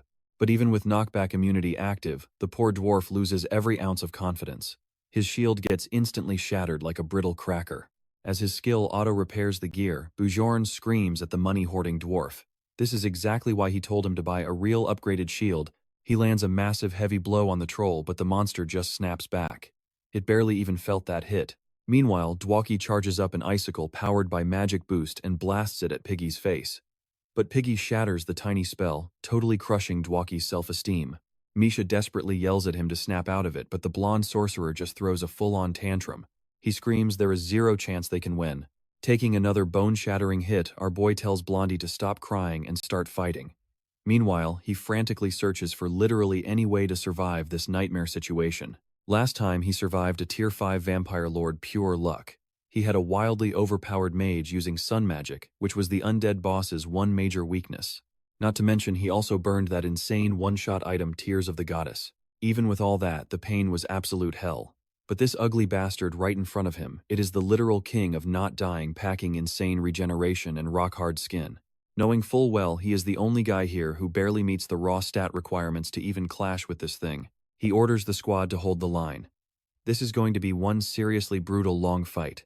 15 grueling hours pass. The team follows Bjorn's strategy perfectly. Dwaki spams curses while he and Hickarod hold out as tanks as long as humanly possible, giving Misha the openings to strike. However, it really isn't working out too well. The raging troll just keeps hard targeting Dwaki, forcing Miller to save his life at the absolute last second. Barely holding the line, our boy shouts at the blonde mage asking how much mana is left. He coughs up a grim reply, maybe 2 or 3 minutes max. Bjorn yells to stop using the curse, but it is no use. Dwaki admits he can only hold out for 7 minutes tops before he is completely drained. You and I are watching a nightmare unfold. Miesa struggles to do any damage because the troll's bones are extra thick. Stick with me, here we are jumping straight into pure chaos. Out of options, our guy forces Hickarod to tank and triggers Plan B. He wraps right around the massive troll, swinging his heavy mace to absolutely shatter its defenses and deal some serious damage. Big mistake. That just throws the beast into battle fever, making this ugly boss way stronger and completely immune to pain. But our fearless barbarian does not care. He keeps bashing it like a giant piñata until the right arm gets so damaged that Misha drops in and slices the entire thing clean off. The severed arm hits the dirt, but the troll instantly sprouts a brand new one. That insane hyper-regeneration catches even our boy off guard. But guess what? Everything is going exactly according to plan. He knows that crazy regeneration skill is now locked on a 2-minute cooldown. Time to get serious. He triggers gigantification, knowing his absolute last chance is to crush its brain or heart before those 2 minutes run out. While strangling the massive green beast, Bjorn screams at Misha to gouge out its eyes and splash the monster's own blood right into them. With a wild scream, she goes all in. She brutally tears up its eye sockets, while our hero barely manages to pin the massive troll down. Miller and Dwaki watch in pure horror. Misha climbs its face, slashing non-stop, but the troll skull is just way too tough for her cheap budget daggers. Even so, he screams at her to keep digging until she hits brain. Now, watch closely. The blind beast suddenly snaps and charges right at Dwaki. The guy is completely stunned that it is charging him blind. Rottmiller barely dodge rolls away while Bjorn suddenly wonders if trolls can somehow track a mage by their magic. Either way, it keeps hunting Dwaki down. So Hickarod bravely steps in to block it but gets his internal organs absolutely shattered with just a single massive hit. This makes Bjorn question if the gutsy warrior actually survived that blow without any defense skills, especially since his mana is completely empty. Misha jumps onto Bjorn's back, begging for the next move. But he simply orders her to finish the damn thing off right now. So she stabs and stabs until the system finally confirms the nasty troll curse is totally lifted. As the monster closes in on Dwaki, she spams icy destruction straight into its eye socket, tearing it apart like an absolutely rabid animal. Suddenly, Bjorn loses his gigantification, and they hit the dirt hard. But it is enough. The blind troll finally drops dead in front of them, leaving just 5 XP and one single magic crystal. 0 essence. Absolutely no epic loot to make up for the absolute trauma they just endured. While Bjorn barely manages to stand up, Misha immediately sprints over to check on Rottmiller and Dwaki. You and I both know how truly dark this gets, right? He realizes his best split-second call just turned poor Dwaki into a paralyzed vegetable for the rest of his tragic life. Misha frantically shakes Rottmiller, while the tough dwarf lies entirely folded on the ground like literal roadkill. Turns out the scout just blacked out from his badly mangled arm. So Bjorn yells at Misha to focus on Dwaki, who took the real massive damage. Seeing the mage lying there completely limp, she cries and begs Bjorn for orders. He just firmly tells her to step aside. Bjorn totally hates admitting this, but his basic potion feels like putting a band-aid on a missing limb. And Dwaki is a totally squishy human mage with absolutely zero muscle to protect himself. Looking at the poor guy after his spine got completely folded like a cheap lawn chair and crushed from the inside, Bjorn angrily grits his teeth. He completely wasted his absolute best healing potion back in that frozen ice cave. Right then, the absolute legend Rottmiller smiles. He pulls out a top-tier potion he was secretly hoarding, telling Bjorn to use it on Dwaki. Instantly after drinking it, the magic boy looks so much better. Misha immediately bursts into tears of pure joy, realizing every single one of them actually survived this nightmare. Still, our hero refuses to celebrate. It eats him alive inside, knowing they did not survive because of his skills or some genius master plan. It was definitely not a smart tactical call. It was nothing but pure, entirely dumb luck. That insane luck hits him with a brutal reality check. This nightmare world is not a game, and crazy flukes like that will never happen again. Later on, Hickarod wakes up thanking the heavens they are alive. Meanwhile, Rottmiller jokes he should probably finally make that overdue temple donation. Bjorn deeply apologizes again for totally missing the troll's psycho attack, but the guys shut that down instantly. They are far from angry, admitting they totally owe their lives to his incredibly clutch leadership. Hearing Dwaki groan, Misha sees he is finally awake, and quickly orders him to stay completely still. But the very first thing he says, he is just so glad to see she is totally safe and unharmed. Bro then coughs up a gallon of blood, laughing like he did not just get completely run over by a 10-ton truck. And here's the crazy part you and I gotta love. Hickarod jokes it is a tragedy they cannot brag because nobody will believe they beat a troll. Rottmiller tells the little guy to chill and stop being greedy. But honestly, Hickarod swears he will absolutely help repay the scout for that epic top-tier potion. After that, Misha turns right to Bjorn asking him for their next play. Dead serious, he proves he isn't some ruthless boss. His call, they just hunker down until the labyrinth forcefully kicks everyone out. But deep down, he is absolutely sick over what that stupid troll cost them. One brutal week later, the maze shuts down, teleporting the entire crew straight back to Raffonia. What he doesn't know, a massive surprise is waiting outside. Stick with me because things are about to get wild. Hitting the city streets, the squad immediately sprints to the local temple to get Dwaki healed up. Our magic boy finally breathes a huge sigh of relief as Hickaroid works his magic. Bjorn is actually stunned. The temple priests use divine magic that even wildly expensive top-tier potions cannot match. Rottmiller checks for side effects, but Dwaki just laughs, swearing he is fit enough to read books for 24 hours straight. They agree to meet up in 2 days. Meanwhile, Misha heads back to the apartment with Bjorn. Honestly, he is feeling pretty let down about missing out on magic stones this run. So they are stuck just splitting the payout from their basic quests. Thinking about this brutal expedition, he mentally curses that troll into oblivion, while Misha just quietly wonders what is going through his mind. Out of nowhere, he turns her completely red, casually suggesting they head back together for a nice, relaxing bath.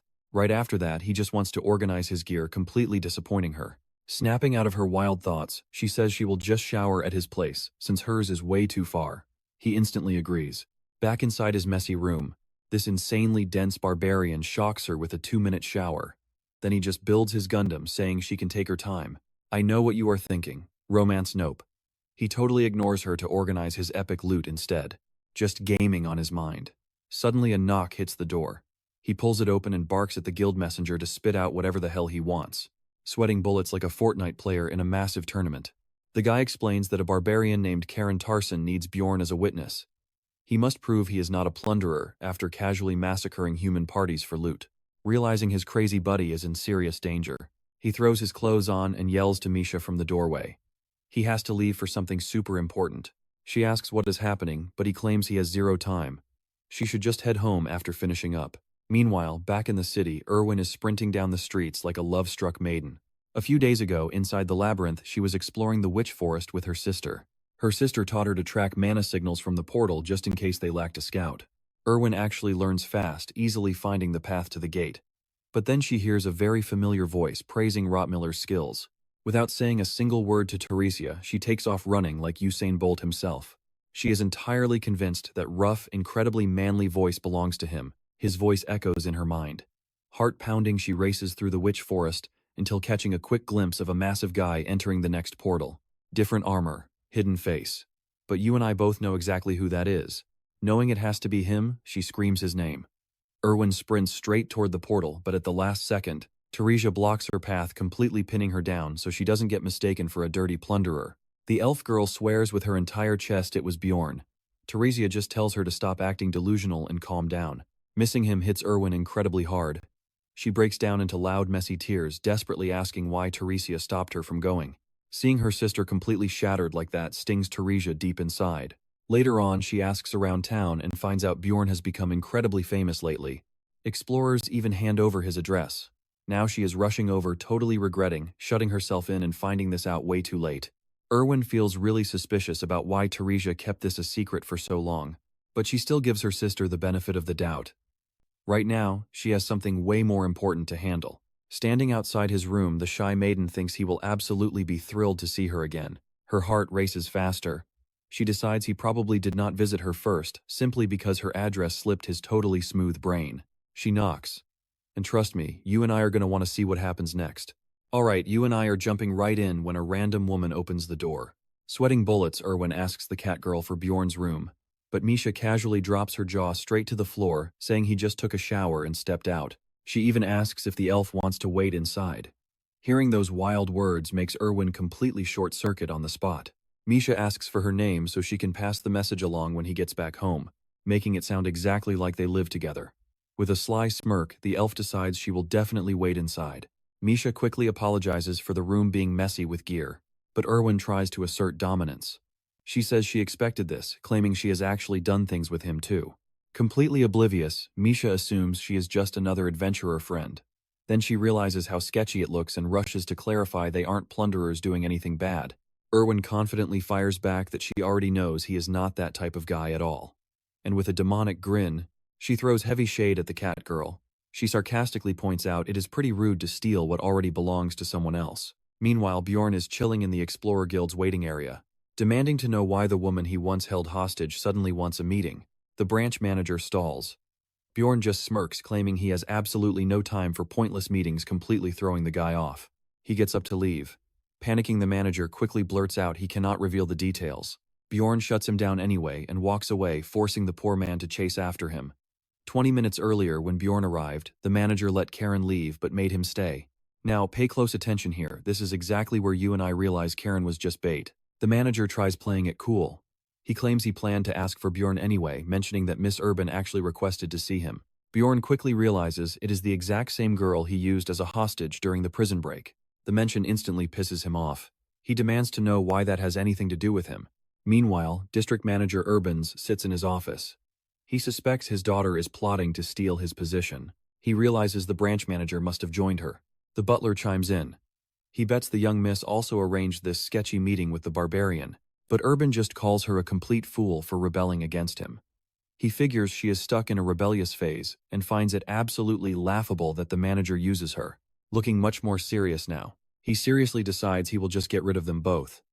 And honestly, while he is at it, eliminating that annoying barbarian wouldn't be a bad idea either. Caught in a sudden downpour, Bjorn figures he might as well grab some food since he is totally stuck. Soon after, he is staring down a mountain of delicious-looking food. But the second he takes a bite, he realizes Misha cooks meat way better. He starts thinking about asking her to cook for him tomorrow instead. Staring at the plate, he suddenly craves Japanese food. Too bad nothing like that exists in this crazy world. Taking a swig, he finally admits the truth. He does not even want to return anymore. He is too used to this place. From the comfy bed to the indoor tub and especially his wild little group, he is not ready to give it up. Even if this world is pure garbage, he has grown way too attached. I know what you are thinking right now. To reach those higher floors, he desperately needs a better team, right? He knows it too. Now he is absolutely certain. Climbing higher just will not work with his current misfit crew. The monsters beyond the trolls, an absolute nightmare. Expecting his team to keep up is totally unrealistic. Just then, a familiar face snaps him out of his thoughts. Mr. Bear greets him warmly, though of course Bjorn completely botches his name again. Amon sits down. He says he did not expect to find Bjorna here, especially since his wife runs the joint. That shocks Bjorn. He asks why the guy still explores if his wife owns a restaurant. Amon explains that business is painfully slow. They need cash, so someone has to step up and fight. Calling their meeting pure fate, Amon leaves Bjorn confused. Then he cuts to the chase, asking to join Bjorn's team. This catches the barbarian way off guard. Amon fully trusts him, especially after their last run. Bjorn actually starts considering the guy's offer. He knows Amon is an incredible all-rounder who can easily tank, summon, and handle a bow. Still, he turns him down, claiming his team is already completely full. Amon casually tells him to talk again if a spot ever opens up. He gives Bjorn a loaded look, making his real meaning perfectly clear. They settle up. Amon says they will meet in 10 days. Trust me, you and I need to see what happens next. Meanwhile, back at Bjorn's place. Stick with me here. Erwin is totally spiraling. But Misha catches her off guard, smirking that this elf is tougher than she looks. Erwin suddenly flashes back to the totally cringy stuff she claimed about Bjorn. She remembers ditching him for her sister, and honestly starts questioning her own chaotic feelings right now. That confusion instantly shifts to pure hostility as Misha casually steps up, introduces herself, and asks her name. Erwin tells her. Misha immediately tries to play nice, saying her name sounds incredibly cute just like her. But wow, the mood gets weird as they fall into a painfully awkward silence. Then Erwin drops a bomb asking if Misha is dating anyone.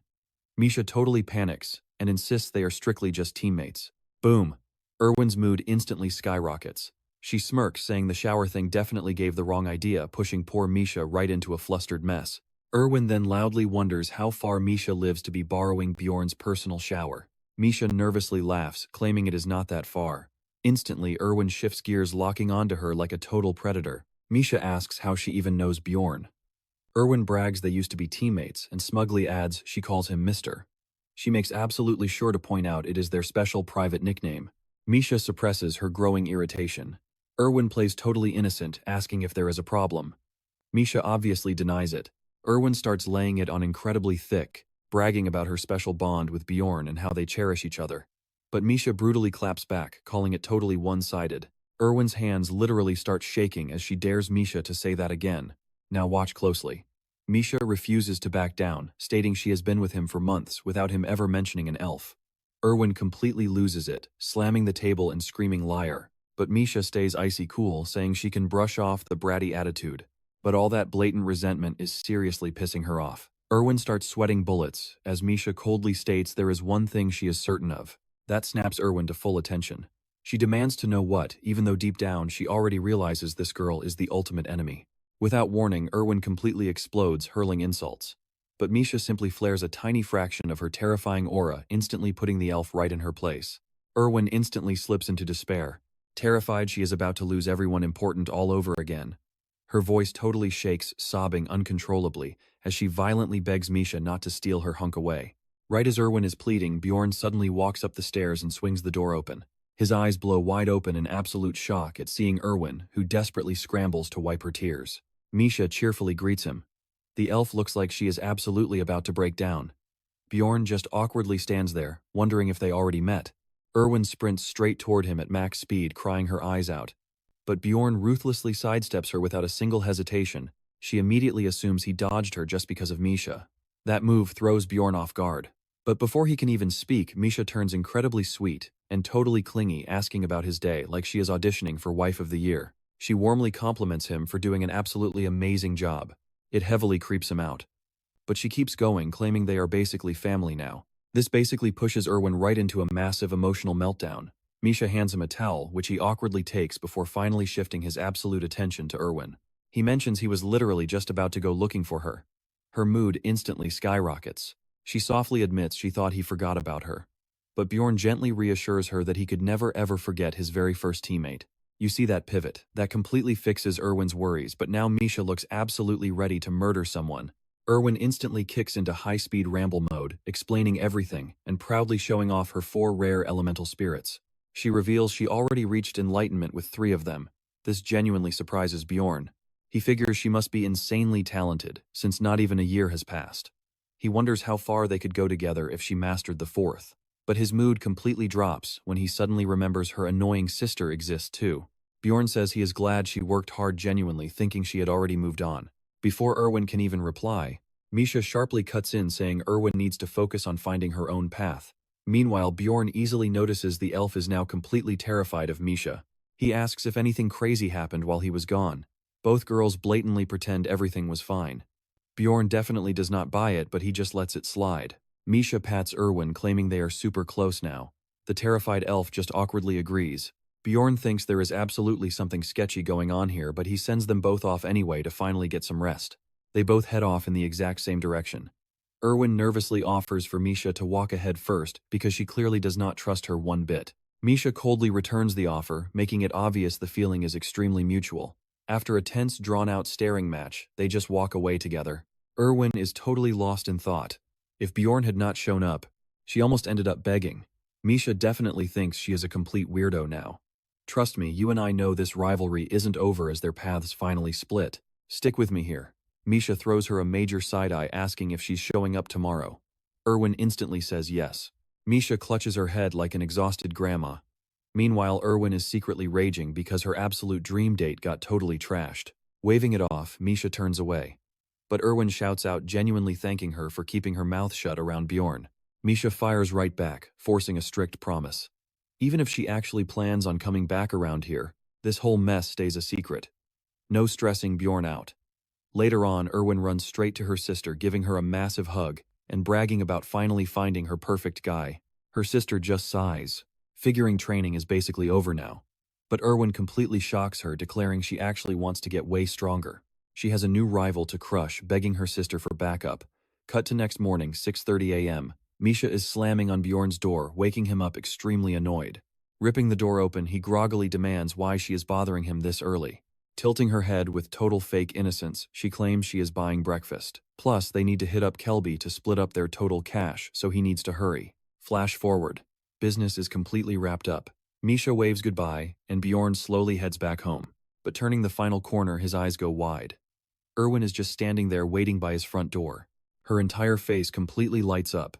Confused, he asks how long she has been waiting out there. Ignoring that completely, she fires back, asking if those two were hanging out all day. Bjorn calmly explains they had guild business over in Kelby, then questions why she even showed up.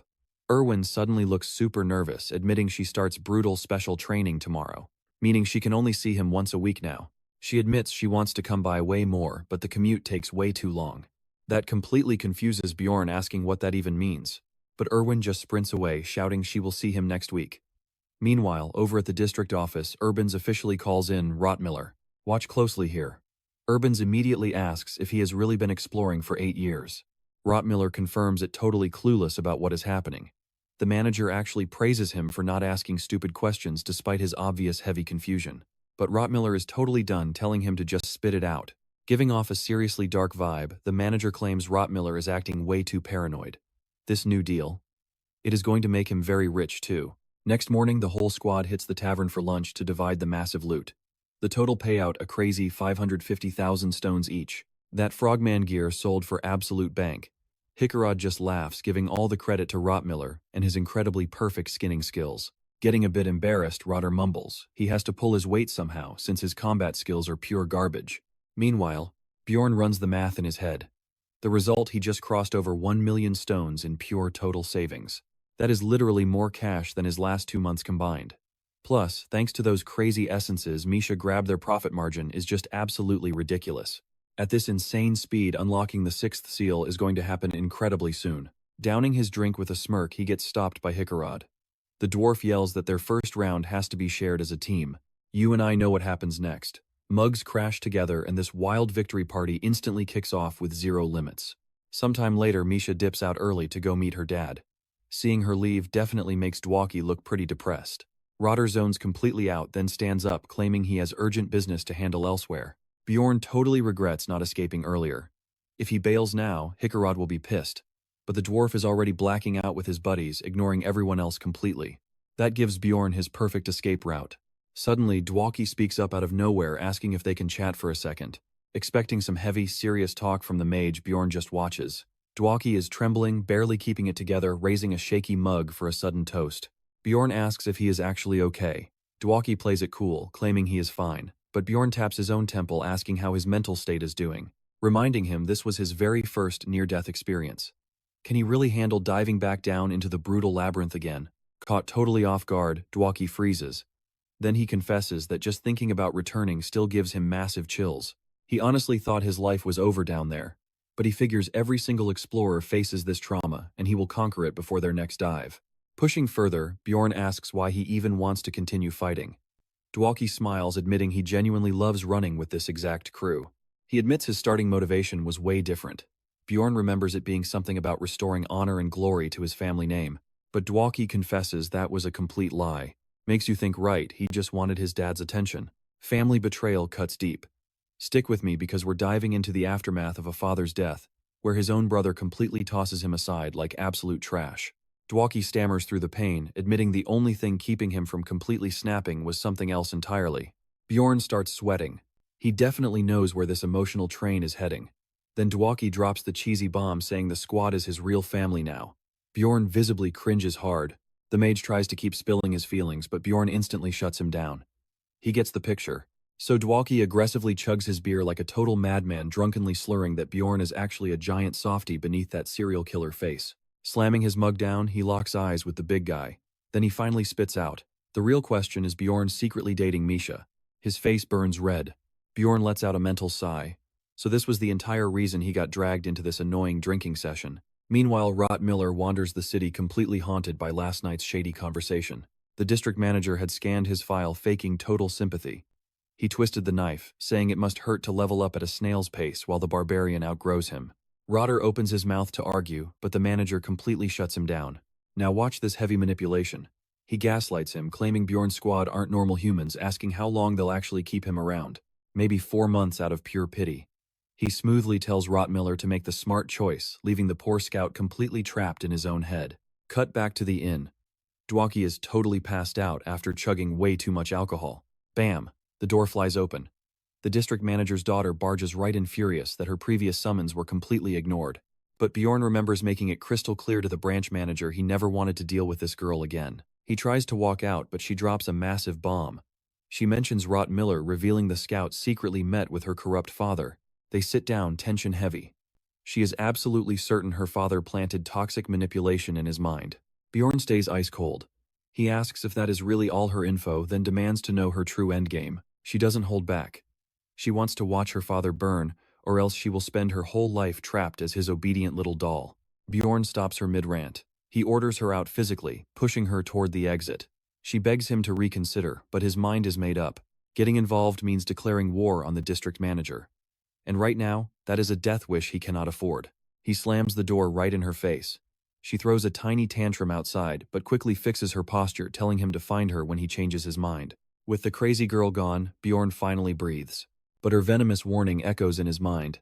Thinking back to Rottmiller's weird behavior, he decides to watch the scout like a hawk from here on out. A few quiet days blur past. Misha cooks up a fresh breakfast for him every single morning. He spends his afternoons grinding through books at the library. Erwin drops by weekly for dinner, though she and Misha constantly end up glaring at each other. We both saw this coming. During their meetings, Bjorn confirms that Rottmiller is definitely hiding a dark secret. He also visits Avon to collect his sweet 5 million payout. Though our guy acts super hesitant to hand over that precious bracelet, time skips forward. The big day of the spirit meeting arrives, and Bjorn decides to completely break his normal routine. Instead of scrolling through market trades, he goes diving into the random chat rooms. Shockingly, there are 0 barbarian lobbies. He only spots some generic tank channels. But then a specific title hooks his attention, a dedicated Korean chat room. He clicks join on pure instinct. Instantly, he's thrown off by the wildly flashy decorations, expecting some boring basic setup. Boom! A deafening voice echoes out. Bjorn stares up at the absolute unit known as Sergeant Lee, who is hyping things up with insane energy. Spotting the tactical military gear, our boy blurts out in pure shock. He asks if the giant was in the army. The guy casually confirms he got dragged into this world right after finishing his mandatory service. Bjorn gives a slow nod of respect, backing up a bit. He is already wincing at this dude's absolutely cursed luck. After 5 minutes of trading tragic sob stories, they properly introduce themselves. The sergeant lights up, thrilled to discover they share the exact same last name. The giant introduces himself as Lee Bo, boldly claiming he is 23. Hansu blinks, totally confused. The sergeant quickly drops a bomb. He has literally been trapped in this brutal world for 10 solid years. Hansu tries doing the math, pointing out that makes him much older. But Bo violently shuts that logic down. He insists he is going back home, so his Earth age is what matters. He glares menacingly, demanding Hansu agree. The guy just nervously nods. Then Bo scans him up and down like a predator. He announces a sudden test. Hansu freezes carefully, asking what kind of trial this is. The massive sergeant explains that while he wants to trust a fellow brother, so what do you and I make of this? It's a Korean-only test. Apparently people keep faking their nationality just to steal his overpowered help. Stick with me, you and I are about to watch this insane test kick off. Bao tells him to blurt out his first thought, leaving Hansu sweating. Bao starts firing off total troll questions. Pure chaos. Next thing we know, both of them are screaming the military oath at top volume. But Hansu quickly backpedals, awkwardly admitting he only ever worked in public service. The sergeant slumps into a chair. His face drops dead serious. Time for the final test. He asks Hansu for his thoughts on Lee Won-young. Without missing a single beat, our boy unleashes a barrage of insults, calling him out completely. Bao just nods, declaring him a true patriot. Hansu sits there wondering what kind of unhinged nonsense this is, while Bao starts making these weird noises. He is totally zoned out in his own world. Hansu seriously thinks this guy has completely lost his mind. The sergeant suddenly apologizes. He admits he was just acting out a fantasy, craving contact after ages without seeing a fellow countryman. He gets super sentimental, genuinely thrilled to meet Hansu. Our hero quickly figures out the poor guy is just incredibly lonely and desperate for human connection. So our boy casually decides to adopt him. Hansu pushes for some high-level intel. Bao hesitates, but our hero smooths things over, reassuring him that they are cut from the exact same cloth. The sergeant asks what difficulty he beat the game on. Without skipping a single beat, Hansu totally mirrors his energy, saying 10 times easier mode. Bao lights right up, hyping up how they are just built different. And Hansu quietly concludes that this guy is an absolute die-hard patriot. Bao tries to hand over some ghost points, but Hansu politely passes. He really does not need them. He notices something though. Despite the laid-back vibe, Bao is incredibly guarded, keeping his true identity completely locked down. Suddenly, Bao dramatically bursts into tears, dubbing Hansu his long-lost brother and offering to answer anything. Hansu nods. He asks who is really pulling the strings here. The sergeant blanks, then drops a clue about 3 powerful mages running the show. He warns Hansu to keep his identity hidden online. Too many trash-tier players are siding with the royals. Hansu asks if the admin could track him down. But Bao flashes this incredibly creepy grin. He says that is impossible because the admins did not create this realm, they only inherited the whole thing. Watch closely, we need this deep lore drop. He explains these evil spirits have existed for over a century. That makes 0 sense. That is way before the game ever launched on Earth. Apparently folks from an alternate dimension got dragged here after reading some book about Raffonia. A handful survived, and one legendary figure allegedly created this realm. The current admin just snagged the leftovers. Hansu is absolutely stunned. How does this guy know all this crazy history? But he wisely keeps his mouth shut and just listens. Bao admits he has been completely off the grid, lacking fresh intel. But he points Hansu toward a secret chat room with the latest updates. The Observers of the Round Table. A hyper-exclusive community strictly for veteran players. Bao spoon feeds him the details like he is a clueless school kid, then suddenly declares his time is up. He casually mentions his pill only lasts 1 hour, looted straight from the secret police. Hansu is left standing there completely baffled. You and I are watching closely as Hansu tries entering this hidden Illuminati tier chat. The system accepts him. It dumps him into a customization lobby. He throws together a quick disguise and fully suited up as a lion, he struts right into the meeting. Everyone immediately glares daggers at him like he just cursed out their ancestors. The jester has absolutely no clue who he is. The fox aggressively demands his identity and entry method. Hansu instantly reads the hostile room. The group badgers him to explain himself quickly, warning him that one single lie means absolute game over. He remembers hearing about a lying ban, but that only applies after the assembly officially starts. These guys, they are just being incredibly nosy. He remembers Bio telling him to walk in like an absolute boss. Now he finally understands why. So he plays dumb. He acts completely lost. Then he casually drops that the fox girl's mom invited him, knowing full well these guys cannot do a single thing about it. He literally repeats the "your mom" joke. The fox girl goes absolutely ballistic, triggering her bloodlust. That is the only skill allowed inside this spirit realm, and its raw power scales directly with a person's mental state. She dares him to repeat that. Hansu suddenly feels the heavy bloodlust creeping in. He sweats just a tiny bit, realizing she is dead serious. But wait, our hero only feels a faint tingle. Is this really bloodlust? Honestly, it feels completely pathetic. He fakes being scared. You and I see her puff up with total confidence. Stick with me here. They mock his big talk while these elite veterans keep their eyes totally locked right on his every move. She grins and dares him to say that again. But that flips a switch. He drops the innocent act and blasts that exact same "yo mama" joke, catching her completely off guard. The veterans scold him for acting like a literal child. It stings a little that nobody appreciated his humor, but he lets it slide. The fox girl starts violently shaking with rage after getting roasted. Meanwhile, Hansu silently finishes evaluating the entire room. He remembers Biko's warning about bloodlust.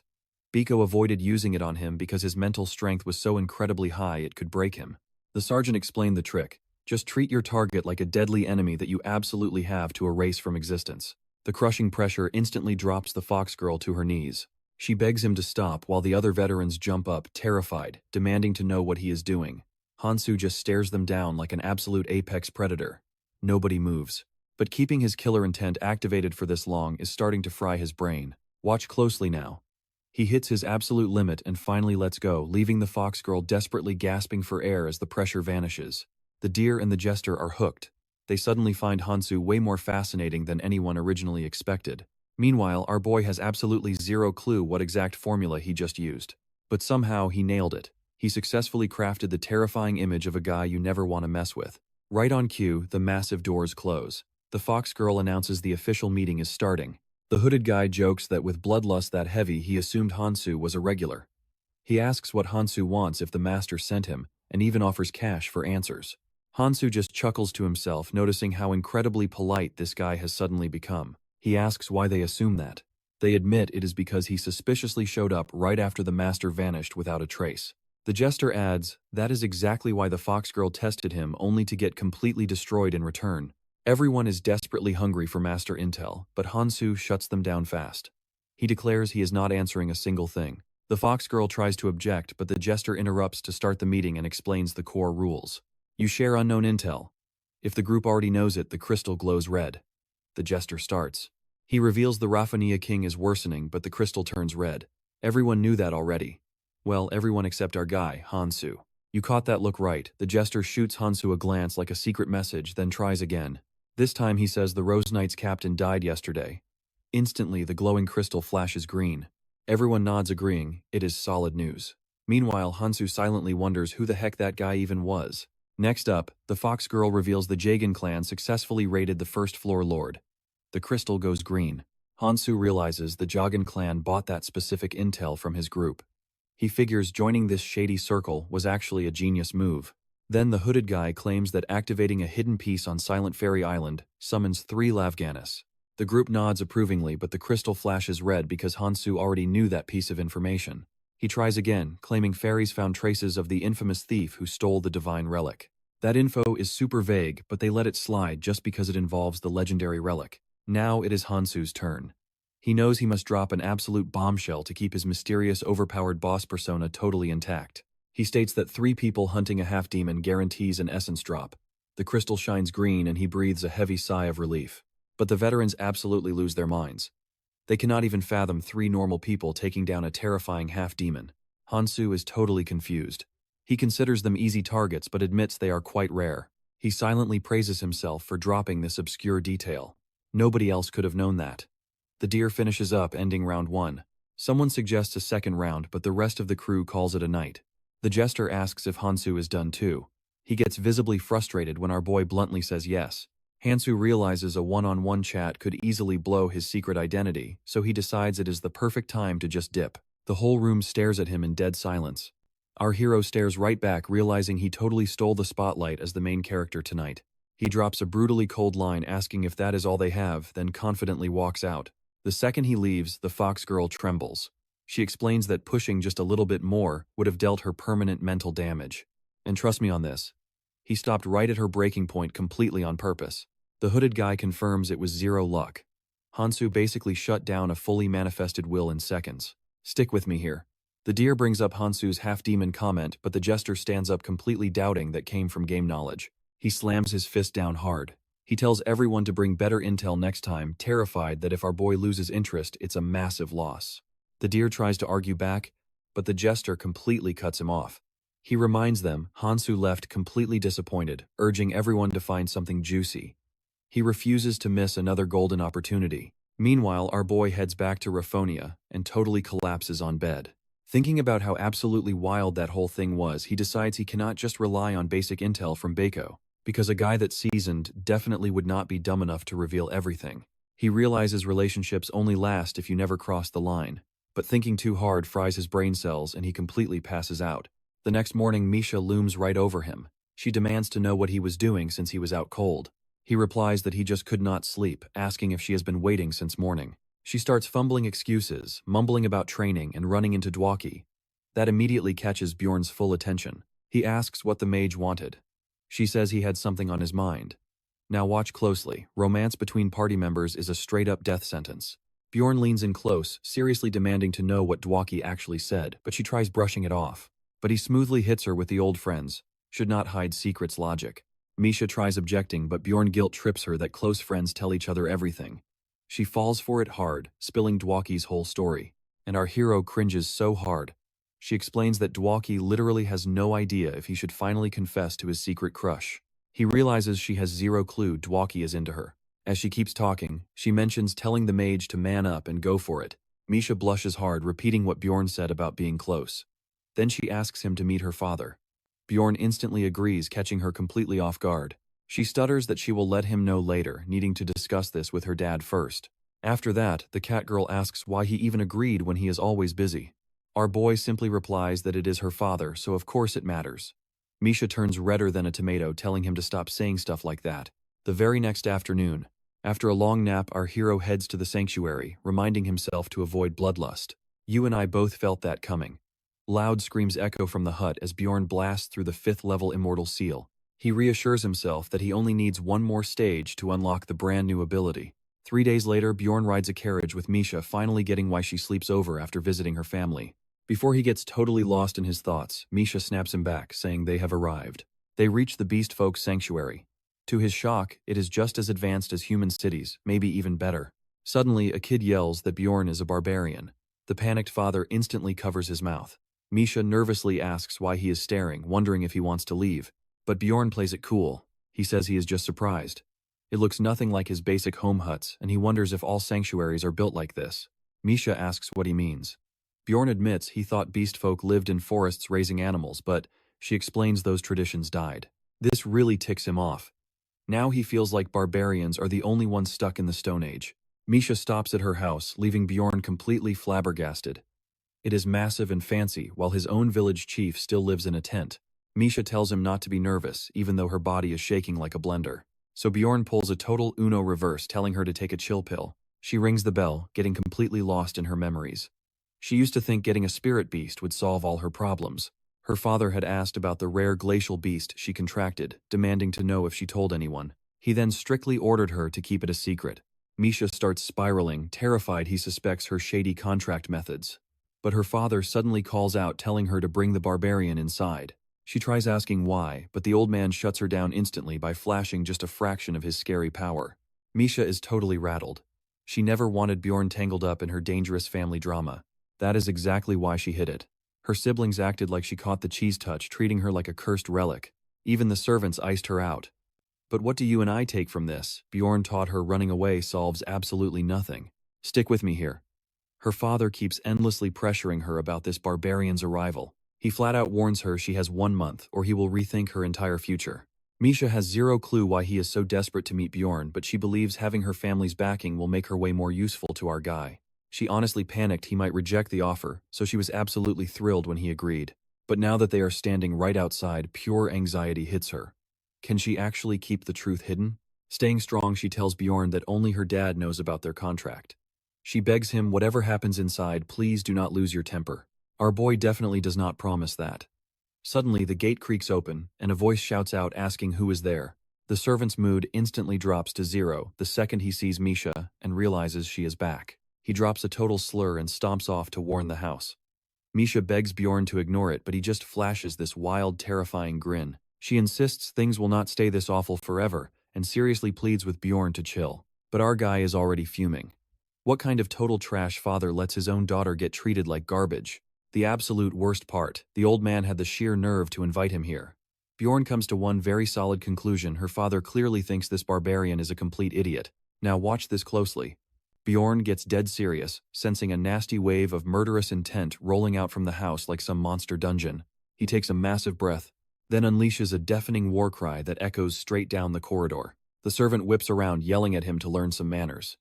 But Bjorn just leans in, flashing a creepy grin, whispering that maybe there is something seriously wrong with the guy's head. Right as things hit a boiling point, Miesa jumps in, begging him to stop. Bjorn tries to play it totally innocent, but she calls him out instantly. She knows whatever he just whispered means he is planning to crush this guy's skull. Hearing that makes the servant sweat bullets. Meanwhile, our boy starts acting exactly like a villain whose master plan just got busted. Bjorn shoots her a dead serious look. He quietly tells her it is fine to be selfish for once, to stop holding herself back. Misha fights back, saying it is her own family, but he instantly fires back. Are they more important than her own life? He adds that if her answer is yes, he will stop right here and now. She goes completely silent. Our boy gently pats her shoulder, promising that whatever she is terrified of will not happen today. The servant starts getting loud again until Bjorn literally flicks his forehead. It launches the guy clean through the gate, leaving everyone completely frozen in shock. The whole crowd rushes over, realizing a barbarian just Spartangent kicked this servant straight out the front door. Misha nervously mutters that her dad is going to absolutely explode when he finds out. But Bjorn just tells her to wait and watch. Suddenly, a voice shouts out for him to stop, and he instantly recognizes Tylon. He greets him with a nod, but the totally confused catboy demands to know what the heck is happening. He adds that if Bjorn cannot give a solid explanation, he will face serious consequences. This irritates our boy, but he calmly replies that he is a guest here, so they cannot do squat. He adds that the servant treated him like dirt and openly insulted the patriarch's daughter. He coldly asks if that is actually acceptable here. You catch those smug faces, right? Bjorn realizes instantly these guys already knew exactly how Misha was being abused. Talon says the servant will be punished for insulting a guest. Bjorn just walks forward, thinking how his original plan was to break a few bones to send a message. He leans in and straight up asks if they all have something wrong with their heads, which makes Misha scream at him to stop, but he takes another deep breath and roars even louder. It freezes everyone in their tracks as they demand to know what he is trying to pull. Bjorn narrows his eyes. He coldly asks if she gets treated this way just because she never formed a spirit beast contract, despite being main bloodline. Talon starts to agree that the barbarian might be right, but Bjorn cuts him right off. What if this is all one massive misunderstanding? He asks Talon if Misha actually had a contract. Would he have the guts to apologize? The guy tries pointing out that she is already 25, but Bjorn interrupts again, demanding a real answer. Talon gives this smug little smile and says he would obviously, thinking there is zero chance in hell, but our boy flashes that exact same smile right back. He tells Misha to just show them already, which makes her hesitate. She nervously whispers that her dad will never forgive her, but Bjorn tells her to deal with him later. He reassures her he has her back, telling her to finally do what she wants for once. A massive crowd gathers to watch this insane drama unfold while Miesa panics. Then her father's voice booms out. And trust me, you are going to want to see what happens next. Stick with me inside this library. Bjorn casually greets the patriarch before things get crazy. Suddenly, out of nowhere, the old man grabs his shoulder. He casually asks why he did all that while secretly activating a terrifying fear skill. He starts scolding Bjorn, who feels the intense pressure crawling up his spine. Even knowing it is just a skill, he finally gets why Misha is absolutely terrified, but our boy way too broken for mind control. He shreds right through the skill as the old man smugly asks about his long face. Bjorn calmly swats the guy's hand away. He narrows his eyes, demanding to know what exactly he thinks he is doing. He took this invitation for 2 reasons. Number 1, keeping Misha from getting dragged right back into this toxic family for her powers. Number 2, avoiding any suspicion of being an evil spirit, since Misha's sudden awakening was definitely going to draw major attention. If the Patriarch discovered the real truth behind her awakening, Bjorn would need a rock-solid excuse to escape. But that doesn't matter now. The family still treats her like absolute trash, and this old man just tried flexing on our boy. Looking stunned, the Patriarch asks if Bjorn fears death. But Bjorn brutally claps back that he is definitely not scared of some washed-up old cat. He knows the guy used to be a legendary explorer. But if he backs down now, the chief will instantly flatten this entire place in seconds. Now pay attention here. Bjorn flashes a wild grin, challenging the old geezer, while fully realizing he is completely surrounded in enemy territory. Still, he is absolutely certain the old man won't attack. Because the second Bjorn dies, the barbarians would declare all-out war again, exactly like they did 10 years ago. Because that is just how his people roll. Out of nowhere, the Patriarch starts laughing like he is totally chill. He says he knows Bjorn used the item. Bjorn decides to play dumb, asking what he means. But the old guy pushes back harder, totally convinced he called his bluff. Our boy doubles down, demanding an explanation. Mr. Karlstein just tells him to stop hiding it and confess about Skadia's item already. He keeps applying pressure. But our hero suddenly realizes something critical. The old man does not even know the item's name. The Patriarch pretends he will name it once. Bjorn confirms things, which gives off completely sus vibes.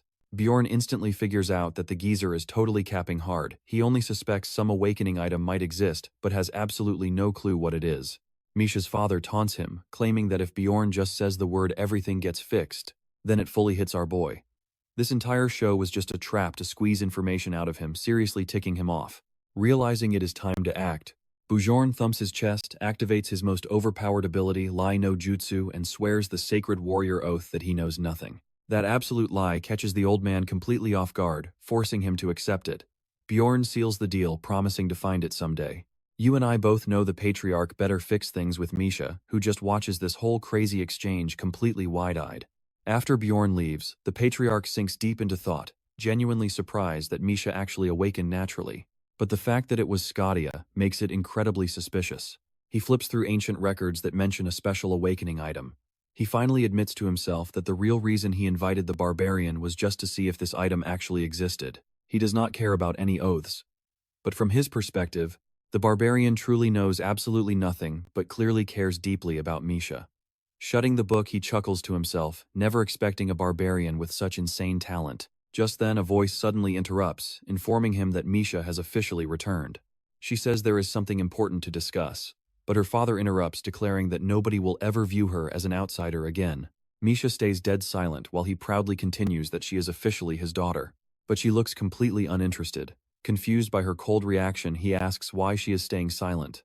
See, a few moments earlier, Misha called Bjorn to confirm if he straight up lied, using the sacred warrior's oath. After pausing for a second, Bjorn admits he did. Then he drops an incredibly smooth line telling her that she matters way more to him than any warrior oath, and he cannot even imagine how hard things have been for her, completely melting her heart. Now, back in the present, Misha tells her father she did not come for his dumb promise. Instead, she brings up something her mother confessed right before dying. She drops the absolute bombshell: he is not her real father. The old man instantly snaps, yelling that if she just kept her mouth shut, she would already be part of the family, demanding why she is throwing that away. Misha calmly says she just felt like it, and walks out, leaving the old man standing completely frozen, totally unable to process the reality bomb just dumped on him. 10 days later. So, what do we make of this? Bjorn sits drinking with Rot Miller, grumbling about how annoying trusting your own party is. Stick with me here. A massive betrayal is brewing. Bjorn cannot believe Rot Miller would backstab them, so he decides to face this problem directly.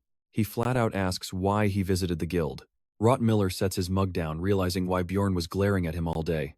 Surprised, he asks how he found out, and Bjorn casually mentions having his own inside guild sources. The scout explains the district manager offered him a huge bounty to stab them in the back, but he instantly rejected it. So Bjorn asks why he kept it a secret. Rot Miller admits he just did not want to ruin the team morale. Bjorn thanks him for the honesty, tapping mugs, as he confirms Rot Miller is still a loyal top guy. Fast forward to the next day, the labyrinth is finally opening. Irvin wishes Bjorn good luck and leaves. But before he can even breathe, Misha storms right in, furiously demanding why the elf was there. Our hero nervously stammers that she just stopped by to say hello. He says he is grabbing a quick nap before go time and asks her plans, but Misha is still clearly super annoyed about it. 7 hours later, it is showtime, but Bjorn notices the mage and the dwarf are seriously dragging their feet. Suddenly, Misha spots a group of baby barbarians. Our guy rushes over like an anxious grandpa asking if the kids are lost. He advises them to follow older explorers, but they just stare back weirdly since that basic rule is super obvious to them. Confused, Bjorn introduces himself. The newbies absolutely lose their minds, realizing they just met their ultimate barbarian idol. He then asks how they learned the explorer tracking method. A kid says they learned it at the sanctuary. This totally stuns Bjorn. He asks if they got some weird map like his, but the rookie just looks super confused. Bjorn warns them to guard their hearts against evil plunderers, but they already know that too. Now he is really wondering who their teacher is. Turns out it was Karen the whole time. The kids eagerly wave goodbye and charge into the labyrinth while Bjorn beams like a proud dad watching his little birds leave the nest. And right on cue, their two missing teammates finally arrive. Hickarod explains Dwaki ate way too much and had severe bathroom issues. The mage turns bright red while the dwarf casually says it is natural. Bjorn cuts the chatter short and says they need to move. The squad steps into the portal with Dwaki riding piggyback on Bjorn as they launch forward at absolute max speed. Now pay attention closely. Days ago, Rottmiller pitched a wild speedrun idea to open the portal first, even if it seemed completely impossible. Back in the present, the crew sprints across the crystal cave, and Bjorn realizes this is way more epic doing it in real life. Rottmiller spots a rival team and immediately dashes down a shortcut, totally ignoring Misha, shouting to wait. Suddenly, ugly goblins ambush them. Rottmiller freezes up completely, but Misha leaps in and slaughters them all in seconds like an absolute boss. The scout clenches his fists as dark memories hit him hard. Yelling at the group to follow, he charges ahead again, barking out directions. Even with their massive stamina boosts, the entire crew is dripping with sweat after hours. Bjorn shouts that Dwaki got way heavier. The mage snaps back, reminding him, he said, Misha prefers bigger, muscular guys. Our hero remembers that chat, but it was just a fake excuse to stop a confession. Instead, the mage turned his life into a mukbang. They push past their limits, but tragedy strikes. The portal is already completely open when they arrive. Rottmiller instantly collapses, slamming his fists into the dirt as he suffers a total mental breakdown. I know you are thinking the same thing I did. Bjorn realizes the huge skill gap means he and Misha might have to leave soon. Desperate Rottmiller tries to convince himself it is not over-guessing the enemy team just entered 30 minutes ago. If they push their bodies past breaking, they might win.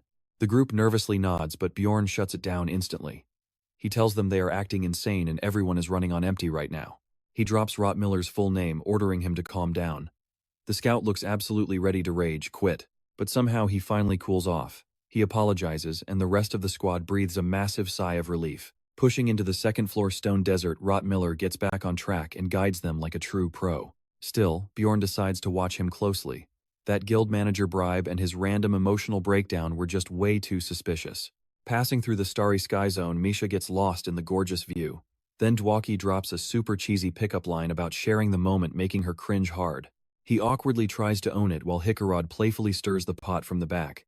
Reaching the sky tower, Bjorn spots familiar monsters and roars. The squad leaps into brutal combat. And that is where we leave it. Trust me, you are not ready.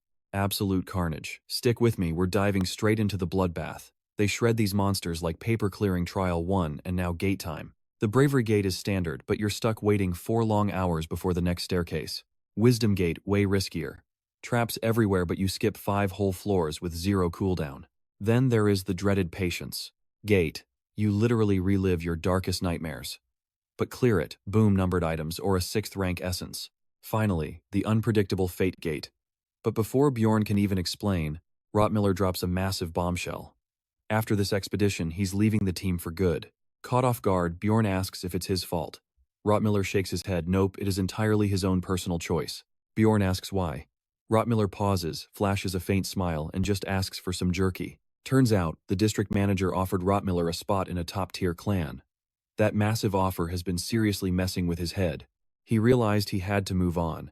Talented non-human species just level up way too fast. He admits past teams ditched him because he simply couldn't keep up. Sometimes kicked out, sometimes leaving from pure shame. But this time, things are completely different right now. A confused Bjorn listens as Rottmiller confesses he truly loves this squad. He wishes they could stay together, but all good things eventually end. Bjorn tries to argue, but the alarm blares. Time is up. Rottmiller says they gotta move. Bjorn decides he will tell him in the city that he and Misha are leaving anyway, so Rottmiller can stay.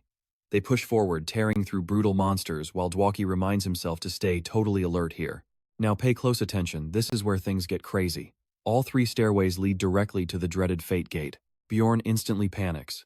Nobody in their right mind picks Fate. It is insanely rare, totally unpredictable, and deadly. Misha suggests picking at random. She remembers doing it once and just having to fight a bunch of low-level monsters.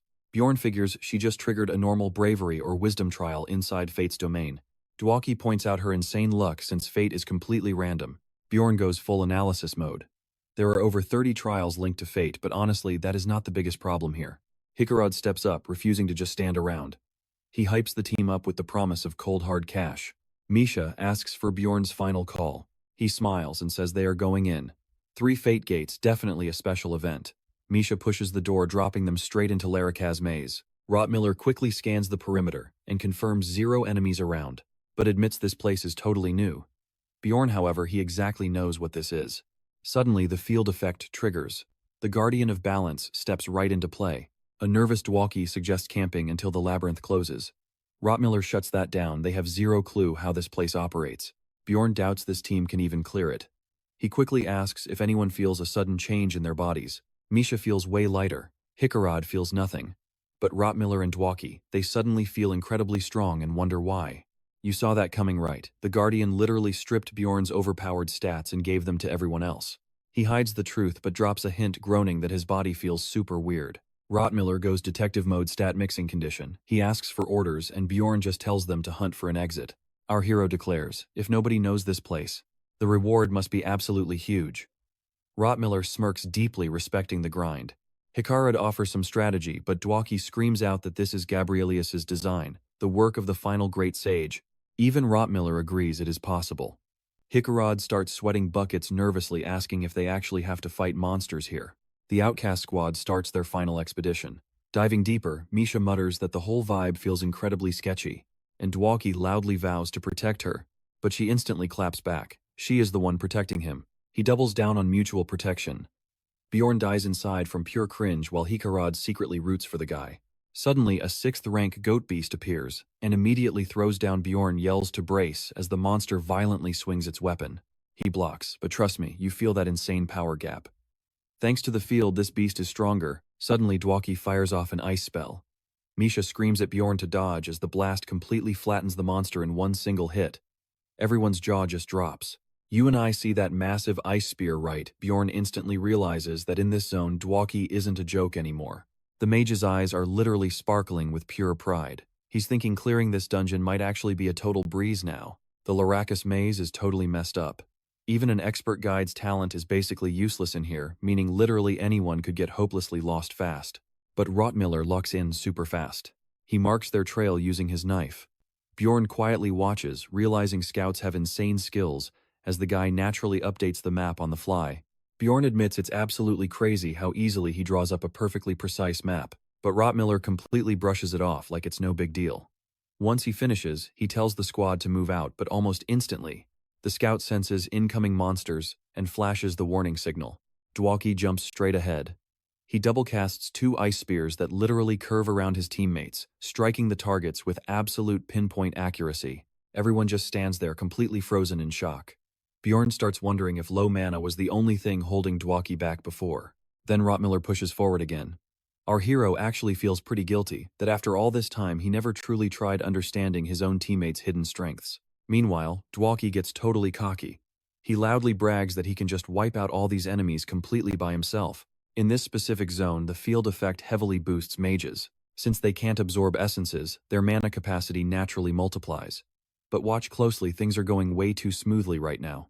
Dwalki feels completely free and is totally eating it up. Meanwhile, Bjorn quietly analyzes everyone, realizing the team is actually twice as strong when they all just play their specific roles right. It makes perfect sense. This is a team game after all. Having everyone play their roles easily beats one guy carrying the load, which is exactly why Bjorn wants out. He feels kinda weird knowing this is probably the very first and last time he'll ever get to experience genuine real teamwork. But Misha snaps him right back to reality. She tells him to stop spacing out and keep his eyes wide open for his night watch shift. Hikarude is snoring like a chainsaw. Bjorn slips into deep thought knowing he's super close to finally getting his item. They just need to find the boss room. Though he honestly regrets that if they just had one more week inside here, they could have farmed so much more loot. Suddenly Dwalkie breaks the silence.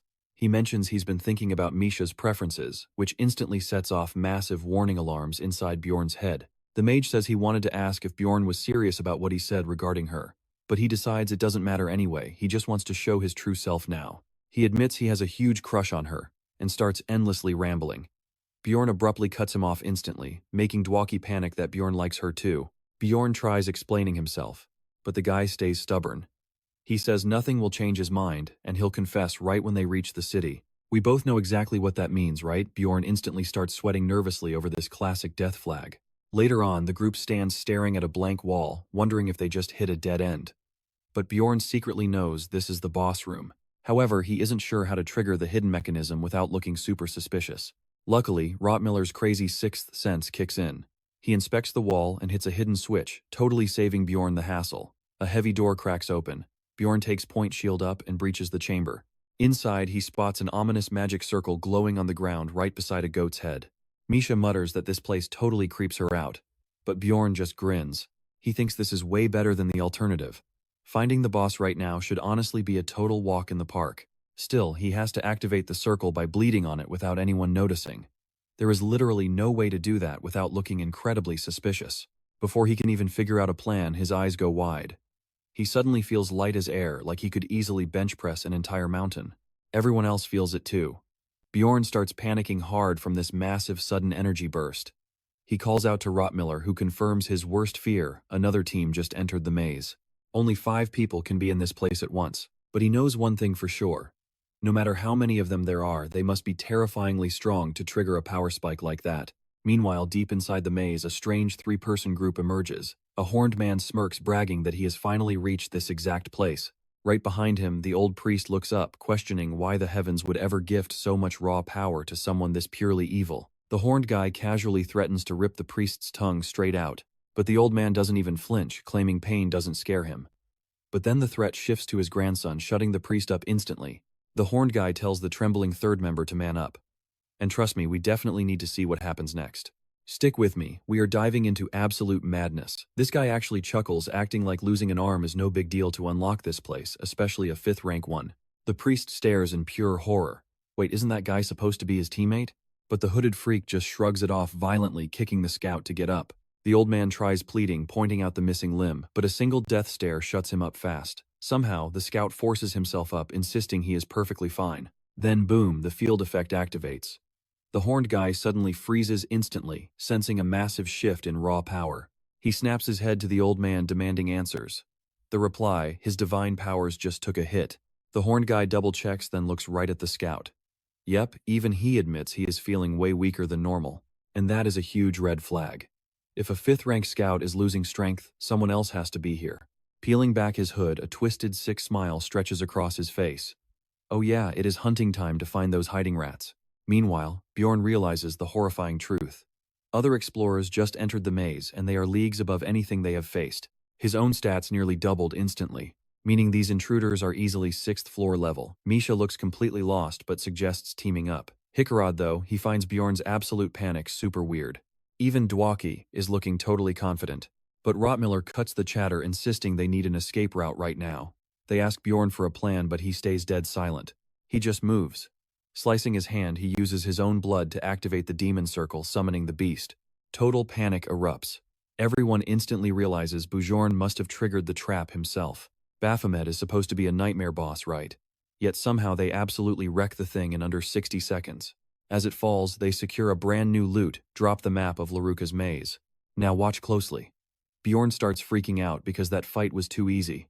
Just how broken are those other explorers? Having zero time for this, he yells at everyone to move fast. They all know he is acting crazy, but Bjorn orders them to expect the absolute worst. Because if this boss was that weak, those unknown intruders must be insanely overpowered. Even with matched stats, the sheer difference in their essence gear and combat skills is massive. The crew finally looks rattled. Bjorn makes it painfully clear someone is going to die if they do not run right now. Seconds later, they are sprinting for their lives through the maze with Rot Miller screaming out directions. Massive mobs block their path. Bjorn yells at Dwaki, who blasts them with upgraded wide-range ice magic, totally wrecking them. Bjorn smirks. Sure, they could only pull this off on weaklings before. But knowing these monsters will unfreeze in a flash, he violently swings his mace, crushing them to dust as they push forward. Finally, after a grueling all-day sprint, Bjorn calls for a rest. Hikarat is gasping like he smokes 40 packs a day but stubbornly claims he feels better than down on floor 1. He turns to ask Bjorn a question but instantly freezes. Our barbarian looks like he just saw a literal ghost. The dwarf mentions they have been running for 6 straight hours, asking if Bjorn is still feeling on edge. Remember earlier, right before fighting Baphomet, Bjorn confessed that something felt completely wrong. You and I know that gut feeling, right? That exact same terror they felt before facing the third-floor lord. He begged them to just trust him this once. But even Dwaki hesitated, thinking they surely ran far enough to lose anyone tailing them. Misha looks absolutely exhausted, but asks if they should keep moving. Bjorn gives a firm yes, and she just nods, totally trusting him. Rotter frowns hard at the map, asking why running straight toward the center of the maze is a good escape plan. But Bjorn already knows that is the boss room. Quietly, the scout admits he feels impending doom if they ignore Bjorn's gut instincts. The moment those words leave his mouth, the rest of the team absolutely loses it. Bjorn figures even Rottmiller's sixth sense got a major level up here. Dwaki stares, asking if he is seriously not joking. Our hero realizes the scout just gave his warning total credibility. Misha starts panicking, urging them to get moving immediately. The rest of the squad gears up, acting like they just grew brand new legs. Which honestly annoys Bjorn, considering they doubted him before, and just like that, they are off sprinting full speed for 12 grueling hours. Along the way, they smash through endless waves of mobs until finally reaching it, the room of the maze's true owner. Suddenly, the massive door glows bright, reacting to their presence. Bjorn screams for everyone to prep for battle. A gigantic minotaur rises from the ground, and our barbarian unleashes a savage battle cry. So what do you and I make of this? A 4.5 rank mutant beast at least. This fight is going to be absolutely legendary. Stick with me. You are about to see Bjorn take a direct hit, thinking he won't even need gigantification mode. The Minotaur suddenly bursts into flames, charging right at him while the team screams to dodge. But Bjorn holds his ground. He blocks the impact, eating the burn damage. It is manageable thanks to his 3rd level seal. Dwaki pops an ice spell, boosting his resistance. And what blows Bjorn's mind, he didn't even have to ask. The whole crew dives right in while Dwaki spams curse magic to weaken the beast. Misha rushes in with her poison blade, carving a deep slash right across its chest. Bjorn freezes for a second, wondering where this absolute dream team came from. Somehow they shred this advanced mutant in under 10 seconds. Our hero just stands there completely stunned. He starts realizing this is what their final form looks like. They have every element of a top-tier squad, wishing they operated like this outside the dungeon. Misha snaps him back to reality, saying there is 0 essence dropping this time. No portal either. Rottmiller chimes in. Whatever they are looking for is probably behind those nearby doors, and they need to check it out. Meanwhile, Dwaki points out the heavy mana radiating straight from the jewel. So Bjorn kneels down and grabs it, thinking this might just save them if things go sideways. As for the portal, Rottmiller guesses it is the blue dot on the map. Bjorn silently praises his insane 6th sense. But watch closely, a voice suddenly rings out and everything is about to go completely insane. Someone shouts that they finally nailed it, yelling at an old man that without sacrificing another arm they would have completely lost the trail. Lagar crosses his arms, demanding Bjorn at least say thank you for using his crazy powers. The priest begs the guy to take whatever he wants and spare them. Lagar laughs it off, asking why everyone looks like they saw a ghost. Meanwhile, Bjorn is standing there totally paralyzed in pure shock. Just one single sentence. This freak somehow sends a massive chill down his warrior spine, making his body instinctively tense up for the absolute worst. Bjorn knows every single second counts right now. He opens his senses to gather any information possible. This guy clearly has advanced intel on the area, but getting here this fast, way too suspicious. Then he remembers the part about sacrificing an arm. The dots connect. One of them is a Karui follower. He figures the priest is being forced into this freak show. Now he is wondering what kind of dirt this dragon guy holds over him. With the tension spiking, Bjorn comes to one clear conclusion. This guy is completely insane. Time for Plan D. Our hero speaks up, acting like he didn't expect to see other explorers here. The guy smirks, mocking that he isn't deaf after all. Bjorn calmly asks if he knows the exit. He's playing the rookie to bait him. But the plan instantly blows up. The second the guy points a glowing yellow ring right at him. You saw that too, right? He starts sweating bullets, realizing it is a freaking fate tracker. A numbered item that turns green if you can win, and red if you are dead meat. Right now it is yellow, a total coin toss. Which is horrible because this dragon freak is now on absolute maximum alert. The lunatic knows Bjorn recognizes the ring. Then he pulls a blade from the dirt. Bjorn immediately clocks it as an arc sword, the exact kind that can slice right through anything, confirming he is at least an 8th level explorer with top-tier essences. He demands Bjorn hand everything over. Knowing a bluff won't work, Bjorn drops the dumb act. He pulls out the high mana stone and offers it up. The guy grins, telling him to hand it over if he wants to live. Even the team begs Bjorn to give it up, but negotiating with a maniac absolutely useless. So our boy does the wildest thing. He says he is suddenly starving, swallows the jewel whole, and lets out a burp to flex. The dragon guy absolutely loses his mind and rushes him. Bjorn tries to block, but the blade phases right through, stopping barely an inch away, leaving even him totally confused for a second. Then Bjorn's smirks go deeper and he stabs the jewel inside. The lunatic steps back, demanding to know what Bjorn wants. Bjorn just taunts him for giving up so damn fast. But the guy warns that his friends are next. Bjorn raises one finger. He just needs a single day, swearing no more underhanded tricks. The dragon guy looks baffled. No begging for your life. Bjorn takes a different route, entirely amusing the guy. And that is where we leave it, trust me, you need to see what happens next. Liger smirks, demanding trust. Stick with me, it gets crazy. But Bjorn drops the warrior's pledge. He straight up admits they are completely exhausted right now. The guy's eyes glow with pure killing intent. He asks if Bjorn really thinks he can win, but Bjorn snaps back fast. Defeat. A true warrior never yields. Cut to reality, the squad is running for their lives while Hickarod begs for a break. They finally pause. Rottmiller gasps, asking Bjorn if that absolute lunatic will actually keep his word. Bjorn remembers they only got 12 hours.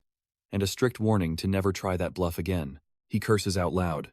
Without that stupid ring, he could have pulled off a flawless escape plan. Shaking it off, he focuses up. He has to stay incredibly sharp to keep everyone alive. Rottmiller checks the map. They'll hit Bjorn's spot by 11, but questions what's actually there. Dwaki and Hickarod jump in, terrified to fight this guy. But Bjorn drops the ultimate motivational speech. He just needs them to trust him one last time. Emotions run high. They remember all the times Bjorn saved their lives. So yeah, they agree. Rottmiller interrupts. Based on that brutal scar and the arc sword, he is positive that guy is the legendary Dragon Slayer. Pay attention here. The whole team completely panics, realizing that title belongs to the terrifying Orculus group. Bjorn's eyes widen in shock. Those maniacs literally only exist to assassinate the king. Absolute psychopaths. The worst part, only 7 of those monsters have ever been captured. And every single one is disgustingly overpowered. Pushing past the fear, Bjorn demands the full details. The scout explains Lurvagos is a draconic human. Cursed for killing the ancient king, he joined Orculus, becoming an absolute nightmare. That curse sealed his draconic skill. Since then, his arc longsword earned the terrifying title of Dragon Slayer Sword. Rumor has it, his essences are insanely strong, but he literally collected them completely at random. Bjorn's brain goes into overdrive. The guy must be here to reconfigure those random essences. That locks it in. He has to grab the item before Liger beats them to it. The squad moves fast, Bjorn yelling at Rottmiller to open the next passageway. Deep down, he's still sweating the idea of fighting an absolute monster like Liger. Without the Guardian of Balance, they'd definitely be 6 feet under right now, completely destroyed. Just picturing that clash gives him serious goosebumps. But the fear, it only sharpens his focus. No more running. He activates another demon circle, totally ready to crush the demon Argos. Bracing himself, Bjorn remembers a classic line. No paradise for cowards. Time to fight for his life. Bam, they completely wreck Argos. After smashing 2 mid-bosses, they somehow unlock a secret room buried inside the maze. They snatch the Flames of Greed scroll. Bjorn instantly decides he'll use literally anything to win. He tells Rottmiller to find the real hidden room. The scout jumps in, sniffing out secret doors like an absolute pro. The only massive problem here, time is bleeding out fast. Just when luck runs dry, Rottmiller spots the wall. We all love a good secret passage, right? He yanks a nearby torch. Boom, a passage grinds open and Bjorn finally sees his golden ticket. They seal the door behind them. Bjorn tells everyone to sleep, leaving the whole squad totally confused. He promises to explain everything, assuming they actually survive this insane mess. Later on, everyone is knocked out cold. Bjorn breathes a massive sigh of relief. Now he just needs to invent some believable excuses. He crushes the crystal he coughed up earlier. In a flash of light, he teleports straight into the Chamber of Balance. Bjorn looks around, finding it all completely fascinating. In the game, this was just a quick menu. Now he faces massive gates demanding he choose which essence to swap. Restrained Hope lets him swap lower-tier essences. He just needs to open the right door and make the call. He walks right past the Orc Hero Gate, too crucial for his build. Corpse Golem also ignored. Useless to swap that right now. But right then, out of nowhere, he picks the Vampire Essence. Even with its top-tier tank skills, he sacrifices it completely. He knows Restrained Hope triggers a crazy hidden mechanic with Guardian-type essences. The system confirms nobody owns this essence, offering a bizarre new lineup. Trust me, you'll want to see what's next. Stick with me here.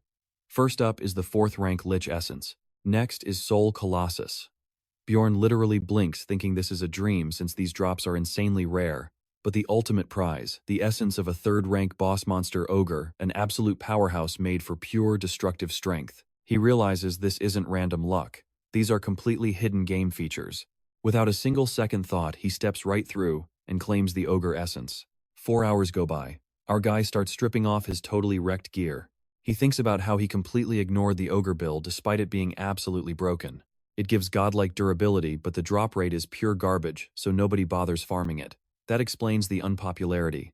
Sure, the 4th rank Steel Giant technically offers much better overall defense, but it really just comes down to playstyle. Do you want an unkillable tank, or a tank that crushes enemies? Bjorn normally goes full defense, since it's an easier strategy. That exact method got him solo to the Abyss door before. But looking at it now, the ogre is definitely superior. He grips his mace tightly, completely shocked that everything is going so flawlessly. He thinks they might actually survive this. But watch what happens next. Rottmiller screams a warning. Weapons are drawn instantly, as Lagar steps right into view. The Draconian looks genuinely shocked they survived. He admits he felt a massive power shift and assumed someone died. Meanwhile, Bjorn is just thanking the stars the priest isn't around to complicate things. Beside him, Misha glares at their exhausted teammate and mutters that Lagar is an absolute psychopath. Lagar doesn't care. He says if everyone is still breathing, somebody clearly absorbed the Viscount Earth essence. Bjorn starts sweating bullets. He literally just swallowed that 3rd rank essence and knows he is being tested. Lagar draws his terrifying arc sword, demanding the promised jewel. Bjorn stalls hard, playing dumb and pretending he accidentally broke the item while messing around, totally trolling the Draconian warrior. That completely backfires. Lagar's eyes turn ice cold, realizing Bjorn never planned on handing it over. He instantly lunges forward with his sword. Bjorn barely blocks with his shield and jumps back while Dwalki launches an ice spell. But Lagar reacts fast, firing off a high-tier fire spell that completely destroys it. But Bjorn is already 10 steps ahead.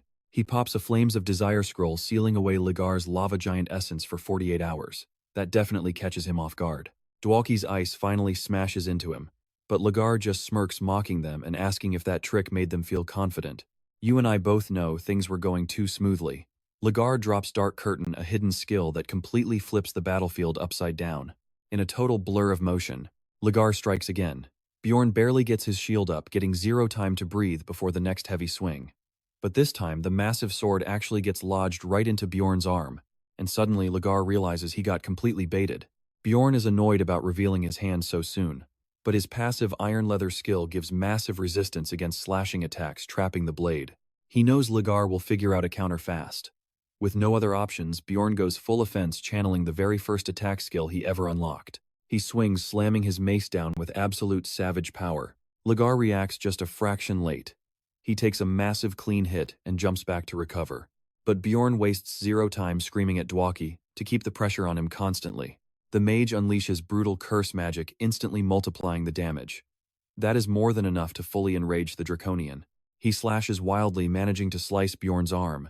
Bjorn is completely stunned by his insane speed, especially with a heavy curse stacked right on top of him. Bjorn starts retreating, barely dodging strike after relentless strike. Keeping up is getting dangerously impossible. Suddenly, Lagar activates his afterimage technique, roaring that he won't let them die a quick death. Bjorn barely blocks the slash with his arm, letting Misha sneak behind and land a perfectly clean stab into Lagar's side. That completely snaps his sanity. He roars and charges straight at her. Misha immediately mocks his mismatched horns, pushing him into pure blind rage. He screams at her not to get arrogant, charging her while his clone keeps Bjorn pinned down completely. Hikarad starts channeling raw lightning from the backline, screaming his own battle cry before launching it straight at the enemy. But Lagar crazily dodges it mid-sprint, telling the dwarf to mind his business. He rapidly drops Seal of Terror, aiming to completely paralyze the whole squad with fear. But Hikarad is fully prepared. He triggers his wrist guards and blocks the attack flawlessly. The resulting shockwave blasts Lagar backward. Meanwhile, Bjorn realizes his Guardian of Balance is still totally active, since that wasn't a debuff skill. So what do you and I make of this? He ditches his useless shield, trusts his iron leather defense completely, and charges straight into madness. Stick with me here. Our boy triggers Wild Outburst, spiking his stats, and rushes the Draconian right alongside Misha. But Lagar is no joke. Instead of just standing there, he immediately counters with Holy Blade. Bjorn violently screams for Misha to move as they barely dodge the blast. Misha yells out she is fine, but zero time to breathe.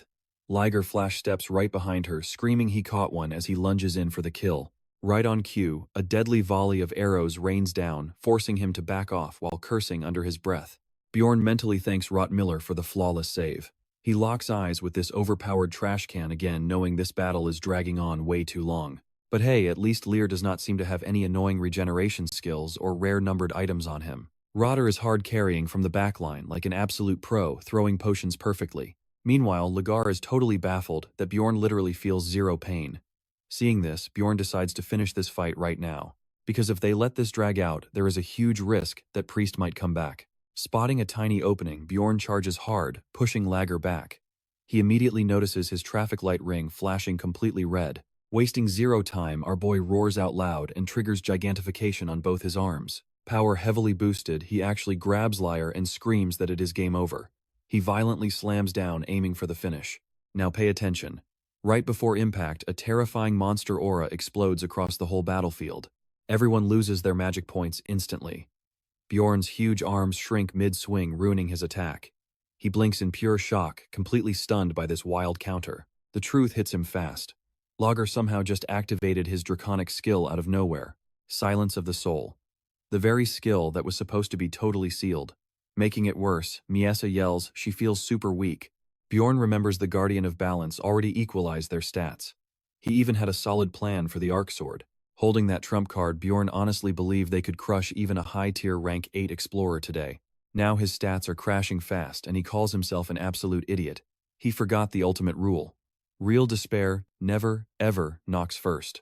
A sudden rare disease crippling you forever. A random car crash taking a loved one. A totally random house fire, or your own mother vanishing into thin air. These horrible nightmares can happen to anyone without a single warning at all. Lagar finally catches his breath. Bjorn realizes his epic master plan just failed, and real panic sets in about the deadly price they are going to pay. Out of nowhere, the Arc Sword actively fights against Liger's grip. He mutters it is totally useless right now, and casually throws it into his inventory. Standing back up, he coldly says they really do not grasp how much precious time they wasted. Moving like a blur, he kicks Bjorn square in the chest, launching him absolutely flying. Faster than anyone can blink, he teleports behind Misha. He crushes her wrist, mid-step forces her blade down, and violently kicks her away. Total gender equality here. He grabs the sword and marches forward, but Rottmiller screams for the squad to scatter, as another arrow volley rains down hard. Liar easily slashes them away like bugs while Bjorn brutally struggles to stand. While the battered team tries healing, Bjorn sees this Draconian is bleeding out too. Plus the guy totally lost access to his overpowered arc sword. You and I know the real question here. Does he still have healing potions? Because right now their situation is pure garbage. The worst part, running is impossible. Suddenly Dwaki steps up, screaming he will protect Misha as his energy starts charging up hard. Bjorn gets hit with a massive realization. He brutally curses himself for forgetting something so incredibly simple. Dwalki summons an ice spear, and everything clicks. Mages do not use magic points. They run purely on mana, meaning it is way too early to surrender. They literally have a broken tier mage ready to carry this fight right now. Meanwhile, deep inside the central chamber of Larukas's deadly maze, the old man is fully pushed to his absolute limits. Once a holy high priest of Lytleleg, he is fully corrupted now. Forced to serve the evil deity by the infamous Dragon Slayer himself.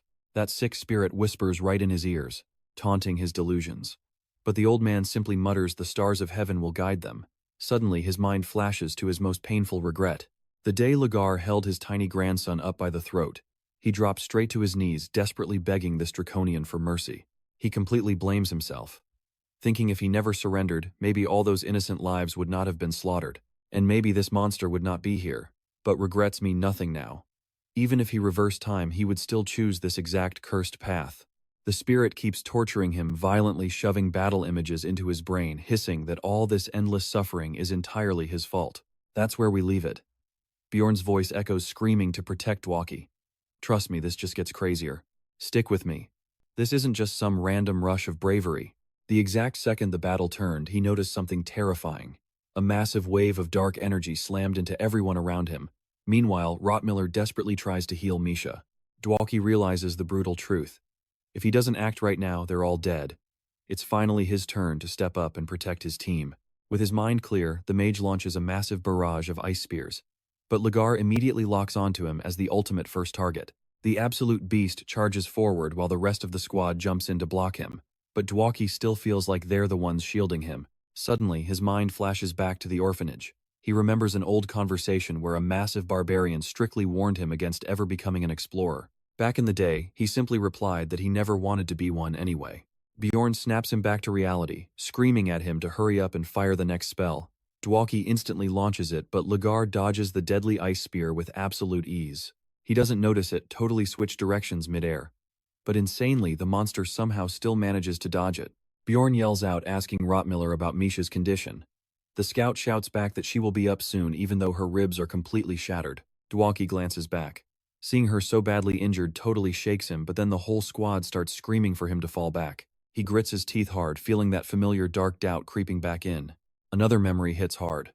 He asked that exact same barbarian if he would ever grow up to be big and strong. But the guy just told him to aim to be a great person instead. Boom.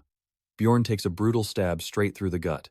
Yet he actually stays on his feet as his insane regeneration suddenly kicks in. Now, pay attention. Ligar leaps right over the barbarian and charges straight toward the mage. Hickrod screams at Dwalki to retreat, but Ligar literally kicks him aside like a soccer ball. Rottmiller desperately rushes in to help, only to take a massive sword right through the chest for trying. But even while bleeding out on the ground, Rottmiller grits his teeth. He completely triggers his pocket dimension and actually manages to retrieve Misha's sword. Dwalki finally realizes that no matter what hell he has survived, he always just wanted to be someone special. And with that epic realization, he casts a massive magic spell that forces Ligar straight back. Misha jumps right back in, screaming that she will never let him near their mage. But the brutal Draconian simply swats her away like a literal fly. Bjorn feels completely left out and dives back into the brawl, slamming his heavy mace down once again. But Ligar casually hops back. He totally taunts the barbarian, saying he should just give up because Dwalki is a completely trash mage who can barely even use basic spells. That insult hits incredibly hard. Every painful memory of people violently ridiculing him over the years comes rushing back, and that heavy doubt really starts creeping in again. Ligar notices his broken spirit and laughs. He claims the mage has totally given up and tells Bjorn it is completely over, but Bjorn just silently stares him down. Right then, Dwalki's mood completely flips, as all those amazing memories come flooding back into his mind. All that time spent together felt like pure salvation. For the first time, he realized those past 20 horrible years were just brutal preparation for finally finding this exact squad. The monster slams violently into Bjorn's shield, actually admitting that he has never met anyone quite like him before. Meanwhile, Bjorn tightly plants his feet and absolutely refuses to budge a single inch. Here's where things get wild. Dwalki sees his team struggling and realizes they're still fighting. So he grits his teeth and charges up his next magic spell. His thoughts drift back to a specific moment. A senior mage had actually teased him about how much happier he seemed lately while running with this new team. Dwalki had desperately asked that mage how to defeat a troll, even offering to pay him. The guy agreed to share the secret, but strictly warned it was an absolute last resort. It had no official name and was only passed down secretly by word of mouth. He jokingly called the terrifying move a sacrifice. But that really didn't sit well with Dwalki, so he decided to give it a much more fitting title, Awakening. And with that one epic word, our glorious mage completely locks in. His entire body glows with blinding power as he fires countless mana arrows straight toward that trash lizard. Ligar is caught totally off guard as one shot lands clean. He desperately slices the rest midair, hurling vicious insults at Dwalki, screaming to know if he is actively trying to end his own life. Seconds later, the Draconian stands completely covered in jagged ice shards, desperately gasping for air. Even Bjorn is stunned that the monster somehow managed to protect all of his vital organs. Our incredible mage confidently steps forward, simply apologizing to the squad for taking so insanely long to make up his mind. He cuts Bjorn off mid-sentence, firmly ordering him to go check on the others immediately, especially Rottmiller, who is bleeding out and looking really bad. Bjorn points out that their best potion is in a bag directly behind Ligar. Hearing that, Dwalki immediately switches gears calmly, stating they will crush this lizard first and chat later. Lagar flashes a totally nasty grin. He asks if Bjorn even understands what this crazy mage actually just did, but Dwaki boldly interrupts. He refuses to let the monster stall for time, especially since his own life force is rapidly fading away. Our legendary mage blasts out another absolutely massive ice spell. This finally forces Lagar to draw his legendary sword even with the curse fighting against him. You and I are going to have to see how this ends. He swings the blade slicing clean through the magic, catching everyone completely off guard. Lagar charges in again, but Dwaki just grits his teeth, blasting out another massive ice spell that shoves him right back. Stick with me here because Bjorn knows this guy will be a total nightmare, but honestly, this level of insane bad luck is just a normal Tuesday for them now. Without even blinking, he grips his huge mace and charges straight at the Dragon Slayer. Lagar gets furious, rushing in for a killing blow. Bjorn completely panics for a split second, but crazy luck strikes. The arc sword violently resists its user, forcing Lagar to actually drop his weapon. Screaming in pure rage, he pulls another sword right out of his pocket dimension. Bjorn realizes the previous blade rejected him for using Draconic Tongue. Suddenly, Dwaki screams for Bjorn to move, hurling intense curse magic straight at Lagar. Bjorn wildly dodges, attacks totally confused. Why is the Draconian so desperate to stay close and end this quickly? It's like he's terrified of Dwaki. Something feels completely wrong. Dwaki has plenty of mana units to easily back him up with a barrage of powerful curse spells, but then his eyes snap wide open. He remembers Dwaki warning him not to let Lagar stall, and that's when it hits him. Time is the key because Dwaki's current magic is strictly terminal.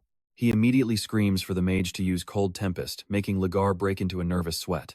Dwaki tries to argue, but Bjorn yells again, and the mage finally drops a huge blizzard. Bjorn shifts into a battle stance, cockily taunting Lagar about his terrible cold tolerance. Realizing this fight needs to end right now, Bjorn starts swinging like a man with nothing left. The two trade incredibly heavy blows, and somehow our boy actually lands some really solid hits.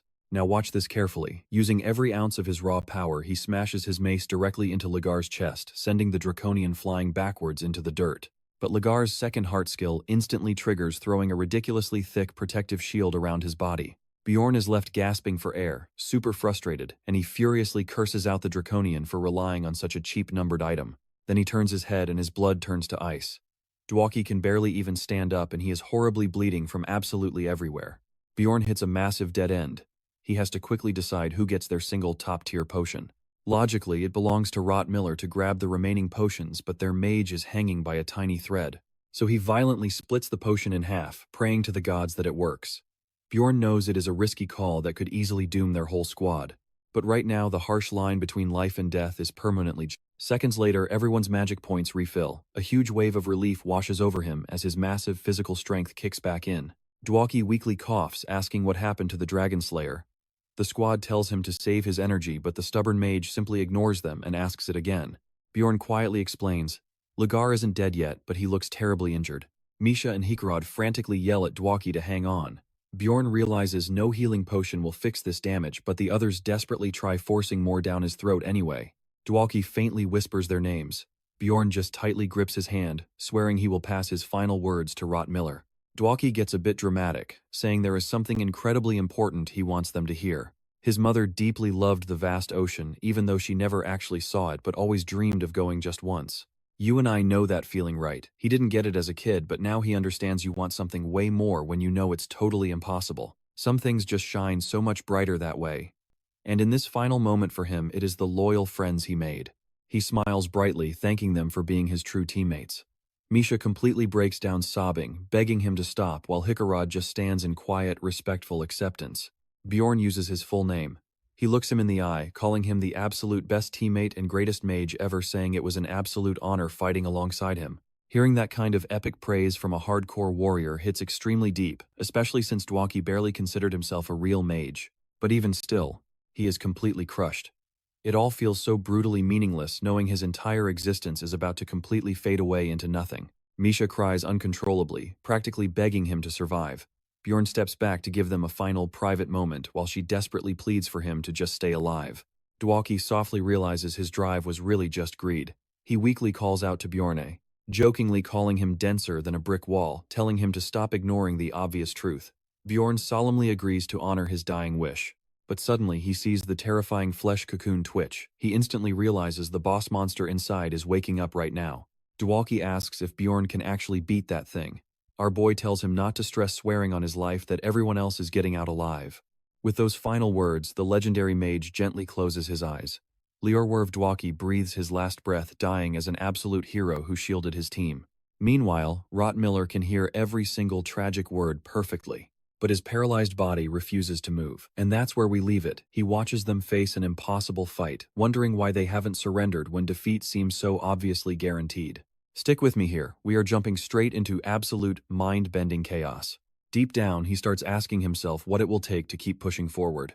Meanwhile, the Draconian is still curled up inside his cocoon, completely furious that he had to burn a high-level item just for this.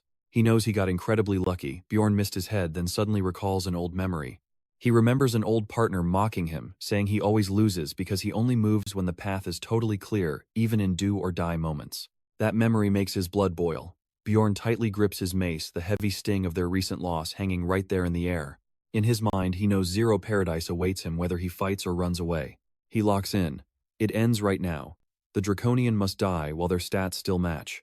He tells Hikarad to stand up, glaring down the monster who smugly waves his arc sword and dares them to attack. Hikarad is about to completely lose it, but Bjorn orders him to stay calm. Fight smart, or they are dead. The dwarf casts an emergency heal on Bjorn's shield, promising he knows exactly what Dwaki wanted from them. With that said, both heavy tanks charge forward, ready to end this absolute nightmare. What happens next is a brutal, bloody brawl. Nobody pulls a single punch. That Dragon Slayer title is the real deal. Lagar throws down hard, proving his savage instincts as he viciously slices off Hikarad's left hand. Miesa instantly jumps in to cover him, while Bjorn lunges forward and tackles the lizard. But the plan backfires. Bjorn gets violently thrown across the battlefield, losing a hand too. His health drops below 20%, triggering the hero's path. Lagar smirks, claiming absolute victory as he activates Holy Blade one more time. You probably think it is game over, right? Watch. Out of nowhere, massive plot armor kicks in. With just a flick of the wrist, Liger gets blasted backward, dropping his blade.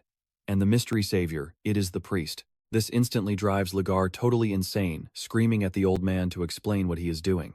The priest simply replies that he finally found the answer, while thick blood drips from his missing arm. Watching their desperate fight, he realized the answer was raw courage, believing this was a true sign from Leetless. He drops down and chants dark magic. Knowing he can never return to Leetless again, he desperately calls out to Karui instead. The dark spirit actually answers, and the priest begs to be sent to the others. But Karui just laughs, mocking that his grandson gets zero salvation. The priest stays rock solid. Dwaki taught him anyone can choose nobility any time. Suddenly, Lagar breaks the trance, casting a mind control skill to force the old man to heal him, but the priest powerfully resists the command.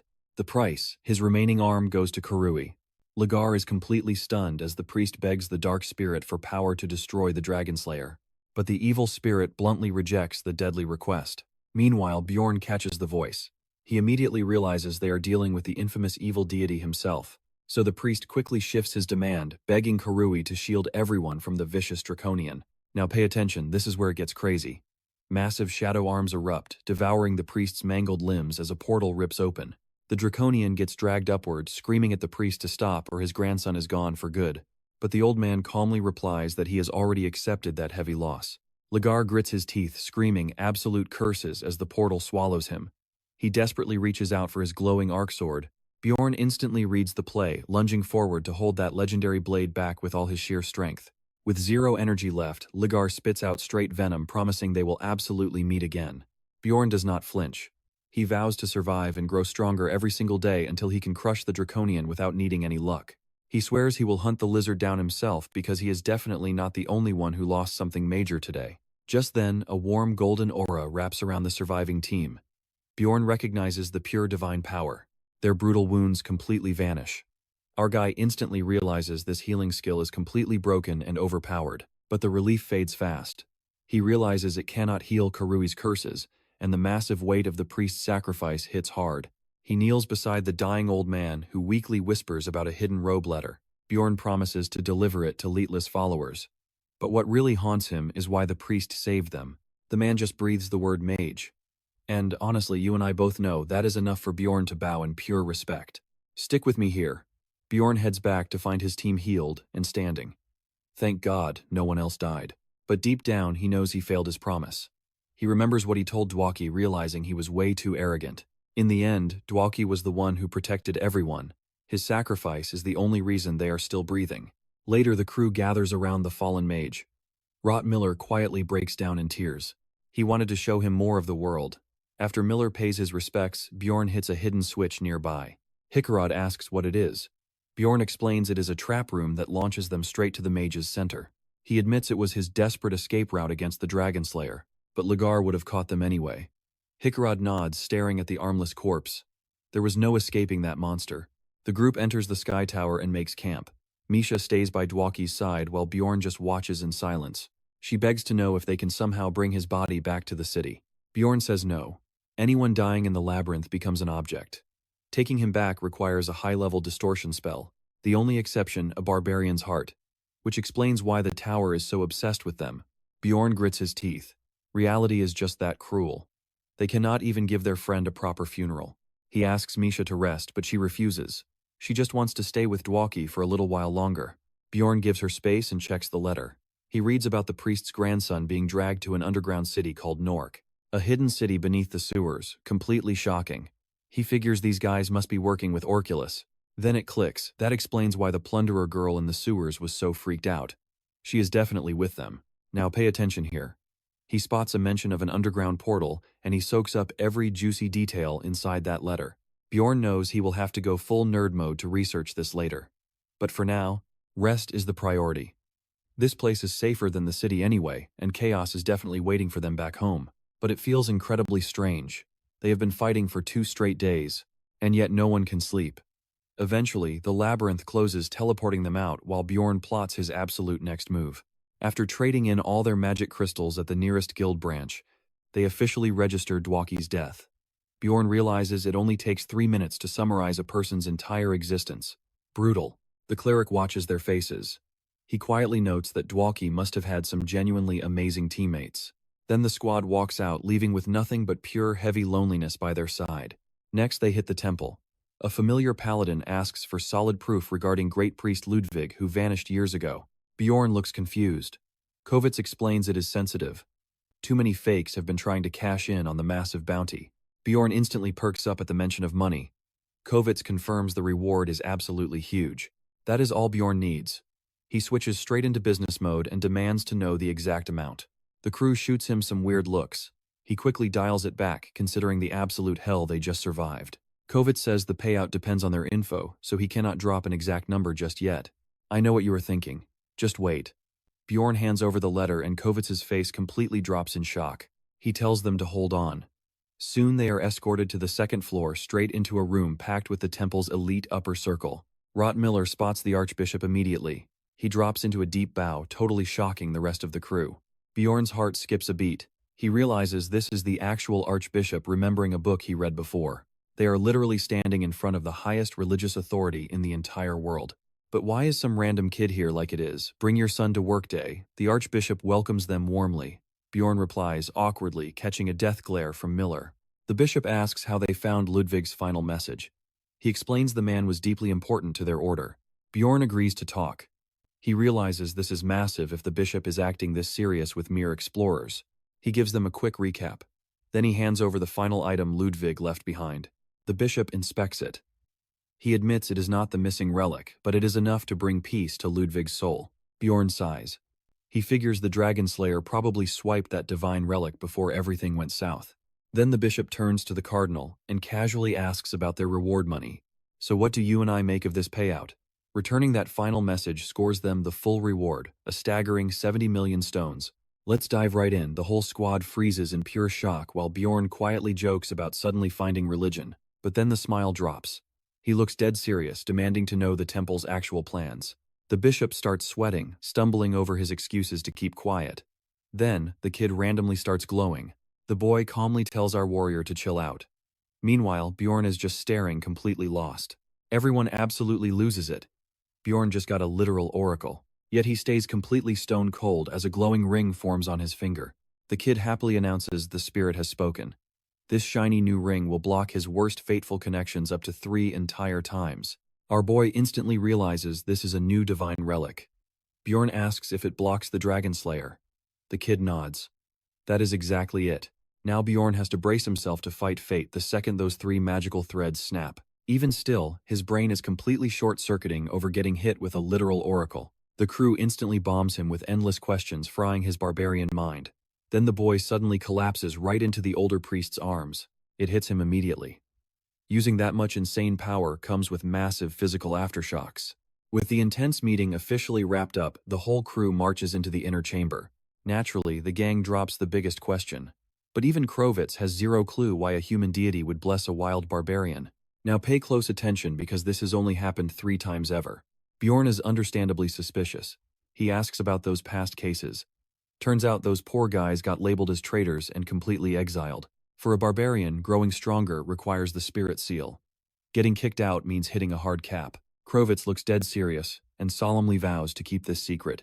One by one, the crew promises silence. Then Bjorn spots Hickarod acting completely shady. The guy huffs but eventually promises to stop drinking. Trying to finally bury this issue, our guy forces himself to stay completely positive. Bjorn figures it is awesome the ring blocks the Dragon Slayer. But a dark thought creeps in: how long will that shield hold? He facepalms hard. He has to prep for the absolute worst while Hickarod just begs for trust. Bjorn bets he has at least half a year of safety. Then Misha nervously drops a bomb. One tie just broke. Bjorn almost loses his mind. Meanwhile, down in the underground city, Amelia trips over a brutally trashed Lagar and demands answers. She instantly guesses he betrayed his whole squad, wondering who exactly beat him this badly. His body looks like absolute garbage. She just smirks. She always wanted him gone and is going to enjoy this slow burn. Lagar wakes up coughing, begging for heals. She coldly denies him. Sure, their contract forbids flat-out ending anyone inside the walls of Nork. But it definitely does not say she cannot just let him expire. You saw that coming, right? She casually loots him. She grabs a seat to watch him take his final breath. Just to be safe. But of course city guards start marching their way. She curses the Dragon Slayer's ridiculous plot armor. Lagar tries acting tough, but Amelia viciously taunts him, asking who he would even complain to. Not taking a single risk, she pulls out a memory-wiping drug that deletes an entire week. Liger keeps screaming insults, but she ruthlessly jams the potion down his throat, knocking him cold. Now it just looks like some random loser got mugged down here. Back up at the temple, Bjorn tries breathing. He still has time before that final thread snaps. Suddenly, a voice calls from the door. It is Erwin. He lets her in but instantly regrets it as she starts yapping endlessly about her adventures. He finally cuts her off, totally blunt. He just says he is exhausted and wants her out. The mood shatters. She leaves crying. The next morning, the squad hits the Explorer Guild. Dwaki actually wrote them into his will. That hits right in the feels. Bjorn is completely stunned. Dwaki was always a ball of sunshine, but he was secretly prepping for death. They actually inherit the legal rights to Dwaki's old place. The guilt hits them like a truck, wondering how to repay him. Getting their rewards, Bjorn hangs back. He yanks Krovitz aside, demanding total secrecy. The paladin agrees as long as it does not anger his god. Then Bjorn pulls out the arc sword. And trust me, you are not ready. Krovitz recognizes it, the Dragon Slayer's weapon. Stick with me here. Bjorn explains how this sword rejects literally anyone who grabs it, asking if the curse can actually be lifted. But Krovitz drops the truth. Its real name is the Dragon Sword, and it was forged strictly for Draconians only. That whole Dragon Slayer title, it only started because Lagar used it to kill the ancient dragon and somehow survived to brag. But here is the massive catch. Ligar never should have even been able to hold the thing. With its dying breath, that ancient dragon cursed him instantly, sealing away almost all of his incredible power. He traded his skills just to steal the blade, and now it is useless. Hearing this, Bjorn pieces together that Lear is actually the cursed one. Krovitz strongly suggests returning it to the Draconians. They would probably reward him with a massive payout. Bjorn thanks him for the info. As Krovitz says goodbye, he calls Bjorn their savior. That sparks an idea, and he cheekily asks for some free blessings. But Krovitz immediately hits him with a wild curveball. A second oracle literally dropped this morning. The message, everything will flow exactly as it should. Bjorn instantly knows that is directed right at him. A very clear warning not to scam the temple.